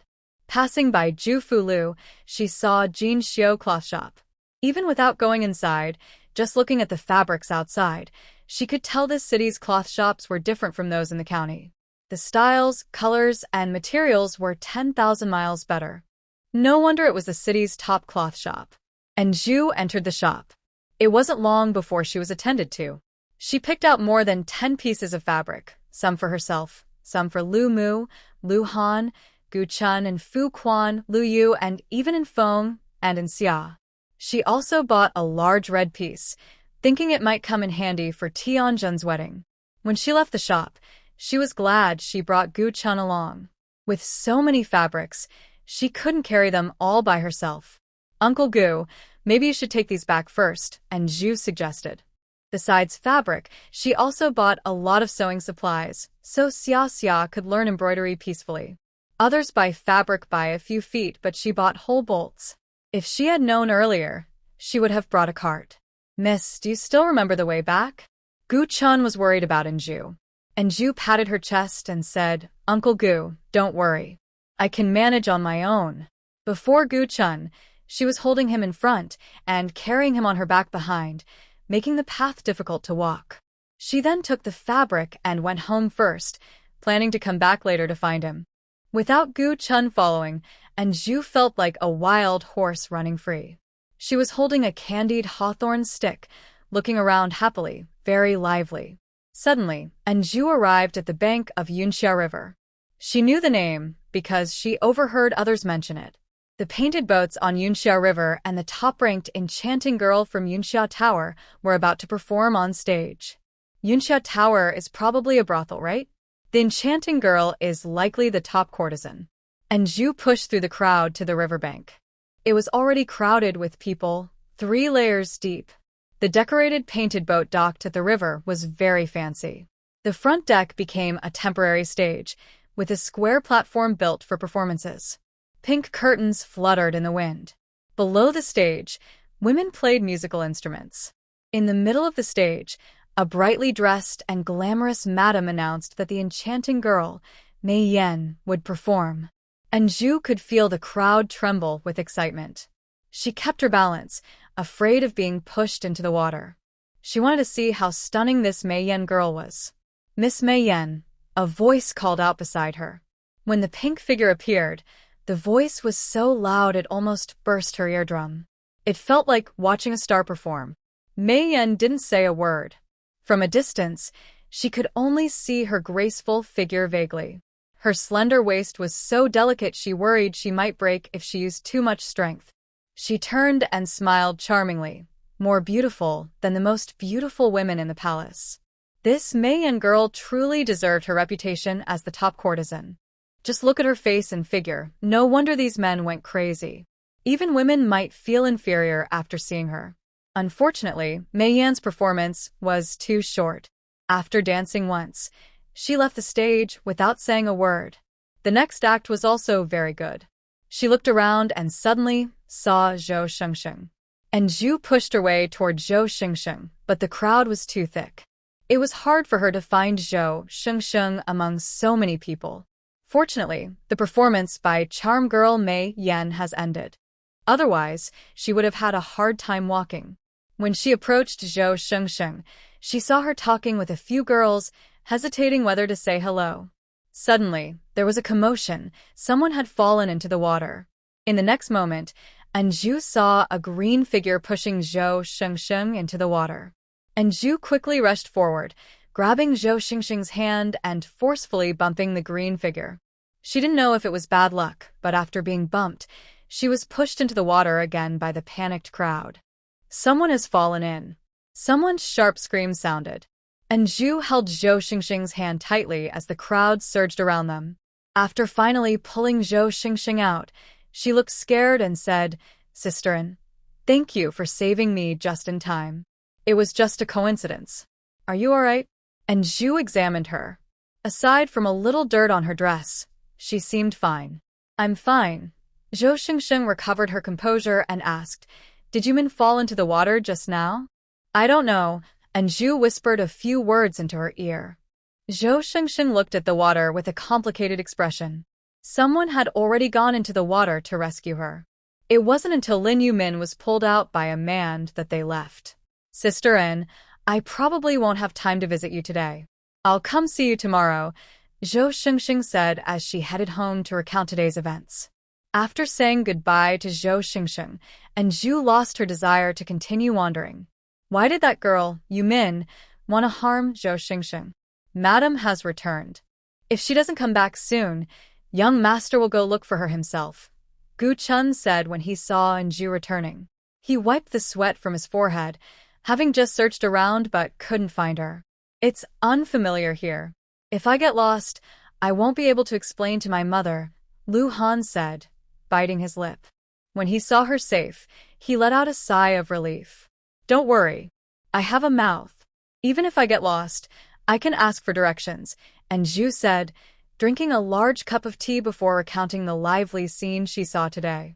She added, "It's a pity you didn't go out today. That charm girl Mei Yan is truly beautiful. If I were a man, I might be enchanted by her too." As she recalled Mei Yan's appearance, she thought she was a woman full of charm, beautiful in every smile and gesture, elegant without being. "Did you really go to the brothel to see the girls?" Lu Han's Motwisha. "There was no special event, just at Yunxia Tower by the Yunxia River, where I saw girl Mei Yan perform a dance. It was very beautiful." And Zhu casually replied, "By the way, someone fell into the water." The scene was very chaotic. The next day, she arrived at Yipinxiang and saw Zhou Xingxing. "What's wrong with your eyes? Were you punished to kneel yesterday?" And Zhu guessed casually. Zhou Xingxing's dark circles clearly showed she hadn't slept well. Zhou Xingxing covered her mouth, looking surprised. "How do you know? Did you really get punished to kneel?" And Zhu widened her eyes. Zhou Xingxing sighed. "Don't mention it. My father is too harsh. It was Lin Yumin who planned against me first, and now I am being punished." She looked at her sadly, as if seeking comfort. "Sister N, please, since I am so pitiful, could you cook me a nice meal?" And Zhu said, "It wasn't you who fell into the water yesterday. If you hadn't saved me in time, I would have been the one in the water today, and I would be the one getting engaged." Zhou Xingxing told her about Lin Yumin's engagement plans. "Is the fiancé the man who saved you?" And Zhu swallowed hard. "Yes," Zhou Xingxing nodded. "It's the third young master of the Xie family, a spoiled rich kid who doesn't study or work," and Zhu was speechless. It was just a rescue from falling into the water, and now she's supposed to marry him without even artificial respiration? "Alas, my parents scolded me," Zhou Xingxing said sadly. "I thought after failing to match with the Du family's son, my parents would let me go. But no, they want to find a match for me with Mr. Li.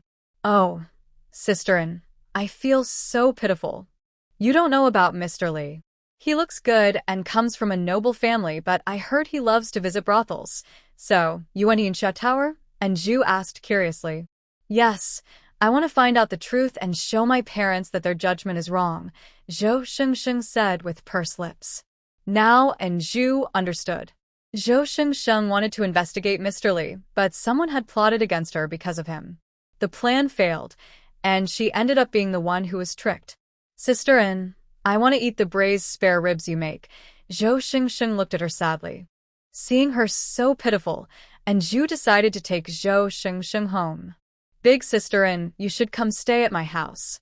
My parents found out yesterday that you saved me, and they insisted I invite you home to thank you properly for saving my life, Zhou Shengsheng said, looking at the small yard and making a suggestion. And Zhu refused, saying, no need. We won't stay long. We'll go back home in a few days. Didn't you just arrive?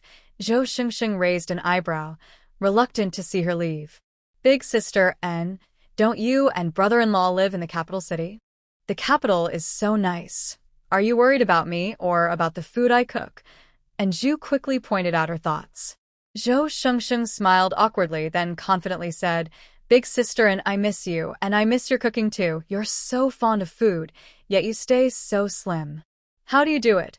And Zhu pinched her waist, noting that even though she was thin, her waist still had some flesh. She wondered when she might have a slender waist like Zhou Shengsheng. Maybe I was born to eat without gaining weight? Zhou Shengsheng said happily. Big sister, and if anyone bullies you in the capital, just say my name. Will they break their bones? And Zhu teased casually. What do you mean, break their bones? Zhou Shengsheng looked at her blankly. And Zhu cleared her throat and explained, You mean if someone bullies me, I can just say your name and they'll get hurt? Sure, Zhou Shengsheng promised, patting her chest. Big sister, and you can hit them as much as you want. I'll cover for you. But then she thought that was too exaggerated and added, My father is a military officer. He can definitely protect you. Then thank you in advance, and Zhu said when she heard about the military officer. She wasn't very surprised. To her, Zhou Shengsheng's background seemed quite good. Big sister En, are you not angry? Zhou Shengsheng carefully looked at Zhu. And Zhu raised an eyebrow. Why would I be angry? Because I didn't tell you earlier. Zhou Shengsheng examined her expression carefully. Her face was calm, her eyes steady, as if a military officer was just an ordinary official. And Zhu smiled, a dimple appearing on her cheek. Shengsheng, your father is a high-ranking official. I'm happy about that, not angry. Big sister, and you're not like that. Zhou Shengsheng confidently said she was following Zhu and watching her busy work. She said, I am very good at judging people. Sister and definitely wouldn't flatter me just because my father is an official. Actually, I should be trying to flatter Sister In. Sister In, what delicious food are you making? Zhou Shengsheng sniffed hard, and she didn't know what was in the pot, but the smell alone made her very hungry. Ha ha, and Zhu was amused by her greedy look. If you are good at judging people, then your parents must not be very good at it. Why? Zhou Shengsheng was confused because the topic changed so quickly. Think about it. First, there was Mr. Du, then Mr. Li. Your parents are not step-parents, so why do they keep introducing you to unreliable people? And Zhu carefully explained, Mr. Du is far away. Maybe he heard your aunt talk about him and thought he was promising. But Mr. Li is from the city. Since he's from the city, he often stays in the busy part of town and even introduced himself to you. Isn't that pushing you into trouble? Zhou Shengsheng awkwardly said, Actually, everyone thinks Mr. Li is someone many young ladies want to marry, like Lin Yumin. Yes, the one who fell into the water last time and got engaged to third young master Xie, Zhou Shengsheng added. Who told you he likes to visit the brothels? And Zhu asked back. She put the cooked lamb into the pot. There was still half a leg of lamb left from last time, so today they could have lamb hot pot again. The sun looked big, but the weather was quite cold now. In such cold weather, eating hot pot is the best way to warm up. Yumin, Zhou Shengsheng answered without thinking. After she finished, she suddenly slapped her thigh and said, I almost looked like a fool. How do you know Lin Yumin likes Mr. Li? And Zhu asked curiously. Zhou Shengsheng, besides eating, was very careless about other things. I was angry yesterday. Why would Lin Yumin scheme against me? We used to get along okay, and we even ate several meals together. When we went to Yunxia River to watch the performance, it was her idea to go, Zhou Shengsheng said, still angry. I told Insa to find Lin Yumin, but who knew Insa overheard everything, so this Mr. Li might not be as bad as you think. Otherwise, How could your parents want to introduce him to you? And Zhu comforted her. Based on Zhou Xingxing's personality, her family must be harmonious and her environment happy. Otherwise, how could she have grown into someone like Zhou Xingxing? But yesterday I really saw young Master Li on the painted boat, Zhou Xingxing pouted. Did you see Miss Mei Yan yesterday? Such a beautiful woman. Wouldn't he be tempted if he saw her on the boat? I honestly don't think I can compare to Miss Mei Yan's beauty, Zhou Xingxing said, touching her face with confidence. Beauty can't buy food or a home, and Zhu raised an eyebrow, studying her. She wasn't a stunning beauty, but she was a brave and spirited girl. She said, I guess Miss Mei Yan would rather give up her stunning looks than give up your family background. Zhou Xingxing paused, listening to Anju. She had felt a little sad before, but now it was like the clouds clearing. She realized she had overthought things. She smiled playfully. You're right, Sister In. Eat hot pot at noon, and you'll forget all your worries, and Zhu said, seeing her finally smile again. She changed the subject. Today, I bought lots of yellow-teeth cabbage, bok choy, tofu strips, duck blood, shiitake mushrooms, and radish. Just dip them in hot pot. It's amazing. Vegetables can taste like meat. I've had hot pot before.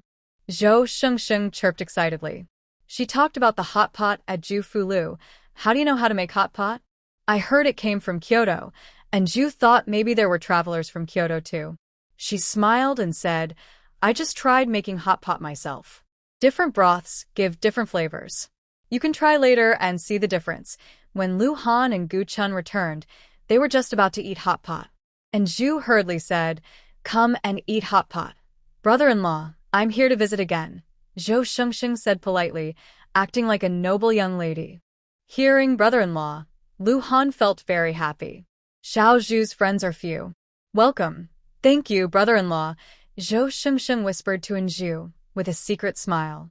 Sister, and next time you come to the capital, you must visit me. I'll treat you to my family's chef's cooking.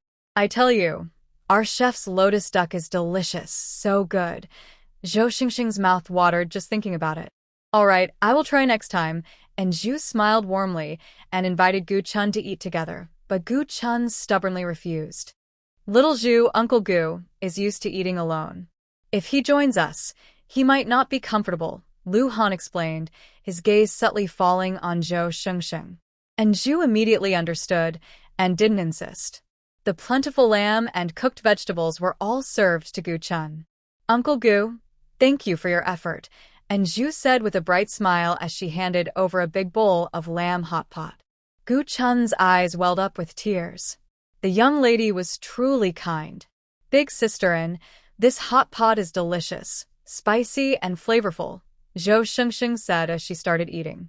At first, she was a bit shy because Lu Han was there, but by the end, she didn't care about being reserved anymore. As Anju said, can beauty be enough to eat? Can modesty be enough to eat? Finally, Zhou Xingxing patted her round belly and said, Sister In, I really envy my brother-in-law. He gets to eat the dishes made by Anju every day. You can envy, but it won't help. Lu Han's eyes showed a hint of pride. Cough, and Zhu awkwardly changed the subject. Xingxing, are the 2 cans of tea you bought last time good? Yes, very good, Zhou Xingxing said happily. She sat up straight and said seriously, my dad said this tea is even better than Yinwu tea. He praised me for choosing well. Oh, do you still have some tea left? My dad wants to buy a few cans to give as gifts. Zhou Xingxing looked at her shyly. I know your shop sells tea, 30 cans each. Sister In, I consider you like family, right? So, can I ask for a favor? Could you sell me 10 cans secretly? Zhou Xingxing looked at her eagerly. And Zhu asked curiously, Xingxing, you don't have to buy so much just to support me selling tea. Tea isn't like snacks. It can last only a few days, and once it's gone, it's gone. For someone who doesn't drink much tea, a can might last all winter. Even for tea lovers, 10 cans, how long would that last? Big sister In, I'm not doing this to support you. It's my father. He said he wants to give some to his old friends to let them try. Our Chongping prefecture also has such good tea, Zhou Xingxing said worriedly. Big sister In, I originally invited you to my house for a meal, but you're leaving tomorrow. If I don't buy the tea, my father. Zhou Shengsheng looked scared. My father will hit me. And Zhu smiled, looking doubtful. Such a delicate daughter. Does your father really want to hit you? Humph, he wouldn't want to. Zhou Shengsheng wrinkled her nose. Finally, she couldn't stand her own nagging and said, Fine, fine, fine. I have the tea. As much as you want. That's great. Zhou Shengsheng happily hugged her and said, Big sister, and knowing you is my biggest luck. Don't say that. And Zhu led her to the tea storage and directly took 10 cans for her. Thank you, big sister, and Zhou Shengsheng carried the tea outside. And Zhu thought for a moment and took one jar of black tea forward. This one is for uncle. Still giving more? Zhou Shengsheng looked at the jar, noticing it was different. She opened it and saw the tea inside was different. This is black tea. The taste is different from green tea. See if uncle can get used to it. And Zhu explained carefully. Zhou Shengsheng didn't know much about tea. She said, All right, my father loves tea. As long as it's good tea, he loves to drink it. Seeing me bring back so much tea, he'll be happy. Thank you, big sister. And she didn't mention paying much money, but the silver she left behind was far more than the cost of 11 cans of tea.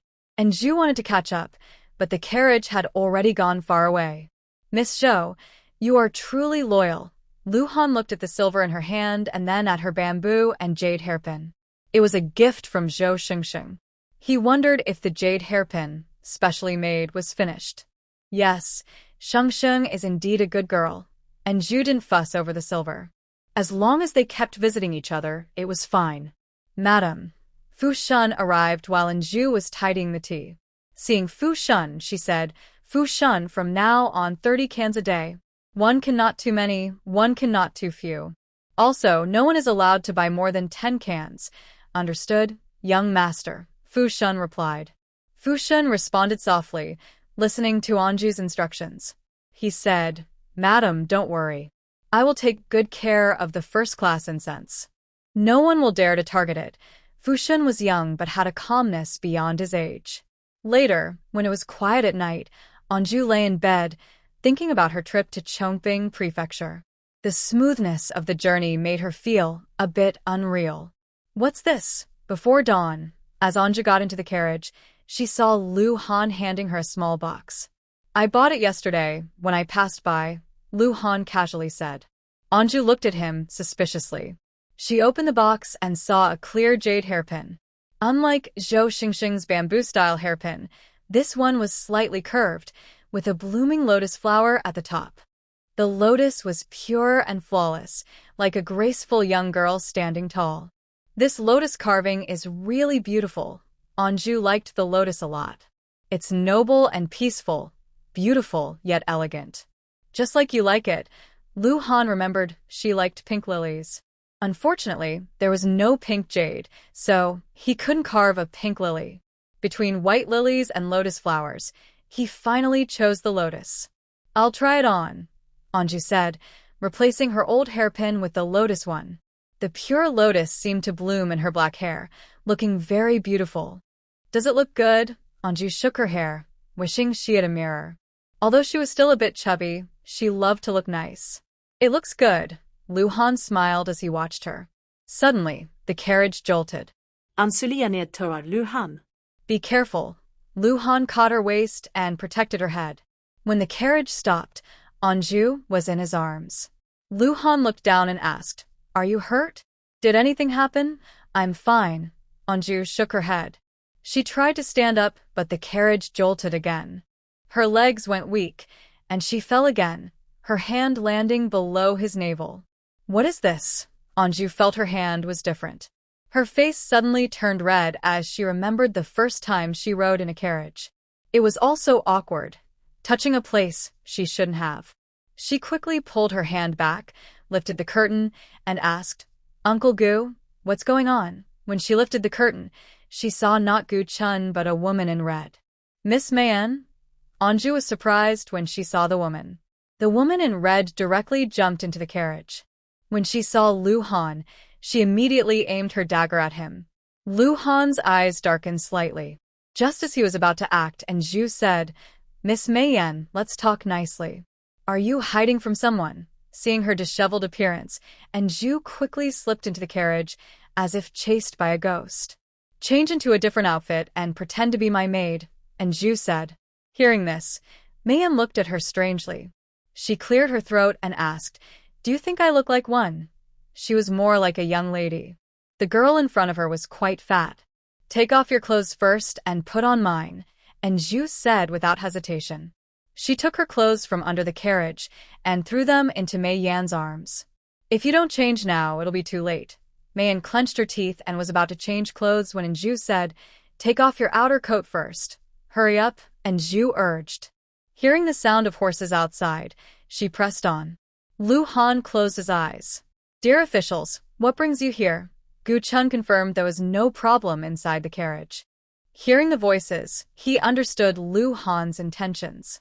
Have you seen a beautiful woman in red? She's very pretty, the officer asked sharply, staring at the carriage. Come out now. Sir, my husband and I are on our way to the county seat to treat his leg. We're almost done and heading home, and Zhu lifted the curtain and jumped down from the carriage. My husband's leg isn't in good shape, so it's inconvenient for him. Let my maid come out. Cui Hua, get out of the carriage and show this officer, and Zhu signaled to Mei Yan, who had just finished her makeup. Mei Yan took a deep breath, hoping her skills could pass as enough.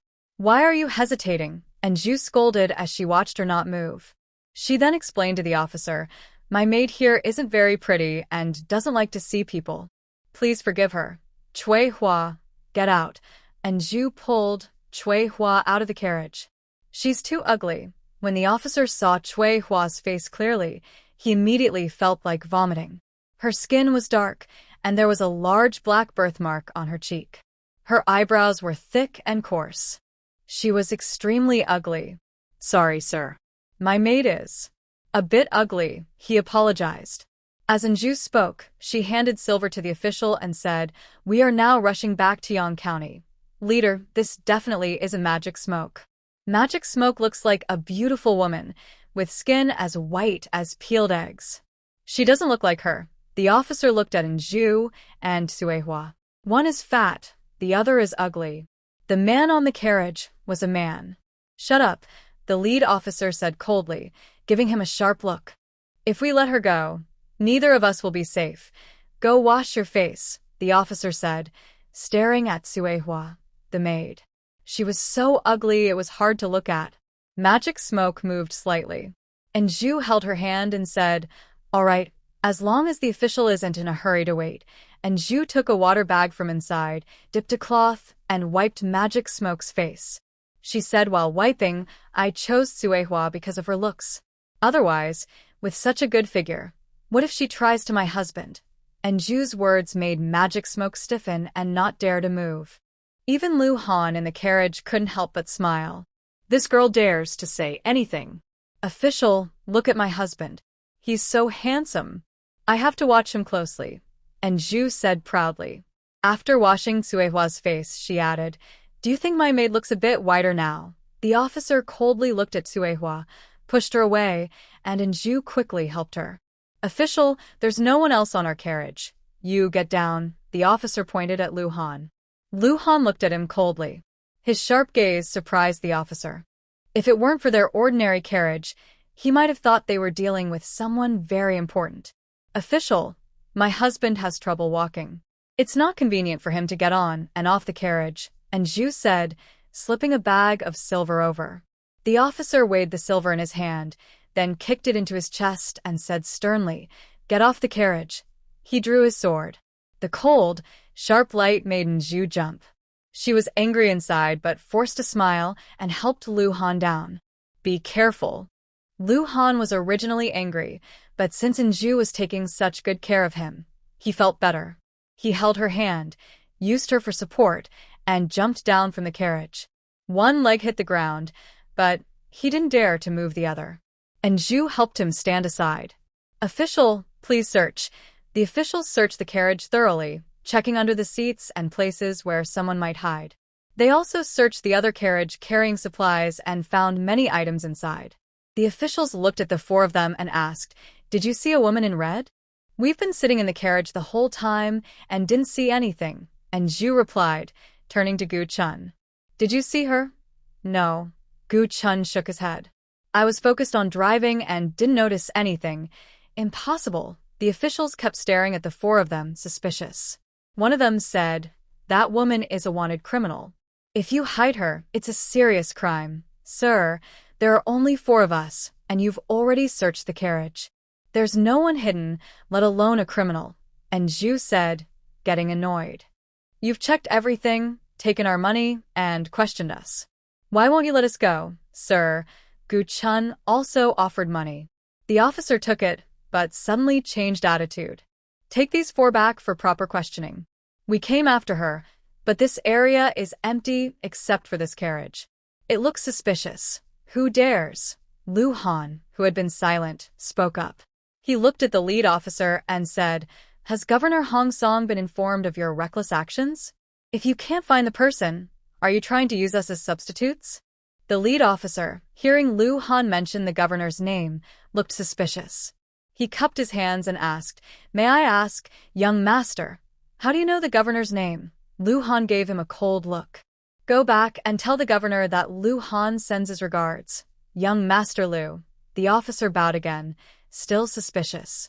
Do you have any proof of your identity? Lu Han took a jade pendant from his waist and threw it over. The smooth, warm jade had a character carved on it, Lu. If the governor wants to find me, tell him to go to Yangchuan County, Yechen Pavilion. Yes, the officer immediately released them, no longer daring to delay. Because of the addition of Meiyan, and Zhu didn't ask many questions on the carriage. Meiyan knelt inside the carriage, cupped her hands and said, thank you, young Master Lu, and Lady Lu, for saving me. If you ever need help in the future, I will go through fire and water without hesitation. If you want to thank someone, thank my wife, Lu Han said with his eyes closed. He didn't even glance at Meiyan's gratitude. Meiyan spoke gratefully. Anju waved her hand and said, you're welcome. But I'm curious. What did you do to make them chase you like that? She only realized later how much trouble Meiyan had caused. If it hadn't been for Lu Han, the officials would have taken her away without question. It's fine. You don't have to say if you don't want to. I was just curious, Anju added, realizing her question might have been a bit rude. Meiyan smiled. There's nothing I can't say. I just got rid of someone who deserved it, so of course the authorities are after me. Anju swallowed nervously and didn't ask further. Meiyan gently touched her face and changed the subject. Madam Lu, how did you make that mark on your face stay on so firmly? The disguise was truly impressive. Because this pen is special, Anju explained, taking out an eyeliner pen. She had a habit of leaving things everywhere and unexpectedly, she had even left some makeup tools in the kitchen. She hadn't paid attention before, but now they came in handy. Lu Han looked at the pen in her hand with surprise. Anju thought he was just curious about what it was, so she smiled and said, this is called a black pen. She didn't say eyeliner, since if she ran into someone from another time, it would be hard to explain. This black pen, once drawn on the skin, doesn't rub off easily. It's really useful, Anju said cheerfully. But don't worry, it's not permanent. If you press with warm water several times, it will come off. As they neared Yangchuan County, Meiyan said her goodbyes. Goodbye. Anju gave her the eyeliner pen as a gift. After Meiyan left, Anju accidentally discovered the banknotes she had left behind. So many banknotes. She counted them, 7 notes, each worth 100 taels. She's really wealthy, Anju muttered in amazement. Lu Han, this time we've really struck it rich. You saved her life, Lu Han reminded her. Anju tilted her head, handed him 400 taels, and said, strictly speaking, you are the one who saved her. These 400 taels should be yours. Lu Han took one note and said, this one is for Uncle Gu. The rest are yours. No, you should take some too, Anju insisted. Lu Han replied, weren't you the one who said you'd earn money for me? And Zhu took the silver note happily and also gave one to Gu Chun. Gu Chun was reluctant at first, but finally accepted it after Lu Han nodded. She asked, Lu Han, do you really know the prefect? The prefect? Even the county magistrate is proud of himself. How high is this official's rank? I know him, Lu Han said with his head lowered. And Ju noticed he looked different and hesitated. She asked, could this cause you trouble? I'm friends with him. I just don't want him to know I am here because of my leg injury, Lu Han replied casually. Now that my leg is almost healed, it doesn't matter if he finds out I am here. Lu Han looked at her deeply. Xiao Zhu's business skills wouldn't be limited to just this small county. Her tea business had reached the city, and maybe in the future, she would go even farther. He couldn't just be a simple farmer and hunter. That's good. And Zhu sighed in relief. I was worried it might affect you. Seeing her looking out the window and thinking about her makeup tools, Lu Han remembered the eyeliner pencil and other cosmetics she had. Where did she get those things for makeup? Could they have come from the modern world? He took a deep breath, feeling that his leg should heal soon. Because they were delayed on the way, by the time they reached Dongxing village, it was already dark. From afar, they could see the candlelights lit at the Lu family's house. She ran into the house saying, Mom, Xiao Xia, I'm back. Big sister, and Xia was bringing soup into the living room. When she saw Anju, she put down the soup and rushed over happily saying, Sister, I missed you. Did you miss your sister or the snack she brought back? Anju teased. Seeing the little girl had grown taller and gained some weight, she was especially happy. Mom, thank you for taking care of Xiao Xia these days. It's no trouble. Xiao Xia keeps me company, so my days go by faster, Lu Mu said sincerely. Having An Xia with her gave her someone to talk to. Plus, An Xia was obedient and clever. When she learned embroidery, she picked it up quickly, which made Lu Mu want to teach her more seriously. Have you not eaten dinner yet? I'll go cook some noodles, Lu Mu said, busy heading to the kitchen. And Zhu said, Mom, I'll help. And Zhu was also hungry, her stomach growling. They had only eaten some pastries at noon to save time on the road.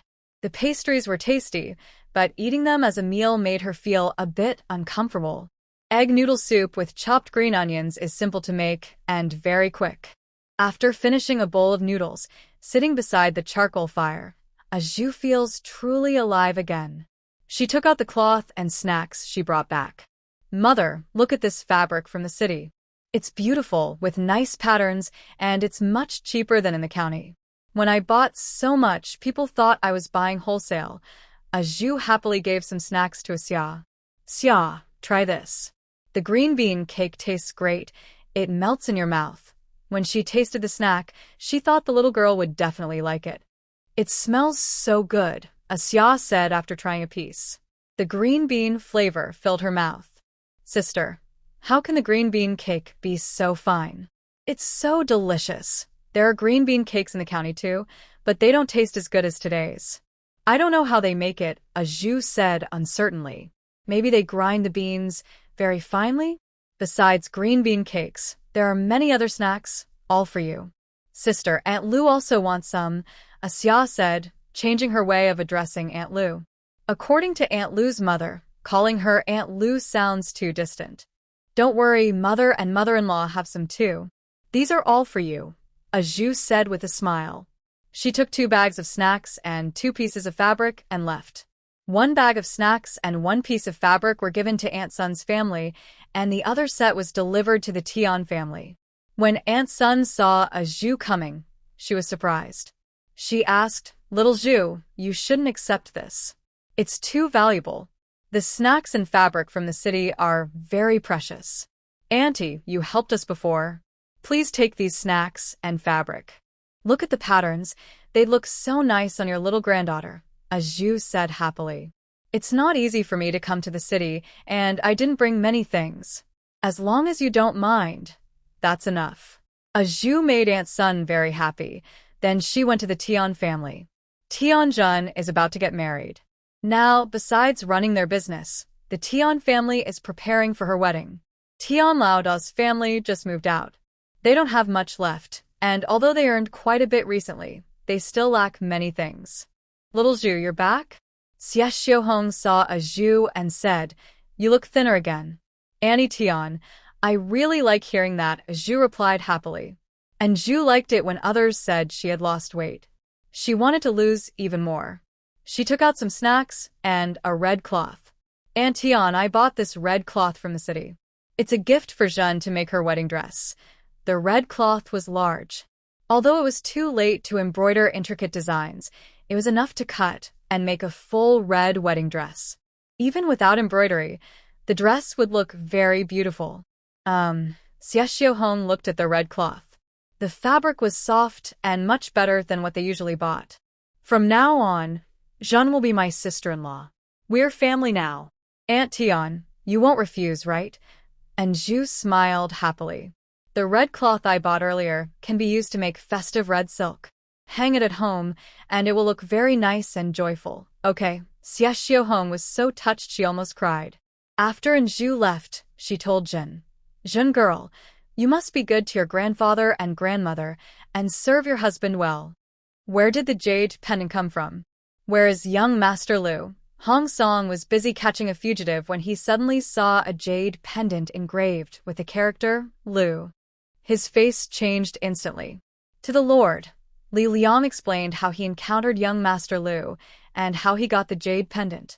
Hong Song muttered, Yang County, Yechen Pavilion. That young master said that Yang County is a small place south of Chongping Prefecture. As Li Liang finished speaking, he noticed the sharp gaze of the magistrate. The next moment, Hong Song ordered, send someone to prepare the carriage. Sister and Xia proudly showed her embroidered flower. Look, isn't it pretty? She held up her work. Aunt Lu praised me for my talent and said she would teach me how to make clothes soon. Then I can make new clothes for you. And Xia talked excitedly about her daily life with Mother Lu. When she mentioned that Zhu needed to finish embroidering the flowers she hadn't completed, and Zhu's expression changed. Still need to finish them? She silently looked at her fingertips, worried they might get pricked again. Big sister, embroidery is actually easy, and Xia said carefully. Seeing that Zhu wasn't angry, she continued to share tips on embroidery. And Zhu sighed deeply. Xia, it's easy to say, but my hands just don't listen. She let out a long sigh. Next door, Lu Hanwei smiled slightly. He thought Xiao Zhu was fearless, but it turns out she was afraid of embroidery. At this moment, Hong Song should be on the way. In the middle of the night, the jade sprang and was suddenly disturbed by urgent knocking on the door. Who is it? The young servant rubbed his eyes and said, It's the middle of the night. Are you trying to keep me from sleeping? When the servant opened the door, he saw two people in the cold wind. Where is young Master Lu? One of them asked. The servant was stunned. This is a medical clinic, and we don't have a young Master Lu here. He instinctively wanted to close the door because he felt the visitors might be trouble, but the man pushed indirectly and respectfully said, Sir, Hong Song entered the clinic. Compared to the cold outside, the inside was much warmer. His sharp eyes looked around and asked, Is your doctor named Song? Yes, the servant replied with a puzzled look. Are you here for treatment or to find someone? Stone, who is sick. Song Yufeng hurried out from the backyard. When he saw the two people sitting in the hall, he turned and ran. Hong Song's voice was loud. He slammed the table and sternly shouted, Song Yu, stop right there. I won't go. I was just getting charcoal fire. I was worried about freezing Big Brother. Song Ping hesitated, then pulled back his foot. He turned to Stone and said, Quick, go get some charcoal fire. Don't let Lord Hong freeze. Yes. Stone immediately went inside to fetch the charcoal basin. Because of the cold weather, he first moved the basin into the room and added some charcoal. Big Brother, what a coincidence. Song Yu sat stiffly opposite Hong Song, feeling guilty and trying to make conversation. I heard that you are now the prefect of Chongping. Why are you coming to the clinic in the middle of the night? Oh, Song Yu suddenly stood up. Could it be that Big Brother is hurt? Humph, Hong Song snorted coldly. Do you still remember I am your Big Brother? Big Brother, when we swore brotherhood, we said we were as close as real brothers. How could I not recognize you? Song Yu smiled apologetically and said, Big Brother, let me pour you some water. No need, Hong Song asked. Where is Han Lu? Song Yu's eyes flickered, planning to make an excuse. Hong Song slammed the table heavily. Don't try to fool me. It was Han Lu who told me to find you here. Huh, Song Yu stared at him blankly. Hong Song directly threw Han Lu's jade pendant over. Big Brother, you already know where he is, so why are you asking me? Song Yu looked confused. When they first moved here, He had mentioned to Lu Han about finding their older brother. The older brother has many connections, so maybe he could help cure Lu Han. But Lu Han didn't want that. If Song Yu hadn't stubbornly followed him secretly, Lu Han probably wouldn't have told him anything. "Where is he?" Hong Song asked. Faced with Hong Song's questioning and his sharp eyes that made it hard to speak, Song Yu said, "He's in the village now, and he married a wife. They are living happily." Hong Song raised an eyebrow, clearly not convinced. "Big brother, please don't doubt. My sister-in-law's cooking is really good. Maybe tomorrow I can take you to try it." Song Yu hadn't eaten Inju's cooking in a long time. When he mentioned it, he became very eager. Before dawn, Lu Han was exercising in the yard when he heard the sound of horses. He stood at the gate to greet them. "Xiao Han, are you waiting for someone?" Lu Mu, who was feeding chickens and pigs within Xia, asked curiously as she saw Lu Han standing still like a wooden post. "Xiao Zhu, do you know?" Lu Mu asked Inju in the kitchen. "No, I don't," and Zhu shook her head and continued preparing breakfast. Today she was making steamed buns. According to Lu Han, she should make more. Maybe Lord Hong is coming? And Zhu wondered silently. Could Lu Han and this official be friends? Kneading dough and making buns, and Zhu was very experienced now. Besides meat buns, she also made a tofu dry filling bun, which had the aroma of dried tofu and a spicy flavor. It was her favorite. "Big brother." Lu Han saw the three figures getting closer, and a slight smile appeared on his lips. The three brothers hadn't seen each other for a long time. "Stinky kid." Hong Song jumped off his horse and pounded Lu Han's shoulder with his hand, angry. "You say you won't see me, and now you're acting like this?" "Big brother is the new prefect of Chongping. I don't dare to bother him," Lu Han said, letting him hit his shoulder with a smile in his eyes. "Is it that you don't dare to bother, or you don't dare to see me? Even if your leg is lame, you're still my brother. So, is it that being lame has taken away your pride?" Hong Song looked at his leg and thought about Lu Han from the past. He suppressed his sadness and said, "I heard that Elder Feng is in Chongping Prefecture. His medical skills are amazing, maybe." "No need," Lu Han said, patting his shoulder. "My leg is already healed and in the recovery stage." He also punched Hong Song lightly. "Big brother, why don't we have a fight to see whose fist is stronger?" "No, thank you," Hong Song replied, looking like he thought it was silly. He asked, "I heard you married a wife? What kind of beauty did it take to make you marry her?" Song Yu was about to speak to stop him, but Hong Song talked too fast for him to say anything. He quickly stepped back and shook his head. "It's not me. Is Xiao Yu lying?" Hong Song's first thought was that. Song Yu felt only awkwardness and regret. Why didn't he mention this earlier? Just then, Anju came out. Song Yu immediately saw that she had lost a lot of weight, her features more defined, but her body was still quite plump. He wondered if she heard what was just said. "Hello, sister-in-law," Song Yu said obediently, standing to the side. Hong Song turned his face and saw a chubby woman. He looked at Lu Han again, and the shock in his eyes was hard to hide. Back in Kyoto, Miss Chung was a beautiful woman with both talent and looks. Lu Han didn't even blink. They had once said they didn't know what kind of beauty could catch Lu Han's eye. Hong Song wondered if he was being forced. "Xiao Zhu, come here. Let me introduce you to my sworn older brother, Hong Song," Lu Han said, waving to Anju. "Big brother, this is my wife, Anju. If she ever needs help in the future, big brother, you must not stand by and do nothing." Okay, Hong Song replied blankly. Even though he had seen many storms, he was still confused now. Anju was a bit overweight, but her features were pretty. However, "Who's that?" Lu Mu came out with Xia. When she saw Hong Song, she was especially happy. "Hello, Aunt Lu," Hong Song said politely, bowing slightly, but he didn't act as casually as Lu Han. Old friends catching up had endless things to say. Song Yu buried his head in eating a bun. It was his favorite meat bun before, but now he realized that vegetarian and spicy buns could also be so delicious.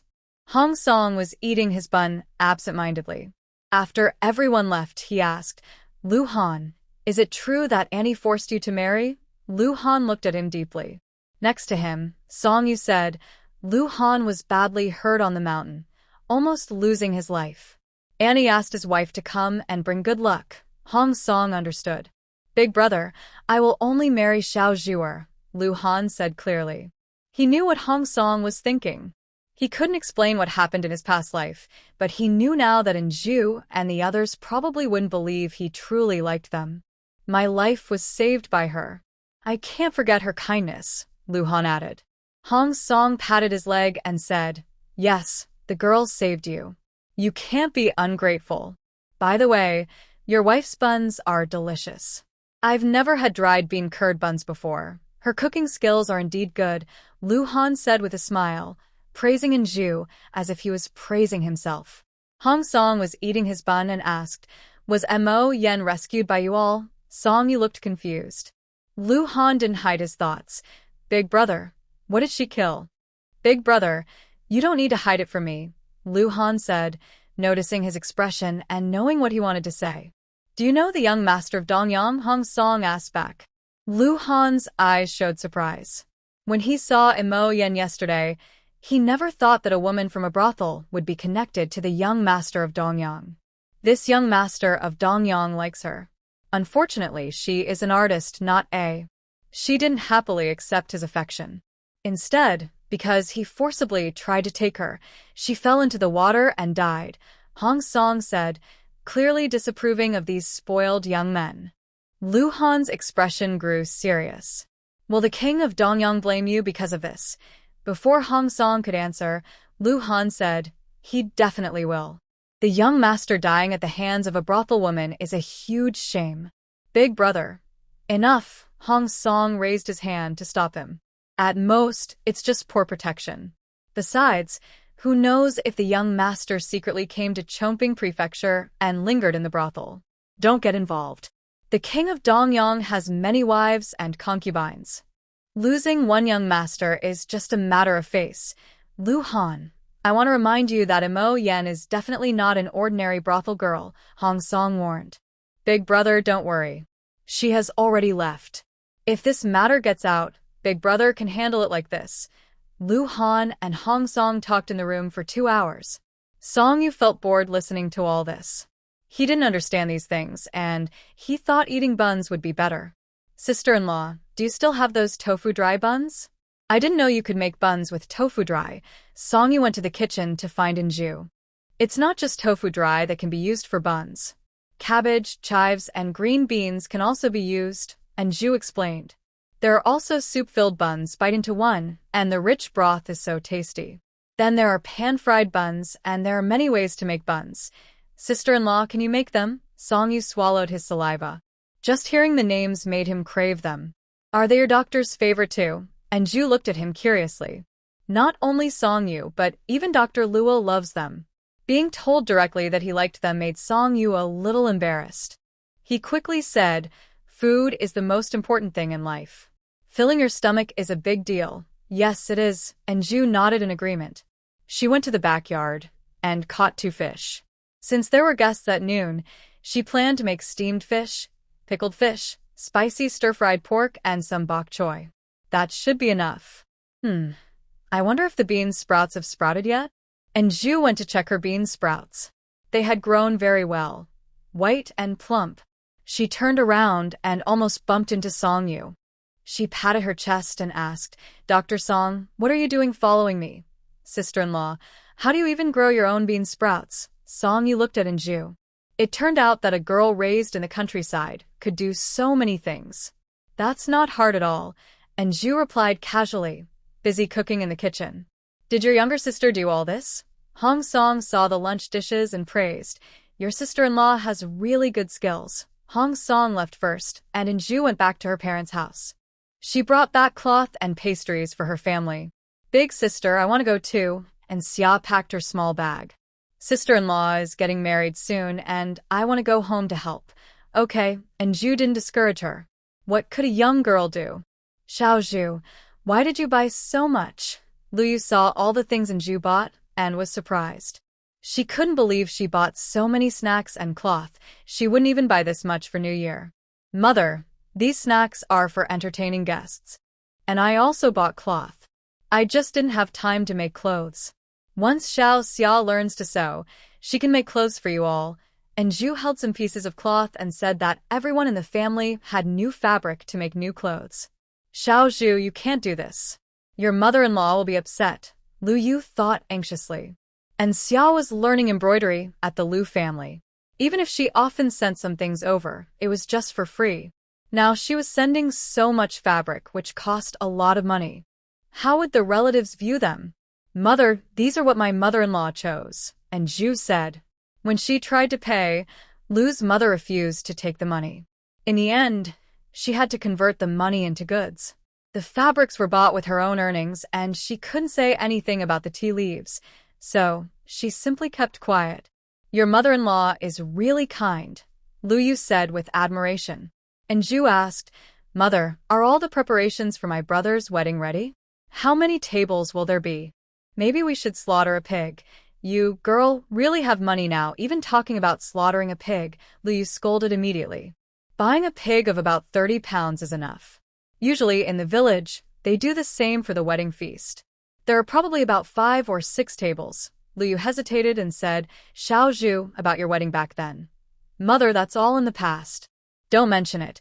And Zhu changed the subject and started to busy herself. The room of Infeng had changed a lot. There was a new bed, new table, and new cabinets. The once empty room was now full. Mother, has Infeng been gambling recently? And Zhu asked.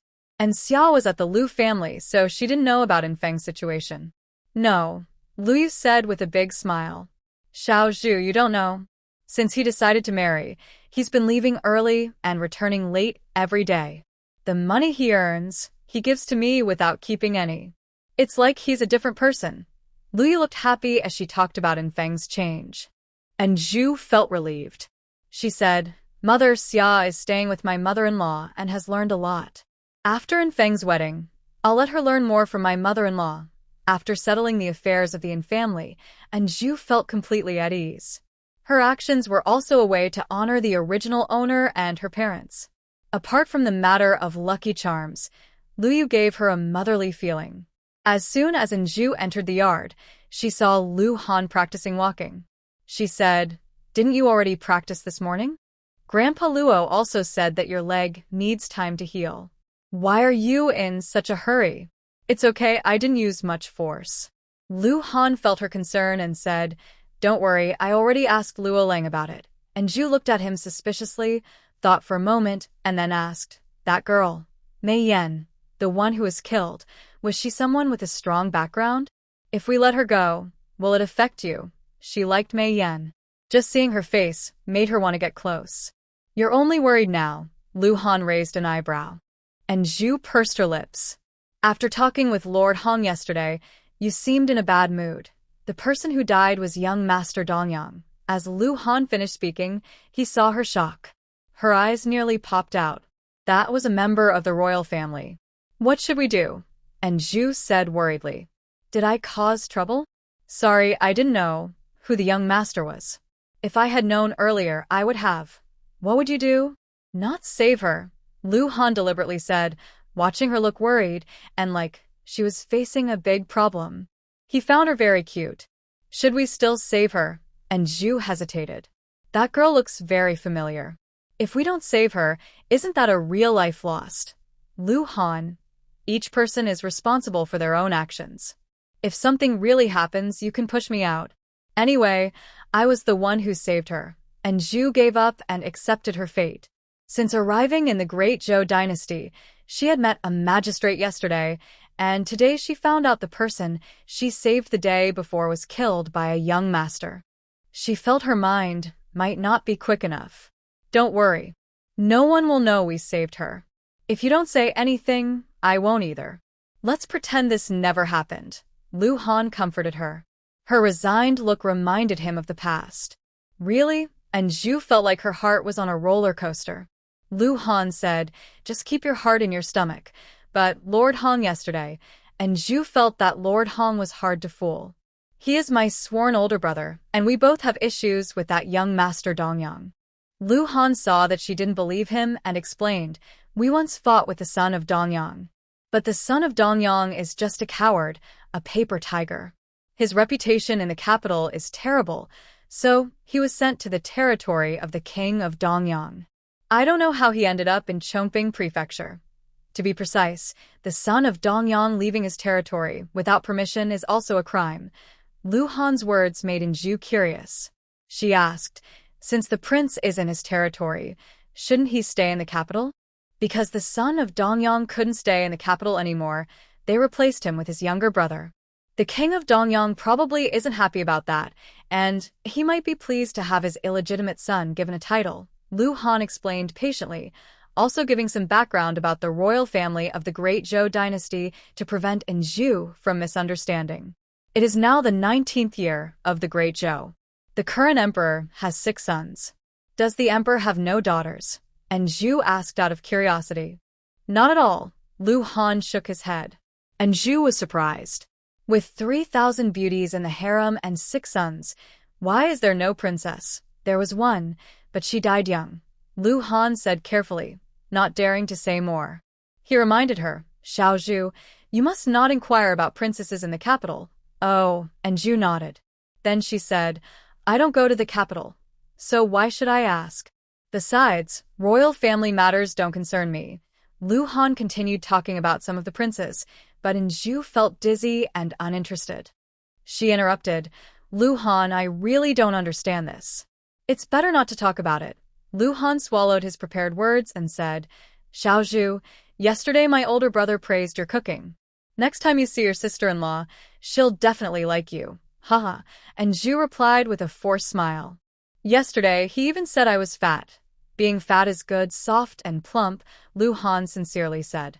He used to think Inju was too thin and wouldn't gain weight no matter how much she ate. Now she's plump and soft, which he thought was nice. But, unfortunately, Lu Han's eyes darkened. Up to now, they still sleep in separate rooms. Lu Han, if you don't speak, no one will think you're mute, and Zhu felt he was talking backwards. She was angry and stormed into her room. She was determined to lose weight. Xiaozhu, are you not eating anything at all? Mother Lu saw Inju, didn't even take her own chopsticks, and went straight into the room. She said, you can't skip dinner. Mom, I want to lose a bit more weight. And Zhu smiled as she gently urged her mother to leave. Hunter, do you think Xiaozhu is okay? Mother Lu asked him. Lu Han shook his head. Maybe because Brother Hong said something? Yesterday, Hong Song's words might have hurt Xiaozhu. That's true. Xiaozhu has always been the best, beautiful since childhood. Even if she's a little plain, she must not be overweight. Sighing, Mother Lu said, it's good if she loses some weight, but I wonder if her body can handle it. Lu Han thought for a moment and said, maybe we should ask Dr. Luo to check her. The next day, when Inju was cooking for Dr. Luo, he asked to check her pulse. My poison is gone. Why do you still want to check my pulse? And Zhu said as she put the rice in the steamer. Grandpa Luo, why are you giving me a diagnosis? Is my complexion bad? Has the poison come back? Worried, and Zhu touched her face. Without a mirror, it was hard to tell if she looked thinner or fatter. Your hand. Dr. Luo saw her turn pale from fright and kept a serious face, without speaking. The more he acted this way, the more Zhu worried. She imagined her poison returning and being incurable. She trembled and said, Grandpa Luo, why is my life so hard? I finally got rid of the poison, but it came back. If I die, no one will make you delicious osmanthus sticky rice lotus root anymore. Shut up. Dr. Luo's mouth twitched as he looked at her exaggerated expression. She clearly was afraid of dying but still tried to make him save her. He knew this girl could act. Why didn't she go perform on stage? Grandpa Luo. And Zhu pursed her lips, wanting to say more but swallowing her words. She looked at him with hope, as if saying, Grandpa Luo, please save me. I can make you delicious food. Dr. Luo almost laughed. He lowered his eyes and carefully checked her pulse, first one hand, then the other. Lu, and Zhu was about to speak when she was startled by Dr. Luo's gaze. Her heart fluttered nervously. After a long while, Dr. Luo said, I'll give you a prescription. Take it twice a day. Eat less at each meal, and you'll lose weight. And Zhu was stunned and asked, did my poison relapse? Your poison has been cleared. So how could it relapse? Dr. Luo said impatiently, it's your good husband. He said you want to lose weight, so you haven't eaten dinner and you're hungry at night making pancakes in bed. And you're begging me to check your pulse so you can lose weight without harming your health. Dr. Luo looked at her. Her round features, and the most beautiful part is her eyes, which look like stars. Even if she's chubby, her eyes are still beautiful. She can cook, but Lu Han didn't choose a chef for her. Grandpa Luo, why do you look at me like that? Do I look so plain? And Zhu looked down at her body, feeling fat everywhere. Enough. Lu Han is worried about your health. Take the medicine and go home quickly so you don't bother us here. Dr. Luo was too lazy to look at her. Humph. And Zhu took the prescription and turned to leave. Just as she reached the gate of the yard, Dr. Luo said, "Wait, the lunch isn't ready yet." "Grandpa Luo, you're the one chasing me away." And Zhu turned back, grimacing at Dr. Luo. Today, she made preserved vegetable and pork belly, steaming it with rice. She also wanted to make soup for him. Forget it. Who asked him to chase her away? And Zhu happily went home, humming a tune as she walked. When she saw Lu Han in the yard, she said, "Lu Han, thank you." She hadn't thought about asking Dr. Luo before. Not only could she avoid starving, but she could also lose weight. Plus, with some exercise, she would probably slim down quickly. Being fat or thin is just about appearance, a shell. Lu Han wanted to tell her that even if she didn't lose weight, she would still be beautiful. "But your appearance determines whether I want to know your inner beauty," and Zhu replied without thinking. "I'm going to cook," and Zhu suddenly realized she said something inappropriate and ran away. God knows how the girl who grew up in a village would know about inner beauty. Fortunately, Lu Han didn't call her back. When Zhu entered the kitchen, she saw the pot steaming and boiling. Lu Mu was sitting in front of the stove, lost in thought. "Mom, the pot is about to burn," and Zhu hurriedly scooped some water and poured it in. The huge steam made Lu Mu jump in surprise. "I forgot," Lu Mu said, worried, seeing her flustered. "Are you okay?" And Zhu cleaned the water again before starting to cook. Mother Lu was silent for a while before saying, "Tomorrow is Meow Meow's wedding day," and Zhu paused while cooking and said, "Maybe I can go with you tomorrow." "No," Mother Lu refused without hesitation. "I just feel like it's all a dream." She'd rather be a concubine. She didn't want to mention the rest of her words, so she changed the subject. "Xiao Zhu, whose medicine is this?" She diverted her attention to avoid showing her weakness. Her gaze fell on the nearby medicine. "It's mine," and Zhu explained about the medicine prescribed by Dr. Luo, mentioning her fears to make Mother Lu laugh. "You're overthinking. Dr. Luo has cleared all the poison from me, so there's no way it will come back." "Yes, Grandpa Luo said the same," and Zhu exaggerated. "So, Grandpa Luo probably laughs at me inside. I won't make him soup anymore, just let him eat some preserved vegetables and pork belly as a dish." And Zhu clenched her teeth, her lively expression making Mother Lu very happy. She said, "Once I finish boiling the medicine, if I can lose weight without harming my health, that would be the best. Dr. Luo can even treat Han Er's leg, so Xiao Zhu can definitely lose weight." Mother Lu looked her over and said after a moment, "Xiao Zhu has good features. If she loses weight, she might still be a beauty." At first, she didn't think much about her losing weight, just hoping she wouldn't become ugly. But now, after a careful look, she noticed Zhu's nose is very straight, her eyes are beautiful, and her lips are nice. If she loses weight, she might really become a beauty. "I think so too," and Zhu touched her face. She has been pretty since she was young. The original owner had good features, and as long as she loses weight without her skin sagging, she shouldn't become ugly. The Lu family was filled with happiness. At the Du family's courtyard, Lu Miao Miao stared blankly at her bright red wedding dress. The red wasn't a pure red, but a shade that represented her status, just a concubine. Tomorrow, when she gets married, besides her, there will be Du Madam's niece, the daughter of the Deng family. When the time comes, Lu Miao Miao had previously felt relieved that Madame Du's plans wouldn't succeed, but now she felt stuck between a rock and a hard place. "Has the message from my mother been sent over?" Lu Miao Miao asked her maid, Dong Shuang. Dong Shuang was sent by Du Bozhou to take care of Lu Miao Miao, and now she is also her close maid.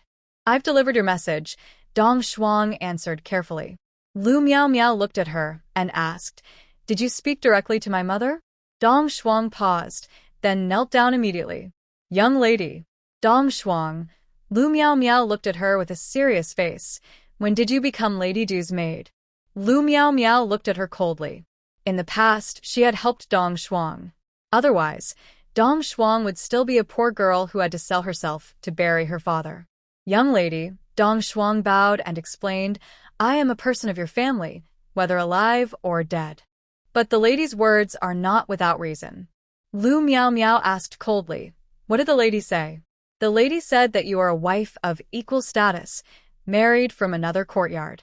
If her family comes to visit, it might be embarrassing for her. Dong Shuang felt her body grow colder. She forced herself to speak. After all, the Deng family status is higher. Young lady, I truly did it for your good, so I didn't say anything, Dong Shuang begged. She genuinely cared for Lu Miao Miao. After all, Lu Miao Miao was from a farming family. If the two families compared, wouldn't she be ashamed? Lu Miao Miao sneered coldly, do you think I am inferior to Deng Yilu? If it weren't for Lu Han forcing her to swear not to reveal his identity, how could she be less than the daughter of a money-paid official? Dong Shuang, don't forget who buried your father. Lu Miao Miao stepped forward and looked at her dark hair. I can let you stay with me, or I can make you leave the Du family. I don't need someone ungrateful. Young lady, I haven't forgotten. I will always remember your kindness. Dong Shuang kowtowed to Lu Miao Miao with tears in her eyes. I am only loyal to you. If I betray you, I won't have a good death. Dong Shuang made a sincere vow and looked at Lu Miao Miao earnestly, as if she wanted to prove something.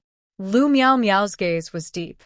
After a long time, she helped Dong Shuang up and softened her voice a little.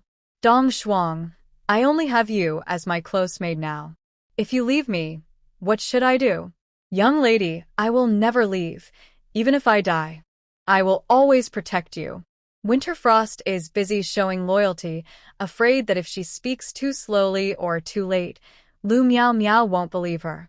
Lu Miao Miao didn't say anything else, just looked at the bright red wedding dress and said, Put the wedding dress away, miss. Should I go to Dongxing village again? Winterfrost asked carefully. Lu Miao Miao shook her head and said, No need. Mother Lu cares about her reputation. She is considered a secondary wife, even though she hopes to become the main wife someday. Mother Lu sees her as just a concubine. Even if she believes she will be the main wife in the future, Mother Lu is very strict and doesn't tolerate any tricks. Next year, when Du Boizhou graduates from high school and she becomes his main wife, Mother Lu will understand her.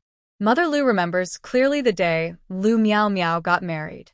She was so worried she even broke 2 bowls. Mother, sit and rest. I'll go, and Zhu said, unable to watch her mother work. Mother, do you want to come with me to the county to deliver the pot? And Zhu asked. No, I won't go, Mother Lu said, sitting by the stove and stuffing firewood into the fire. After breakfast, and Zhu asked again before leaving. Mother Lu refused again. No. All right, I'm leaving, and Zhu said, carrying 2 big pots and heading to the county. It's cold outside, but she prefers walking rather than riding in a carriage. The pots kept warm in the bamboo garden make the food taste better. They had measured everything earlier, and now was a good time to take the pots from the bamboo garden while delivering the new ones.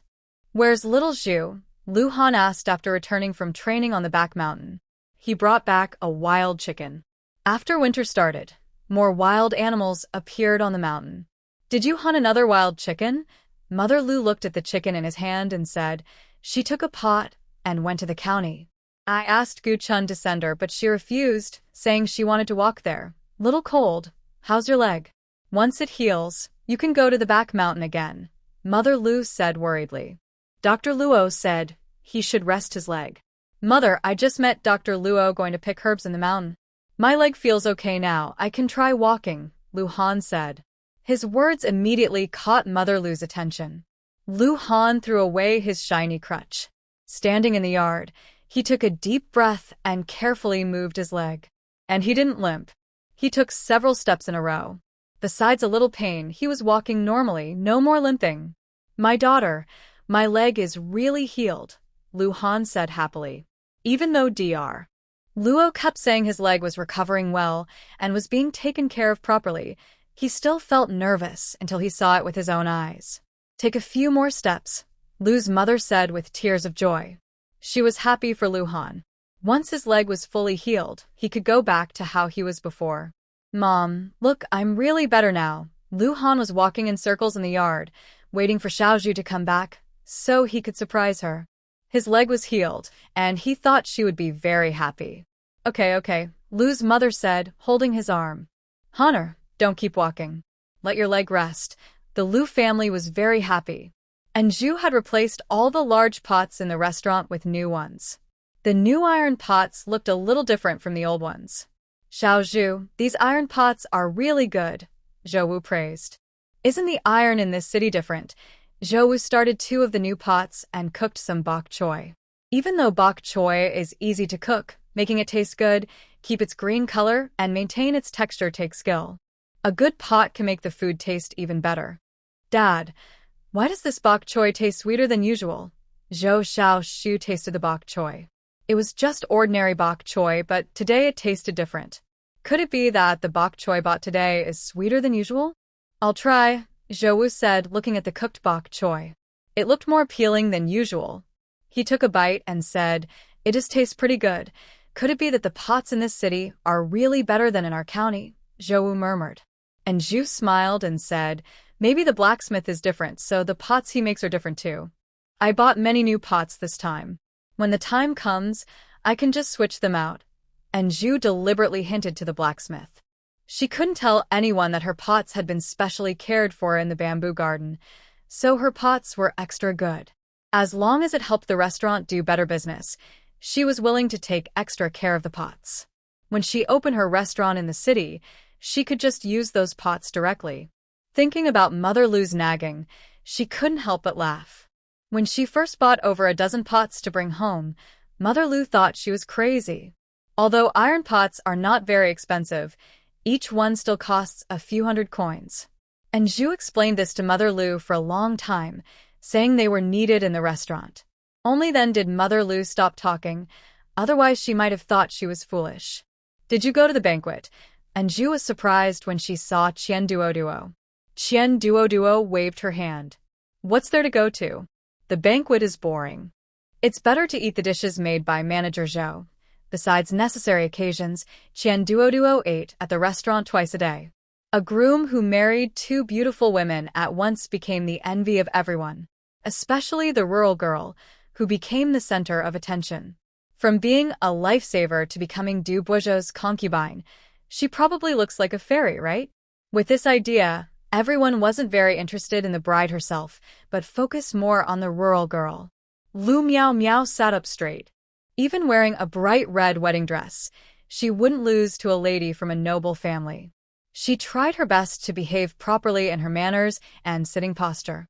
When they reached the bridal chamber, Lu Miao Miao heard Dong Shuang ask carefully, Miss, do you want to eat something? Yes, Lu Miao Miao replied. Through her veil, she asked, where is young master? Young master. Dong Shuang lowered her eyes, afraid to speak. He went to Ganlu courtyard, right? Lu Miao Miao lifted her veil. With Du Boizhou there, the new room was decorated festively. Even the bedding was embroidered with mandarin ducks playing in water. Red dates, peanuts, longans, and lotus seeds were spread on the bed. Her gaze fell on the snacks on the table, and she finally felt like her old life was returning. She no longer had to handle everything herself: clothing, food, shelter, and travel. Lu Miao Miao knew very well that today Du Boizhou would definitely stay in Deng Yilu's courtyard. She casually ate some snacks. Dong Shuang watched her carefully. Miss, today, as usual, young master will stay overnight in Miss Deng's courtyard. Madam, Lu Miao Miao corrected her. From now on, call her Madam Deng, so people won't mistake her. As for me, don't call me Miss anymore. Call me. Lu Miao Miao paused. Auntie. Winter Frost didn't dare to speak. Clearly, Lu Miao Miao's eyes were calm, but she didn't dare look directly at her. The red candle flickered. Lu Miao Miao asked her to prepare water because she wanted to bathe and change clothes. Winter Frost immediately stepped outside. Soon after, hot water arrived. Lu Miao Miao sprinkled rose petals into the water. The bright red petals floated on the surface, and the steam carried the scent of roses. Lu Miao Miao fully immersed herself in the water bucket. Even her face was not spared. Outside, Winter Frost was terrified until Lu Miao Miao came out of the water. She finally let out a deep breath. Lu Miao Miao wiped her face with her hands, removing all the water droplets. Hearing Winter Frost breathe a sigh of relief, a cold smile appeared at the corner of her mouth. She thought, why would she die so easily? Winter Frost, wring out my hair. After her bath, Lu Miao Miao's cheeks were rosy, looking even more beautiful than with blush. Winter Frost carefully wrung out her hair. She thought Lu Miao Miao might feel uncomfortable, but she simply went to bed to rest. Winter Frost found it strange, but also thought it was normal. Today, the young master was marrying 2 wives, so he would surely go to his main wife's room. But was Lu Miao Miao too quiet? Can you walk now? And Zhu returned home and saw that Lu Han could walk without his crutches. Lu Han had a smile on his face. He wanted to share this good news with her. Congratulations, and Zhu said, then went to the kitchen to prepare dinner. Lu Mu had prepared herbal medicine for her. She only needed to drink it. She wanted to repay Lu Mu well. Maybe it was just her feeling, but after drinking the medicine and working hard every day, she felt she had lost more weight. Lu Han watched her back, waiting for her to say more. But unfortunately, Anju didn't seem interested in continuing the topic. While practicing calligraphy, Anju noticed Lu Han watching her closely. Why do you keep looking at me? I'm happy, Lu Han said softly, pressing his lips together. Xiao Zhu, aren't you surprised? Surprised by what? And Zhu's gaze fell on his leg. Grandpa Luo said your leg could heal. Last time he said you might try walking. Now that you can walk, isn't that normal? Why would I be surprised? But I was surprised by Li Lulu. Today, I saw her without her face covering, and Zhu Baguazhang said, the pimples on my face are completely gone now. Only a few scars remain, but everything else is gone. Grandpa Luo's medical skills are truly amazing. Earlier, you mentioned that old Feng might be Grandpa Luo. If that's true, why does Grandpa Luo hide his identity? And Zhu asked curiously, then answered herself. It must be because old Feng's reputation is too big, so he needs to stay hidden. By the way, do you know what herbs Grandpa Luo is looking for on the mountain? He's been searching for so long but hasn't found them. And Zhu kept talking, and Lu Han was speechless, unsure how to respond. Forget it, even if I ask, you probably don't know, and Zhu continued practicing calligraphy. Lu Han said, I know what herb he's looking for. What herb? And Zhu asked with curiosity, still writing with her brush. Bone-growing spirit grass, Lu Han patiently explained. Seeing her writing turn into a black, and the ink spreading on the paper, he quickly took the brush back. This herb should be deep in Leigong Mountain, but it's hard to find, and Zhu looked at her writing with concern. She thought, I really shouldn't be so nosy. She said, I've never heard of this herb before. When I have some free time, I'll go with Grandpa Luo to look for herbs. Maybe I'll get lucky and find it. Lu Han warned, there are wild boars, wolves, even bears, tigers, and jackals that come out to forage. Really? And Zhu hesitated. Aren't these animals only in zoos? Deep in the mountains, such animals are not unusual. Lu Han saw her worry and said, Leigong Mountain is continuous and vast. Who knows what's deep inside? Are you sure you want to go up the mountain? Then I definitely have to go. And Zhu said seriously, Grandpa Luo is old, and he helped me detox. I should also find herbs for him. Early in the morning, and Zhu brought some meat buns to visit. She happened to meet Dr. Luo and Chang Sen going up the mountain. She asked, Grandpa Luo, are you going to pick herbs? Why not take me along? And Zhu patted her pocket. I brought a lot of meat buns. We can roast them on the mountain. Today's sun was very bright, a perfect day for herb gathering. Lao Doctor looked at her chubby body and reminded her, although you've lost a lot of weight, we will walk a long way up the mountain. Deep in the mountains, we might encounter poisonous snakes and wild animals, so I want to go, and Zhu interrupted excitedly. Grandpa Luo, the mountain is so dangerous and you're getting old. I'm still young, so I can go with you and watch out for each other. Besides, I may be fat, but I am healthy, and Ju straightened her back to show her strength. She patted her chest and promised, Grandpa Luo, don't worry. I won't hold you back, Lao Doctor. He stroked his goat beard and suddenly looked at Chong San and asked, Am I old? Chong San paused, about to speak, but Lao Doctor raised his hand to stop him. That's enough. Don't say anything. I understand what you mean. Chong San muttered to himself. He hadn't said anything yet. Grandpa Luo, your eyes are sharp, you walk with confidence, and you can still gather herbs in the mountains. When I reach your age, if I can be like you, I will be happy, and Ju quickly corrected herself after realizing she said the wrong thing. Lao Doctor shot her a glance, but said nothing. He carried his special herb basket and headed toward Legong Mountain. After a few steps, seeing her still standing there, he said, Didn't you say you wanted to gather herbs with me? Why are you just standing there? And Ju happily followed behind him like a curious child and asked, Grandpa Luo, are there many herbs on Legong Mountain? It depends on what herbs you're talking about, Lao Doctor answered in detail. Common herbs like plantain, motherwort, sanchi, yellow lotus, raw rehmannia, and lilidif are plentiful. But rare herbs like lingji, ginseng, and tipi shirhu are very scarce. So, is it possible to make a living by gathering herbs? And Ju, who had heard of herbal gatherers before, was curious now that she met Lao Doctor, who knew a lot. You? That's definitely not possible. Lao Doctor shook his head.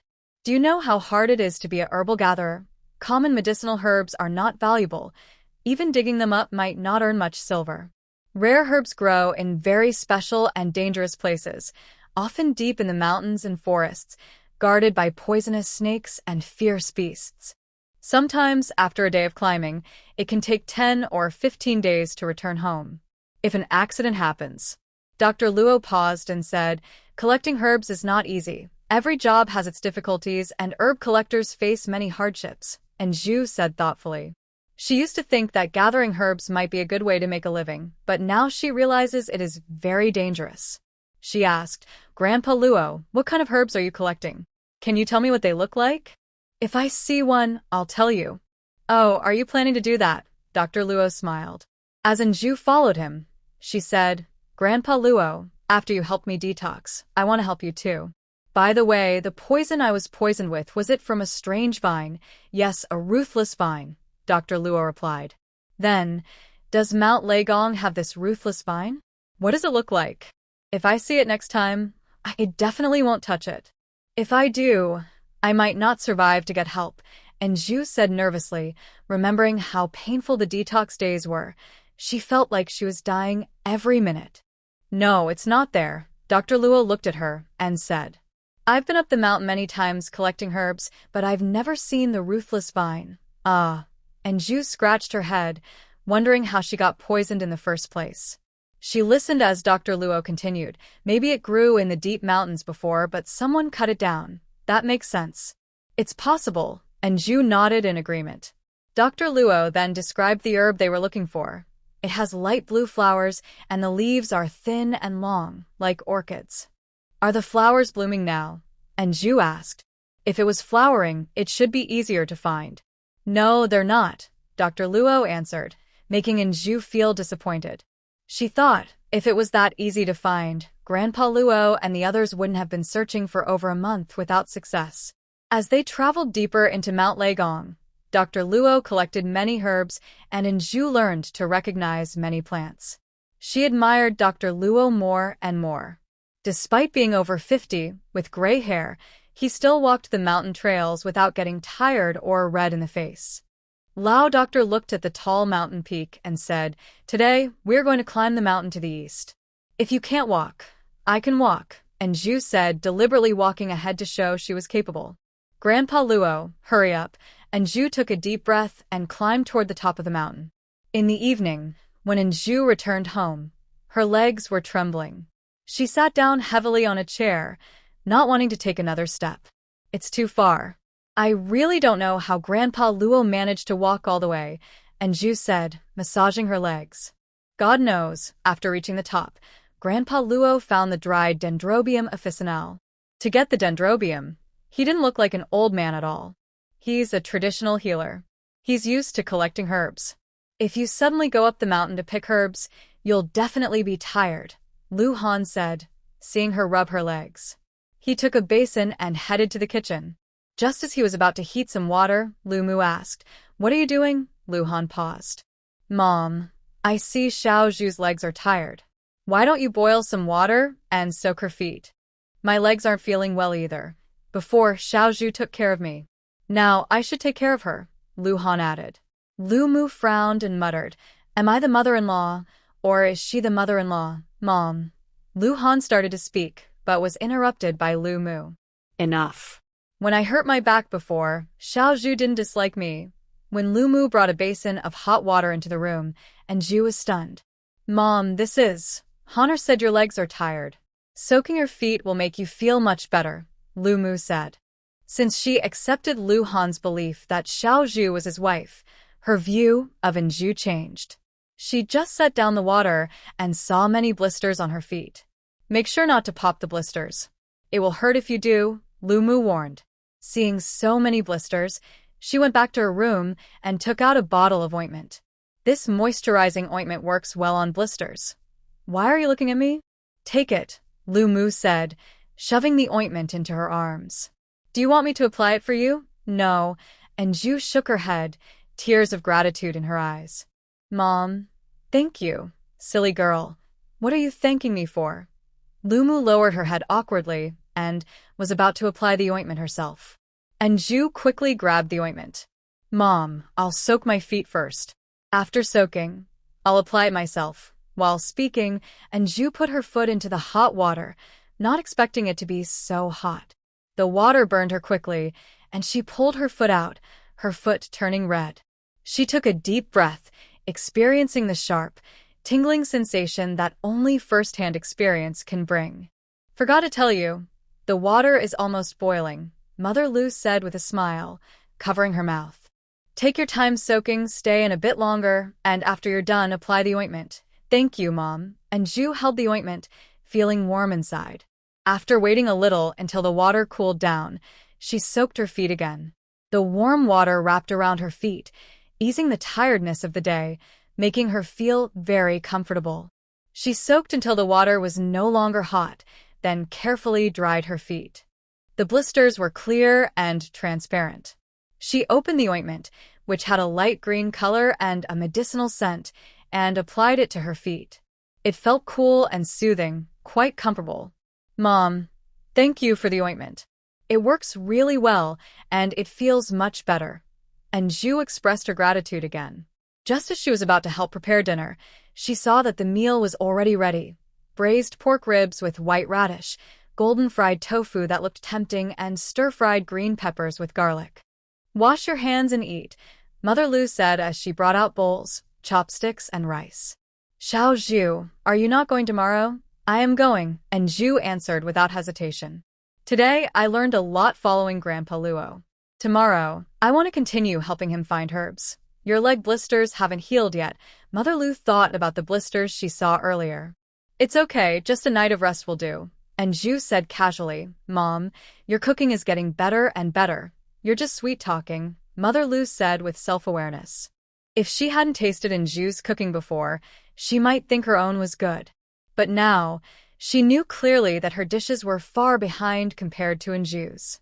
"Mom, as long as the food is made with care, it's all delicious," and Zhu said as she took a piece of tofu. "Like this golden fried tofu, the slightly burnt parts are even tastier." Her eyes were sincere, and even if she was lying, it sounded genuine. Mother Lu felt very happy to be praised. Not practicing calligraphy tonight. After washing the dishes, and Zhu was about to practice writing, but she saw that the small table wasn't set up today. Instead, there was a square table placed in the middle of the room. "From now on, you'll practice here." Lu Han can now leave and no longer wants to stay curled up in bed teaching her calligraphy.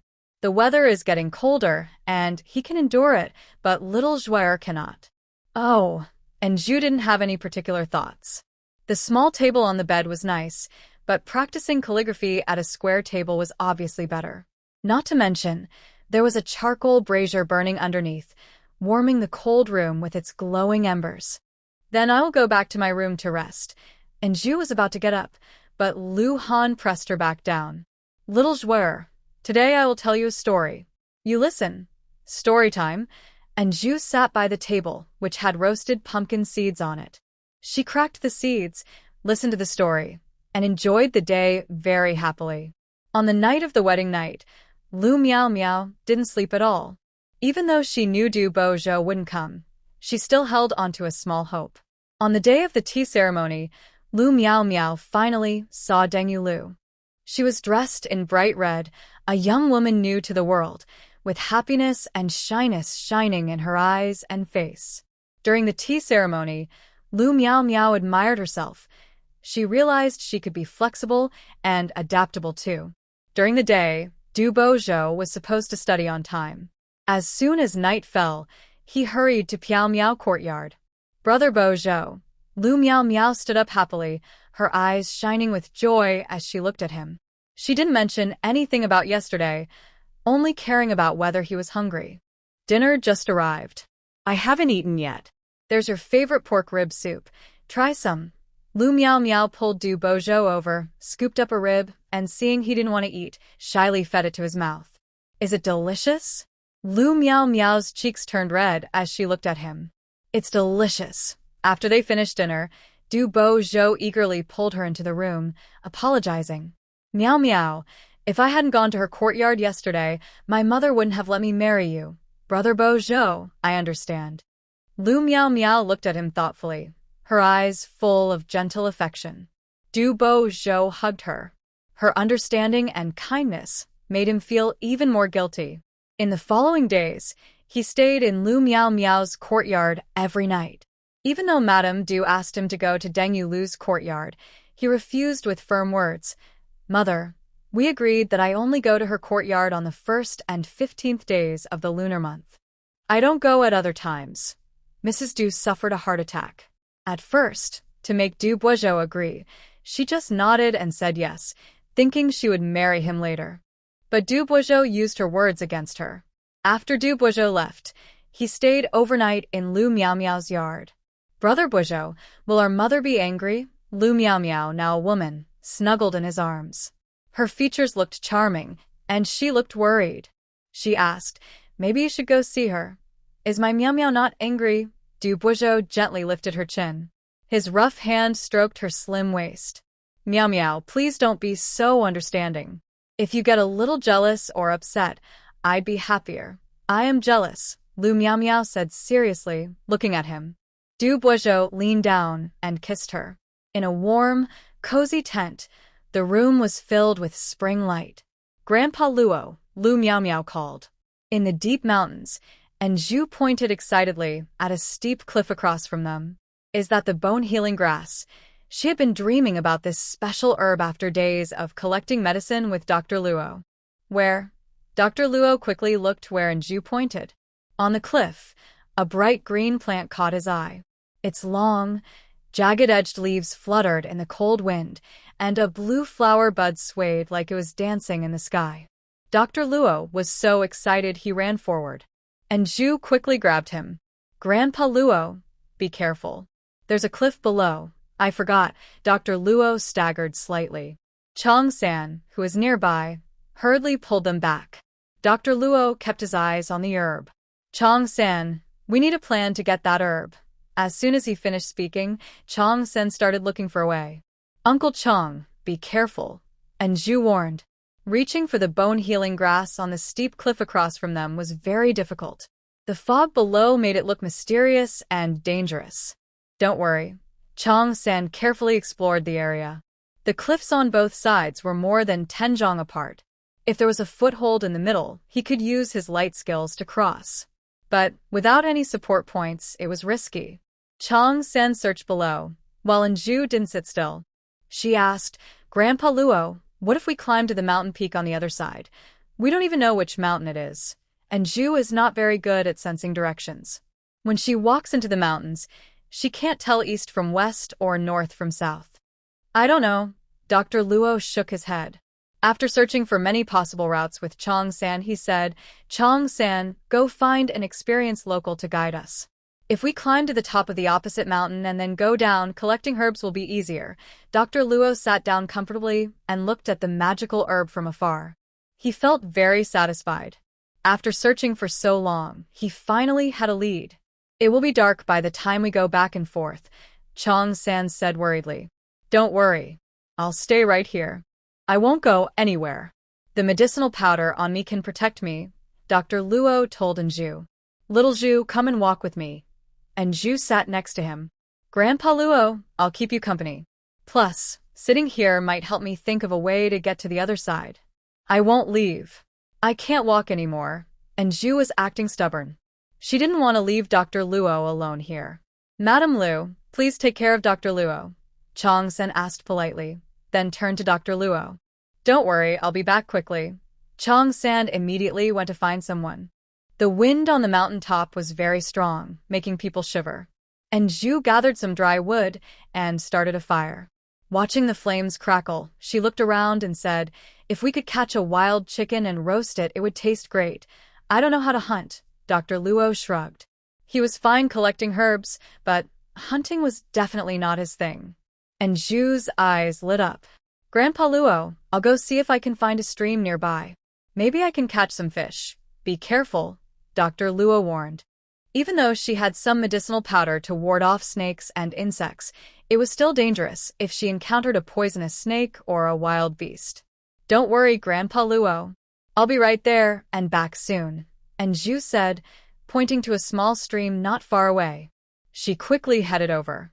In a short while, she caught a big fish weighing over 3 jin, about 1.5 kilograms. Grandpa Luo, look. There are so many fish in that stream, and Zhu said excitedly. Dr. Luo looked curiously. The stream was small, but the fish were big, and there were 4 or 5 swimming around. Strange, Dr. Luo said, looking at the stream. Could it be that in this deep mountain, no one fishes here, so the fish are plentiful? Perhaps because this is deep in the mountains and forests, there are too many fish and no one is catching them, so there are more. And Zhu happily killed a fish. Her dagger, which she always carries, was useful now. She quickly cleaned the fish, pierced 2 arrows through it, and placed it on the fire to roast. She also took out salt and chili powder from her bag, making Luo Doctor's eyes widen in surprise. You brought salt and chili powder up the mountain? Yes, in case I catch a wild chicken or something to roast, I need salt, and Zhu smiled with her eyes squinting. She was very clever. Since there were fish in the creek, she could eat fish openly and honestly. Even just roasted fish with salt and chili powder tasted very good, crispy outside and tender inside. Indeed, the fish from the deep mountains and forests are more delicious, Luo Doctor praised as he ate the roasted fish. And Zhu thought, the fish in the bamboo garden are full of bamboo spirit energy, which makes the fish meat so tasty. How did it become the credit of the deep mountain fish once it reached Luo Doctor's mouth? Never mind, she couldn't let others know openly about her bamboo garden. Little Zhu, you're lucky, Luo Doctor said happily after finishing his meal, looking at the spiritual grass across from him. We looked for this nearby before, but never saw that particular plant. I didn't expect you to find it today. I've always been lucky, and Zhu said with a munch. The roasted fish was so fragrant. If she added some onions, potatoes, bean sprouts, and enoki mushrooms and a bit more chili, the taste would be truly wonderful. Grandpa Luo, what if we can't cross the mountain on the other side? And Zhu looked into the distance. The deep mountains of Lei Gong Mountain were really rugged, like a primeval forest. Along the way, they encountered wild boars and wolves. Luckily, Luo Doctor's medicine worked, or they might have become prey for wild animals. Of course we can get through, Luo Doctor said confidently. I must get that spiritual grass. Yes, we will definitely get it. And Zhu estimated the distance and thought, if only there was a cable car, she could slide across easily. Unfortunately, she didn't have the right tools. As the last rays of sunset disappeared, the sky quickly darkened, and they could only rely on the fire. Grandpa Luo, do you think wolves might come? And Zhu heard the wolf howling from afar and was so frightened she didn't dare move. Yes, there might be wolves, old Luo said, noticing her fear for the first time and deliberately speaking this way. Xiao Zhu, I told you to go down the mountain earlier with Chong-san. Now look, Lu Han might be worried. Grandpa Luo, if there really are wolves, I can run faster than you, and Zhu said not foolish. She felt a bit reassured by old Luo's calmness. She added, Lu Han wouldn't be worried about me. They were just pretend spouses. Why would Lu Han care about her? Another thought popped into her mind. Recently, Lu Han had been helping her run her shop and giving her money to manage it. Maybe Lu Han was worried about her. And Zhu shook off these messy thoughts. Why should she care if Lu Han was worried or not? Why wouldn't he be? Old Luo raised an eyebrow. I've never seen Lu Han care about anyone. Grandpa Luo, do you know Lu Han? And Zhu asked curiously. When he was in the capital, he was probably an official, right?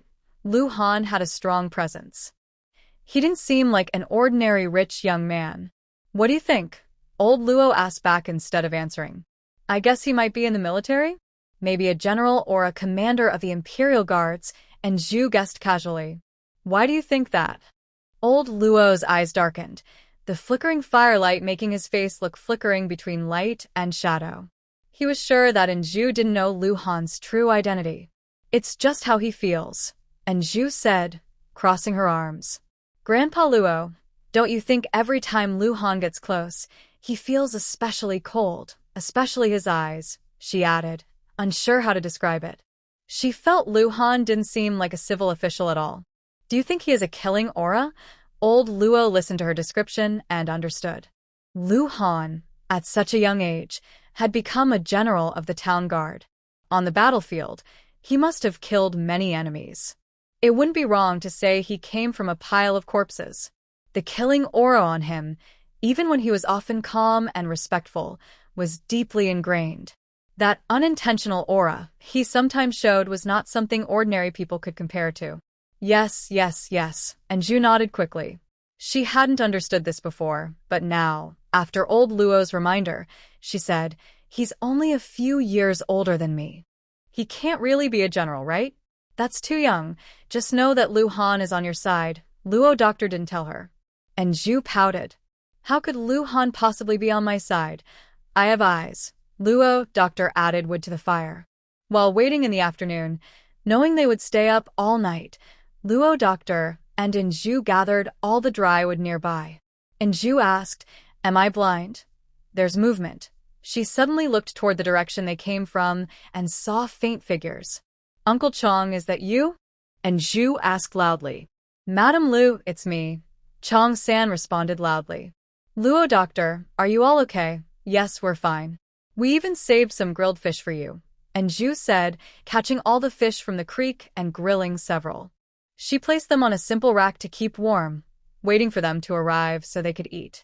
Grandpa Luo, am I seeing things? Zhu rubbed her eyes, feeling she must have seen someone she shouldn't have. Luo doctor looked at her. You didn't see wrong. When they finally approached, Zhu confirmed that not only Lu Han but also Gu Chun, village head Sunder and third Aunt Zhu Tsuexiang's son, Sun Ji, along with the old hunter Lu uncle, were there. Did you lose your leg? Zhu stared at his leg.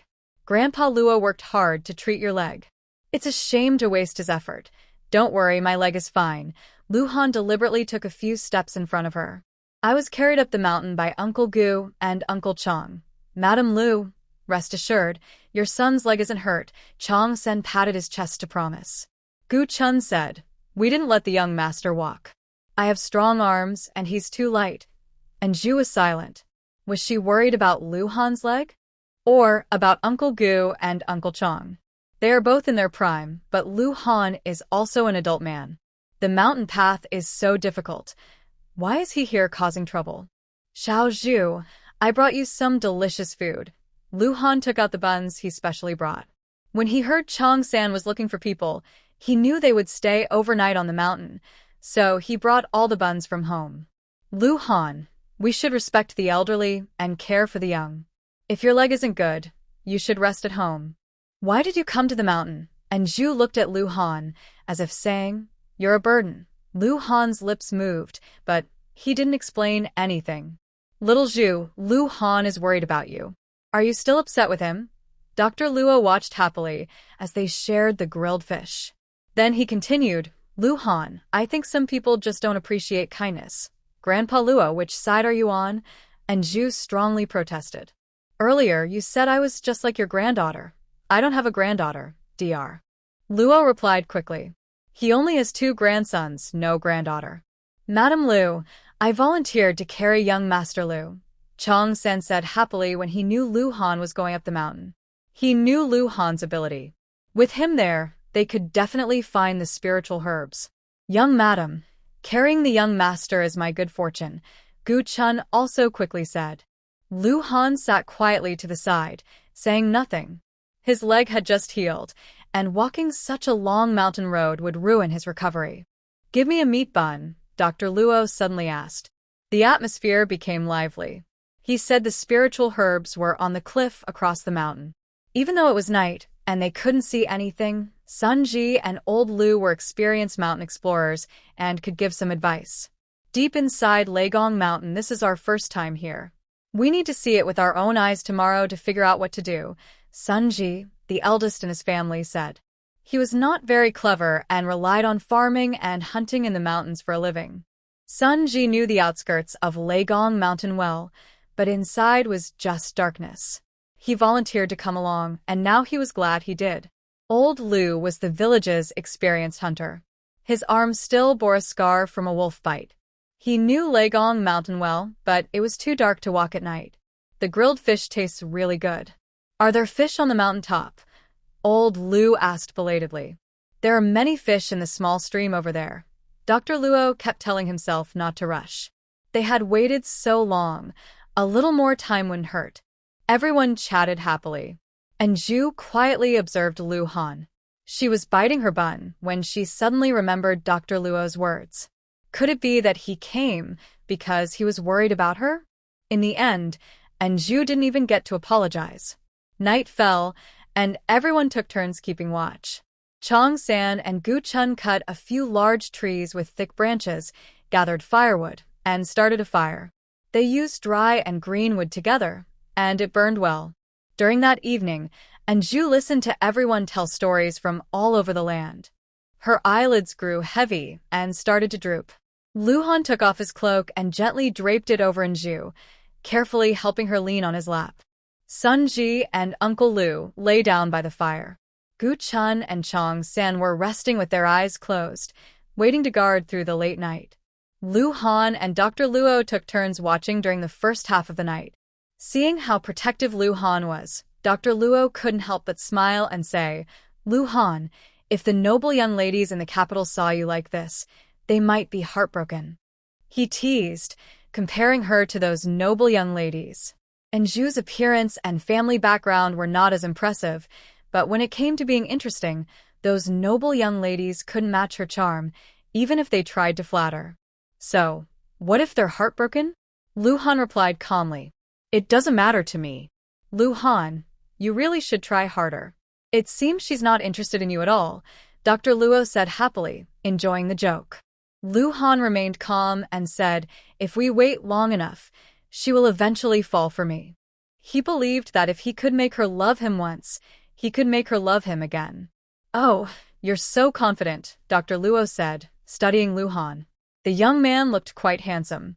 When Anju woke up, the fire beside her was still burning. Dr. Luo and the others had already spotted the medicinal herb across from them.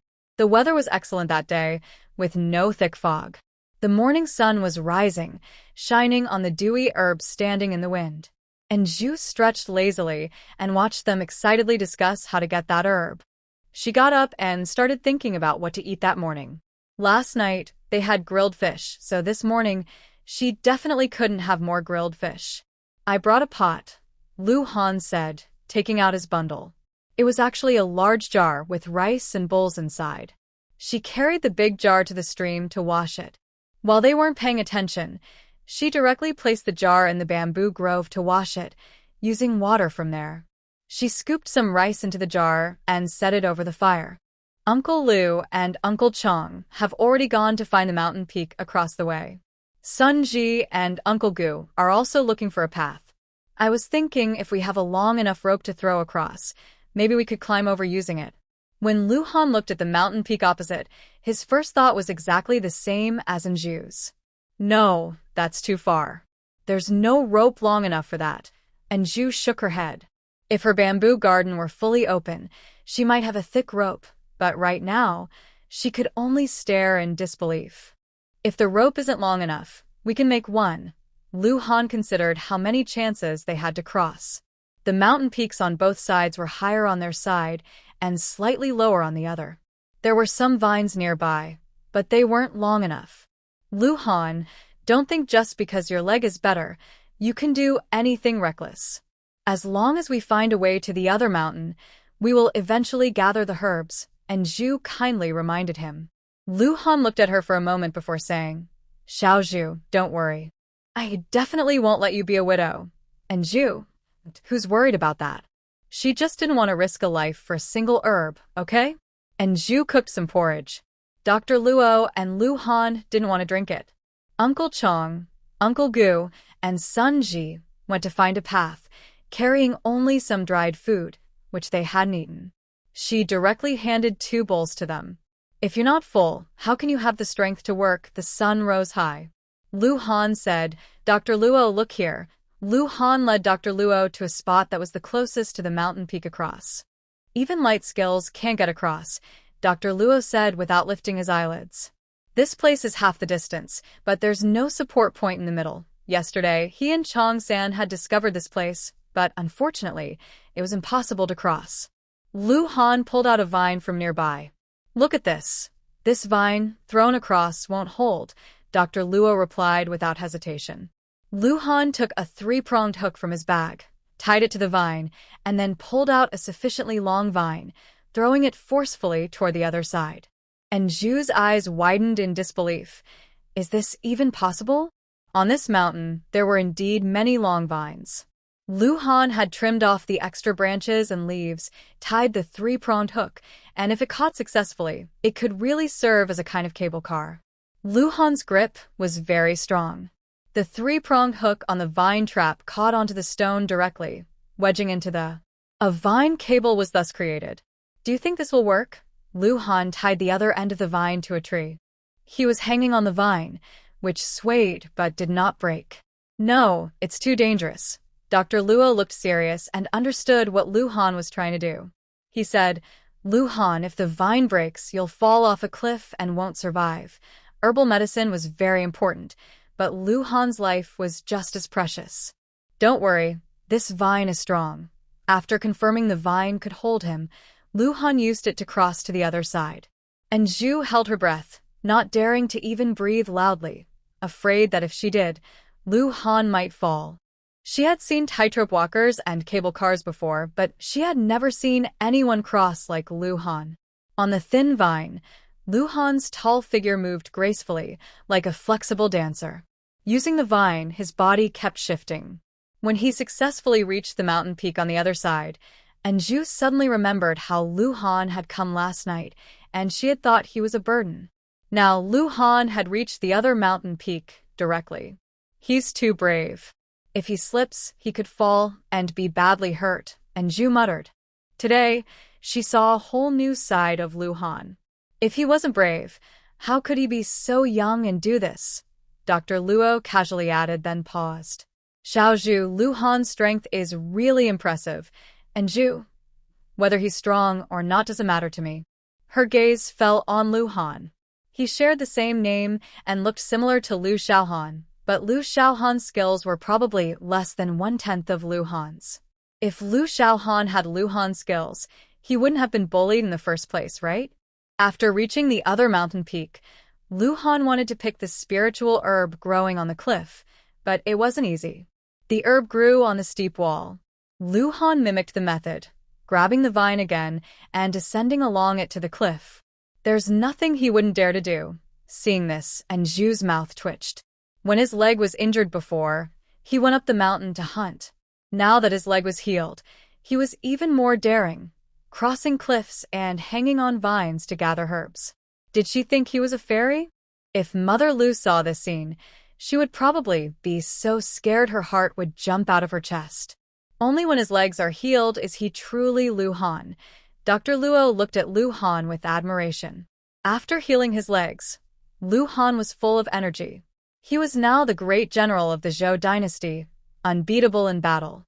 And Zhu kept her eyes fixed on Lu Han's actions. Lu Han carefully pulled on the vines, slowly descending. The wind blew his clothes, making her look on with worry and fear. It wasn't until Lu Han collected the spiritual herb that she finally relaxed. "Are you worried about him?" Dr. Luo, holding the spiritual herb, sat happily beside her, observing her worried expression. "Xiao Zhu, a good husband like Lu Han is not easy to find. Grandpa Luo, you're a doctor," and Zhu reminded him.